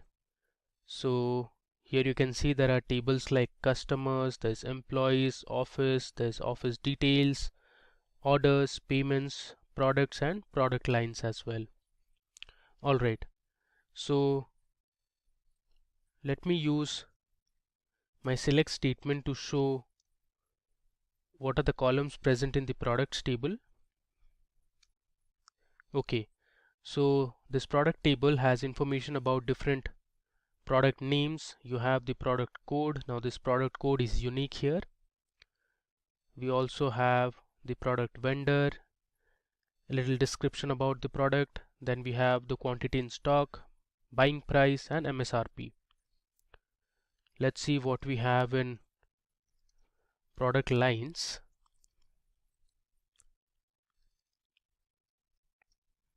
If I run it, you see here we have the product line, which is the primary key for this table. Then we have the textual description for each of the products. This is basically some sort of an advertisement. Alright, now suppose you want to find the product code, the product name and the text description for each of the products. You can join the products and product lines table. So let me show you how to do it. I'll write my select statement and choose my columns as product code, then we have product name, and let's say I want the text description, so I'll write this column name. Okay, then I'll use from my first table, that is products, inner join product lines,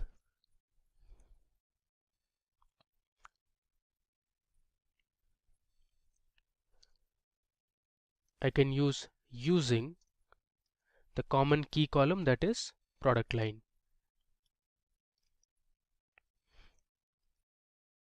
Close the bracket, I'll give a semicolon, and if I run it, there you go.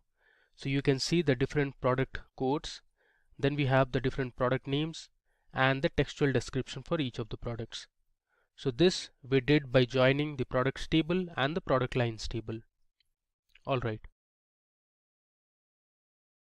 Now suppose you want to find the revenue generated from each product order and the status of the product.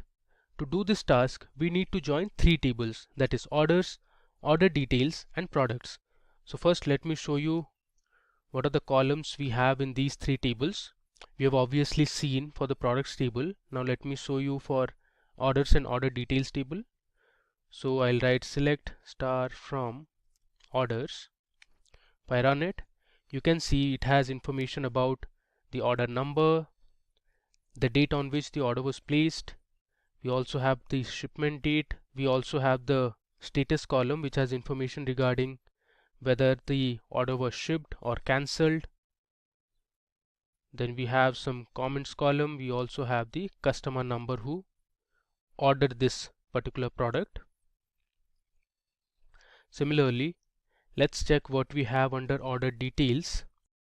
So I'll write select star from order details. If I run it, you can see it has the order number, the product code, quantity of each product, we have the price of each product, then we have the order line number.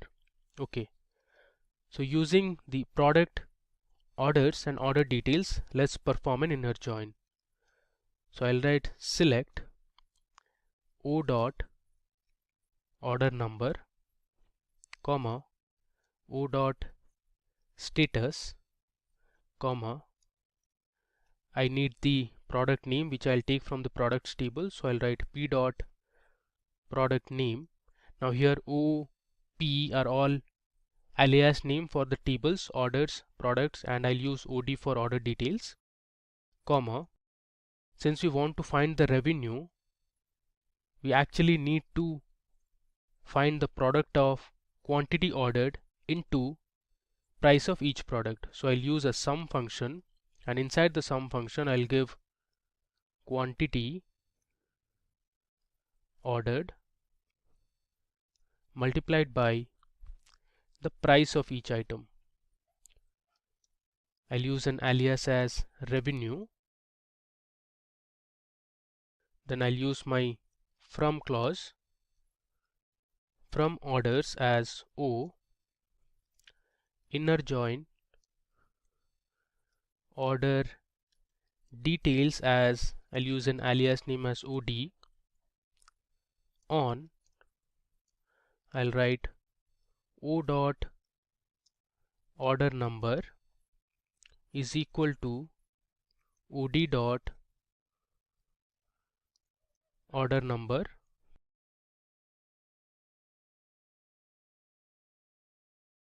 I'll use another inner join, and this time we'll join the products table. So I'll write inner join products as P on P dot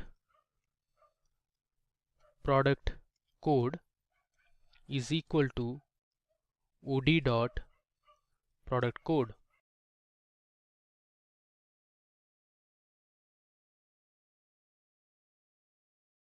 And finally I'll use the group by clause and group it by order number.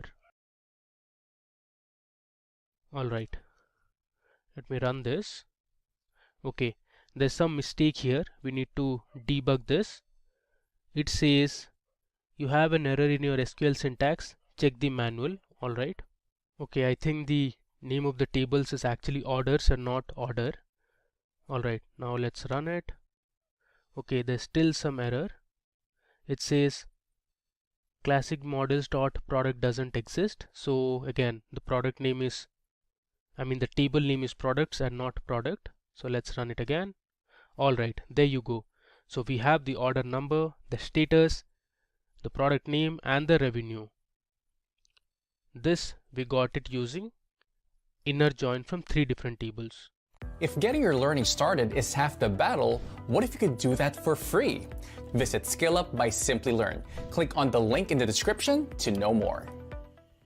Now talking about left joins, the SQL left join statement returns all the rows from the left table and the matching rows from the right table.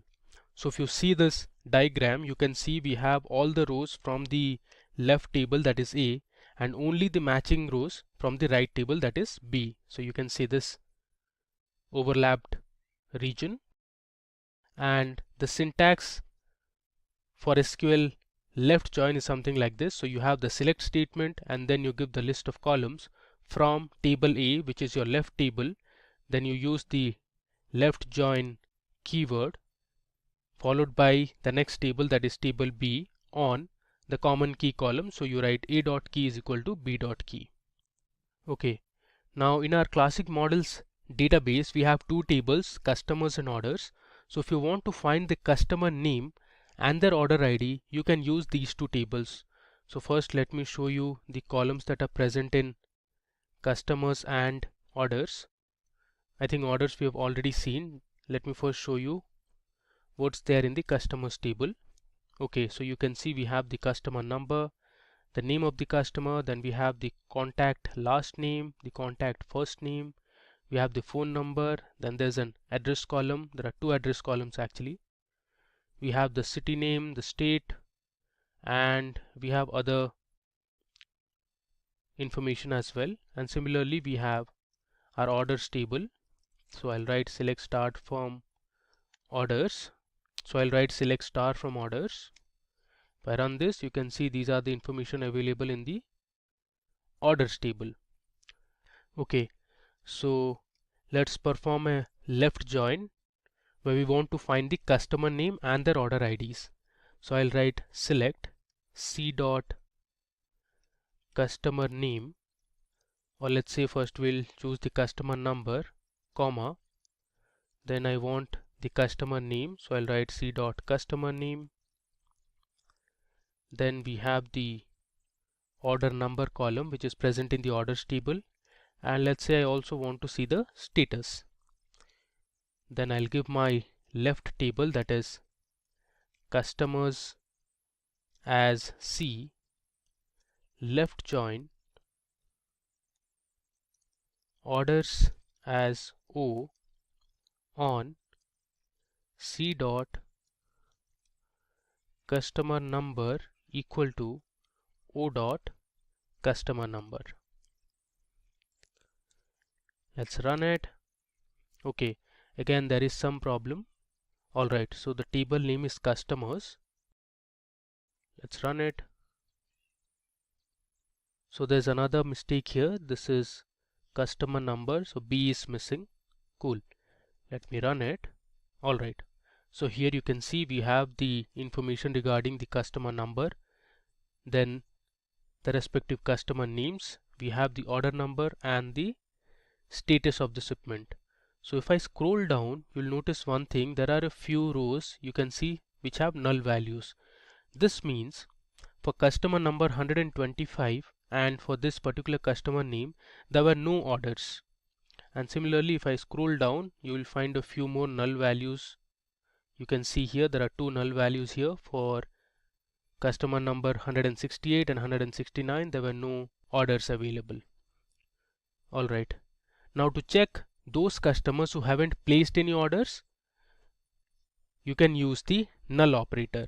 So what I'll do is here I'll just continue with this. I'll use a where clause and write where order number is null. Now let me run this. Okay, so here you can see there are 24 customers from the table that don't have any orders in their names. Okay, now talking about right joins. So SQL right join statement returns all the rows from the right table and only matching rows from the left table. So here you can see we have our left table as A and the right table as B. So the right join will return all the rows from the right table and only the matching rows from the left table. Now talking about the syntax. So here you can see we have the select statement. Followed by the select statement, you will have the list of columns that you want to choose.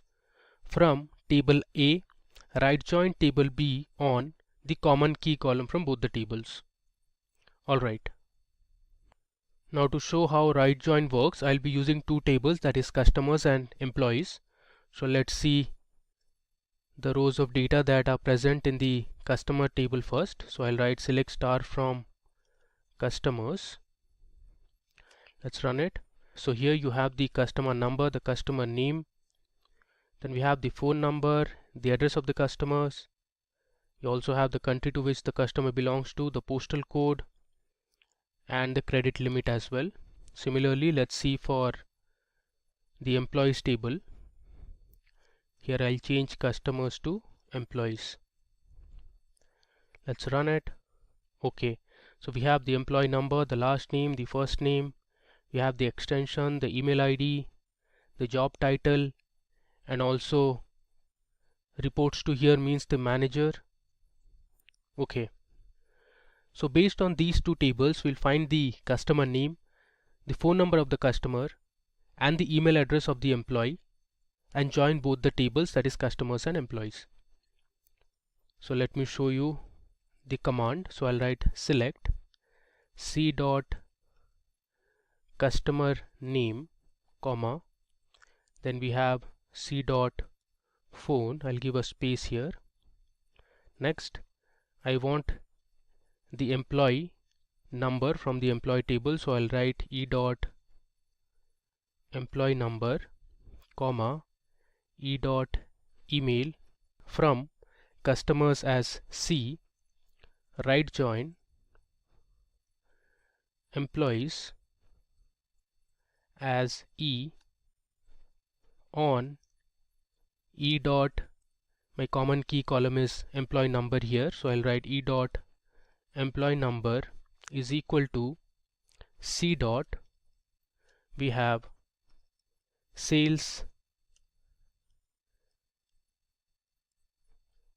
representatives employee number,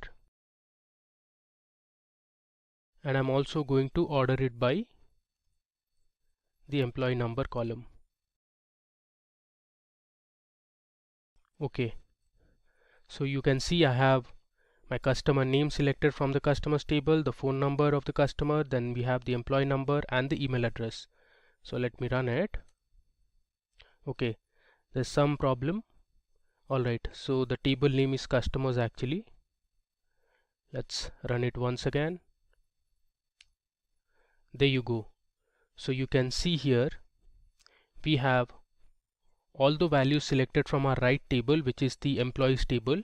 You can see right join employees, which means your employees table is to the right, and then we have the customer name and phone numbers of the customers from the customer table, which is actually your left table.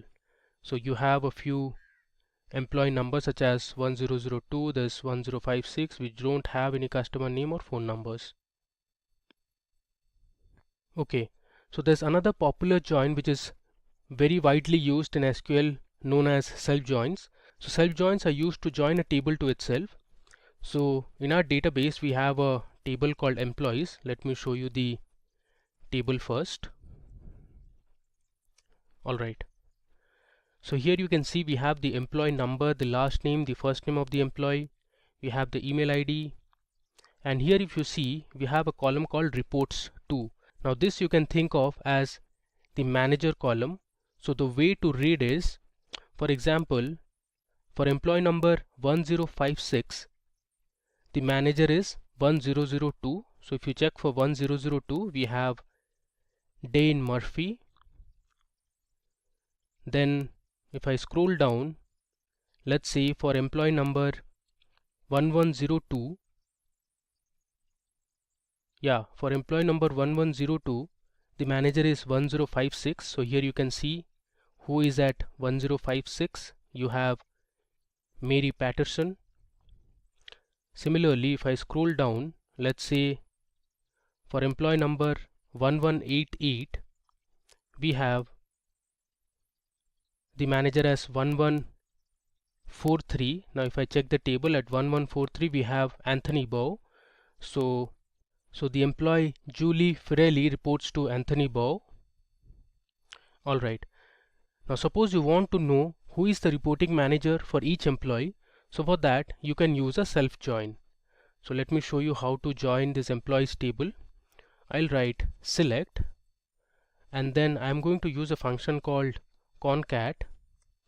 Within brackets I'll start with my alias name, that is m dot, then I'll write last name.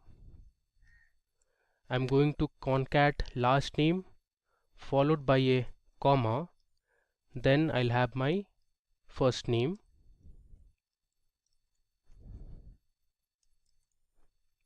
I'll close this bracket, and then I'm going to give my alias name, let's say manager, comma. Next I'm going to concat the same last name and first name, and this time I'm going to use a separate alias, let's say E, which stands for employee. So I'll write E dot last name, comma, and within single quotes I'll give my comma, and then I'll write E dot first name. I'll close this bracket. I'll give an alias as, let's say, employee. From, I'll write employees as E, inner join employees as M on M dot, I'll use my common key column as employee number, so I'll write M dot employee number is equal to E dot, here I'm going to use the reports to column, and then I'll order it by, let's say, manager. Okay, now let's run this. There you go. So you have your two columns as manager and employee. So for employee Louis Bonder, the manager is Gerard Bonder. Similarly, if I scroll down, you have there are multiple employees reporting to this particular manager. Similarly, we have our manager as Anthony Bow, and we have different employees who are reporting to this particular manager, and so on. Alright, now moving ahead. Now let's see what a full join is. So SQL full outer join statement returns all the rows when there is a match in either left or right table. Now you must remember that MySQL Workbench does not support full outer join by default, but there's a way to do it. So by default, this is how the syntax of full outer join looks like. Now this statement will work on other SQL databases like Microsoft SQL Server, but it won't work on MySQL Workbench. I'll show you the right way of using full outer join on MySQL Workbench. So to show full outer join, I'm going to first use a left join, and then we'll also use a right join, and finally we'll use a union operator. So the union operator is used to combine the result set of two or more select statements. So first of all, let me write C dot customer name. So for this example, I'm using the customer table and the order table, comma O dot order number. So I just want to know the customer name and the order number related to the customer. From, I have customers as C, left join, I'll write orders as O on C dot customer number is equal to O dot customer number. Let me just copy this, and after this I am going to use my union operator. So union operator is used to merge results from two or more tables. So basically this performs a vertical join. And next I am going to use my right join operation. So here instead of left join, I'll write right. Rest all looks fine. Let me just run it. There you go. So we have successfully run our full outer join operation. You can see we have the different customer names and the order that each customer had placed. Alright. We're going to jump into some common questions you might see on NumPy arrays and pandas data frames in the Python, along with some Excel, Tableau, and SQL. Let's start with our first question. What is the difference between data mining and data profiling? It's real important to note that data mining is a process of finding relevant information which has not been found before. It is a way in which raw data is turned into valuable information. You can think of this as anything from the sales stats and from their SQL server all the way to web scraping and Census Bureau information. Where the heck do you mine it from? Where do you get all this data and information? Then we look at data profiling is usually done to assess a data set for its uniqueness, consistency, and logic. It cannot identify incorrect or inaccurate data values. So if somebody has a statistical analysis on one side and they're doing you might the wrong data to then program your data setup. So you got to be aware that when you're talking about data mining, you need to look at the integrity of what you're bringing in, where it's coming from. Data profiling is looking at it and saying, hey, how is this going to work? What's the logic? What's the consistency? Is it related to what I'm working with? Find the term data wrangling and data analytics. Data wrangling is a process of cleaning, structuring, and enriching the raw data into a desired usable format for better decision making. And you can see a nice chart here with our discover it. We structure the data how we want it. We clean it up, get rid of all those null values. We enrich it, so we might take and reformat some of the settings. Instead of having 5 different terms for height of somebody, in American, English, or whatever, we clean some of that up, and we might do a calculation and bring some of them together. And validate. I was just talking about that in the last one. You need to validate your data. Make sure you have a solid data source. And then, of course, it goes into the analysis. Very important to notice here in data wrangling, 80% of data analytics is usually in this whole part of wrangling the data, getting it to fit correctly. And don't confuse that with data cooking, which is actually when you're going into neural networks, cooking the data so it's all between 0 and 1 values.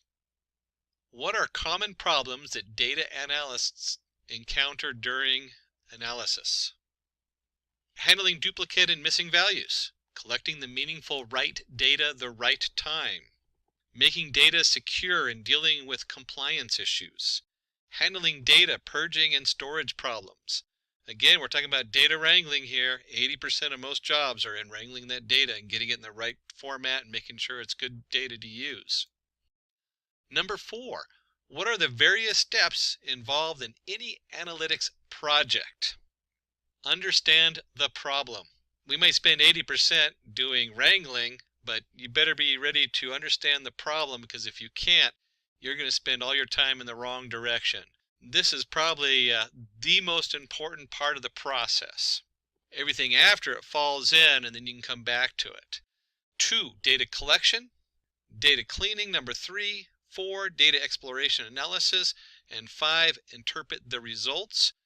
Number 5 is a close second for being the most important. If you can't interpret what you bring to the table to your clients, you're in trouble.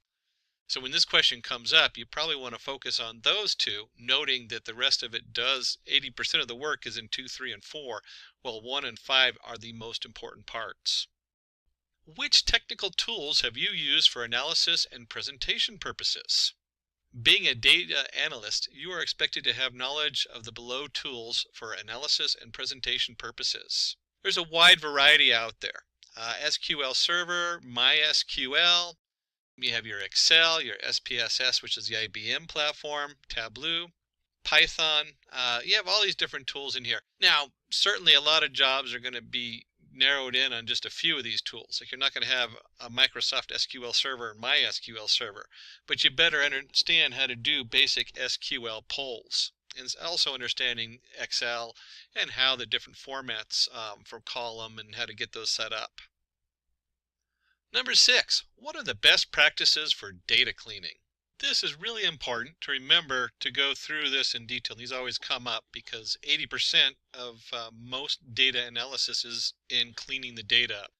Make a data cleaning plan by understanding where the common errors take place and keep communications open. Identify and remove duplicates before working with the data. This will lead to an effective data analysis process. Focus on the accuracy of the data, maintain the value types of data, provide mandatory constraints, and set cross-field validation. Standardize the data at the point of entry so that it is less chaotic, and you will be able to ensure that all the information is standardized, leading to fewer errors on entry. Number 7, how can you handle missing values in a data set? Listwise deletion. In listwise deletion method, entire record is excluded from analysis if any single value is missing. Sometimes we're talking about records. Remember, this could be a single line in a database. So if you have your SQL comes back and you have 15 different columns, every one of those that has a missing value, you might just drop it just to make it easy because you already have enough data to do the processing. Average imputation. Use the average value of the responses from the other participants to fill in the missing value. This is really useful, and they'll ask you why these are useful, I guarantee it. If you have a whole group of data that's collected and it doesn't have that information in it, at that point you might average it in there. Regression substitution. You can use multiple regression analysis to estimate a missing value. That kind of goes with the average imputation input. Regression model means you're just going to actually generate a prediction as to what you think that value should be for those people based on the ones you do have. Multiple imputation. So when we talk about multiple inputs, it creates plausible values based on the correlations for the missing data, and then averages the simulated data sets by incorporating random errors in your predictions. What do you understand by the term normal distribution? And the second you hear the word normal distribution, should be thinking a bell curve like we see here. Normal distribution is a type of continuous probability distribution that is symmetric about the mean, and in the graph, normal distribution will appear as a bell curve. The mean, median, and mode are equal. That's a quick way to know if you have normal distribution, is you can compute mean, median, and mode. All of them are located at the center of the distribution. 68% of the data lies within one standard deviation of the mean. 95% of the data falls within 2 standard deviations of the mean. 99.7% of the data lies within 3 standard deviations of the mean. What is time series analysis? Time series analysis is a statistical method that deals with ordered sequence of values of a variable of equally spaced time intervals. Time series data on a COVID-19 cases. And you can see we're looking at by days, so our space is of days, and each day goes by. If we take and graph it, you can see a time series graph always looks really nice if you have like 2 different, in this case we have the United States going over there. I'd have to look at the other setup in there, but they picked a couple different countries. And it's time sensitive. The next result is based on what the last one was. COVID's an excellent example of this. Anytime you do any word analytics where you're figuring out what someone's saying, what they said before makes a huge difference as to what they're going to say next. Another form of time series analysis. 10. How is joining different from blending in Tableau? So now we're going to jump into the Tableau package. Data joining. Data joining can only be done when the data comes from the same source. Combining 2 tables from the same database or 2 or more worksheets from the same Excel file. All the combined tables or sheets contains common set of dimensions and measures.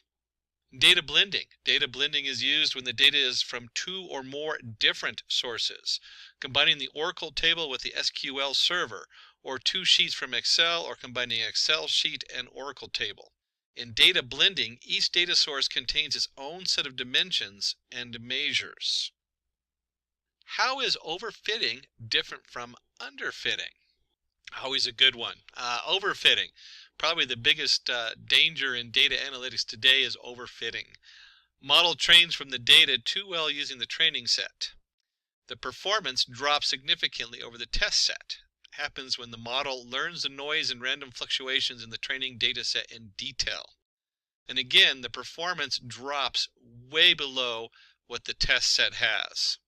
The model neither trains the data well nor can generalize to new data. Performs poorly both on train and the test set.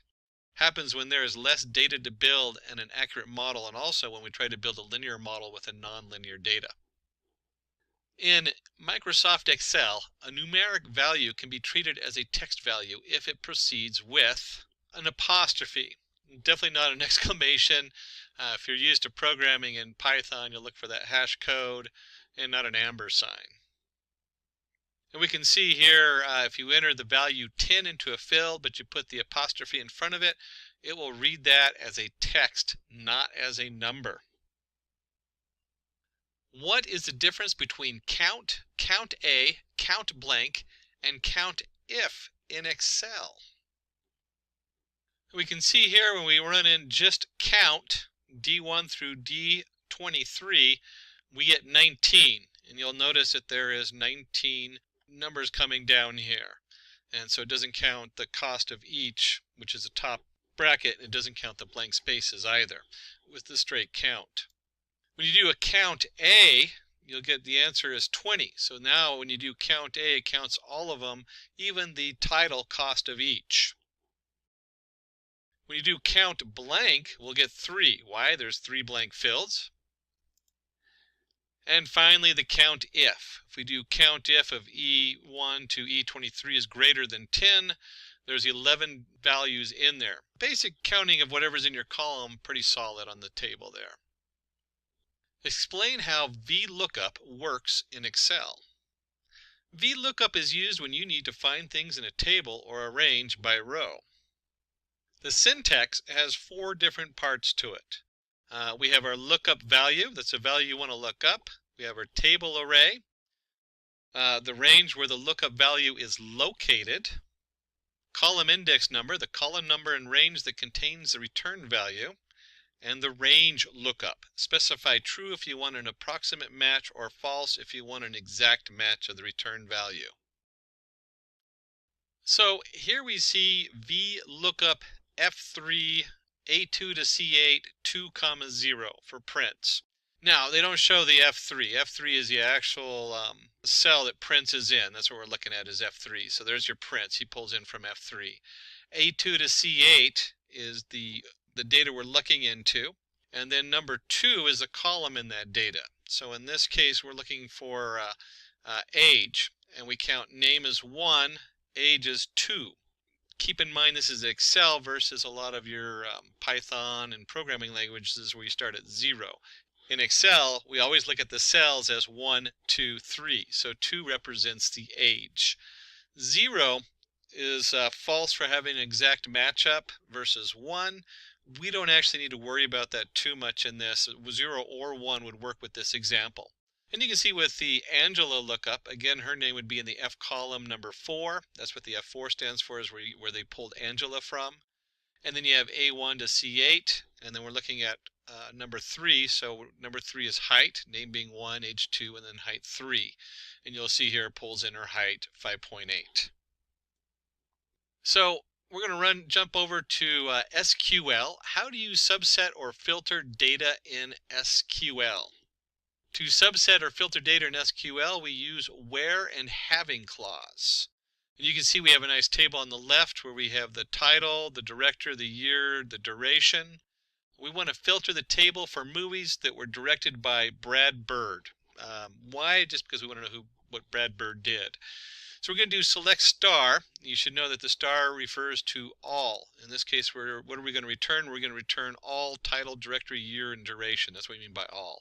From movies, movies being our table, where director equals Brad Bird. And you can see he comes back and he did The Incredible and Ratatouille.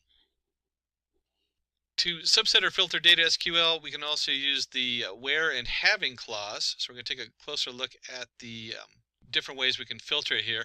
Filter the table for directors whose movies have an average duration greater than 115 minutes. So there's a lot of really cool things into this SQL query, and these SQL queries can get pretty crazy. Select director, sum duration as total duration, average duration as average duration from movies, group by director having average duration greater than 115. So again, what are we going to return? We're going to return whatever we put in our select, which in this case is director. We're going to have total duration, and that's going to be the sum of the duration. We're going to have the average duration, average underscore duration, which is going to be the average duration on there.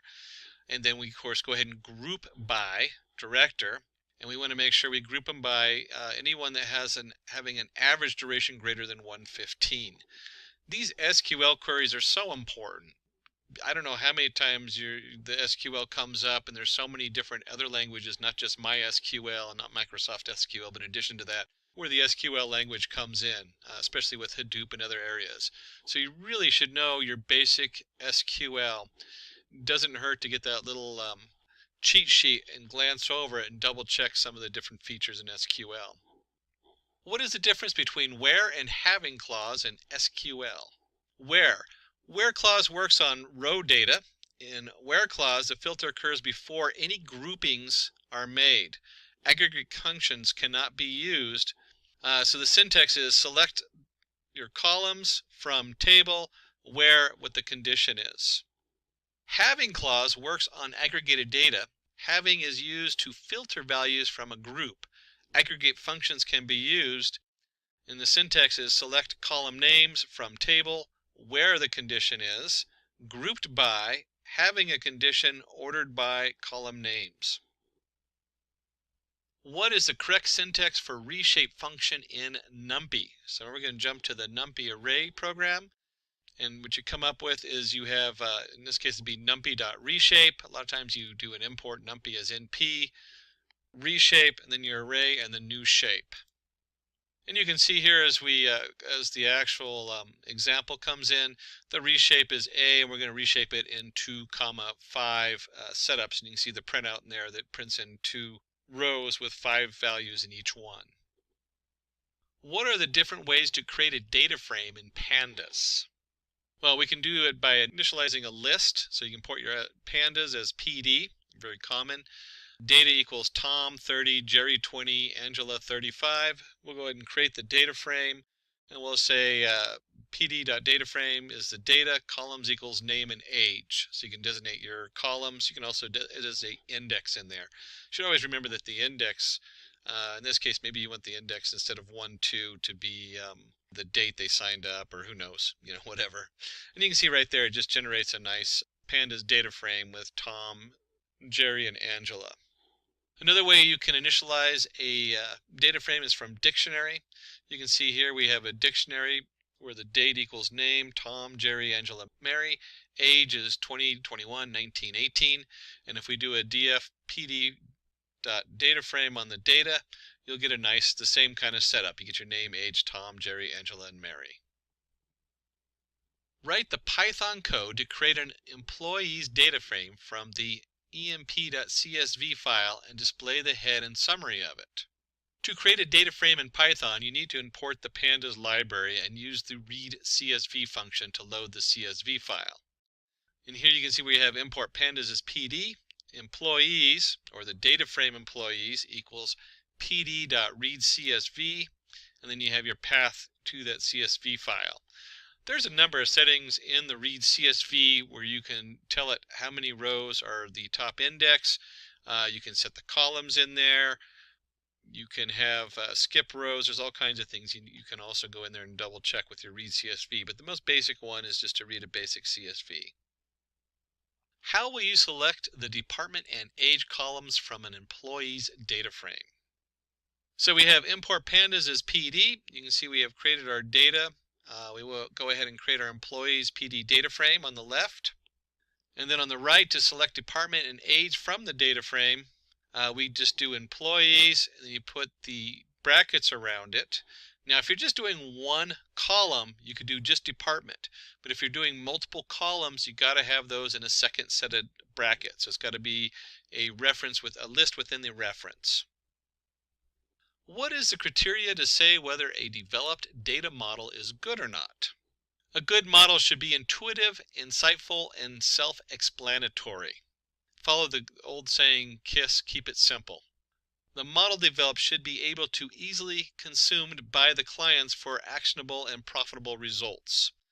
So if they can't read it, what good is it? A good model should easily adapt to changes according to business requirements. We live in quite a dynamic world nowadays, so that's pretty self-evident. And if the data gets updated, the model should be able to scale accordingly to the new data. So you have a nice data pipeline going where when you get new data coming in, you don't have to go and rewrite the whole code. What is the significance of exploratory data analysis? Exploratory data analysis is an important step in any data analysis process. Exploratory data analysis, EDA, helps to understand the data better. It helps you obtain confidence in your data to a point where you're ready to engage a machine learning algorithm. It allows you to refine your selection of feature variables that will be used later for model building. You can discover hidden trends and insights from the data. How do you treat outliers in a data set? An outlier is a data point that is distant from other similar points. They may be due to variability in the measurement or may indicate experimental errors. One, you can drop the outlier records. Pretty straightforward. You can cap your outliers data so it doesn't go past a certain value. You can assign it a new value. You can also try a new transformation to see if those outliers come in if you transform it slightly differently. Explain descriptive, predictive, and prescriptive analytics. Descriptive provides insights into the past to answer what has happened. Uses data aggregation and data mining techniques. Examples: an ice cream company can analyze how much ice cream was sold, which flavors were sold, and whether more or less ice cream was sold than before.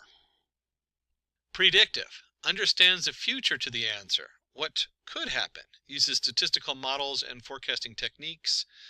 Example: predicts the sale of ice creams during the summer, spring, and rainy days. So this is always interesting because you have your descriptive, which comes in, and your businesses are always looking to know what happened. Hey, did we have good sales last quarter? What are we expecting next quarter in sales? And we have a huge jump when we do prescriptive. Suggest various courses of action to answer what should you do. Uses optimization and simulation algorithms to advise possible outcomes.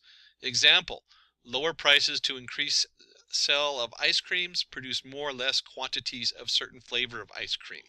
And we can certainly, today's world with the COVID virus, because we had that on our earlier graph, you could see that as a descriptive. What's happened? How many people have been infected? How many people have died in an area? Predictive: where do we predict that to go? Do we see it going to get worse? Is it going to get better? What do we predict that we're going to need in hospital beds? And prescriptive: what can we change in our setup to have a better outcome? Maybe if we did more social distancing, if we tracked the virus. How do these different things directly affect the end, and can we create a better ending by changing some underlying criteria? What are the different types of sampling techniques used by data analysts? Sampling is a statistical method to select a subset of data from an entire data set, population, to estimate the characteristics of the whole population. One, we can do a simple random sampling, so we can just pick out 500 random people in the United States to sample them. We call it a population. In regular data, we also call that a population, just because that's where it came from, was mainly from doing census. Systematic sampling, cluster sampling, stratified sampling, and judgment or purposive sampling. Then we have our systematic sampling. That's where you're doing like using 1, 5, 10, 15, 20. Use a very systematic approach for pulling samples from the setup. Cluster sampling, that's where we look at it and we say, hey, some of these things just naturally group together. If you were talking about population, which is really a nice way of looking at this, cluster sampling would be maybe by zip code. We're going to do everybody's zip code and just naturally cluster it that way. Stratified sampling would be more looking for shared things a group has, like income.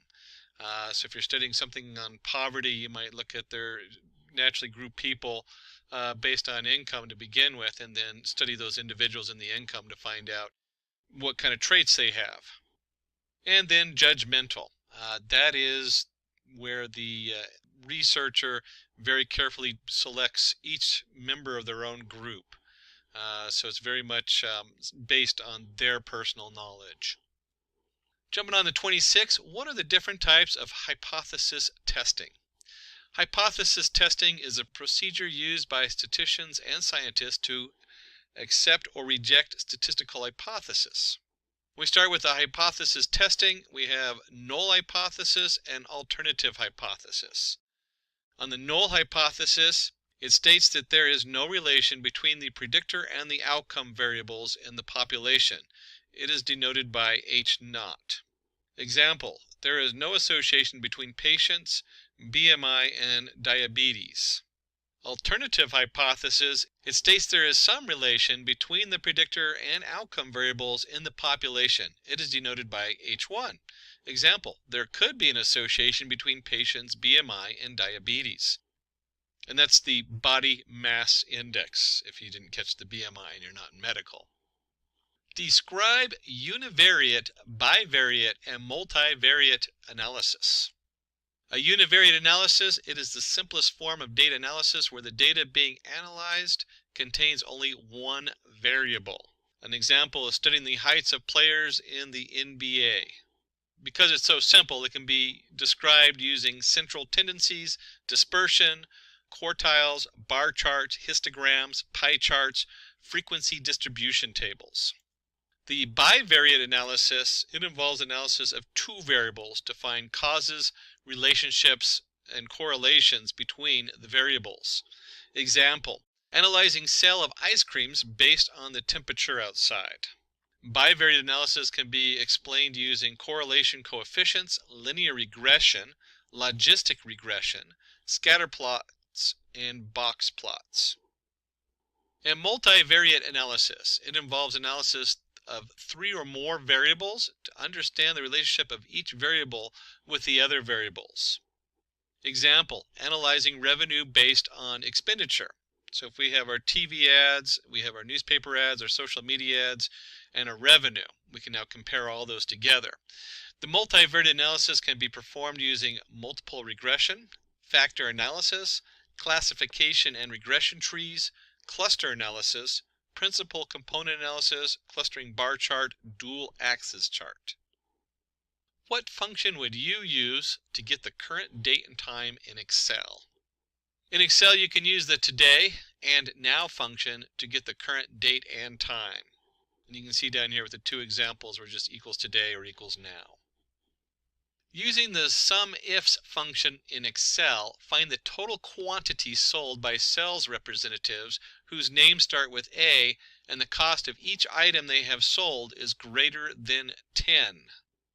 And you can see here on the left we have our actual table, and then we want to go ahead and SUMIFS. So we want the E2 through E20, B2 through B20 greater than 10.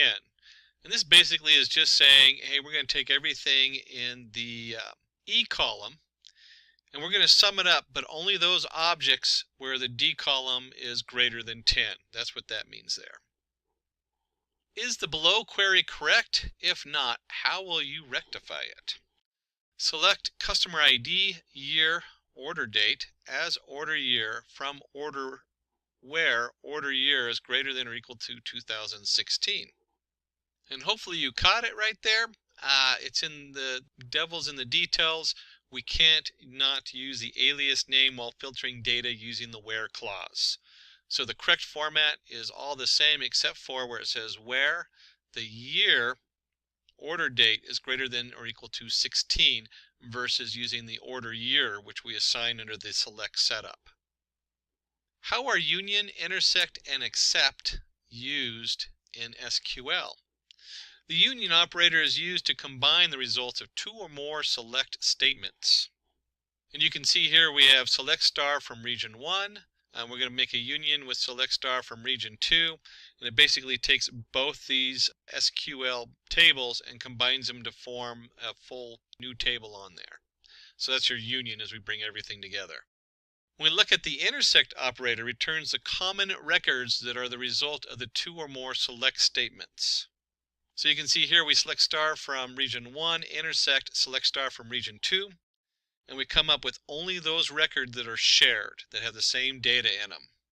And hopefully you jumped ahead to the except. The except operator returns the uncommon records that are the result of two or more select statements. So these are the two records, or the records that are not shared between the two databases. Using the product price table, write an SQL query to find the record with the fourth highest market price.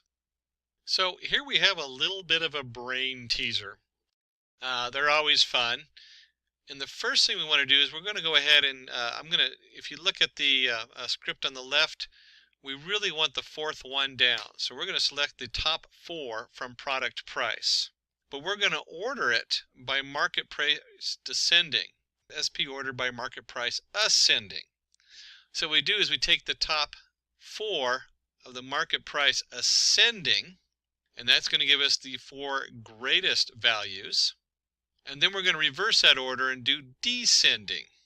And we're going to take the top one of that, which is going to give us the lowest value, which will be the 4th greatest one in the list. From the product price table, find the total and average market price for each currency where the average market price is greater than 100 and currency is in the INR or the AUD. So INR or AUD, India Rupee or Australia dollar.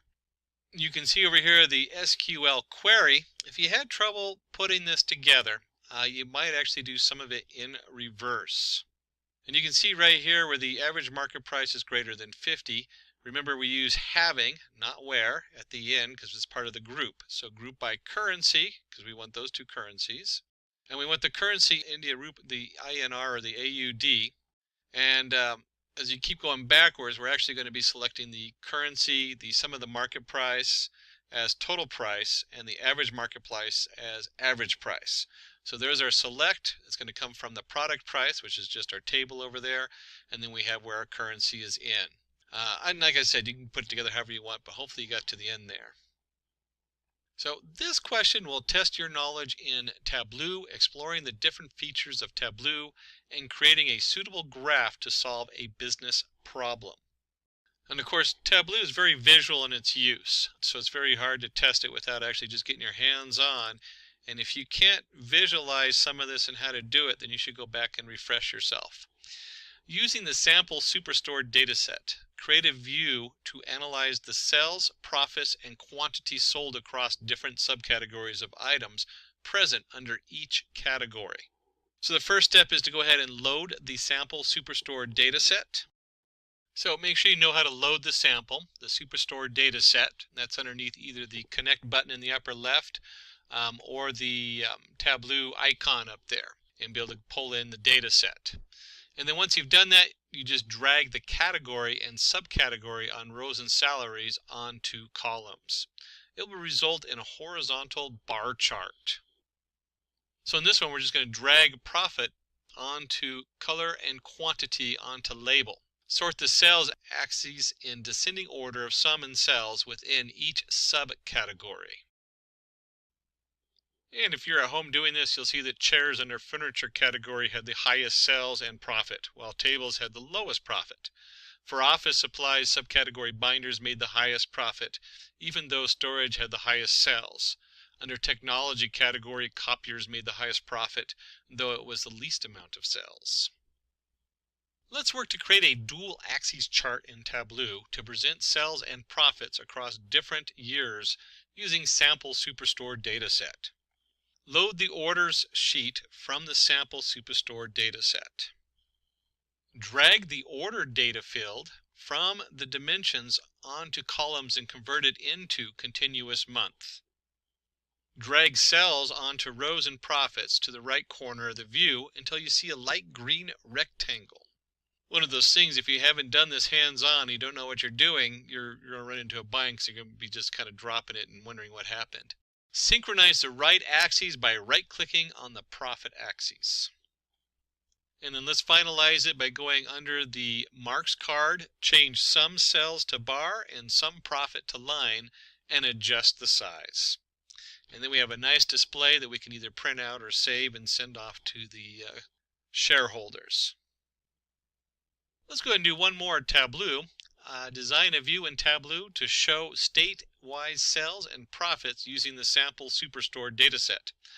In here, you go ahead and drag the country field onto the view section and expand it to see the states. Drag the states field onto size and profit onto color. Increase the size of the bubbles, add a border and a halo color. States like Washington, California, and New York have the highest sales and profits, while Texas, Pennsylvania, and Ohio have a good amount of sales but the least amount of profits. We'll go ahead and skip back to Python NumPy. Suppose there is an array number equals NP, or NumPy if you're using NumPy, depending on how you set it up, dot array, and we just have 1 to 9 broken up into 3 groups. Extract the value 8 using 2D indexing. So you can see on the left we have our import numpy as np, number equals our np array. If we print the number, we have 1, 2, 3, 4, 5, 6, 7, 8, 9. Since the value 8 is present in the second row and first column, we use the same index position and pass it to the array. And you just have number 2, 1, and you get 8. And remember, we're in Python, so you start at 0, not 1 like you do in Excel. Always gets me if I'm working between Excel and Python, where I just kind of flip, and usually it's the Excel that messes up because I do a lot more programming. Suppose there's an array that has values 0, 1, all the way up to 9. How will you display the following values from the array? 1, 3, 5, 7, 9. So first of all, we go ahead and create the array, np.arange of 10, which goes from 0 to 9, because there's 10 numbers in it, but we don't include the 10. We print it out. The first thing you want to do is, what's going on here with 1, 3, 5, 7, 9? Well, if we divide by 2, there's going to be a remainder equal to 1. And then from Python, remember that if you use the percentage sign, you get the remainder on there. So the remainder is 1. And then you have your numpy array, and then we just want to do a logical statement of all values that have a remainder of 1, and that generates our nice 1, 3, 5, 7, 9. There are two arrays, A and B. Stack the arrays A and B horizontally. Boy, these horizontal vertical questions will get you every time. And in NumPy, we go ahead and we've created two different arrays over here, A and B. The first one is your concatenate, np.concatenate A and B on axes equal 1. That is the same as hstack. And in the back end, they're still identical. They run the same. That's all hstack is, a concatenate axes equals 1. How can you add a column to a pandas data frame? Suppose there's an imp data frame that has information about few employees. Let's add address column to that data frame. And you can see on the left we have our basic data frame. You should know your data frames very well. Basically it looks like an Excel spreadsheet.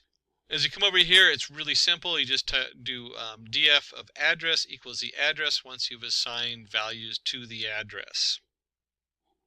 Using the below given data, create a pivot table to find the total cells made by each cells represented for each item. Display the cells as a percentage of the grand total. So we're back in Tableau. Select the entire table range, click on Insert tab, and choose Pivot Table. Select the table range and the worksheet where you want to place the pivot table. It will return a pivot table where you can analyze your data. Drag the cell total on the values in sales rep and item onto row labels. It will give the sum of the cells made by each representative for each item they have sold.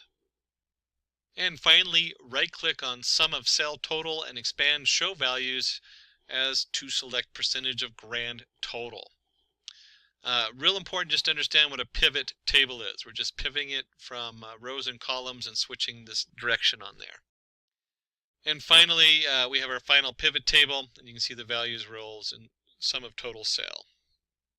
So we're going to go ahead and take a product table. This is off of an SQL, so we're going to do some SQL here. And we're going to use the product and sales order detail table, find the products that have total units sold greater than 1.5 million. And here's our sales order detail table. So we have a product table and a sales order detail table, two separate tables in the database.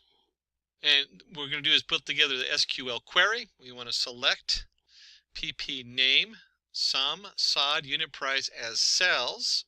And then we have our pp.product.id from production product as pp inner join, cells.sales.order.detail as sod on pp product id equals sod.product id, group by pp.name, pp.product id having a sum of sod.unit price greater than the 150 million there. That's a mouthful. And again, these SQL queries, they start looking really crazy until you just break them apart and do them step by step. And what we're looking for is the inner join and how did you do the group by. That's really what they know. How do you do this inner join? This comes up so much in SQL. How do you pull in the ID from one chart and the information from another chart and the sum totals on that chart? How do you write a stored procedure in SQL? Let's create a stored procedure to find the sum, the squares of the first n natural numbers. So here we have our formula, n times n plus 1 times 2n plus 1 over 6. And you can see from the command prompt or the setup you have, depending on what your login is, the command is create procedure square sum 1. Declare a variable at n of integer as begin, and then we're going to declare the sum of integer, set sum equals n times n plus 1 plus 2 times n plus 1 over 6. And then of course we can go ahead and print those out. Print first cast ampersand n, or our variable, as a variable character 20 natural numbers. Print the sum of the square is cast the at sum as variable character 40 end. And then we do the output, display the sum of the square for first 4 natural numbers. We have execute square sum 1, and then we're going to put in 4, and you can see here where it brings up the first 4 natural numbers. Sum of square is 30. Write a store procedure to find the total even number between two user-given numbers. A couple of things to note here. First, we go ahead and create our procedure. You have your two different variables, the n1, n2. And we go ahead and begin. We're going to declare our variable count as an integer. We're going to set count equal to 0. And then we have while n is less than n2. We're going to begin. And if n1 remainder 2 equals 0, so we're going to divide it by 2, even number, begin. We're going to set the count equal to count plus 1. We're going to print even number plus cast n as a variable character 10 for printing. Count is plus cast variable count as variable character 10 end. Else print odd number plus cast variable number 1 as variable character 10. And then we go ahead and set the increment our variable 1 up 1. So it'll go from n1 all the way to n2. And it'll print the total number of even numbers. And you can see here we went ahead and executed it. We're going to count the even numbers between 30 and 45. And you can just see it goes all the way down to 8. What is the difference between tree maps and heat maps in Tableau? Now, if you've worked in Python or other programmings, you should automatically know what a heat map is. But a tree map are used to display data in nested rectangles. You use dimensions to define the structure of the tree map and measure to define the size or color of individual rectangles. Tree maps are a relatively simple data visualization that can provide insight in a visually attractive format. And again, you can see the squares over here. This is our tree map over here with each block also has its information inside of its different blocks. A heat map helps to visualize measures against the dimensions with the help of colors and size to compare one or more dimensions and up to 2 measures. The layout is similar to a text table with variations in values encoded as colors. In heat map, you can quickly see a wide array of information. And in this one, you can see they use the colors to denote one thing and the size of the little square to denote something else. A lot of times you can even graph this into a 3-dimensional graph with other data so it pops out. But again, a heat map is the color and the size. Using the sample superstored dataset, display the top 5 and bottom 5 customers based on their profit. So you start by dragging the customer name field onto rows and profit on columns. Right-click on the customer name column to create a set. Give a name to the set and select Top tab to choose top 5 customers by sum profit.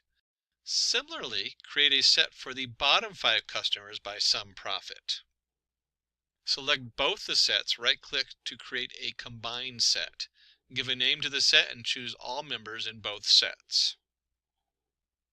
And then you can drag top and bottom customer sets onto the filters and profit field onto color to get the desired results. As we get down to the end of our list, we're going to try to keep you on your toes. We're going to skip back to NumPy. How to print 4 random integers between 1 and 15 using NumPy. To generate random numbers using NumPy, we use the random integer function. And you can see here we did the import NumPy as np, random arrangement equals np.random.random integer 1 through 15 of 4.